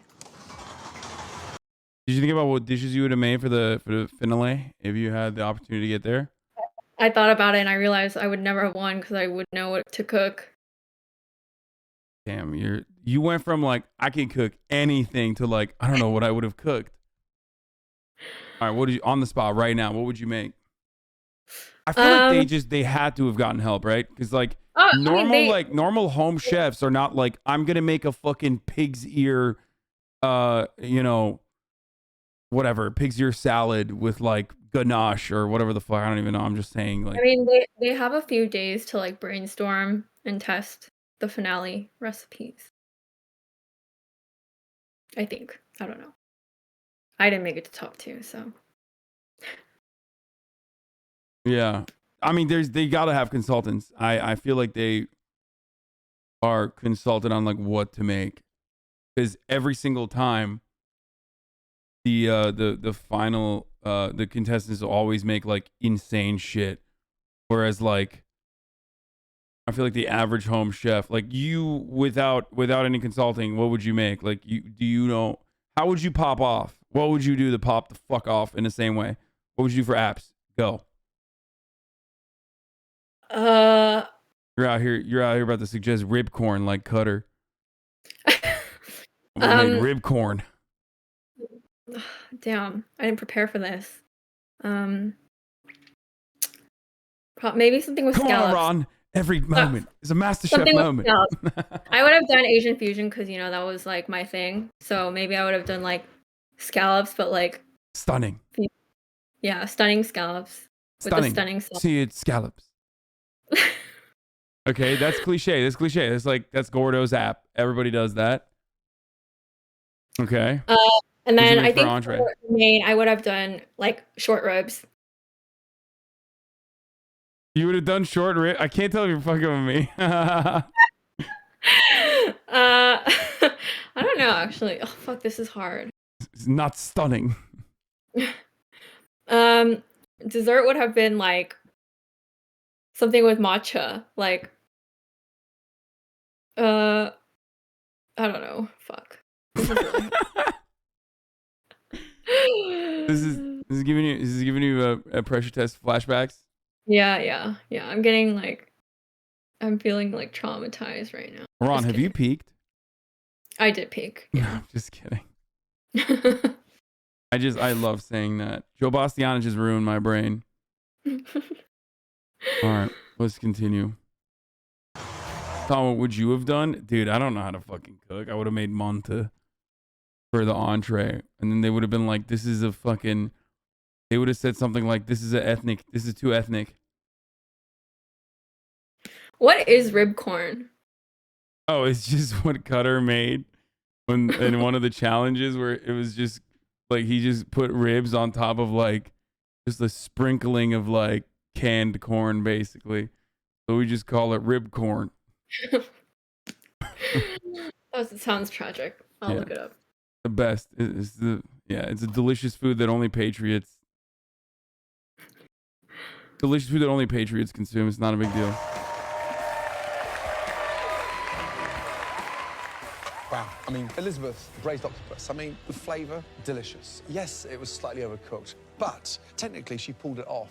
Courtney, out of nowhere, picks a pig ear. It was a bold, bold statement. That's as gutsy as it gets. Brilliant. 2 more courses yet to come, so there is lots of culinary gamesmanship still to come to this table for us to taste. Yeah, I would have made a stunning bowl of cereal. With milk. Hell milk. Okay, it's time to get started on your entrees. You will each have 60 minutes to make us the best main course that you have ever made in your entire life. Your 60 minutes starts now. Oh, what the fuck? How do you follow those appetizers? Well, that's the thing is sometimes after the appetizer, we have like a clear leader. Right now, it's neck and neck. Neck and They're neck. at ground zero again. Yeah. For my entree, I'm making spiced lamb and quinoa sauté with a carrot puree and a mint yogurt sauce. God Serving the damn. judges an overcooked or She is going like Middle Eastern Mediterranean. I don't know why. I mean, it's cool. I'm a fan. overcooked rack of lamb is not gonna fly, so I just need to absolutely nail the cook. For my entree, I'm doing something that's very, very traditional. I'm making a sumac duck breast with spring vegetables and farro. Elizabeth! Right, how you feeling? Feeling good, chef. And how are you going to cook the lamb? I'm gonna sear it off in a pan and then finish it in the oven until it's medium rare. Earlier tonight, you left things right at the very last. There was someone of with the rib appetizer. I corn mean, photo in the chat. Oh, you should not be clicking links on chat. I promise. Okay. You do not want Right. to. You are playing a dangerous game right now. Okay. You're out here. I can see I can see your screen color changing and stuff. You're clicking on links left and right. You're looking at chat. You're clicking on links. I would not do any of those things. Okay. All right. Yep. Rib corn. There it is. Molasses glaze and corn. What is that? It's rib corn. That's what him and Leslie that's how they did that. Oh, they did that together? Yeah. Oh. Dang. All right, let's continue. Are you going to cook yourself a little bit more time? Yes, I have across plenty this of one? time. This is not like a pressure cooker situation. I'm in full control of the lamb. Good luck. Thank you. Hello, Courtney. Hey. With this duck, do you think that it's going to be strong enough to go against a lamb? Because a lamb, Rolls-Royce cut, restaurant teeth. But you know what? So are my duck breasts. And I started with the pig's ear, and because it was so out there, I wanted to do something that was a little bit more familiar. Wow. All right, good luck. Hey, Coop, you want to see some fire?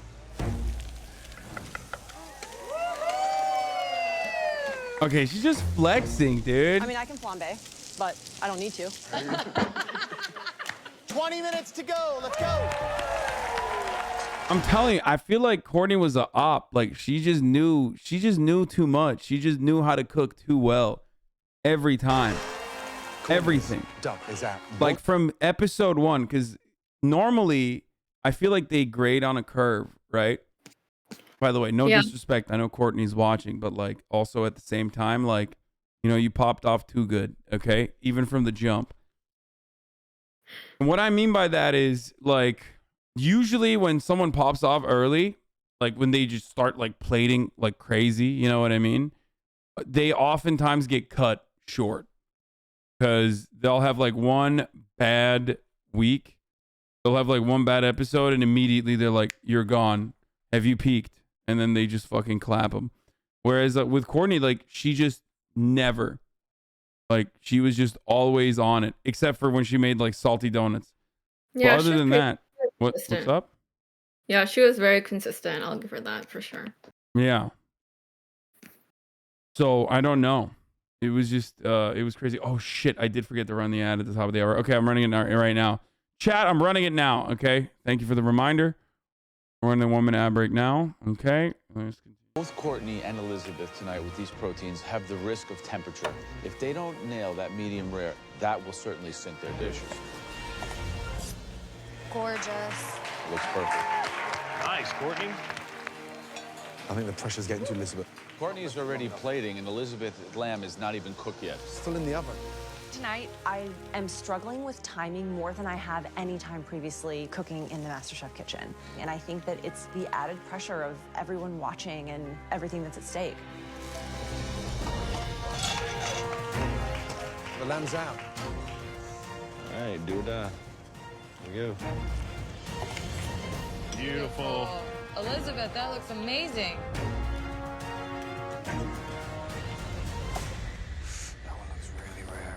Last 3 minutes. Unbelievable. Elizabeth is leaving everything to the last minute, just like she did with the appetizer. 90 seconds to go. Come on. Very cool, Courtney. Very cool. Looks good, Elizabeth. Looks good. Come on, let's go. Let's go. Push, push. Come on.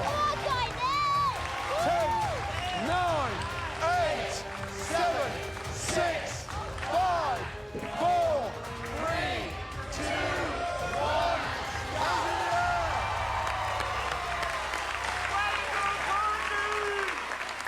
Please bring those stunning entrees down to the front. Let's go. Stunning.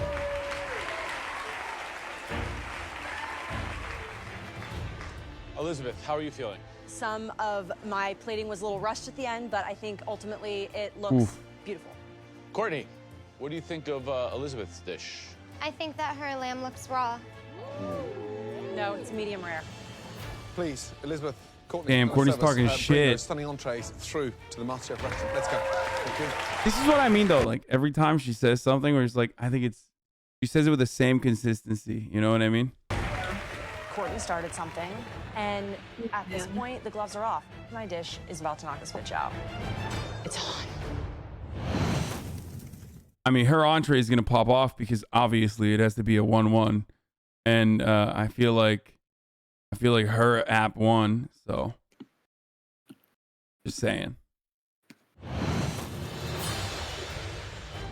Let's begin tasting the entrees with Elizabeth.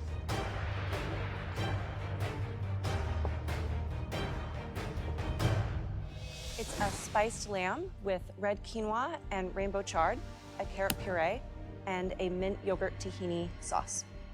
I do feel, Joe, that you particularly got a dish where the lamb was a little bit under where I intended. I wanted to serve it to you a perfect medium rare. Well, if you were shooting for a perfect medium rare, you didn't get there. Mine's a rare to black and blue. Oh no. Shall we?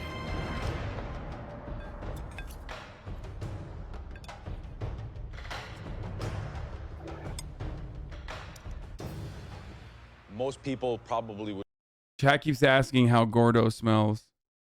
Oh, he smells fucking bomb. He smells expensive. Yeah, I was gonna say he's got rich person scent. Like I assume. Yeah. Smells like 17 Michelin stars. You know. Yeah, he smells really good. My man's bathing in Chanel blue. No shot is he ever. He's never had a bad smelling moment. I saw that he uses this. Oh, you thing know called what he Creed. uses? Yeah, I googled it and it's like $400 cologne. What is it? I gotta buy it now. I That's think what. it's Creed. Creed. Wait, what? It's called Creed? That sounds terrible. Yeah. Yeah, that's Creed literally what. perfume for men. Creed boutique. Oh, this is like a Beverly Hills boutique. Evergreen luxurious green Irish tweed. Oh shit. The Creed green Irish tweed is $320. Okay, that's not like, I mean, that's expensive. Creed Aventus. Aventus is amazing. Y'all don't know what the fuck y'all talking about. Myth, what do you use? Time to smell like money. Just bought 5 easy. Okay. I'm trying to smell like Gordo. Oh, you should get it. I'm gonna get it. I'm gonna get the Creed Aventus. Okay, let's continue. Would want their lamb a little bit more cooked. Mine was definitely rare. $500? What could the be fuck? fantastic. So a little bit of a letdown. My lamb's cooked perfectly. That rub on the lamb is absolutely spot on. And what you've nailed here was the quinoa, combined with the tahini and that yogurt sauce. Delicious. Puree, wonderful. Good job. Thank you. Visually, it's a beautiful dish. I love the pop of the carrot puree. Couldn't have seasoned it any better. I would absolutely order this again if I was in a restaurant and got it. It's a knockout. Really, really smart dish. Thank you, Chef. Courtney, will you please present us with your entree? This is a sumac Chat, I use Chanel duck Blue. breast with spring vegetables and farro, garnished with a pea tendril and a chive blossom pickle. And the sauce is a brandy pan sauce with the duck fat.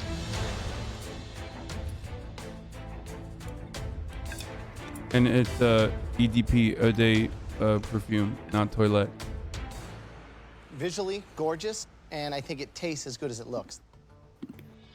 The duck breast is crispy and bacon-like and really amazing, and the sauce, buttery and rich, but very concentrated in flavor, so you get a little bit melting on each bite overall. One of the best dishes I think that you've put up. Very commendable. Thank you. The farro is delicious. It's very nutty. It's concentrated.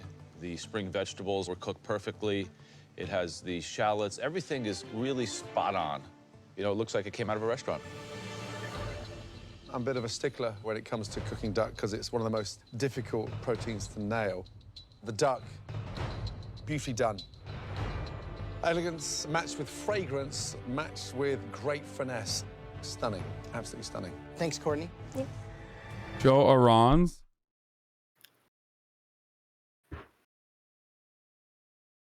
Wait, in the past 12 months? No, you gotta look at the past day.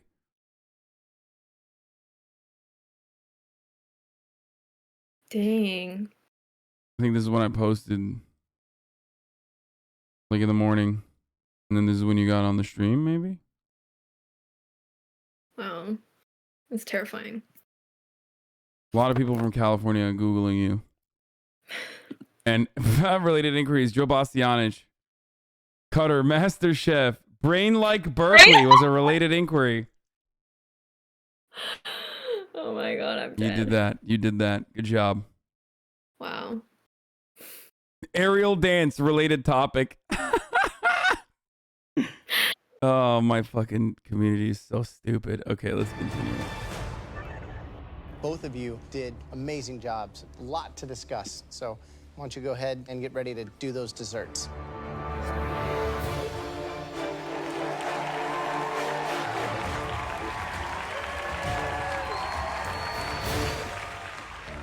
Two phenomenal entrees. Courtney's duck was ambitious and very chef-driven. It was well thought out, and Damn, that looks execution fire. Elizabeth's lamb tasted delicious. The flavors that she was working with were great. The seasoning was right there. As always, we're looking at the entire menu as a whole. So nobody is going to win this based on where we're at now. We got to see that dessert.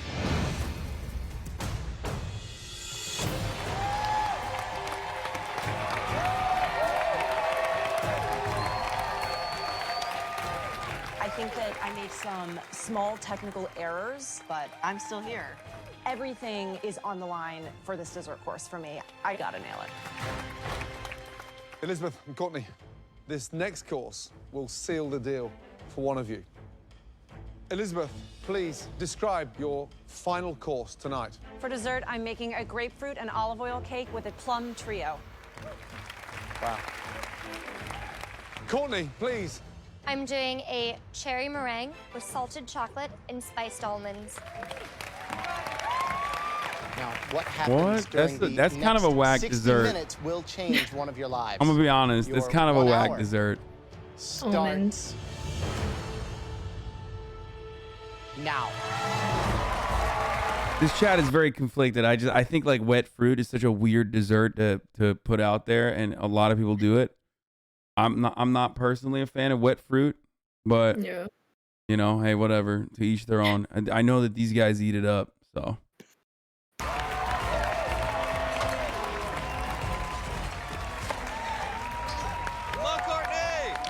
Courtney's strong. She's very strong. And she's a baker, so with desserts, she's a force to be reckoned with. Elizabeth is the real deal. I've watched her, I've cooked with her, and her cake's gonna be a winner. So what's the dish, Elizabeth? It's an olive oil and grapefruit semolina cake, so it almost has like that delicious kind of cornbread texture. Right, love it. Courtney obviously has a lot to gain by winning this. She wants this bad. This is a game changer for her. You want Yeah, as opposed to, you know, Elizabeth, who doesn't have a lot. Every single contestant has a lot to gain from winning this. God, Joe Bastianich with a brilliant, insightful take once again. I absolutely want this as much as she does. Just because I work in an office and not a nightclub does not mean I don't deserve to win this. Spot on! Good luck, Elizabeth. What was your face there, Aaron? You look. Can we not? Can we not? Can we not? Why are you doing this to me? I'm sorry. You just look kind of bored. Yeah. How long was the filming? It was boring. I don't know, like a few hours long. Okay. Can we keep it going and not pause it on here? Thank you. No. This from your mom. I'm so proud of her. Right, Courtney. So a meringue, I mean, any professional chef tonight will be looking at the meringues saying, what, in 60 minutes? They take literally hours to dry out. How are you going to fast track these? They're a nice small size, so they're not going to need as much time in the oven. What is it with you that refuses to play safe? No reason to play it safe, especially when it's something this big. You just got to go for it. Good luck. Thank you, Chef. Let's go.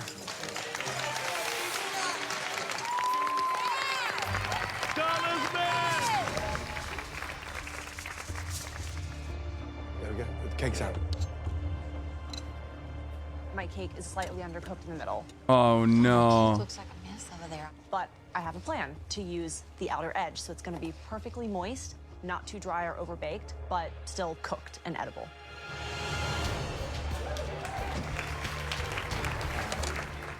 Good. I want to make sure that the salt content in my meringue is right, so I take a bite of it. How is that, Courtney? It's good. And then I realize I don't have any extra meringues. I ate one of the judges' meringues. Something happened.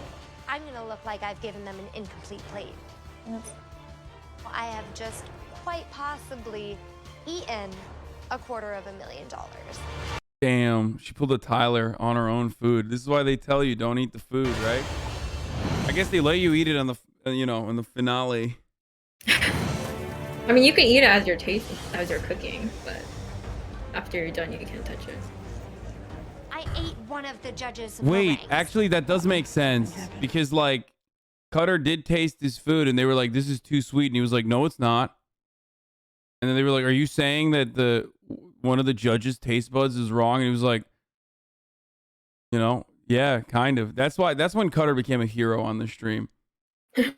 Was when he was talking down to Joe Bastianich, saying that he's, you know, like, no, it's not.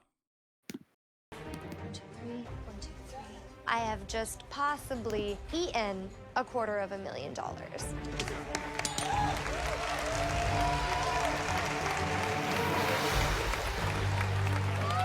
Let's go, ladies.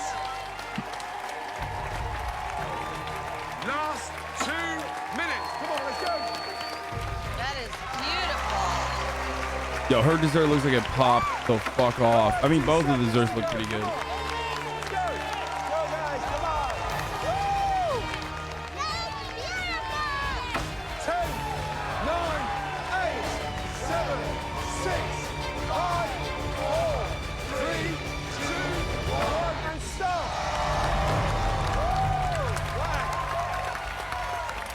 Well done. Bring your delicious desserts to the front of the bench.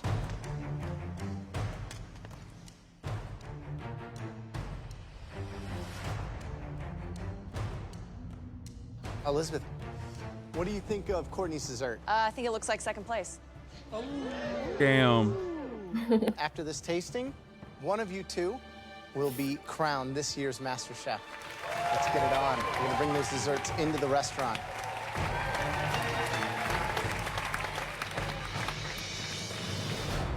Courtney, please bring us your dessert. Thank you. I made for you a cherry meringue with salted chocolate and spiced almonds. Did we miss one? Because it looks like 3 complete piles and then we each got 1 empty one. I was so concerned with how everything tasted together that I ate one of the meringues that needed to be the top to the third. Okay, dude, it's like 2 meringues versus 3. I don't know why they're like. First of all, they knew that already, and that's why they made a talking point out of it. Like, just lie. You should have been like, no, I wanted to make you 2 meringues. What's the difference? You know? Let's hope it tastes better than it looks.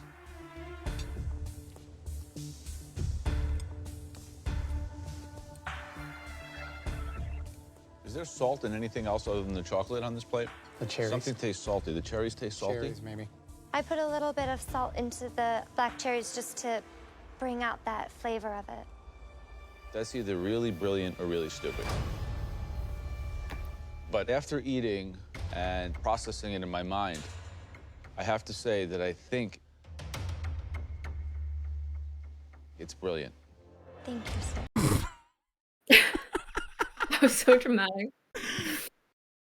What does he mean? It's either really stupid or really brilliant. Like, he tasted it already. Like, it's not like. I do have a refined palate. It's an intelligent one. That's why I liked it. Component of a dessert to another level. Oh, he said it. He said it. He said it. It's intellectual, chat. It is really elevating the intellectual component of a dessert to another level and making me not only eat it with my palate and my mouth, but also digest it with my brain. It's very intellectually and physically satisfying. Gordo's face. With my brain. Look at this. It's very intellectually and physically satisfying. He says that in the finals every time. He says, like, he has a very intellectual palate, and that you know, this tickled his intellectual taste buds. Satisfying. Thank you, sir. The presentation, obviously, not what you wanted, but the taste is delicious. The pastry cream with the vanilla bean going through it and the salted chocolate, all those are great. The cherries balanced against the sweetness of those almonds. It's like this perfect harmony. Kind of eye-opening. I disagree with Joe. Don't like salty cherries. They taste like they're in a brine. Meringues taste delicious. I'm amazed you got them. Crisp on the outside, gooey and just right in the center. Cooked to perfection, nailed them. Pastry cream, delicious. The flavors are there, the texture's there, but it's just, sadly, your clumsiest plate. I don't agree. I apologize for that, chef. Well, thank you. Elizabeth, please step forward. Damn, Gordo doesn't have the intellectual palate to understand, I think. That's what happened there. It didn't tickle his brain. This is a grapefruit and olive oil semolina cake soaked in a grapefruit syrup with poached plums and just a little ground pistachio.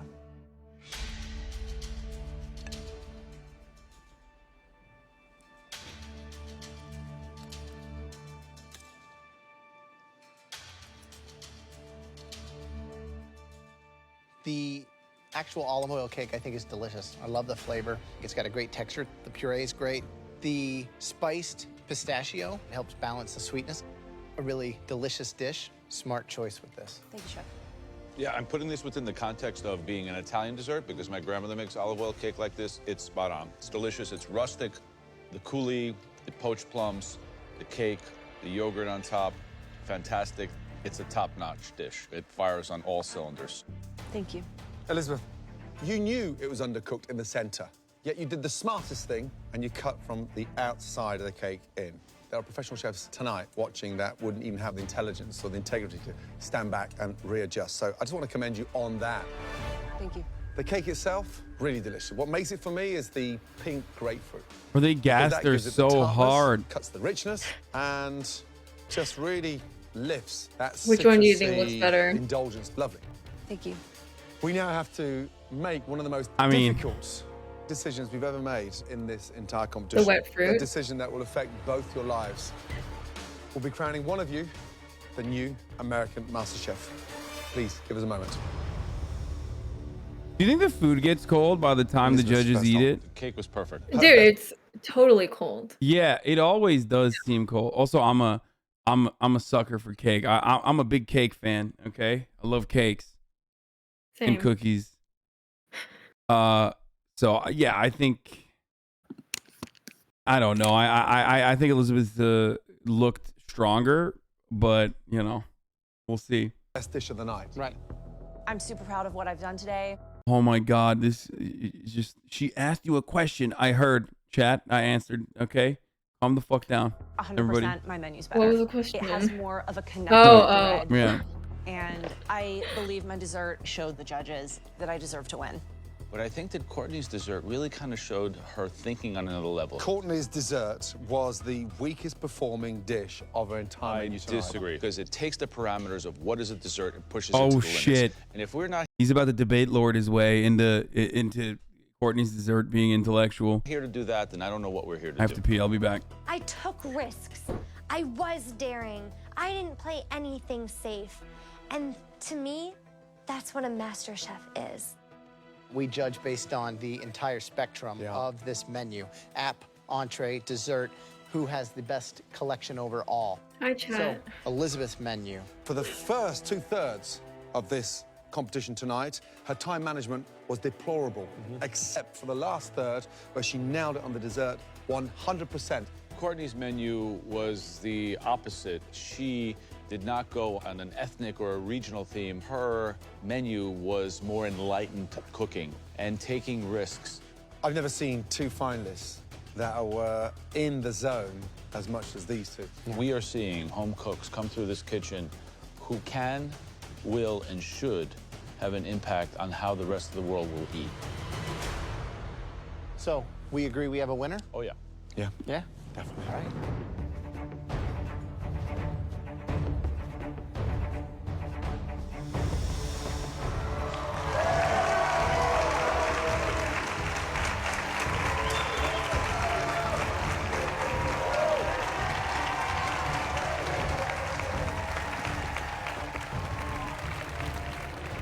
Elizabeth and Courtney, you came to this competition as home cooks with a burning passion for food. Almost. What the fuck? Oh my God. Wait, what just happened?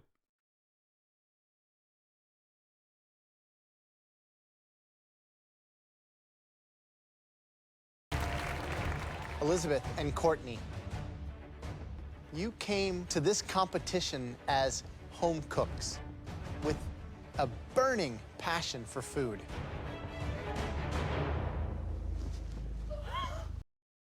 my God. Ron, say something. What is happening here? It was a very tense moment. Good commentary. Sorry, my commentary is so shit. I just No, dude, you're killing it. Don't worry. Wait, so Elizabeth's husband, he I was about to say passed away. He had a Oh my God. no, he did not die. It was really intense. Oh my God. Backseat injury. Stop, chatters.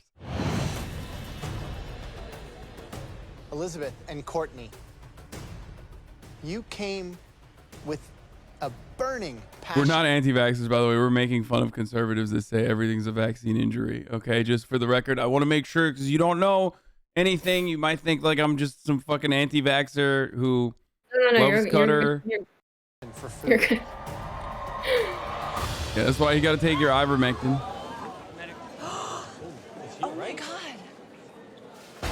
Some water, please, quickly. Oh my God. Some water. You get a chair. There we go. Ross, you okay, bud? There we go. Are you okay? There you go. There's a chair. Are you okay? The medics are the heroes of this season. Some water, please. He went white. I'm surprised I never once cut myself. It's okay. It's okay. Oh, I felt like that was gonna happen. It's okay. Have some water, sweetie. We haven't announced the winner yet, okay? So thanks for staying in. I'm gonna pass out. I'm gonna pass out. You gotta wait for me. So sorry. Huh? Well done. Damn, I wish Gordo would hold me like that. I would pass out in front of Gordo so he could hold me like that as well. One day. Welcome back. Thank you. Good? Fine. My husband loves me so much, he passed out. Now take a little sip of water. Okay. Take your Oh time. my God, I'm having a Take your heart time. attack. But Gordon Ramsay saves the day yet again. He gives him some water and picks him up and makes sure he's okay. You okay? Good. Elizabeth and Courtney, we are so proud of the two of you. This is my fate. This is my future. I think today I gave a really winning performance, and I do think I deserve to win. Gordo It's clear that revived you have him. both elevated your skill. I am the epitome of MasterChef. You're here to change your life. Yeah, I worked in a gentleman's club. That's behind me because now winning this title is what changes everything. Tonight confirmed that you two Oh are my God. phenomenal chefs. And that's why we'd like you both to come up here and switch places with us. They always do this. Classic.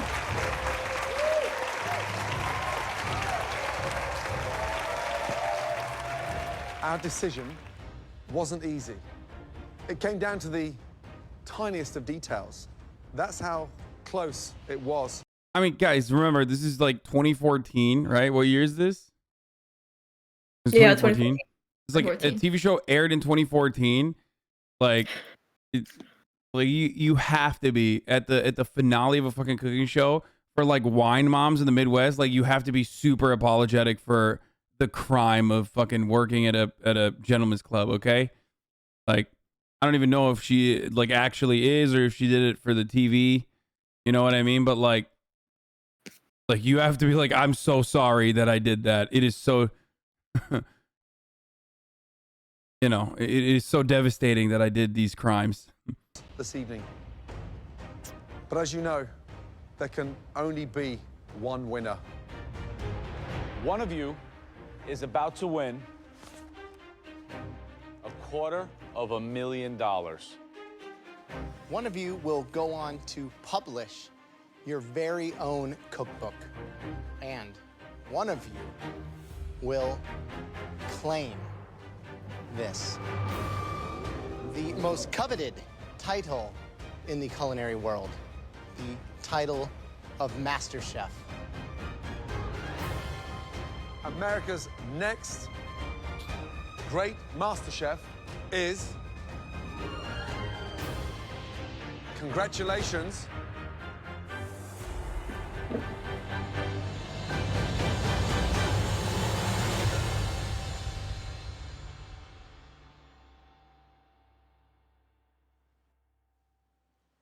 Courtney. Well, We kind of knew who it was going to be, didn't we, Ron? Shit. It's okay. One of my I literally told you. I told you ahead of time. What did I tell you? I was like, no matter what, don't spoil it. Nobody knows. I don't know. Don't spoil anything. I've never given up. I've been through the ringer. It's okay. It's totally fine. I'm just messing with you. Wait, what were you gonna say? I said one of my friends from another season messaged me, was like, now he's never gonna invite me on the show. She's like a huge fan of you, so. No, that's not. I'm sure we'll do that. Pull out King 69. Thank you for the 69 gifted subs. And thank you Hassan's father who stepped up. What the fuck?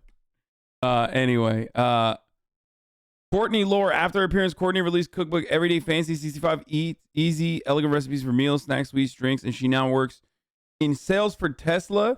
She was also seen watching the Hasanabi broadcast. Wait, she does Tesla sales now? What the fuck? What?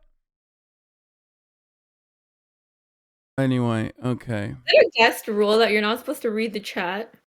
I usually try to get guests not to do it. Oh. It's just I find like, it so annoying. it's like, it's a, okay, so there's like many different kinds of chatters in here. Some of them are going to be like over the top simping, like, why haven't you offered her water yet? Like, you need to listen to every single thing that she says. Like, this is a woman, because they've never seen a woman before, like straight up in their entire lives. But it's also really funny, but it'll be very distracting usually.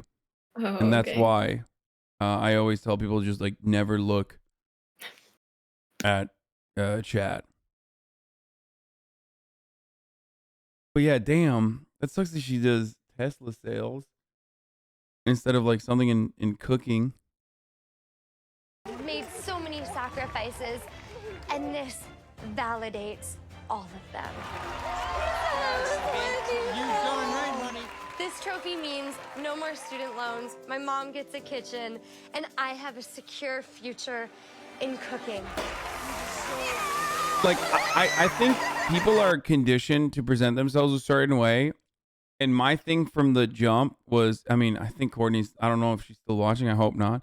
But my thing from the jump was that like she has a like breathy pageant style of speaking that just like for me that came across like I don't know, inauthentic. Elizabeth Lore, after her appearance, Elizabeth is a creative director at MRY, but still has a keen interest in cooking and regularly shares her creations on Instagram. She was demonstrating on the MasterChef cruise in both 2016 and 2017. She currently writes articles on Medium. That's from the MasterChef DMCA team. Thank you, MasterChef DMCA team, for the lore. Okay.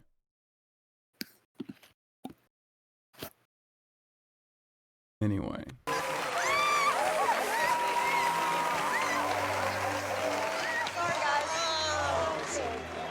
Why didn't I put the lamb in sooner? I'd be $250,000 richer, but you know what? Courtney deserves it. But I did things that I didn't think I was ever capable of doing. I'm really proud of myself. Aww. Who's America's next MasterChef?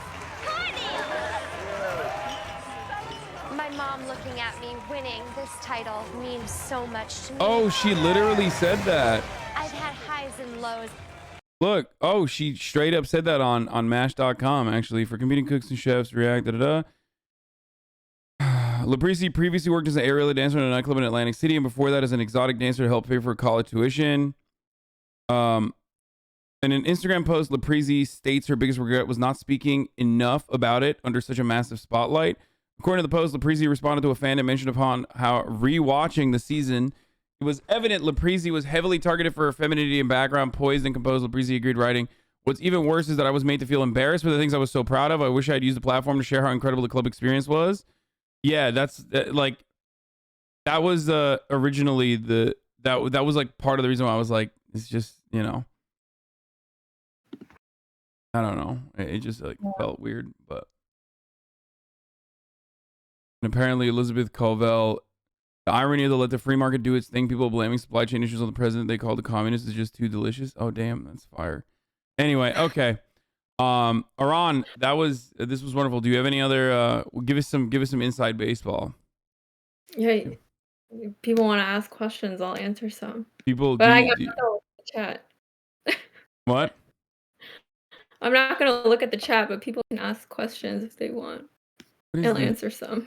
guys? Stop googling. Stop sending me like Google shit about rib corn. Okay. Like, is this just like it's dumb? Yes, no one is googling rib corn until someone mentions it. Like, there isn't even enough. Sorry. Okay. Okay. What other questions do you guys have? Was the panna cotta incident scripted or was it real? No, she said she thought Tyler accidentally picked it up.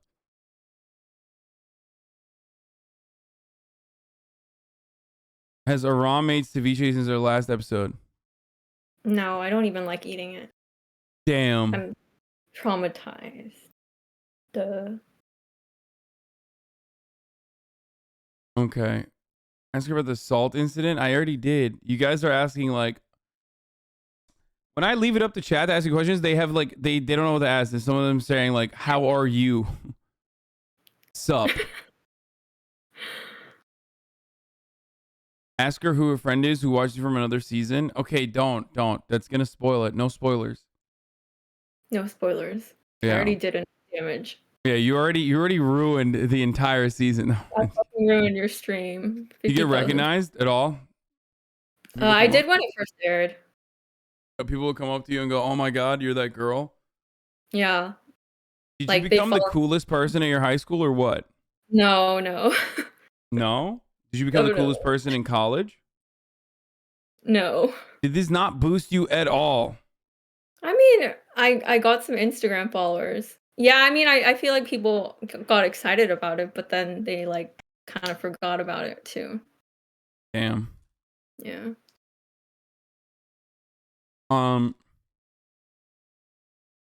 Please ask her what happens to all the food after each episode. They throw it out, chat. What kind of fucking question? What happens to all the food after each episode? Yeah, like sometimes the people like cleaning up will like eat it. So when I made the roll cake in the mystery box, like, Oh, that was fire. Good job. yeah, I came back from like because it didn't get tasted until like a few hours after actually, and then it was like all gone because like the people behind the scenes like ate it all. So that's when I knew it was good. Okay. Is it true you get to practice some of the dishes beforehand? Yeah. Ask her what she thinks of the way Joe Biden pulled out of Afghanistan. Oh, Jesus Christ. Yeah, what do you think of the Afghan pullout? Okay, I'm I kidding. think time to. I'm joking. Don't. You don't have to answer that at all. Yeah. Okay. Well, that's cool. Well, thank you for coming on. I'm sorry for tormenting you for like 2 hours. That was awesome, though. You were great. You killed it. And we are looking forward to more of your culinary experience that you put us through on your YouTube now that I'm subscribed. Okay. Yeah, guys. And now you gotta I'm make at some. Now you gotta make some stuff. 14K subs now. Oh, it did. It actually kept growing. You got 14K. Yeah. Look at that. Yeah. Pretty cool. Yeah. Thanks, guys. Dude, stop being fucking weird. Oh, sorry. Stop. People that have no chill. Okay. All right. Well, yeah. And the last thing I will say is, last question I will end you on is: have you peaked? Yes. No, stop saying that. You haven't peaked. You always have to say No, no. You have not peaked. Okay. At all. Uh-oh. You're DCing though. Oh, never mind. I'm It's back. Okay.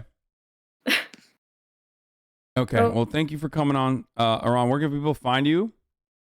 On Instagram and YouTube. Okay. What's the Instagram? What's your Oh, Instagram? my Instagram is aran.c__. Okay, cool. Yeah. All right. All right. Well, once again, thank you so much for coming on, AHRAN. And, I wish you all the best. Thanks for having me. It was Mhm. fun. Sorry again. All right. No, it's okay. You did great. All right. Bye. Bye. All right, everybody. That was AHRAN, a 9th place, I think, in season 5 She was robbed. It's all good, you know. We're fans of her. And you know, that's it. That's all good. She was robbed, but you know, hopefully she will keep making some food. So was Willie. I agree.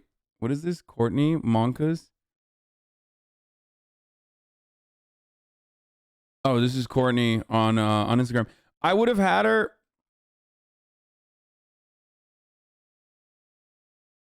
No one has noticed I'm on the stream. Okay, well,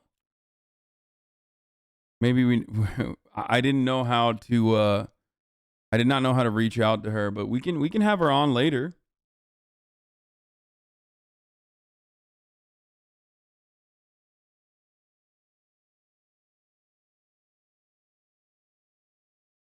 What was the untold truth about MasterChef? I don't know what the untold truth about MasterChef was.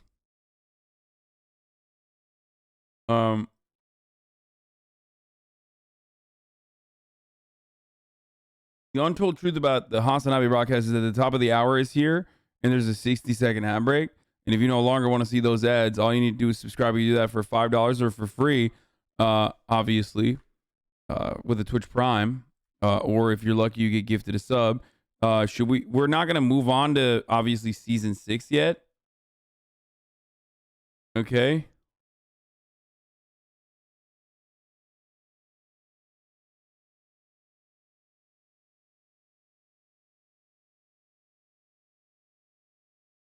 Fix your agent contact game so people can get in touch.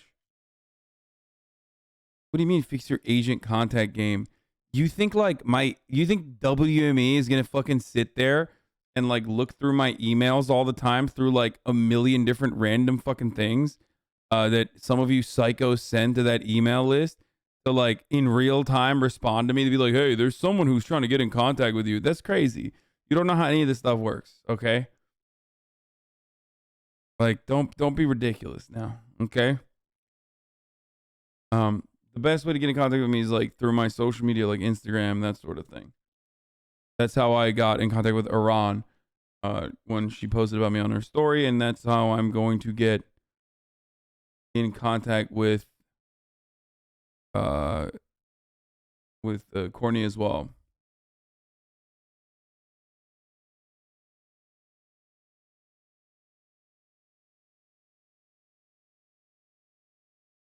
Okay. When did you start having an agent? I've had an agent for years and years and years.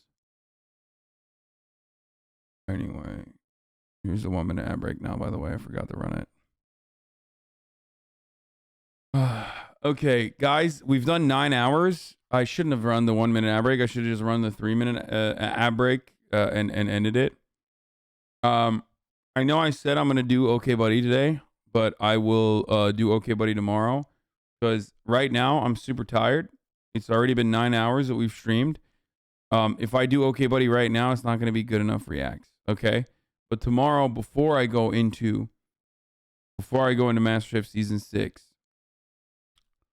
which by the way, I am putting on here. Okay. Season 5 is done. Dude, we fucking blew through these seasons, dude.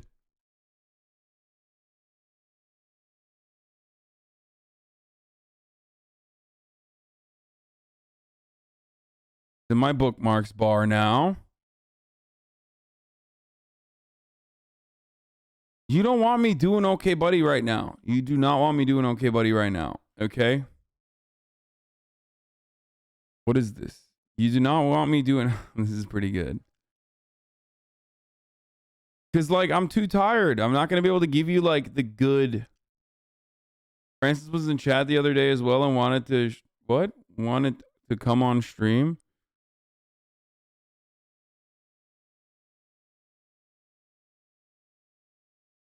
What? Is this real?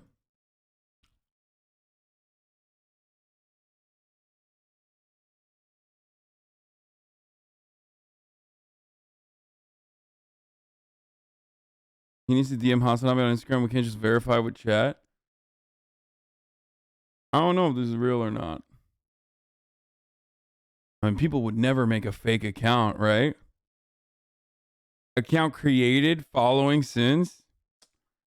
That's a little sussy, huh? A little sussy.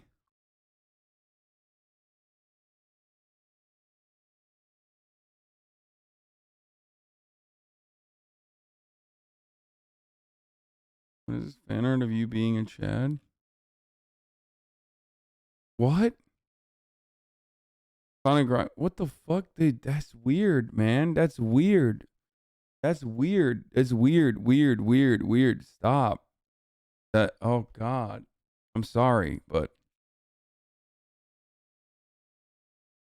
I haven't even like been able to have someone on the stream yet, and it's like, and you've already done like weird stuff before that.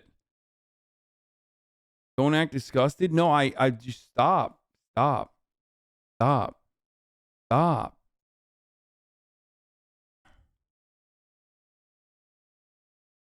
It's like an instant way to like literally fucking have people not ever want to come on the stream.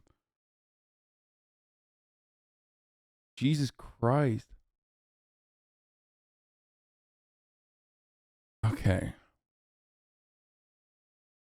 All right. Listen, this was fun. I hope you guys enjoyed it. I want to end it on a good note. I want to end it on a positive note. Okay.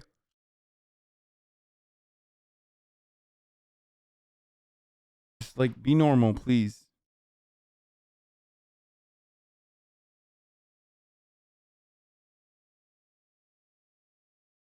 I'm a real human being. Okay. And the people are also real human beings. Tomorrow I will have. Here's Francis B's Twitter. I mean, he doesn't even follow me on Twitter, so I don't know. Anyway, y'all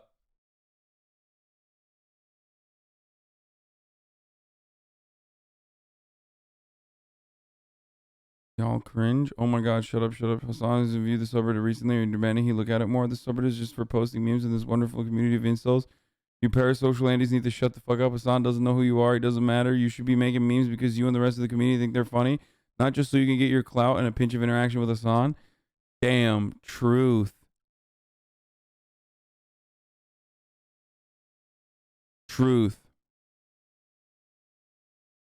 Good fucking take from elongating muskrat, who normally has terrible takes in general, or doesn't even fucking.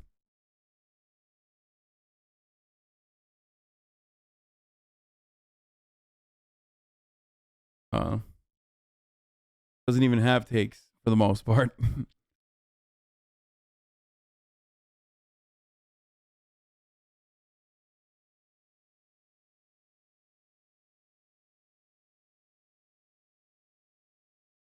Political ideologies for the size of this country and that will never truly be united again. U-turn going northbound on ramp towards God damn, you know all about politics, huh? My God. I'll watch a Mitch TV streamer.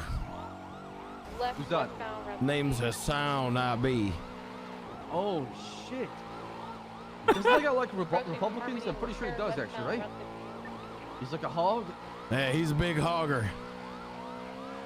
He had to change his name to Hank Pecker just to be more of a hog, I tell you what. Hell yeah. Oh, that's crazy that they have like these insane cars. Everybody has like fucking the crazy souped up cruisers now. I like that guy. Dude, I was such an OG, like no pixel Andy in the beginning that like these were not out yet when I was. Especially him and Joe Rogan. I hope they do like a collaboration. Oh, that'd be beautiful, brother. Left, south, So much has changed.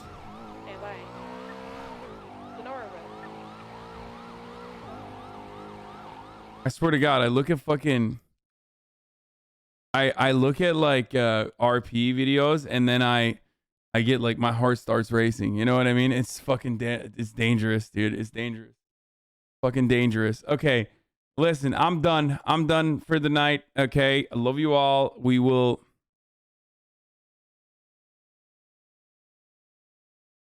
You think you were OG? That's hilarious. Kobe overdose. No, I'm saying in the last season. this last iteration of No Pixel.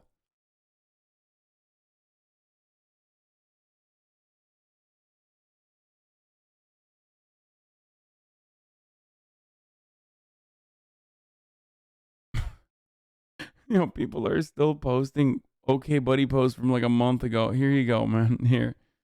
Okay. Y'all are crazy. I've peaked. Okay, tomorrow I got Christian Walker and Felix motherfucking Biederman. Okay.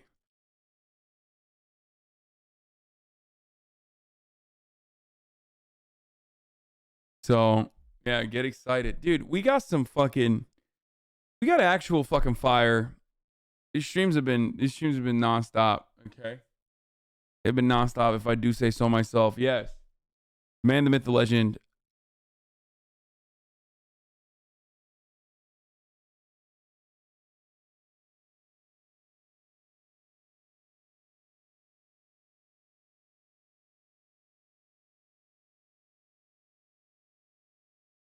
Okay, stop putting your okay buddy posts in the fucking chat.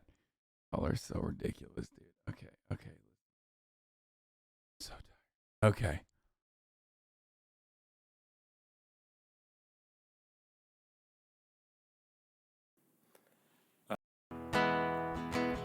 All right, guys. I will see you tomorrow, like I said. Love you all, and, you know, get excited for more content to come. Okay? Bye. Sunny Los Angeles, California, says Hassan. The stun lock to the stun lock to the topic that's just begun. There he is again. Her sun is streaming. Her sun is streaming. There he is again. Her sun is streaming. Her sun is streaming. Reviewing the P.O. box, Uncle Euchre's face. Sudden discord agit.